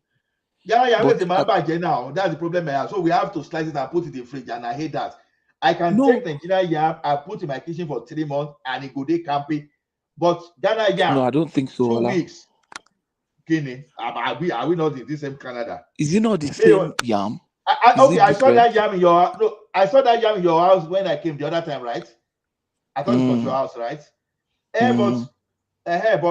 But that one was not Ghana yam now, Abi. Or do you mean that was not It's Ghana yam now. yam. It was Ghana yam. Ghana yam used to be smaller than You don't Nigerian even yam. see Nigeria yam at all now. The last time I saw Nigerian yam. No, I think the problem is that I don't see any our difference people between them. there shouldn't be any much difference between Nigeria I don't and even know Ghana the yam. difference. No, we have even in Nigeria we have different variety of yam also. No, Simba, the difference there. The reason is this. Okay. The reason is this. I don't know how Patoski preserve his own food. It's what I've noticed over time. Nigerian yams are bigger. But when I asked the seller here, they said it is difficult to get Nigerian yam. That even when they get it, it's I say, but you know that anytime you bring Nigerian yam, if you have 200 boxes, they bring it today, if you don't know, if you get there tomorrow evening, you may not even see a tuber. People must have cleared it, and you start wondering who are the people consuming Nigerian yams in Calgary, where I am here. If you bring 200 buses this morning, if you go there tomorrow evening, you won't see a tuber. People must have cleared that. Ola, are you kidding? Or you have started eating your food also. What are you talking about? No, I'm just telling you. So now, my family, my wife was importing food with some people before, but this is for consumption. We are not selling. But later he stopped it. So our friend is importing. So we will import this small fish. What we call this type of fish, Simba. Catfish. They will do that one. They will do dry one, eh? Yes, yes. So we bring them like that because what we do is this: we import food at least twice in a year, and I've not even seen a year we even finish whatever we import from Nigeria. It is easier to it is easier to store. But me, I know to the shop Nigerian food other than all those fada rice and all those fish. I know they shop amala too much. Then Gary, but every other thing. So that's That's how we normally import them there. So, but what I've seen in the last 2 years is to get Nigerian yam here. Because you know what? Nigerian yam is like whenever Nigerian yam land there is like almost $40 more expensive than Ghana yam. I don't know how much they sell around there. Where Here in Saudi Arabia, they sell in kilo. About we sell the kilo and sell in boxes, but anytime we have Nigerian yam, it's about $40 more expensive. If I see Nigerian yam today, I would rather carry 2 boxes because I may not see Nigerian yam again for the next 6 months. Carry 2 One tuber of 5 kg or 6 kg here would be like how much? 40. That would be like 12,000 or 15,000 naira. Yeah, a box of Nigerian yam is between 120 and 210, and it used to be around there 120 pounds, 120 pounds, not even kg. If I remember the box converted to. So I think it's around the. It's not. I think it's in pounds. So if it's pounds, that should be around the 60 kilo or thereabouts, or 70 kilo or thereabouts. I can't even remember. But a box is around 190. Whereas in many cases, you will still see a box of Ghana yam for like 140. Do you know what is going on, Ola? Do you know that Indians, they have started eating Nigerian mala like with beggy? No, not even that. Our importers here, we were unable. Remy, Afeko Ishuwala to Nigeria. We want to import yam, but just to get enough to bring is wahala. That's what we are saying. It's wahala to get it. I think the problem is with the people that are in charge of this export. They make it difficult for people. It's not. Let me tell you, if you get to even with all this insecurity, if you get to where they are selling yam in Nigeria, you see trailers, 10 trailers, 15 trailers. They will, the way they used to pack the yam. They will arrange it. You understand? You understand? And then even during the rainy, when by the time you are getting to September, October, November, you see people, small children, even selling yams, or you see it, putting them on their. Let me tell you, things are if because of the naira problem, this depreciation, if we don't have to me, all these things that we are talking about insecurity, fine. We could have make farm more, produce more farm produce and sell outside our country. But still up till now, you discover that people from other countries, they are still coming. I know in Niger State that people are coming from Niger Republic to come and be buying maize in Niger State. Up till now. So should we stop selling? I even though my parents were government workers, those days when we plant cassava, when we are harvesting, we used to process our cassava. I will sell excess gari. We will sell our excess. See, farming is a thing of joy in the Kitano, those state. No, Ola, what you are saying, I agree with you. I remember when we were in primary school, secondary school, there is no teacher. There is no teacher that will not have a farm. And most so they don't spend their money in buying food. It's now that now everybody, you depend on salary and you don't produce anything for yourself. You have to just spend everything to buy food. Have you seen your teachers these days? We have a small portion of land. What do you say? Have you seen how the teachers look these days? They are young, very flashy looking young girls. No, now the one for have you not been to the public schools and see them? They are like those ones the ones you're going to ask to go to farm. Come on, like Lagos boy, progressive. No, even the one for Lagos, they used to be like that. Now me, I be local. Now local person they talk to you are for Bekiti. Local.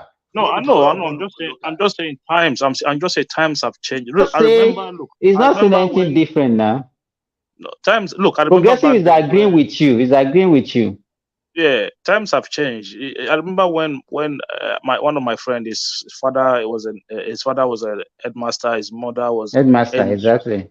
Headmistress in the primary school. These guys, like everybody, go to the farm during the weekend. Everybody goes to the farm during the weekend. Because that was how people. I don't know. To be honest with you, the situation right now, this is more than the increase in dollar and whatever they want to call it. I think it's just there's a lot of greed that is going No. on. It's insecurity or progressive. It's insecurity because that's Now, why. look, we're talking about things that they are importing into the country. What has insecurity got to do with it? It's not like look, okay, so if you bring, if a dollar, if let's say the price of dollar doubled now, right? Say it has doubled from maybe 750 to 1,500. So if you go and bring a container load of Indomie, you clear one container of Indomie. You every single box of Indomie, every single packet of Indomie, then double in price. The market doesn't work like that. Do you understand? So imagine Dangote cement. Bad as it bad, 80% of Dangote cement raw materials are from Nigeria, are locally sourced. How do you go from 550, 5,500 to You we're don't talking about understand. 13, The federal government 13,000? already sanctioned, already called them for a meeting immediately. We're talking about from 5,500 to No, 13,000. progressive. We have to know how much are those things coming out from the factory first of all, because that's the point. Because the argument will be difficult for us to justify. Dangote already told us before that was last year that a bag of cement come out of the factory around 3,300 a bag. Good. Now look at the point now is this: if it's coming out from the factory, right? The middlemen, the area boys, because I know that when I was doing a project in Ogun State, I never even knew that the area boys in Ogun State can be worse than that of Lagos. Even because the one in Lagos can still be reasonable sometimes, but the one at that Ogun State that time were very worse. I mean, all those Ogun State areas that are very close to Lagos. Now the question is this: now you will go to Abeokuta to get, let's say, a tipper of 20 tons of granite. Let's say you get it for, like, say 70,000, and one tout want to collect 20,000 from you before they will even allow you to pass. How do you justify that?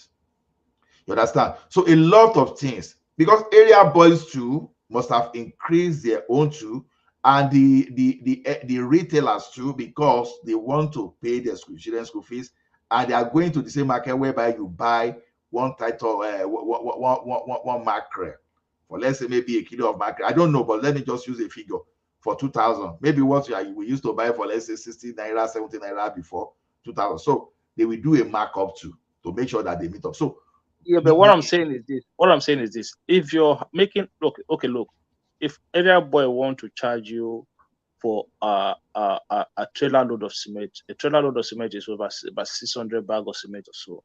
So if they want to charge you, is this 600 or 400? Sir, I can't even remember. No. Now they are no more even selling 600. It's now 800 bags. Okay, because so let's the 30 tons. Now they are using. Okay, no, half trailer was 400. Okay, okay, a full trailer is okay, yeah, half trailer 400. Okay.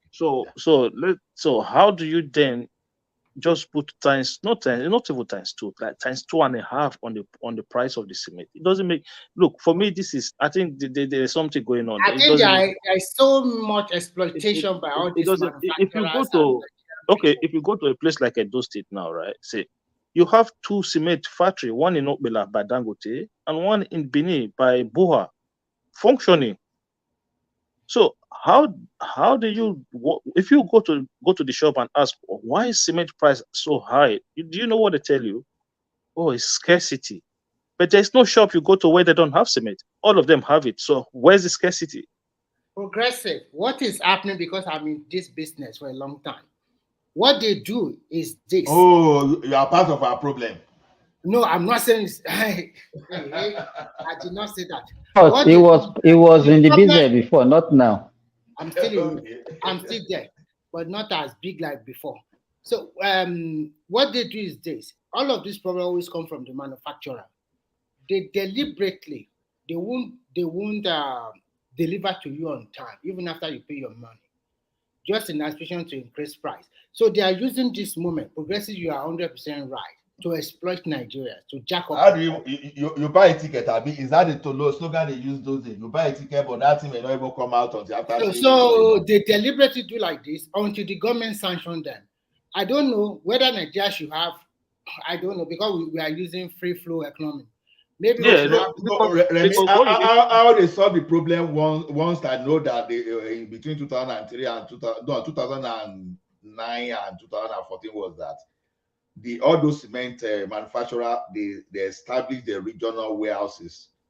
So they Yeah, have so many regional you know warehouses. what? This is the peak So period no, where I'm coming. So no, the point is that they said it was for them to eliminate all those artificial increase in price along that thing. So they were even so when you were not going to buy your cement that time, they have some people that work with them that they would deliver to you directly. Let me tell you something. This is the peak period of cement where they make their money because it's a dry season in Nigeria. Dry season, okay. So this time they always like a kind of price fluctuation. So I think the Nigerian government should come in. Maybe they should sanction them heavily, and they cannot. I don't know who is regulating that industry. Whether it's a Ministry of Industry, I don't know. Whether they have I don't know. But what I know is that they deliberately create. You will pay your money. They won't deliver on time, and before you know it, the price will jump up. And then you have speculators. You have the major distributors, and after the major distributor, for you to be a major distributor of Lafarge alone, do you know how much? I'm talking about 200 million naira. Nigeria have money. I don't know where they are getting the money. Major distributor. Is it from the same exploitation we're talking about? Yeah, so when you look at it, everybody else say leadership. Some people they never even step outside the chores of. Remy, it is still leadership. The question, leaders should find a way to catch them. Followership, no. Let me give you an example. No, let me tell you one thing. I was getting my stuff. Let me finish. I was getting my stuff from a major distributor in Ibadan. I would have paid money, maybe like two or three trucks. I would have paid the money, and then say, "Don't worry, they will deliver it for you tomorrow or something like that." By the time it's ready, it will be bringing it to me in piecemeal. Until I have to fight. I can't bribe you. I am patronizing you with my money. And somebody say, you have to bribe him for what? Is it he is the one, the media distributor. Then when I'm tired of him, I myself and my wife, we went to Lafarge. I went to Daiwiko in their headquarters. I went there. When we got there, they told me if I want to be a media distributor, I must have 200 M. That thing shook my leg. I said, what about small distributor? What year? I'm talking about like 8 or 9 years ago. Okay, you don't go borrow money for bank now. Bank you borrow money. I went to the bank. I went to the bank. Microfinance bank. I just want to borrow a simple 10M. They're asking me to pay 35% something. How much am I going to make? What is my profit margin on what I'm going to do? I'm going to pay 35% profit. It doesn't make sense at all. Unless I don't want to pay the money back. Let me give you it's very hard to survive in Nigeria. The thing is this.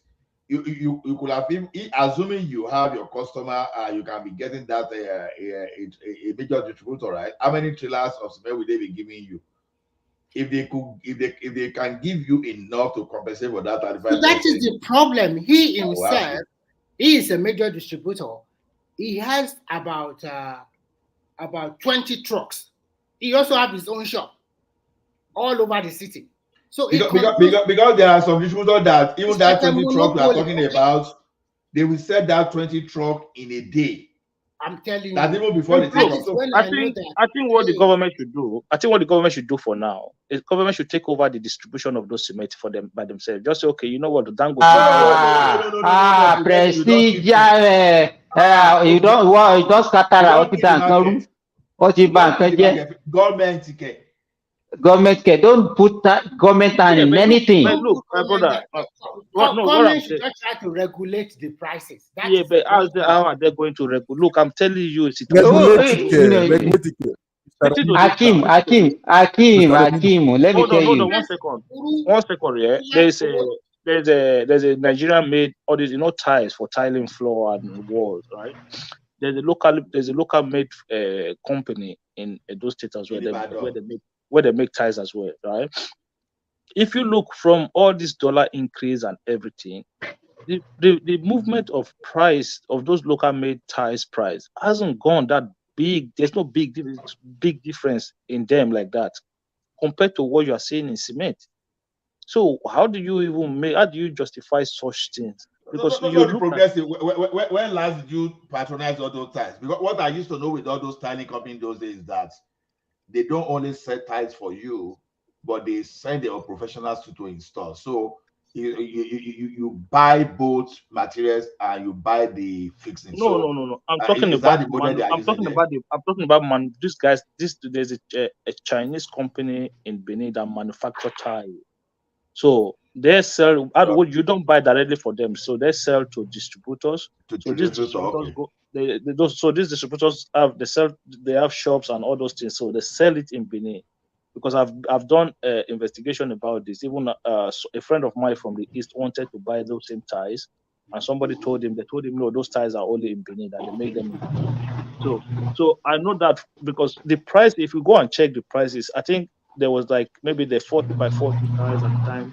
Sometime before this dollar increase, it was about 2,100. Now it's about 2,600, 2,700, right? So go and compare that to a bag of cement where it went for 5,500. So we're talking about 12,500, 13,000 for one bag. What It is doesn't that? mean Do you know what anything, no. Mr. progressive? Sorry, Progressive, it doesn't mean anything. progressive. Do you know what my Chinese friend told me? Like since last year, she informed me that if I want to do big business in Nigeria, I should go and buy rice and keep it.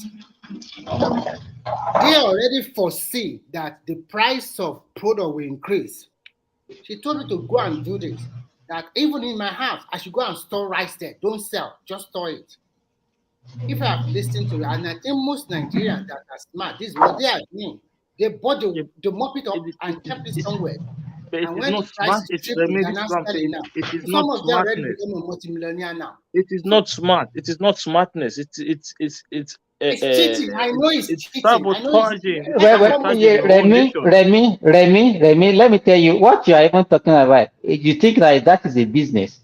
The only thing that it does for them no. is She's it just just trying to no, let sell. me explain to you. I used to do that for my poultry. I will buy maize when maize are very cheap, even some other ingredients, I'll buy them. But the issue is that it just maintain that value of your money. Because Exactly. the next batch that you are going to buy You're going will to buy be that at market value. that market value.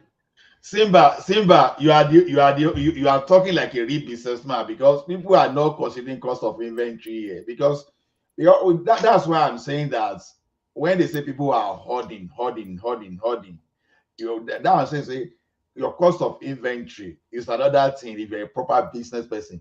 See, it is even it is very good for you to sell now and get your money back and go back to the market and sell, and because any mistake in that you're holding can be so fatal.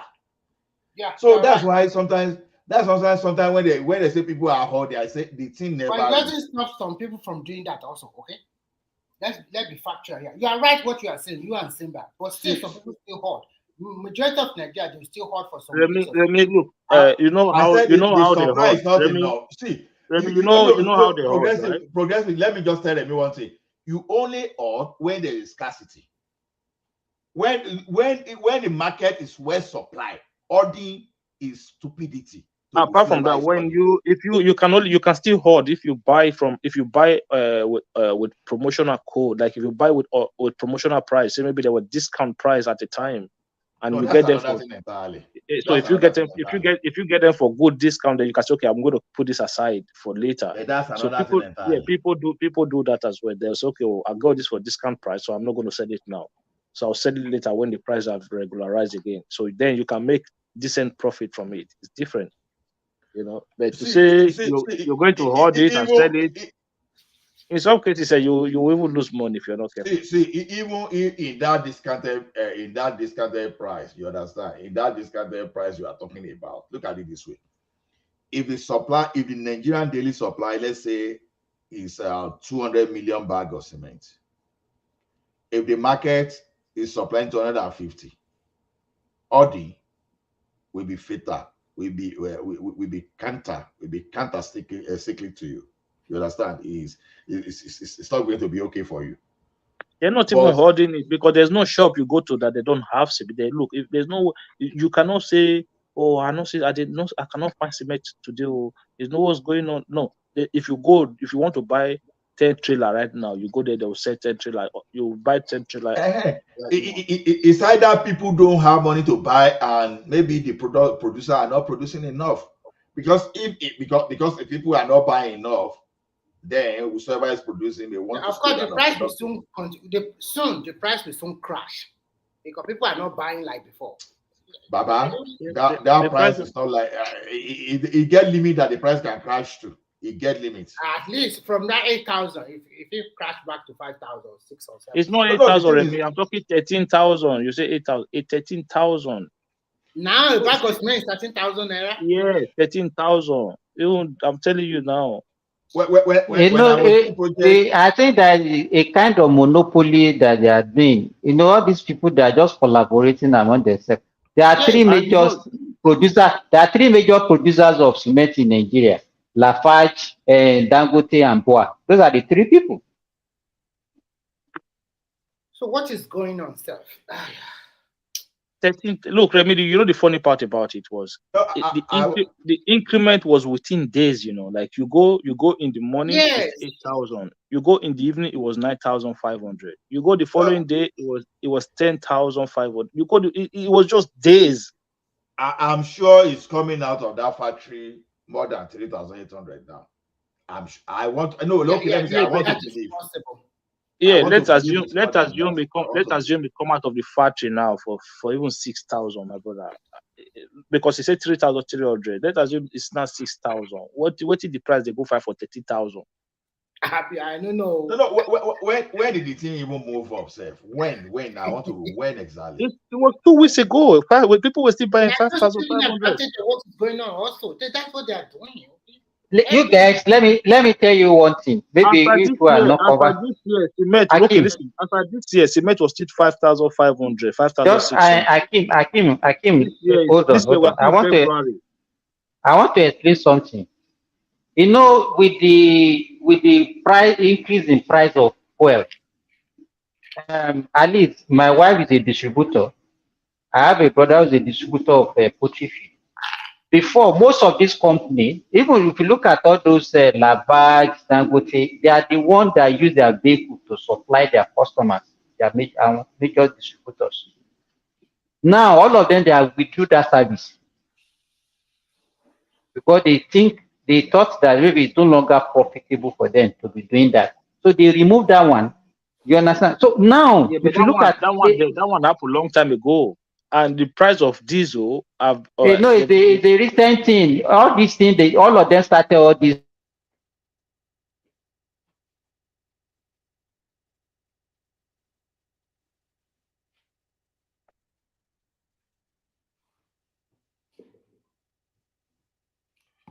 I don't know what you hear me. Yeah, we can hear you, but Simba maybe Actually in that business. You can't hear me again? We can hear you now. You are breaking up. Mike, please bring Mr. Trump in if you can hear us. So what I'm saying is that it was at the middle of last year that all of them started this measure of removing transportation from their service. So before we can conclude to know what actually happened, we have to see the players, ask them what actually happened in that sector to know what is actually happening. Because if you look at it, okay, let me give you for example. 2018, we used to buy a bag of poultry feed for 4,000 naira. Now it's 13,500. So I don't know and I think the problem is that most of the raw material that are using to do all these things are being imported. Hello, fọkàn balẹ̀. A máa gbé wálẹ̀. No, that one I show realization. No, we see, Baba. This one is not about politics. So see, when we even analyze politics, we want the solution. Look at what Simba just said now. It makes sense because I've said it before that there is a foreign component to the production of our local cement. Everything is not local. The fact that you are getting limestone doesn't mean you are not getting some other chemical to make this thing work. It doesn't mean that you are not buying your machinery parts from Yeah, foreign but you're countries. not So importing the full cement from outside. That's what I'm saying. You're not importing the full cement from outside. It's not like somebody I who just know. go out there and bring in a completely made a processed cement just to come and rebag it here. It's completely different. Someone who is I manufacturing it, I even if you're I got buying your point. even if you are buying you don't buy machinery every day. You buy machinery once, and every day the old machine is spoiled. Sometimes it's Don't looking forget, at it. you can import cement and the cement can be cheaper than local one too. You know that. Yeah, but that doesn't make sense. This is what I'm saying. This was the same issue I had with the local rice when local rice was selling more expensive than the foreign rice. How do you make sense of that in the first place?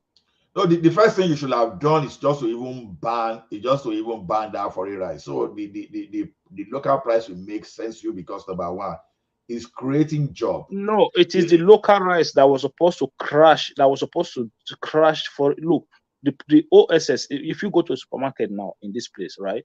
So maybe I don't want to mention supermarket name. You will see that supermarket product on that same good. You will see another brand. So the brand might be selling for the brand Progressive, might be not selling for necessarily. Not hold necessarily. on. It is the same reason that American entrepreneur used to produce in China, just because cost of production is cheaper in China, and they now sell in America because the local production, because of cost of labor, cannot measure up than imported one. So Hold on 1 second. So we have to have the information to analyze it properly. no, That's what I'm trying to say is this, right? So if you can, when you go to supermarket, you can see the same item for three different prices. So one can be selling for €3. That same item can be selling for 50 cents on a different product, on a different brand. So it's your choice. You buy whatever you want to buy which choice. But in a situation whereby a locally made rice, they just peg the price, pegged it close to the the imported rice. It is the way they produce it, Mr. Progress. It is the way they produce it. When there is a low cost of production, what will happen to the price? In Nigeria, they have high cost of production, so that's the problem.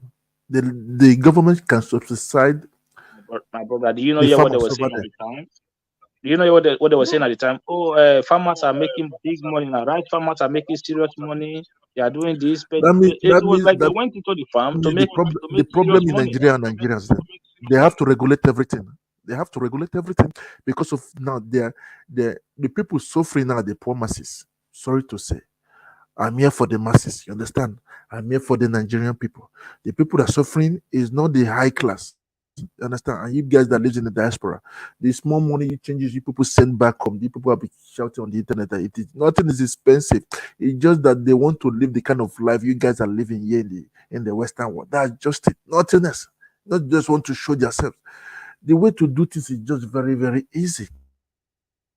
You regulate the price for them if there's a problem, or you create a body. No government entity should be in charge. Can you believe even in Nigerian rights that they are saying? Do you know that they used to break stone and put aside? Are you guys aware of it? They break stones and put aside just to make profit in the expense of who? Let me see. I love my country very well. The systems are there, but we just have people that are corrupt in the name of to make money. That's just it. That's just it. Like now, yesterday I was looking at something, whereas in Nigeria they produce the same thing. But when I calculate the cost and everything, it's even cheaper for me to import it from here in Europe, down to Nigeria to go and sell. You can see, and people are complaining. It's just that they are just ballooning the prices. Nigeria doesn't have problem. I used to say it too. Nigeria, they don't have problem. Thank you. It's just it's greed, man. The greed is too much now. I think we are becoming the problem for ourselves as a people. It doesn't make no sense. The same product that I'm going to import to Nigeria to pass through Nigeria Port Authority, they are ballooning the price. When I go to the neighboring country, it's divided by three. And to bring it to Nigeria is even more cheaper. What are you saying? Is it not the same? Mr. Sometimes, I think that Mr. they don't want Trump, people to progress in the country. are progressives. Look, Mr. Boy, I understand, but all these things, like I said, maybe commodity ball will still be the thing that will solve our problem eventually. But if those things are not controlled, like I said, let's assume you have someone that work in Nigeria, used to travel to America every year, and used to buy a ticket for 500,000, and the ticket he buys today is like 2 million, and this guy is selling cement and still want to maintain lifestyle. What do you think he will do? The cost, that gap will be transferred to that cement, right? Probably his workers need to get more money too. The cost will be transferred. So this is how this thing works, because that's why I'm just struggling to know what has exactly happened. Did those people selling but you cement? know the problem is this. The problem is if they liberalize the market, right? Liberalize the market, then that won't be a problem. Okay, you want to sell your cement for 10,000, fine. I want to sell mine for 6,000. But these people, they just they call themselves, or they call, just make phone call around themselves and just fix the price. Progressive, that thing can only happen when there's oversupply. I made one example, and maybe this will be about 4th time I'll be making it, because of the trade between the United States and Canada. Yeah, but this is why I make a decision. This is why I make a suggestion just now that when the cement comes out of the factory, then government should either supervise the distribution of that cement, or take charge of the distributing side of the cement. Because at the end of the No. day, if a We distributor all know, if you put Nigerian government there, they will destroy that market. Don't even hold on, bring that. 1 second. This is what I'm saying. Is if they don't take charge of the distribution, let them then go there and look at least may put some form of a control in place. Because if I'm a distributor, right, and I go into Dangote, I came up with maybe 20,000 bags of cement. Everybody is at my mercy. Everybody is at my mercy. That's why I can decide now to say, okay, it was 10,000 yesterday, dollar has gone up. I speak, I will call my Aboki. Aboki will tell me a dollar has gone up. Then straight away, I start adding prices on top of those cement that I just came out, I just brought out of the factory. I'll start adding prices on top of it before I'll go and distribute to all the people who place orders with me. That was why you will go to a cement shop in the morning, the price was 8,000. You go to that same shop in the evening, the same day, the price is 11,000. How do you justify such, like the cement? I'm just struggling to, I've been trying to Google to see what happened. Before, there was a time that car was expensive, that you could not. In fact, I made a mistake then. I just put one of my car online. I saw the way people were calling me. I was just say, why? I've never seen this thing before. Everybody started calling me. Within 10 minutes, I already got over 20 calls. I now call people, say, you don't know that this guy, because I just wanted to discard that one to go and pick another one new. They say, oh boy, you will stay 1 year before you can get that. I say, okay, I see. I can see now. When I now look at the price I even put on that car and the worth in the market, I was using normal depreciation though, not knowing that I was even supposed to quote double of that price that I put on my car there. That's why I said, okay, I'm not even selling this car for now, because it's the most efficient car I have. Because the truck I have, that one can drink gasoline for Canada. So now I have Chevy 1500. That thing is supposed to be taking full time for like 650, 700 kilometers. So, but just a little bit about 500. In fact, even sometimes before 500 kilometers, depends on where you go. It don't shuffle and finish. So what I'm saying is this: is there a component of manufacturing this thing that is scarce? Because this price is not. I cannot reconcile it. I'm just trying to find. No, let me tell you. Let me tell you, Ola. Let me tell you what I feel. Let me tell you something about. Let me tell you guys about the price of cement here. For you to buy directly from the producer, from the factory, it costs €1, less than €2. With tax and everything. How much is, and then if you want to sell it for the people here on the street, people that used to come and buy, understand, to start selling it to to the wholesalers, then they'll add like €1, 50 cents or €2, everything, not less than €5. A bag of cement, calculate it in Nigerian money. If now I buy it directly from them, €1, less than €2, and I ship it down to Nigeria, I will make fortune, more money. More, when I say more money, how many pallets can you get in a 40 feet trailer? Because I'm using the same thing that I use in a barrel. We have a 1, 2, 3, 4, 1, 2, 3, 4, 1, 2, 3, 4. You understand? So one thing is just that leave them, let them be ballooning, and just to have a license to import all these things. Then now, and you people want to stop importation. When people back home No, are using it no, to cut people's neck Mr. Trump, in prices. Mr. Trump. When I better you import keep my things. importing, we see a problem of dollar now, right? You want to import more, you will kill that, we will create that It economy is still totally. cheaper. It is still cheaper to buy it in Nigeria, Mr. Lau. No, it's I not can a show you the matter of calculation. cheaper. I You can are send you the killing facts. product. Oh, you are taking job away from the local people. That's the point. Why you need to produce in I Nigeria? will create job by creating people for distribution in Nigeria. No, That's the way they do it's it. not the same thing. The same number Do it of jobs that in the Dangote will reverse create, manner, but Mr. Lau. Reverse manner. the same number of I jobs. will create job for Nigeria. Wait. The I will tax create that job for Dangote will Nigeria. pay. Wait, the tax that Dangote will pay, the tax that the workforce for Dangote will pay. You cannot Gbogbo realize owó that yẹn ń from lọ the nínú importation. àpò. Leave Dangote alone. It's just forget about him. You people should start thinking about What yourselves. you're not taking into consideration is the excess profit that they are making from this business. They can't look. They are How cutting can our somebody necks. look? A bag Somebody, of cement Ola, less I than want to, I want €2. to, I want to ask you a Not question. even up to 3,000 naira. Progressive, I 4,000 want to know the cost. I'm naira not saying what they are doing is and they are selling justified. it for almost 15,000 naira. Simba wanted to tell us something the other time, Mr. Trump. Simba, I'm telling you you want to something. explain? I'm telling you something. There's two cement factory. One is Dangote, one is Boa in Edo State. One is in Obila, one is in Bedi. The quality, the excuse they used to give, oh, the roads are bad. It's dry season. They cannot complain about the road as much as it's rainy season, right? So their excuse now is, oh, it's scarcity, but they have it everywhere. It's Let us be honest with cement, they ourselves. don't even give you demand, dollar. Mr. Oh, Lau. dollar has gone up. Dollar. They don't even give you cement. People don't even give you that excuse.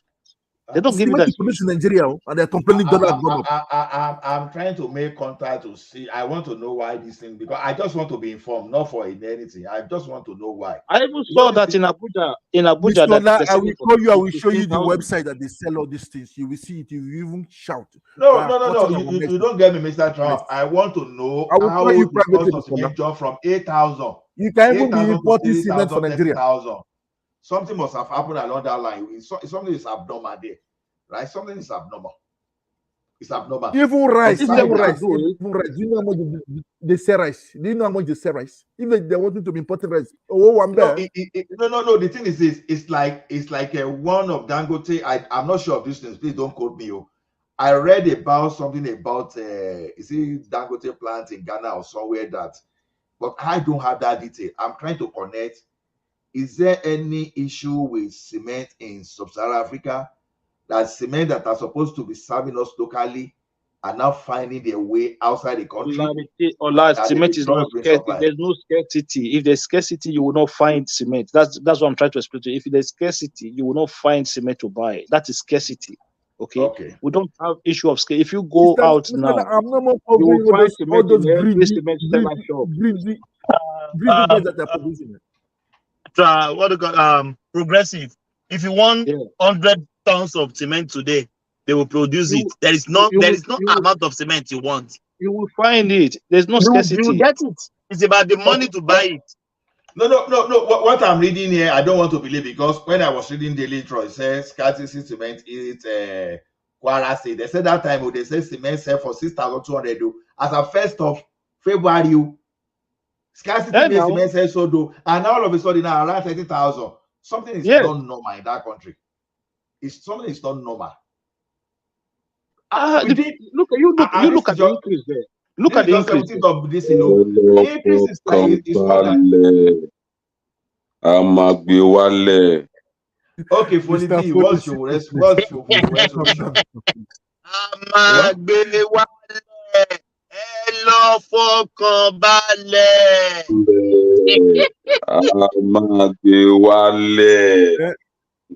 Okay. No, one thing is that What's your rest I problem saw there? I want to prices. know. So solution. Showore did his No. birthday yesterday. Now. He's not 3 years old. He doesn't have problem now. He did his birthday yesterday now. So we are telling him happy birthday from one man's platform. 53 years old. Understand? One thing is that the problem in Nigeria is just greed. Who is 53 years old? You're tired. That they put everything in the back of Tinubu. Oh, no. Mr. Trump, can you hear me? I'm listening to you. Okay, I can hear you. Who is 53 years old? Showore is 53 years old now. Showore? Yes, that guy don't hold now. don't hold like 3. How much you take senior you say you don't hold? How much you don't take? You think say you see you be smart. No, what I mean is, you see they claim youth, but they don't hold now. 53 don't hold now. Which kind of youth be that?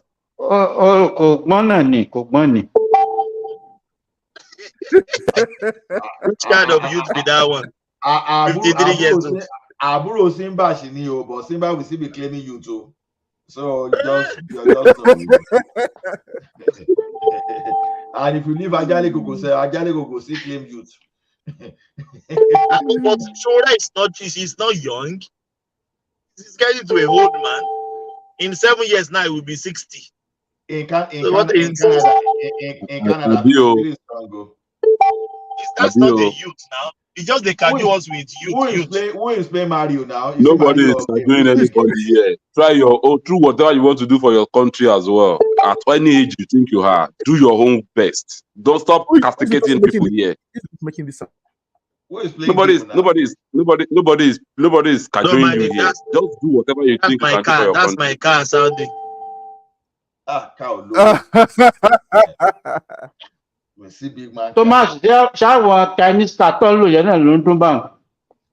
Simba, tí mo bá start the car mi, in fact, broom tó máa dún báyìí, stop with kan ló máa mú. Ó dájú mọ́tò tẹ̀ ń wà lọ. Very, very reliable. Irú mọ́tò wo ni? Aval. Báwo ni ṣe ìyẹn lè sọ? HAVAL. Tá a lè Google ẹ̀, ṣó wà lórí internet. I think it's a Vector product. Really? It's a good car. It's even hybrid. How can your car be stronger than Chevy 1500? No, that one, another thing else. That's one that truck. Hey. No, Mr. Ola, as we are saying, the price of cement, if it's the problem, we import the cement for them in Nigeria to beat Papa, the prices. we know they import cement. Importation, you know they get. They are not doing anything for us now. What are you saying, now, Mr. Ola? No. Mr. Tarab ń wá business tó fẹ́ ṣe ni ẹ má dá Mr. Tarab lò ó ń wá business tó fẹ́ ṣe ni. Let him go and start a business in Nigeria instead of importation. See, okay, Mr. Trump, let me give you an idea. There are a lot of businesses you can do. Now, if you want to buy like all those 9-inch block now, I think, is it 400 or how much they say that they sell themselves for 500? Now, this thing you can do, you can introduce either foam or fiber concrete foam or cyber concrete block in Nigeria. No. You know what I'm going to three do? things, Mr. Ola. Wait, let me tell now, you what I do. Go and buy the machine. Wait. Go and buy the machine. Employ workers in Nigeria. Send truck and be laying block for people. Don't import to Nigeria. Why not? Nigeria. We don't want that. What are you saying like that? We import it to beat the prices down, no? Don't beat prices down now. Mr. Tarab, agree pẹ̀lú. We don't agree with you today. From consuming country to a production country. Exactly. We don't want a consumer country. Buy machinery. Now Yes. you know no vote for Peter Obi. Prices Peter is Obi say going higher consumption now. to production. Why you no vote for Yes. him? Mr. But Sam, Consumption to throughout Obi's production. life, wait now, Even throughout before be throughout importing Obi's those life, what has he been even doing with his before life? Is he not I importing don't to know. Nigeria? Why is he not trying to produce? Obi is a What is he hypocrite not now. coming out? Obi was just talking. He's an hypocrite now. He's an importer. Mike, He's an Throughout importer his, too now. throughout our his politicians business, he has they are been an just crazy. importer. You are shouting, folly. You are shouting Yes, consumption to production. Tell me one factory Peter Obi has in Nigeria that is producing pure water. Just Foley, pure go water. and Foley have like to Peter be, Obio. go and have Foley obedience. doesn't like I Obio. don't know about that one. Go and have obedient people. Now show right. So They Foley will be now defend show their right. obi. The Oh progressive is the my only God. obedient here. Even I'm pure not. water. I'm not obedient. Pure water. Maybe pure water. A company he has set in that Nigeria that is producing pure water. Obi? They are doing, No. Obi is producing hero. Obi is a narcissist. Obi is a narcissist. So No. people just they get themselves a Obi. You are Now going you to dey wake all disobedient now, Mr. Folio. I don't want them to come in now to start No, no. attacking yourself. Actually, we passed through that stage already. We are now facing the They problem are not spoiling. asleep. They are all listening. They are No, all listening. we Do you passed through know that what I stage said the already. other day? Yes. Anybody that believes now that at least I think we are getting ourselves together now. So the reality is getting to our brain now. People are facing it squarely. No. So I pray. ẹ má dà pọ́lì lò ó ó dénú túbọ̀ wá kó máa propagate revolution fún wa ń bí. Foley B. Nobody is talking about revolution Foley here. B. We are talking about Foley B. you. You have a responsibility to pay. a béèrè lọ́wọ́ ẹ̀ lánàá pé how will he solve the problem? He could not give us 1 point. He was And just talking about revolution. I gave you the best solution I think I can give you. No, that's not the solution. That's not And the I'm telling you, Kanipa Wale Dibo fún, okay, Tawa ni government. By now, about to create a peace between the government, the people in the government, and the people on the streets. We'll have made that happen. We will have built trust. We will agree with you. We will have built trust between the people in government and the masses. The hungry will masses. have built. Yes, I will have built. By now, we will have built a sourcing agriculture. Ó ti lọ múra wá ó ti lọ kàwé wá fẹ́ máa sọ sọ́ọ̀fù fún wa nígbà láàárọ̀ yìí. You know what? This time to Jiwa. Wait, was it time to Jiwa? Was it time to Jiwa to work on what I do? I like Showore a lot, right? And I am somebody who will gladly campaign and support Showore. But do you even know my problem? I don't like Showore. I like myself. Hold on one second. Yes. I'm somebody because even during when that election was coming, right? Even we invited Showore to Niger Watch and we interviewed him. I was one of the people on the platform. The day we were asking Showore questions. He was there for like 2 hours answering questions. I was trying to kind of see if the platform can link. Thomas, kí ni problem ẹ? Kẹ̀kẹ́ ló gùn ni. We're trying to see if the platform can link towards supporting Showore at the time, you know, before the Obi madness came up and my brother, the owner of the platform, decided to go obedient way. But for me as a person, I think there still need to be some form of moderation from Showore, because imagine if look, I want a Showore kind of person to govern Nigeria, because I want there to be some kind of disruption to the system as it is now. I want somebody who will come out and say, no, this cannot be done, this cannot happen. So that is why I say if somebody with a Showore mindset, but what he needs to understand as well is when you go into governance, there have to be some level of moderation. Okay, so that moderation will come in form of negotiation as well. Because if you just throw armor into everything, within 6 months we will have a military government. That is guaranteed. Because the people who are the people you are going to fight definitely are going to fight back. And when there's that fight between maybe the executive government, Progressive, imagine you if are a it's professor. Honestly, Fully. you get it. if Fully. Showore is a So can I ask you something? if Showore is a president, right? And then he Yes. doesn't have the full House of Assembly. Then he wants to go and take a fight up with them. They're not going to fold their hand. So arrested, we arrest them, Babangida and Obasanjo for their corruption in the past. Yeah, of course, you can do that. I'll support that. In fact, that make is sense? one of the reasons. That was one of the reasons why. Why is it not making sense? Why is it not making sense? The country will divide you. The country will divide you. Let me you're going to invite former military generals so they can use it. Let me take and the army will be looking at you. Let me take you through the route of the country knows. Those are part of the people that have destroyed the country. In fact, they will support. Let me take you throughout the revolutionary one voice, please. One voice, yeah. Let them talk on each other. Yes. Mike want to say something. Mike, yeah. Let's hear from Mike. Yeah, Mike. The guy say he wants to go and arrest former military generals. When all the retired generals, they all know each other, they all connected, and they all still have strong ties in the military. So does that make sense at all? That guy's a yam head. Does that make any sense? Okay. You know what? You know why you are sounding like this? You don't know the power that people have. We people can actually united. If people are united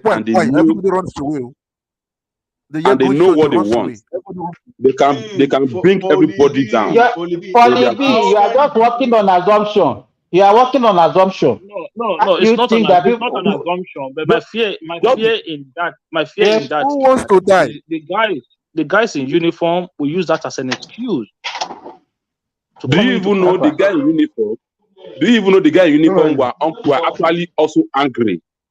If they now see somebody that is putting their generals are angry, they will definitely join. Do you know the salary of the generals? Do you know the packages of these generals in Nigeria? Do you know their packages? It is the one that is in the bush. I think they're angry. The one that is in bush that are angry. The one that is in bush. The generals that are smiling. Wait, and I will tell you today, if the people on the field actually see somebody, because they are the one carrying the gun you are talking about. If they actually see a leader that can actually give them the strength, and they are seeing the benefit of his governance, they will join the person to liberate the country. The military doesn't work. Most of them are lamenting as well. So sure, we unite the Fulanis and the Igbos. Definitely, it's possible. What we need is not even it's just leadership. If Fulanis can see leadership in him, to be honest with you, I think it should work kind of government, but with some form of moderation and negotiation would be the better way to go, because all of this one we are doing now, both the bill and all is just a waste of time. I'm listening to you.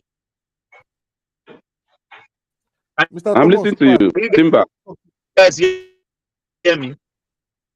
We can hear you. Yes, can hear you.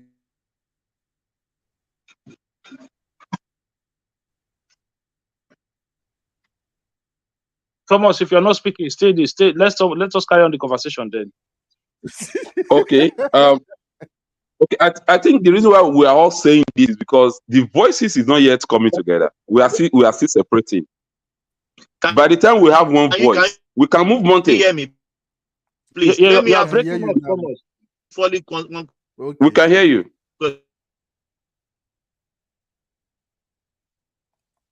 Thomas, when you get good network, you come in. Mr. Thomas, go out and come back. You have access. No, Thomas. When Thomas get good network, then he can, because he want to ask question. We don't want to have half or quarter question. It's from his car. I think it's from his car. His car. He has to. The car is Bluetooth is not working. So, Foley, go ahead. Okay. You know what? The reason why we are all sounding this way is because we have not gotten that voice that can actually give us a kind of leadership that we all want. And what we are looking for here, we are not looking for a miracle leadership. We are looking for a leaders that Nigeria will produce with their own strength. He's not somebody that will just get there all in the name of he has the power or he has the energy to do it. Yeah, we So need a funny. leader that Nigeria. We need a Listen to yourself. Nigerian leadership that Nigeria themselves will definitely produce. That's what we're doing here. Listen So to we're not yourself. waiting for miracle. Listen to what people are saying. So now, when the like of Jonathan and the like, even let me say Buhari that will tell his general sometimes to go and do something, that they will not even do it to some extent, and that's a military man who that Buhari will be training. Those I will relocate the headquarters. I will go and stay there myself. I'll guys say, "Okay, don't go there, don't go there." Even the military, as Buhari, they were not even following everything that Buhari was even giving as the order at that time. Because Buhari is not coordinating them well. Because he's not coordinating them well. That was Buhari's stupidity, man. Buhari was He's not coordinating them. Buhari is one of the most useless idiot that has ever governed Nigeria. Twice he has governed Nigeria. And those two times he has been the first, the true one. If Buhari could be stupid as the military, as former military person, the person that is not even a military person at all. You understand? Look at what happened under Jonathan. You don't need to be a military man before you can be a leader. We are talking about leadership here, not military. Leadership. If you will talk too much, then go see. You don't know how complex Do you even know? Do you even know? By the time Sowore will become a Nigeria president, okay? Do you even know what Nigeria must have passed through? Do you even know the kind of ideology that will have been in the society? Sowore will not just become a Nigeria president with this system.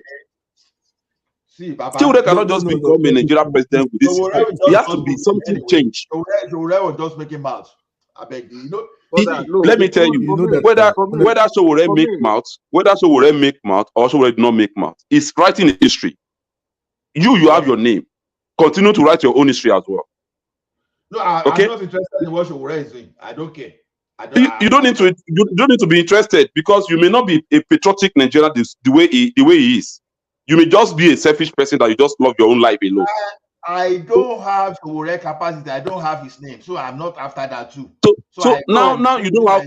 No, wait. Now you don't have somebody capacity, but he's doing what you think someone should be doing. Why are you not supporting him? Why are you bringing him down? Why are you talking him down?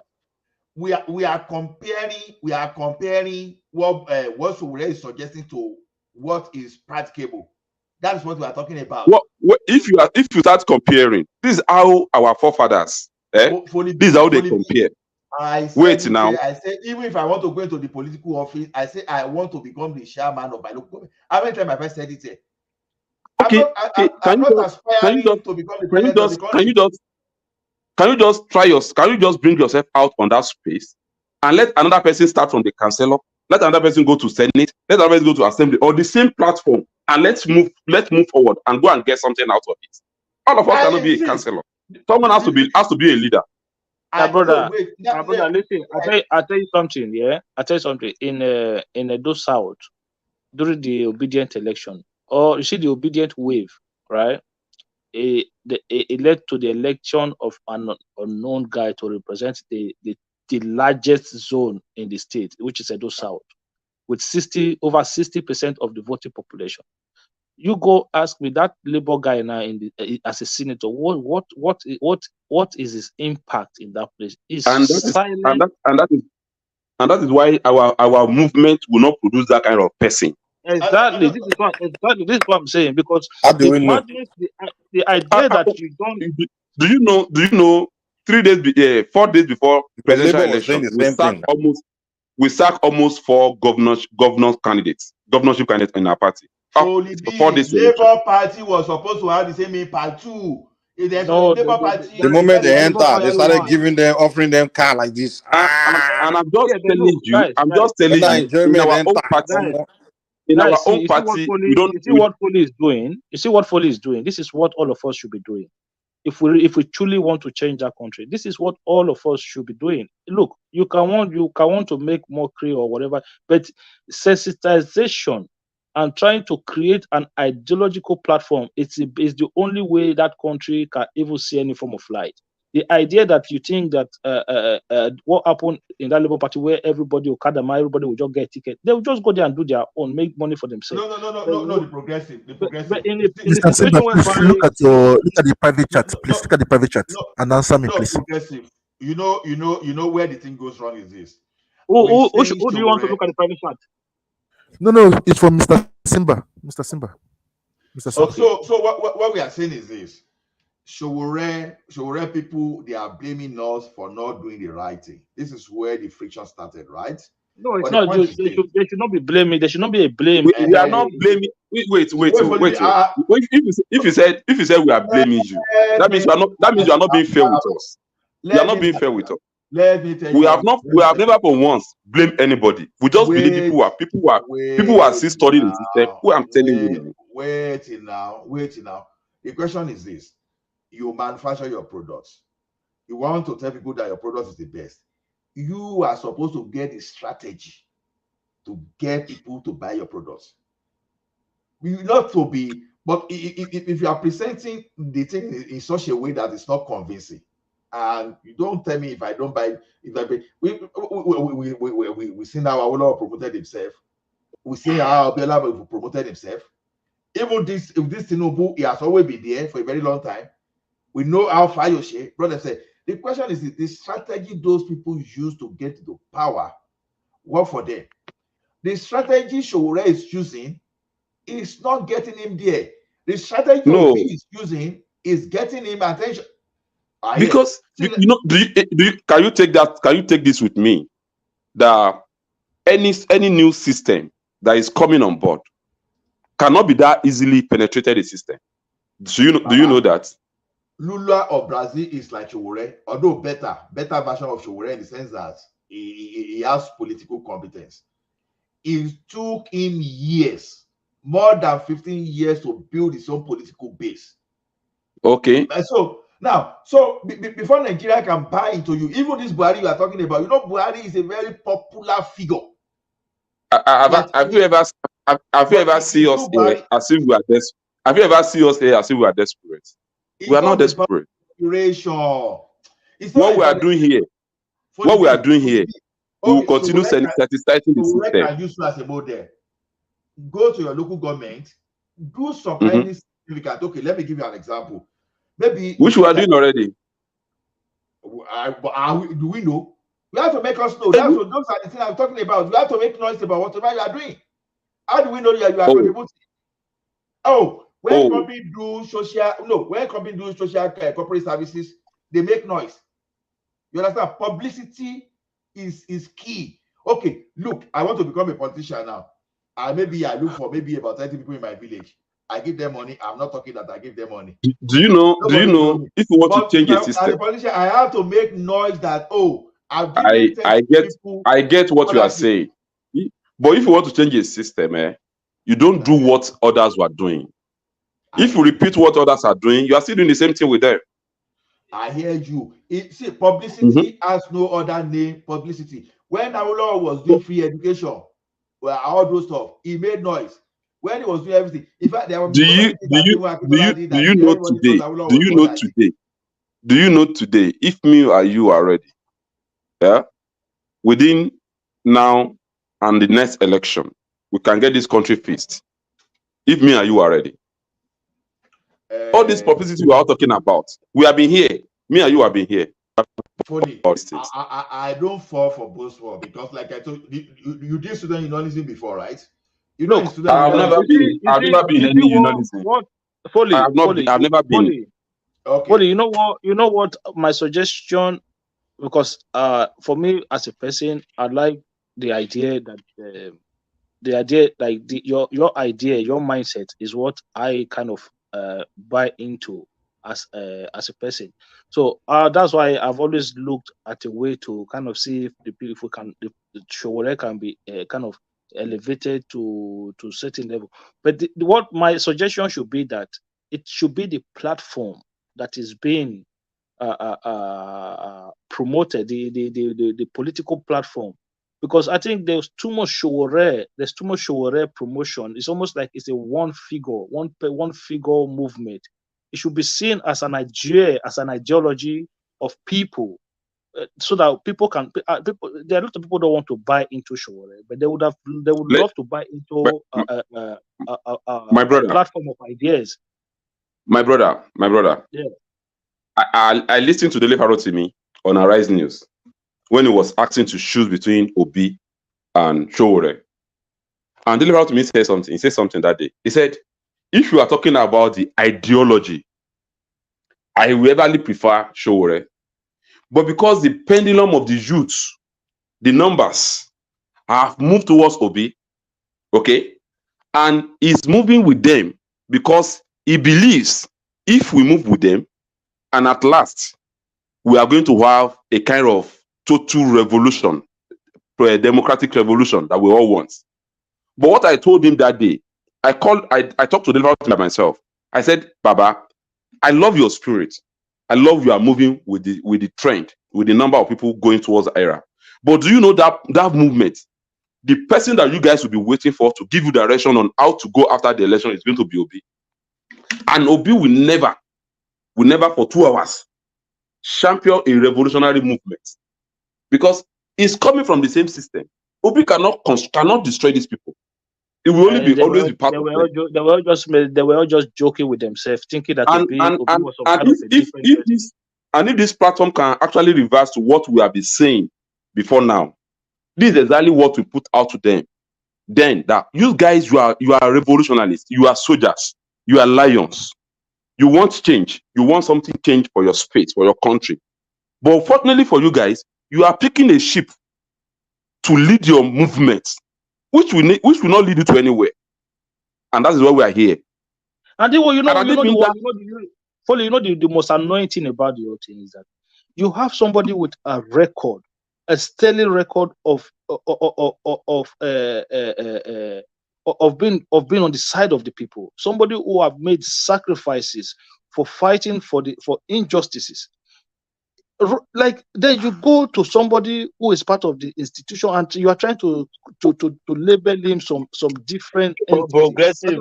No be your Edo brother, the promoter. Look, people have right to their choices. I'm just joking. Yeah, but the thing is, it took me aback the way people. But progressive, you know all this. Now you push them after. But do you know all these things? Now you push them. You cannot say you want somebody who is against the system, and then you go for Obi. It doesn't make sense. How does that even stand? Do you know? A man that was being supported by Obasanjo. Do you know all this is happening so that we can be able to know what we want and where to go? We are learning every process. We are learning from it. That was being supported by Obasanjo, and you said the man is against the system. We are learning from our processes. It has to be stages, and we are moving towards that stages now. It has to be revolutionary. Revolution is not something that will just happen in a day. People think our kind of revolution is like people went into the street and destroy the things. No, we have to revolutionary our mind towards what we want. We will not drive it. And we are moving towards that era now. People are seeing it. It's becoming more clear what Showore is and what others are.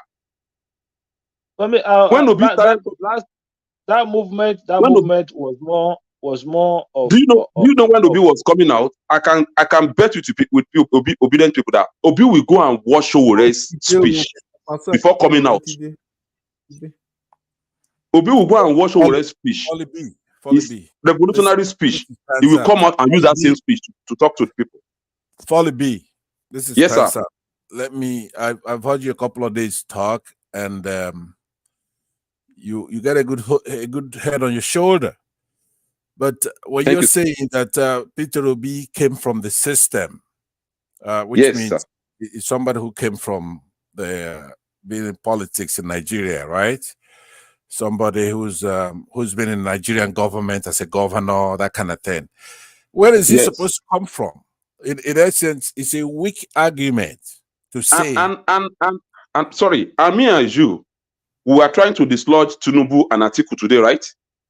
We don't like them, right? Right.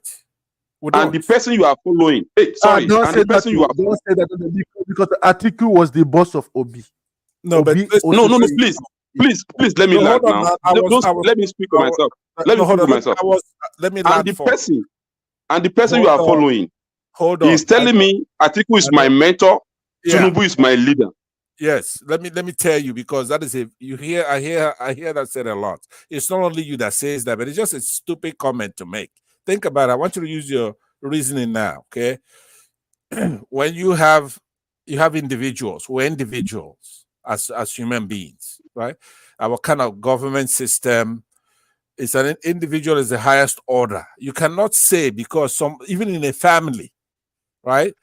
Let's say your brother is a thief, is a crook in that family, but you're a good person with your good head on your shoulder.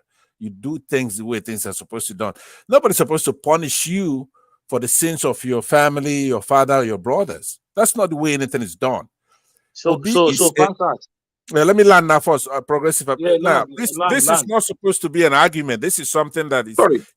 Do you know about this present minister for, is it foreign? No, that guy that was in charge of what's it called? International passport and others. What's the position? Minister for what? Yeah, doesn't matter. Go Caution ahead. and What did they do? What does the person do? Do you hear about him? Do you hear what he did to just recent? I know, but can you hold your peace for 1 minute? There's one point I'm here to talk to you about, because you sound like a normal, reasonable person, right? So because somebody was a governor or he served his country in any capacity, could have been a soldier, could have been a police officer, right? In our country, you have a public servant that's been in the system. So just because of that, you're hopping around and you say that person is forever precluded you from ever being in a good person in our government, knowing what kind of country we have. No, you know that we're not saying that. I know, but hold on now. Hold on 1 second. I want to ask Pansat one question. Let me just land first. This is land, and I'll quickly ask you one question. I'm stating the facts. I haven't given you my opinion. I'm saying that looking at the argument in the light best suited for your argument, you're saying that, or Showore is saying that if somebody has held any position in our country, serving the country in any capacity, as a governor, as a president, as whatever, because of the fact that you were part of that country as a servant, it doesn't matter how you serve, it doesn't matter if you're a good steward, it doesn't matter your activity. Just because, number one, you're a humble person, you respect our cultures of respecting our elder. Let's say you say somebody, But he stole 250 million. He was caught with 250 million. Hold on. Let's go there yet. I want him to land. I'm looking at only Folibi's argument. The other nonsense is not part of what we're talking about. Now, what I'm saying, Showore is saying the same thing. Showore is saying that just because you've been a part of that system, it doesn't matter how you actually acted, right? Just because you call somebody who's probably a crook. Now that you make it between me and you, can we talk? Can you try to listen to me as well?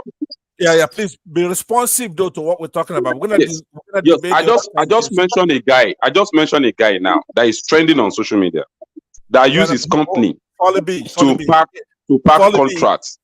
In order for you to be responsive, you're gonna say yes or no to what I just put together. No.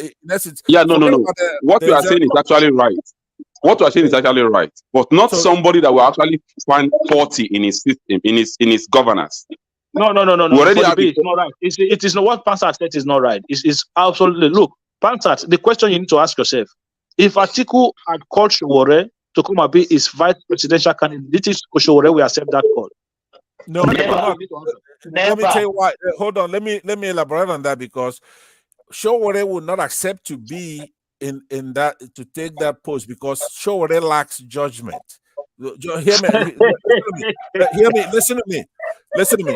When we were because he's not corrupt like Obi. Hold on. We're having a real serious conversation here. But here's what I'm saying is that, you see, when we were in kindergarten, we are taught to work with others, right? let's say you But have not a with Yoruba, criminals now. you have a Yoruba kid. Mike, please. If you have a Yoruba kid, you have an Igbo kid, and you have a Hausa or Fulani kid, right? You work together. You don't judge them, right? You are, unless they have been Bastard, come on, convicted. you're too old for this now. Stop doing this, man. You can't. You know what? Hold on I think I would like to land with my question I want to ask you. Yeah, please. Sorry. Let me just take 30 seconds to We were talking about a guy now in hold on Tinubu's now. regime. Hold on. I've made 2 points. Nobody's responding to it, but progressive is trying to put comma in what we're talking about. All I'm saying is that it's not a comma. Showore It's not a Showore- comma. no, hold on. It's not a Showore- comma. You guys call Showore- Atiku a thief, right? You No, call no, but- Atiku a thief. You call him corrupt. But Yes. Obi will run under the same ticket as the same corrupt man. When Exactly. you came here. Part of your analogy was Even, that he in a even called family, him his mentor. He even in a called him his family- mentor. in a has, family, but some people can you have have some to people let who me are this, you have to that. let me respond. You have to let me respond to it. Since you have a hold on. Since you have an Hold issue on. with it, You will let me speak, respond please. to it. No, please, Constant, please. I'm the moderator, please. Hold on. So what? As So this- what? Will you listen to me or not? I'm gonna listen to you, but not because you're a moderator. I'm gonna listen No, to you. no. because you I'm have the something to moderator. say. I So have the what? chance to stop anybody. Yeah, so Do you want go to ahead. listen or not? I want to Passat, listen, not because you're do the you want to moderator. listen? Yeah, please. Yes. Not because you're the Please. moderator. But what do you have I to am add the to what we're talking moderator. I'm still repeating it. Yeah. Please. So what? Go ahead. Yeah. Please hold. Yeah. What The do you want same to say? will be you are saying. Yes. The same you're adding to your question with the following big questions. The same will be you are championing. Did Obi knew that Atiku had been buying the candidate to be the candidate of PDP the same year he contested with Obi? Did Obi know that Atiku is a corrupt man? Okay, let me answer you. Answer right? that question, Okay, please. I'm gonna answer you. Now, the principle of corruption, it involves criminality, whereby you have to prove somebody to be guilty beyond a reasonable doubt, a moral certainty, right? But if you want to serve your country, which is not the advice I'm giving to Showere, here's the advice. If you want to serve your country, you have to get in there to actually either change the system or change the people you want to change, but you have to get into power. So now a vice presidential candidate, that is an office. It's not by appointment. Nobody's going to appoint you to be vice. Where are your You principles? have to, let me land now. Let me land. So now you have to run for that. Will you progressive? You're normally more civil than this. So try to be civil. You're gonna be a ton. He asked me a question. I'm trying to tell you that when you're gonna serve your country, you're not serving a ticket if you're a vice president. The vice president is on a ticket, right? So when you get into the office, you could then challenge the president, right? You could run against the president in the next cycle, but you're serving your country. You cannot say, "Look, I'm not gonna allow. I'm not gonna." Come on, I told you before. I said you cannot be doing this, man. You're too old for this. Come on, man. You can use ad hominem if you want, but the point is that if you want to argue now, Folly B is actually who we're concentrating on, you can't because be talking as if you're talking to me. Folly B is right about almost everything else. Stop, But this, you are trying to manufacture. You are trying to manufacture the fault a you scenario. have. The fault you have is listening to Showere, right? Showere you're cannot. He has run for election. You're trying to manufacture a Progressive, scenario. please, progressive, please be civil, right? Will you, one point, please. I'm saying, yeah. Showere has run. He ran for office in 2019, right? He didn't win a single state. Now they rigged the election against him. That's true, but he didn't win a single precinct, right? So then he does it again. He runs again in 2023, right? He doesn't win. He doesn't win. It's not even his own precinct. He doesn't win anything. So now, what should he do, right?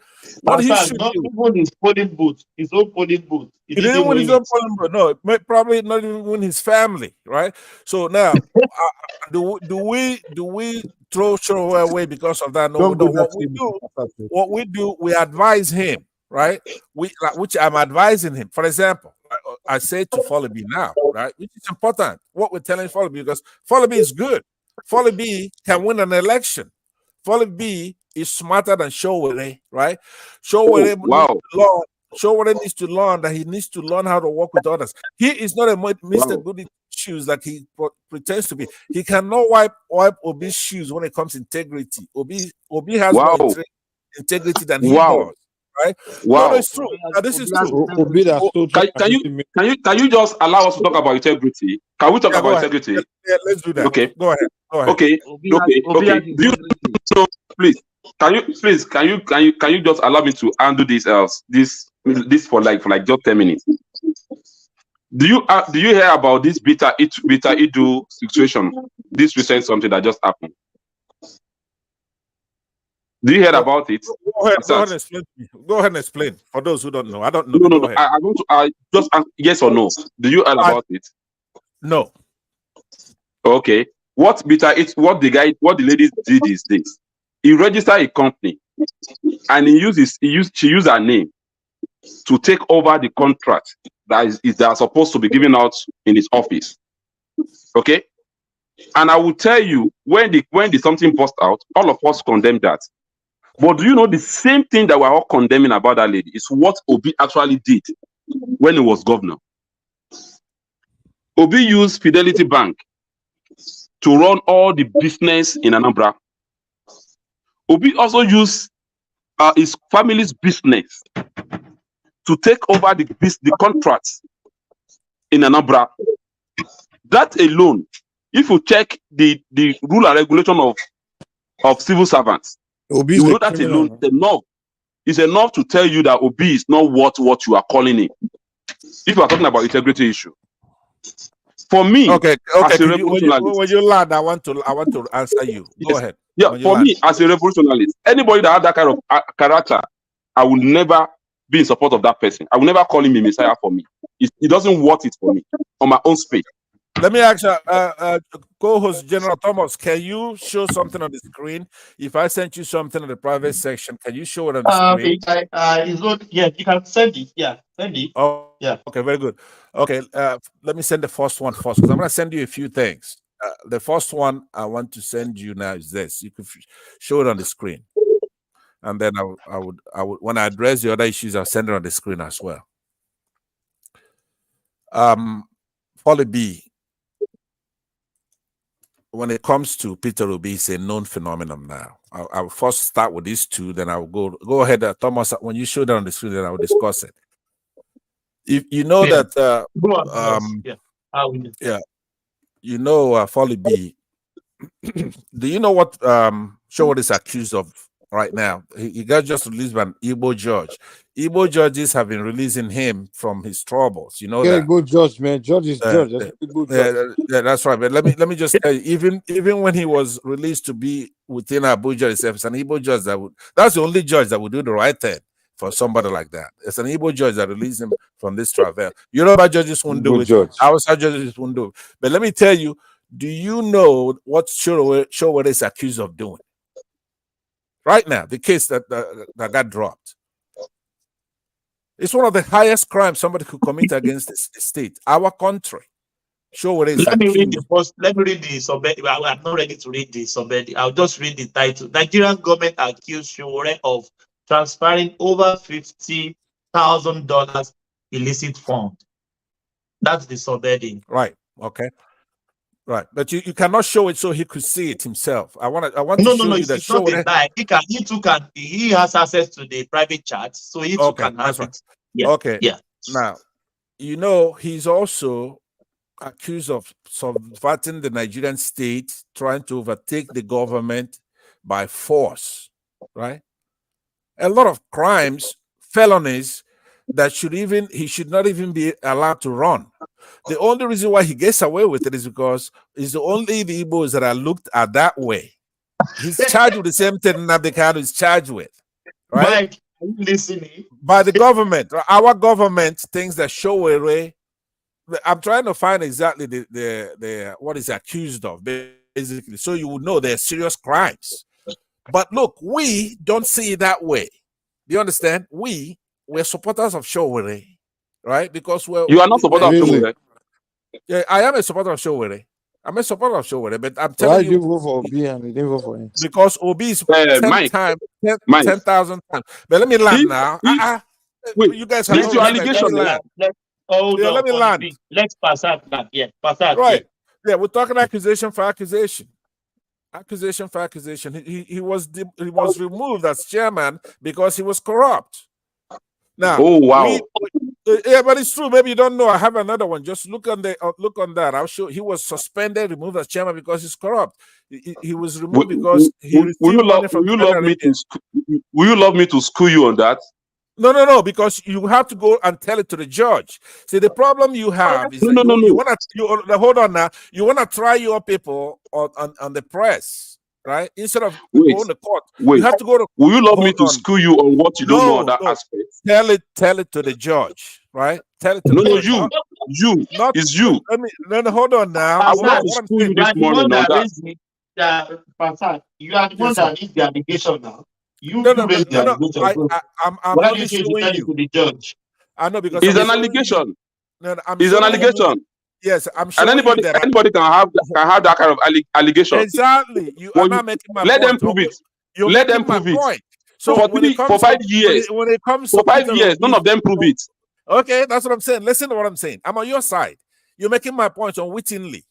The point is that people could make allegation whatever they want, but it's actually you have to go to court. No, but Obi testified to this. Obi testified to this that his company.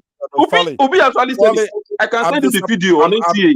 I'm disappointed. Now you're disappointing me because I keep saying no. Obi testified to this that it's my family business, not my business. It's not he testified to it.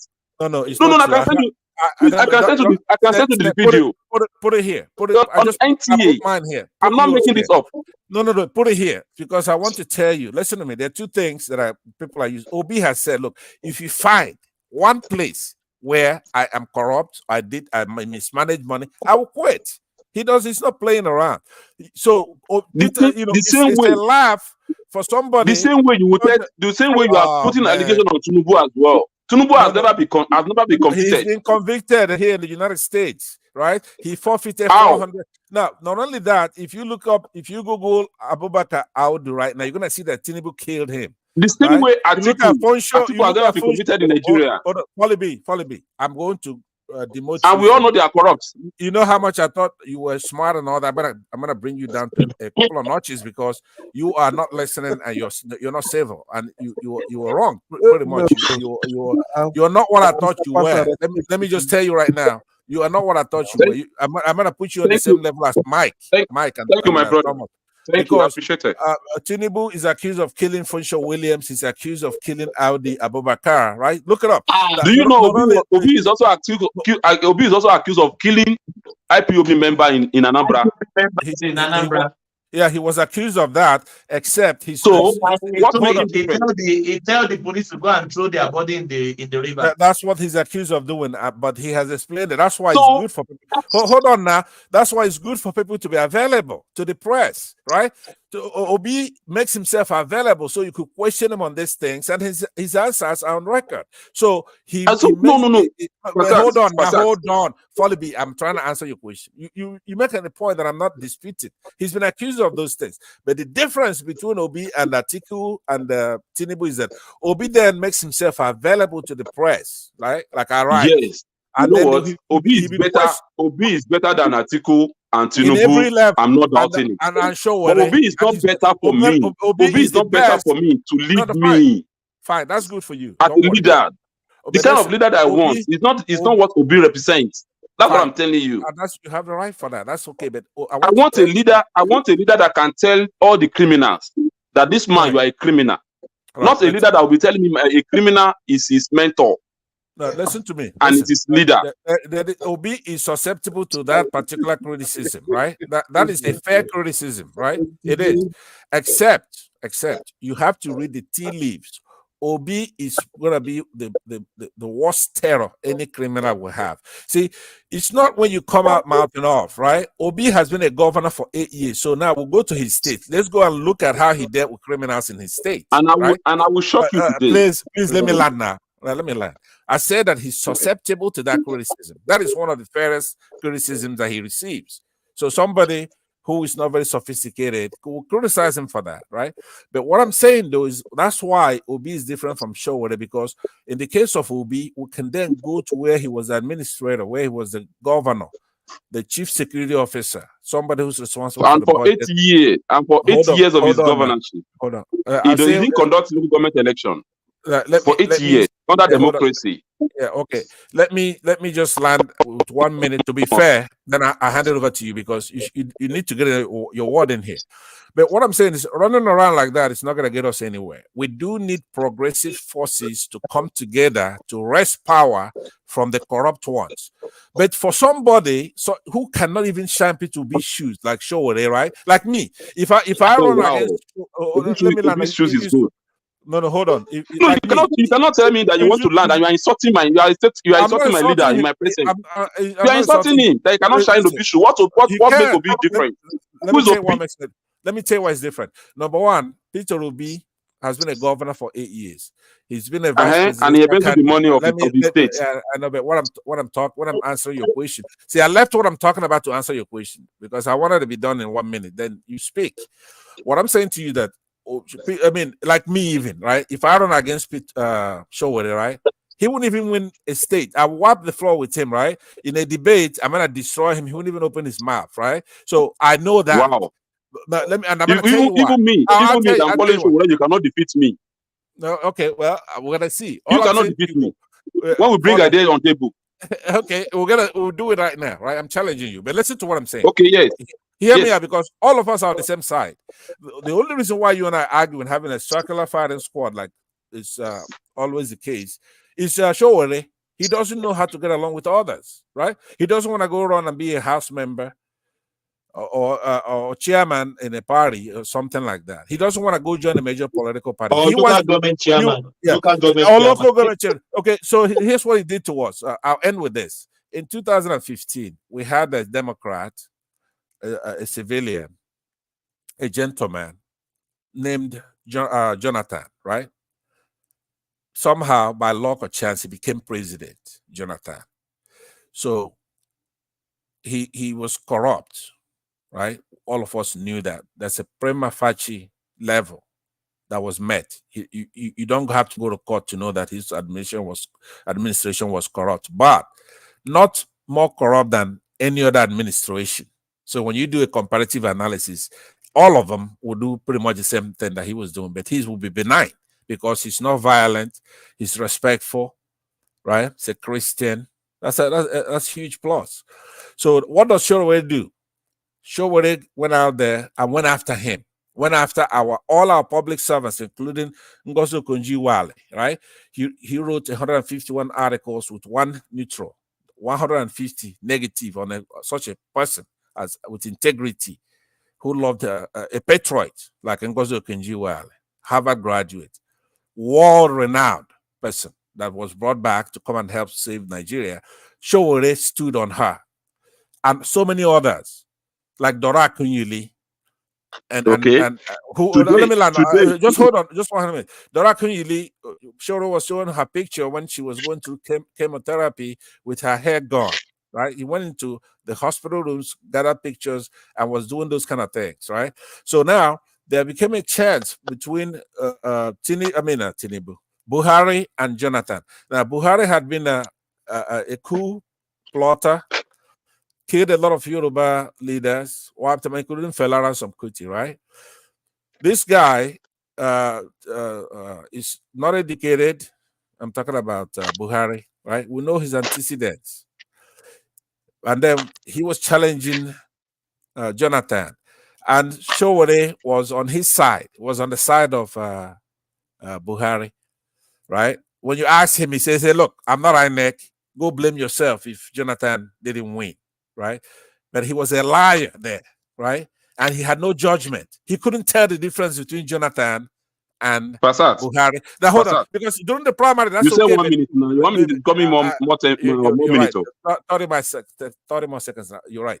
So when it came, there's a time in a campaign, just like here in the United States, at some point, like in this case, it will be between Biden and Trump, right? So you have a binary choice. So at that point, you have to show your judgment. So all throughout the 2015 election and campaign, Showore was either neutral, maybe 1% of the time, but 99% of the time, his body movement and everything he was doing was for Buhari, and he rejoiced the night that happened. Now, guess what? Buhari came in office and grabbed him and threw him in the slammer, right? Almost killed him. Up to today, if you ask Showore, Jonathan and Buhari, who's better, he's going to tell you that they're the same. So now it comes down to round it up. It comes down between Tinubu and Peter Obi. Okay, there were others. It wasn't a binary choice in this case. There was Atiku and others. And he couldn't remove himself from that campaign and join Peter Obi, knowing that he's not even going to win his own precinct. He has no judgment. He's unliked by so many people. Now, I have a different, he's an enigma to a degree. Okay? There's something wrong with him. He has your 1 minute is over. Buhari almost killed him. Buhari threw him. We've had you. Have you ever seen him come and say, you know what, I regret it? So stop following him. Go ahead. I've had you. Let me come in. You are talking about Ukoje first place to start from. Did Ukoje does it what you guys are celebrating her for? Number one. Yes. If somebody is really a patriotic Nigerian, wait. Do you know if someone is really, do you know if someone is really, if someone is really, now, leave that post alone. Leave that post alone. Leave that post alone. If someone is really a patriotic Nigerian, you can't be working in Nigerian and you are earning dollar as salary. That alone is enough for me to say no. Okay? And if you are talking about Dora Akuyele, everybody knows today Dora Akuyele is begging to come back to Nigeria and is ready to even expose everybody that has deal with that hold our money during the Jonathan period. So all these things you call allegation is not allegation, it's a fact. But you guys fail to accept it. Okay? And I will tell you this today. The reason why all of you are saying something about this guy of a thing, I think we are not putting more video out for you guys to even listen to and see. Showore was the first person to tell Nigerians that these people coming on board, calling themselves APC, that they are not ready to do anything. That the same criminals are the one ganging up again against Nigeria. I have the video before the election in 2015. Okay. Could I say one thing? You continue. It's still your time. Yes. I'm listening to you. That this woman that you'll be rating, who's a MIT graduate, is the Director General of the World Trade Organization since March 2021. Do you know that this woman is the first African to lead the World Trade Organization as a Director General? I'm not debating that from you. And that I'm only telling you that this came after. Nigerian, but hold on now. I'm not disputing all these things. But hold on now. You made a comment that you're culpable for this criticism, right? Hold on. It's not just running your mouth, Folly B, right? Because Showore is running his mouth about these women, right? So I'm saying to you that after he made the allegations against Okonjo-Iweala, the World Trade Organization they gave Showore waka. Shege, gave him the finger, say, you son of a bitch, you're wrong. This woman is a good woman. After all, Google those articles right now. 151 articles against somebody who's capable. Our former finance minister of Nigeria, Minister of Finance. We are here to educate ourselves. And I'm here to learn. You don't seem to be learning a goddamn thing, though, right? You don't want to learn. You don't want to learn. I'm here to learn. But you cannot teach me what I know. Teacher, don't teach me nonsense. Okay? Like Fela said. So he said, you said someone is nonsense. WTO. You said somebody is rate. You said somebody is rate as the highest of W, whatever. Now, and I'm telling you, as a Nigerian civil servant, okay, you are entitled to receive your salary with Naira. And you are working as a Nigerian person, you are a citizen of a country, and you decide to be collecting salary in foreign currency, okay? And this same you, as a finance minister, after you resign, after you left the space, you are telling us that the governors were the one that make it to spend all our money in reserve, okay? And when they were doing that, as a patriotic country, a country person that I was expecting you to be, the best thing will have be you resign and tell them the reason why tell Nigerians the reason why you resign, not by you allowing them to push you to do the wrong Okay, thing. let me ask you on that You point now. accepting that Could alone you make hold you on? a failure. Hold on. Let me ask you something. Are you an economist? Polyby. Are you an economist? I think everybody is an economist. Okay. As long as I Now, can work and I can manage my money. I agree with that. By the way, that's brilliant. But let me tell you something. There is something called a paradox, right? That's what really exposes ignorance. That finance minister, do you know the reason why she was collecting her money in dollars? And do you know the benefit of collecting money in dollars in that sense? It's a paradox. It's something that you think that the opposite is what works, but it's not. How can she boost the exchange rate for Nigeria How do you though? want Well, to she boost your did. country? She's among the She did so. Go and look at her record. Right during her time, not only did she get everybody to forgive Nigeria debts, we had a massive, especially under Obasanjo, we had a massive exchange foreign reserve. The exchange rate was better. No, It because was we have stable. increasement in crude oil. We have No, no, increasement no, in no, crude no, no, oil. no, no, no, no. Prices. Listen to me. Those are constants because we still have the same thing now, right? We make good money during this thing. Follow me. You say there's no way you could say you're learning anything if you keep talking, right? Every single thing that I'm giving you, say nugget here. Use it. I'm telling you now that those are constants. The only thing is a variable is who's in power. We have the oil, we have the crude. That's a constant in both administrations, in all administrations. But the variables are people who are in power. That's the thing you have to remember. You go to plot a graph from 2015, right? As the time you look at when Igbos, such as let me just say, all ethnic groups in Nigeria were allowed to be in office based on their ability, right? You plot the graph X and Y when you now from 2015, where you don't have Igbos, people from Southeast, right? And smart Yorubas, for example, and smart Northerners in office, right? But especially no Igbos at all as being a variable there. It's gonna drop like a rock, right? You just plot the graph, it's going good. Sometimes it's stable, but sometimes going higher when you have all these people in office. But once you remove those people, then everything drops from 2015 because Buhari started doing that practice. Right? You don't need to be a genius to figure that out. All you have to do is just do a simple graph. So now, having established that, now what I want you to understand is this: go and take a look at Mr. Pastor. Can I ask you, why are you supporting Mr. Obi? I just want to know why are you supporting him. who wouldn't support Mr. Obi? I'm supporting Because Obi he's an let me Igbo tell man. you. No, because first of all, that's a sufficient reason for me to support Peter Obi, right? But that's Okay. not why. Peter Obi, right? To me, I will not support anybody based on that. Best. Hold on. You may not, and a rational person may or may not, right? But listen to me. One thing you have to understand, and I'm gonna tell you why after I say this to you. It's a rapid fire here. You're making me talk fast.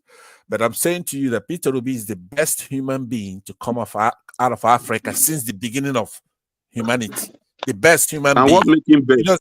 What make him best? One, he's a humble person. Let me finish. Pastor, we are finishing in 15 minutes. So you guys make your conversation within 15 minutes. I will not interrupt when it is 9 hours 58. I will come in, then we shut it down. Go on. I appreciate it. Now, Triumph, how are you, by the way, Mr. Triumph? Triumph. I'm doing great. I'm doing great. Peter Obi is a humble person who respects all our traditions, all our religion. Who respect the thieves? Pardon? Okay, so Who respect the thieves? Peter Obi, I mean, it's like even Atiku Abubakar is better than Showore. Let me just tell you the truth. Wow. Now, it's true. It's true. Now, so the polls show the same thing. I'm not alone in that assessment, right? He didn't win a single precinct. Yeah. Give the same credit to Atiku the way he gives to Obi. No, I do not.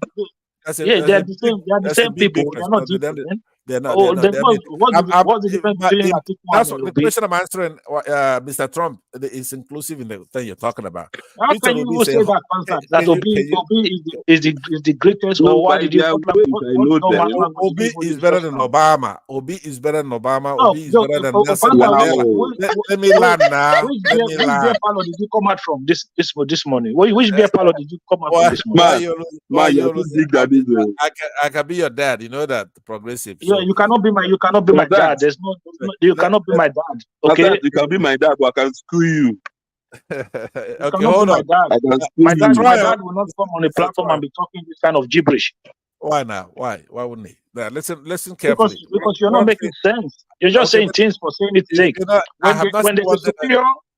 Okay, superior argument, you look for a way to make yourself look as if you poke a don't hole even in know it. what you're talking If about. Mr. So Trump they is just willing ask to you a simple sacrifice, question. They just okay, ask you a simple I'm question. Do you think it listening, was okay for a sitting I'm governor? listening now. Let him Do okay, finish you his think because it point was now. okay for a city Let governor him who was the chairman or head of a bank to also use the same bank when he was a governor of a state? Put the state he did resources not. He to did that not. financial sector. He did not do it in that progression you're talking about. What do you mean he did not? He did not. How He did they did do not. it? You see, this is the You're problem. lying. You guys What would lie. You would I lie could tell you, profoundly just because you want to support the man. you're a liar. As a Even matter of fact, your Peter, your leader, Peter Obi, is even a liar. So I'm not expecting anything miracle from his followers. You just lie and lie and lie and lie. There's no end to the lie. Just I because want you to identify you can accept that in that area he got it wrong. There's nothing wrong with that. you know you're a Muslim, right? Progressive. You're a Muslim, I'm not a right? Muslim. You I'm have not started again. a religious person. I'm not a Muslim. You I'm are not a starting again. religious Can you person. imagine now? What the Muslim has to do with what we are saying? I'm telling you now, Pastor, I'm not religious. I'm not a religious person. So I hope that solves your problem. No, but listen to me. Unfortunately, I didn't make it that way. That's the way it is. We have two traditions, right? We have the No, Islamic we have three. We have three. We have three. we have I'm a traditionalist. no, hold on now. What's wrong with you guys? Is this No, what we're gonna I'm a traditionalist. Why are you erasing my tradition from the system? No, because you My come religion with from the Pastor, system. you come here all the time. They let you get away with all this That's junk what that he you come said. up Don't let me get away. So right now, this Yeah, is gonna happen. because you come I'm here now gonna and you go. start saying things that Obi is better than Obama. Obi is this. What you talk? Did you see Obama's name on the Pandora's papers? I know, but you talked. Let me talk too. Listen to Did me. you see Obama's name on the Pandora's papers? No, I did not. No. Okay, what was Obi name doing there? Okay, I'm gonna tell you too, but listen to what I'm saying first. Let's have a structure Oh, here. you're gonna tell me too. Let's have a structure. How many are we going to count? How many are we going to count? If you are gonna be fair here, we There don't is want a car that was arrested in Lagos State we don't want with a pope. 250 million naira. We don't want a pope to be president. And the Right? results We're not looking for a shows the investigation shows that Obi is the owner of that money. Follow me. You know, you Are you surprised aware? me. You really surprised me. You've been a cool guy here this whole week. You come on here. I'm always here to educate. Hold on now, hold on. Whether I say anybody that needs to get As a matter of something, I fact, tell you you the remind truth. me of Wrong. Mr. Triumph. Two of you are the same. You're not. Sometimes they accuse you not to be a real Yoruba man because You know what? Whenever we please, see now, anybody that we need to tell the truth to, we okay, always look, tell you the truth. all right. You know what? So we know you guys are not doing what you are doing You gave us out the of final. that you are You gave wicked. us the, It's just because you don't know what you're saying. Cannot shine Obi shoe. Wait, you know what? Obi, what does he do? China, Egypt. Do you know? What did he do? Do you know what funny? Do you know what funny? When Obi met Showore, when Obi met Showore and he want to beat Showore, he call him Ogasa. Do you know? No. Do you know Showore Obi call Showore Ogasa? When he met Showore, he called him Ogasa. That's what he is. He's a humble man. He's a humble man. So now, how could you condemn somebody who brought himself lower so that he will give respect to somebody else? What's wrong with that? In our tradition, that's the way it is. He's respecting Showore, right? He has a lot of respect for Showore, and Showore has done a lot as an activist, right? Now, P2B is not just doing that for Showore. He will do it for you. He do it for me. He's a humble person. And that's what we need in that country, right? So do you believe? Don't go having a big head because me who have respect for Showore, who has respect come for on this platform? Showore will not come on this platform. Your mouth has not shut. Since you come on this platform, your mouth has not shut. You'll be talking non-stop. So you Okay, need to all right. do some you need to do some listening, okay? Okay, So go ahead. when Obi, most of the criticism I have for Obi are words that came out from Obi's mouth, not from what I heard or read from outside. These are the words that come out from his mouth. So I listened to an interview. A governor, which is Governor Obi, right, said when they said they wanted to build the burnt house in the governor's house, the gold price. Oh no! I said go and call somebody that is selling cement. And a price cement for him. Is that how the process of governance work when it comes to government expenditure and spending money? Do you not understand that there are due processes? Did Obi not understand that there were due processes that was backed by law, which you have to follow as a governor? But he broke every single rules. That was why he was impeached. Then the guys came out and said, "Oh no, that was not. It was because he was fighting the system. He was not fighting the system. He was breaking the rules. There were way. If you want it cheaper, you can negotiate through the same rules that were set up and get it done cheaper. Not by saying go and call somebody who's estimate. Who do you think they are going to call? They're going to call somebody who is close to them to come and supply cement to the governor. Do you not understand that that is another branch of corruption in its own form? You guys, man, go on. You listen. I'm done. Okay, all right. Thank you. Let me respond now.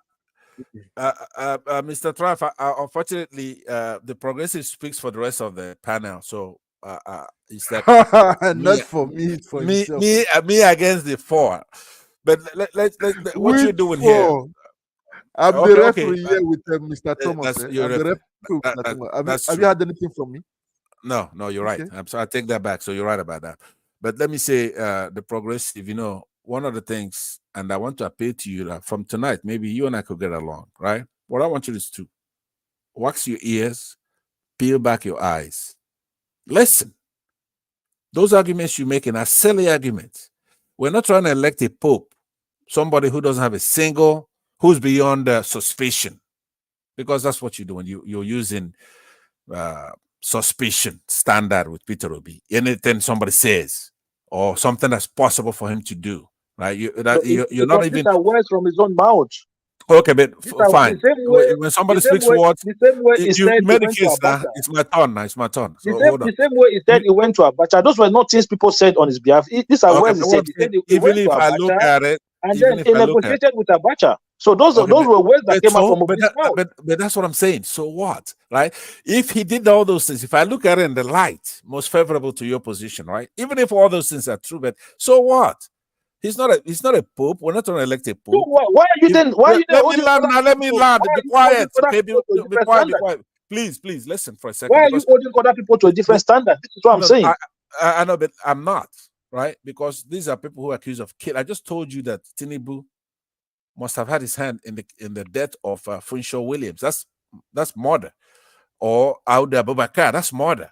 Or selling heroin in Chicago, where he had to forfeit 400,000 1980s or 70s dollars and ran back to Nigeria, or 1990s, or whenever the time that was, right? 400,000 in those is like millions of dollars now. Those are totally different from, say, somebody going to a former head of state who is allegedly to be bad, but you met with that person, right? Who knows what you said to him? Hey, look, I want you to stop it, right? You're a head of state, but I want you to cut it out. Maybe that's what he said when he went over there. Who knows? But I'm saying to you now, listen to me. Contemporary issues. That's how you have to judge this. You make a fool out of yourself when you try to make Peter Obi look bad, because it's just. Let me land. Let me land. When you said Peter Obi is better than Obama. You made a fool out of yourself. You made a fool out of yourself. Let me land. He's the greatest human being that has ever come out of Africa. He is, and that's why I'm trying to back it up right now. Right? So how do you say somebody if that is not you making a fool out of yourself? What do you think he is? Will you be quiet for a minute here? You've spoken, so now I'm trying to address you. I'm just countering you. But the only reason why I'm spending the time, why am I doing it? I'm doing it so I could convert you over. I'm not just saying it so you could hear me talk. right? I'm not a tribal. I'm not a tribal bigot, so I'm not going to be. You're not going to convert me into anything. So I'm not. I'm not using tribe to convert you. I don't For support example, people based on P2B, tribes or hold on religion. now. You know, I support people I'm based on saying their quality. You can only convert me to what is good. You cannot convert me to Obi. Obi is not even. It's not even it at all. I'm going to Obi tell is you not why. there at all. Okay, but hold So on. In my own standard. Following Okay, somebody for the sake of others following him, or because it's the turn of somebody. Comparing No, Obi to Sowore in terms of integrity. there are a lot of It's an Easterners who have done better than Obi. After you spoke, and I let you speak, and then when I'm talking and you Yeah, interrupt me, this that's is very no, rude, right? And If you I know can, how to handle performance-wise, that. I know how to handle that, but I don't want to do that. So relax.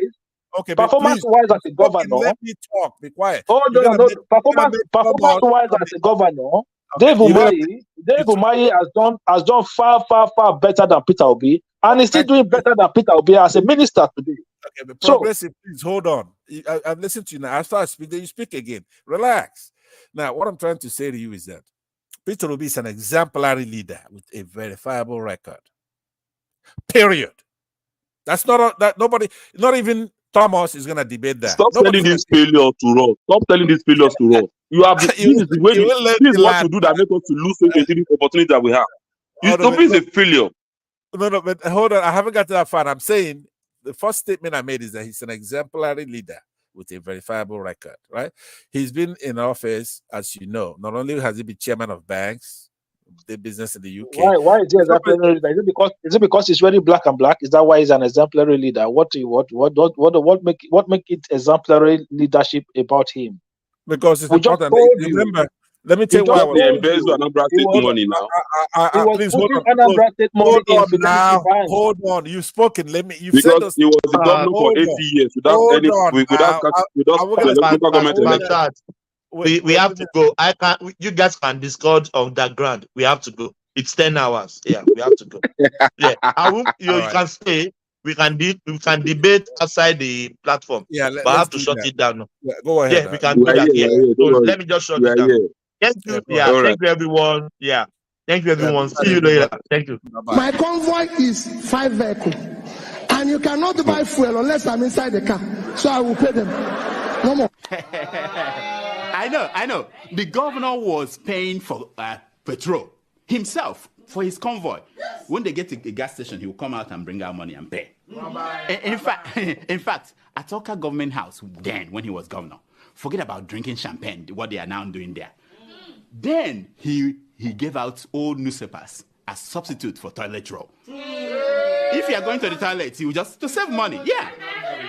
He was going to run somewhere. He said he's going for interview for job. Peter, can't you give him a job? Peter, can't you do this? The boy doesn't even have. I said, none of my children have car. I was the only person who is governor and bank chairman, not to them. Isn't that mesmerizing? But I know that Peter B. I know that he's a smart man. You know? But the governor, that Obi, did he say anything about that 200 million from security vote that he was caught? His convoy was trying to smuggle out of the country. Did he say anything about that? No, he didn't. No, but he talked about that 72 billion he left behind for his handpicked successor. Because when you hear that Peter Obi left 75 billion, if anybody doubts it, call me. I know where the money is. I kept it. Did he talk about? Yeah, he did. Yeah, he did. I know the man that he's now fighting. You know. Did you hear that? Did you hear that? Of course. One man normally calls that off. What is it called again? The liabilities he left behind. Did he talk about that? No. Like signed contracts that were not paid for. Did he talk about Thomas, no? you're still like on thousands live. of workers that he hired during the last weeks of his administration without provision for their pay in the budget. Did he talk? No. But definitely he must have talked about the millions and millions he was dashing out to schools, churches, town hall, traditional. Yeah. At the end of the administration, he was just giving out money without appropriation. He talked about that, huh? Of course. Okay, one last thing. Did P2B finally explain how bodies of Biafran activists ended up floating on Anambra River when he was governor? Did he explain that? No, he didn't. Why? It must be an omission.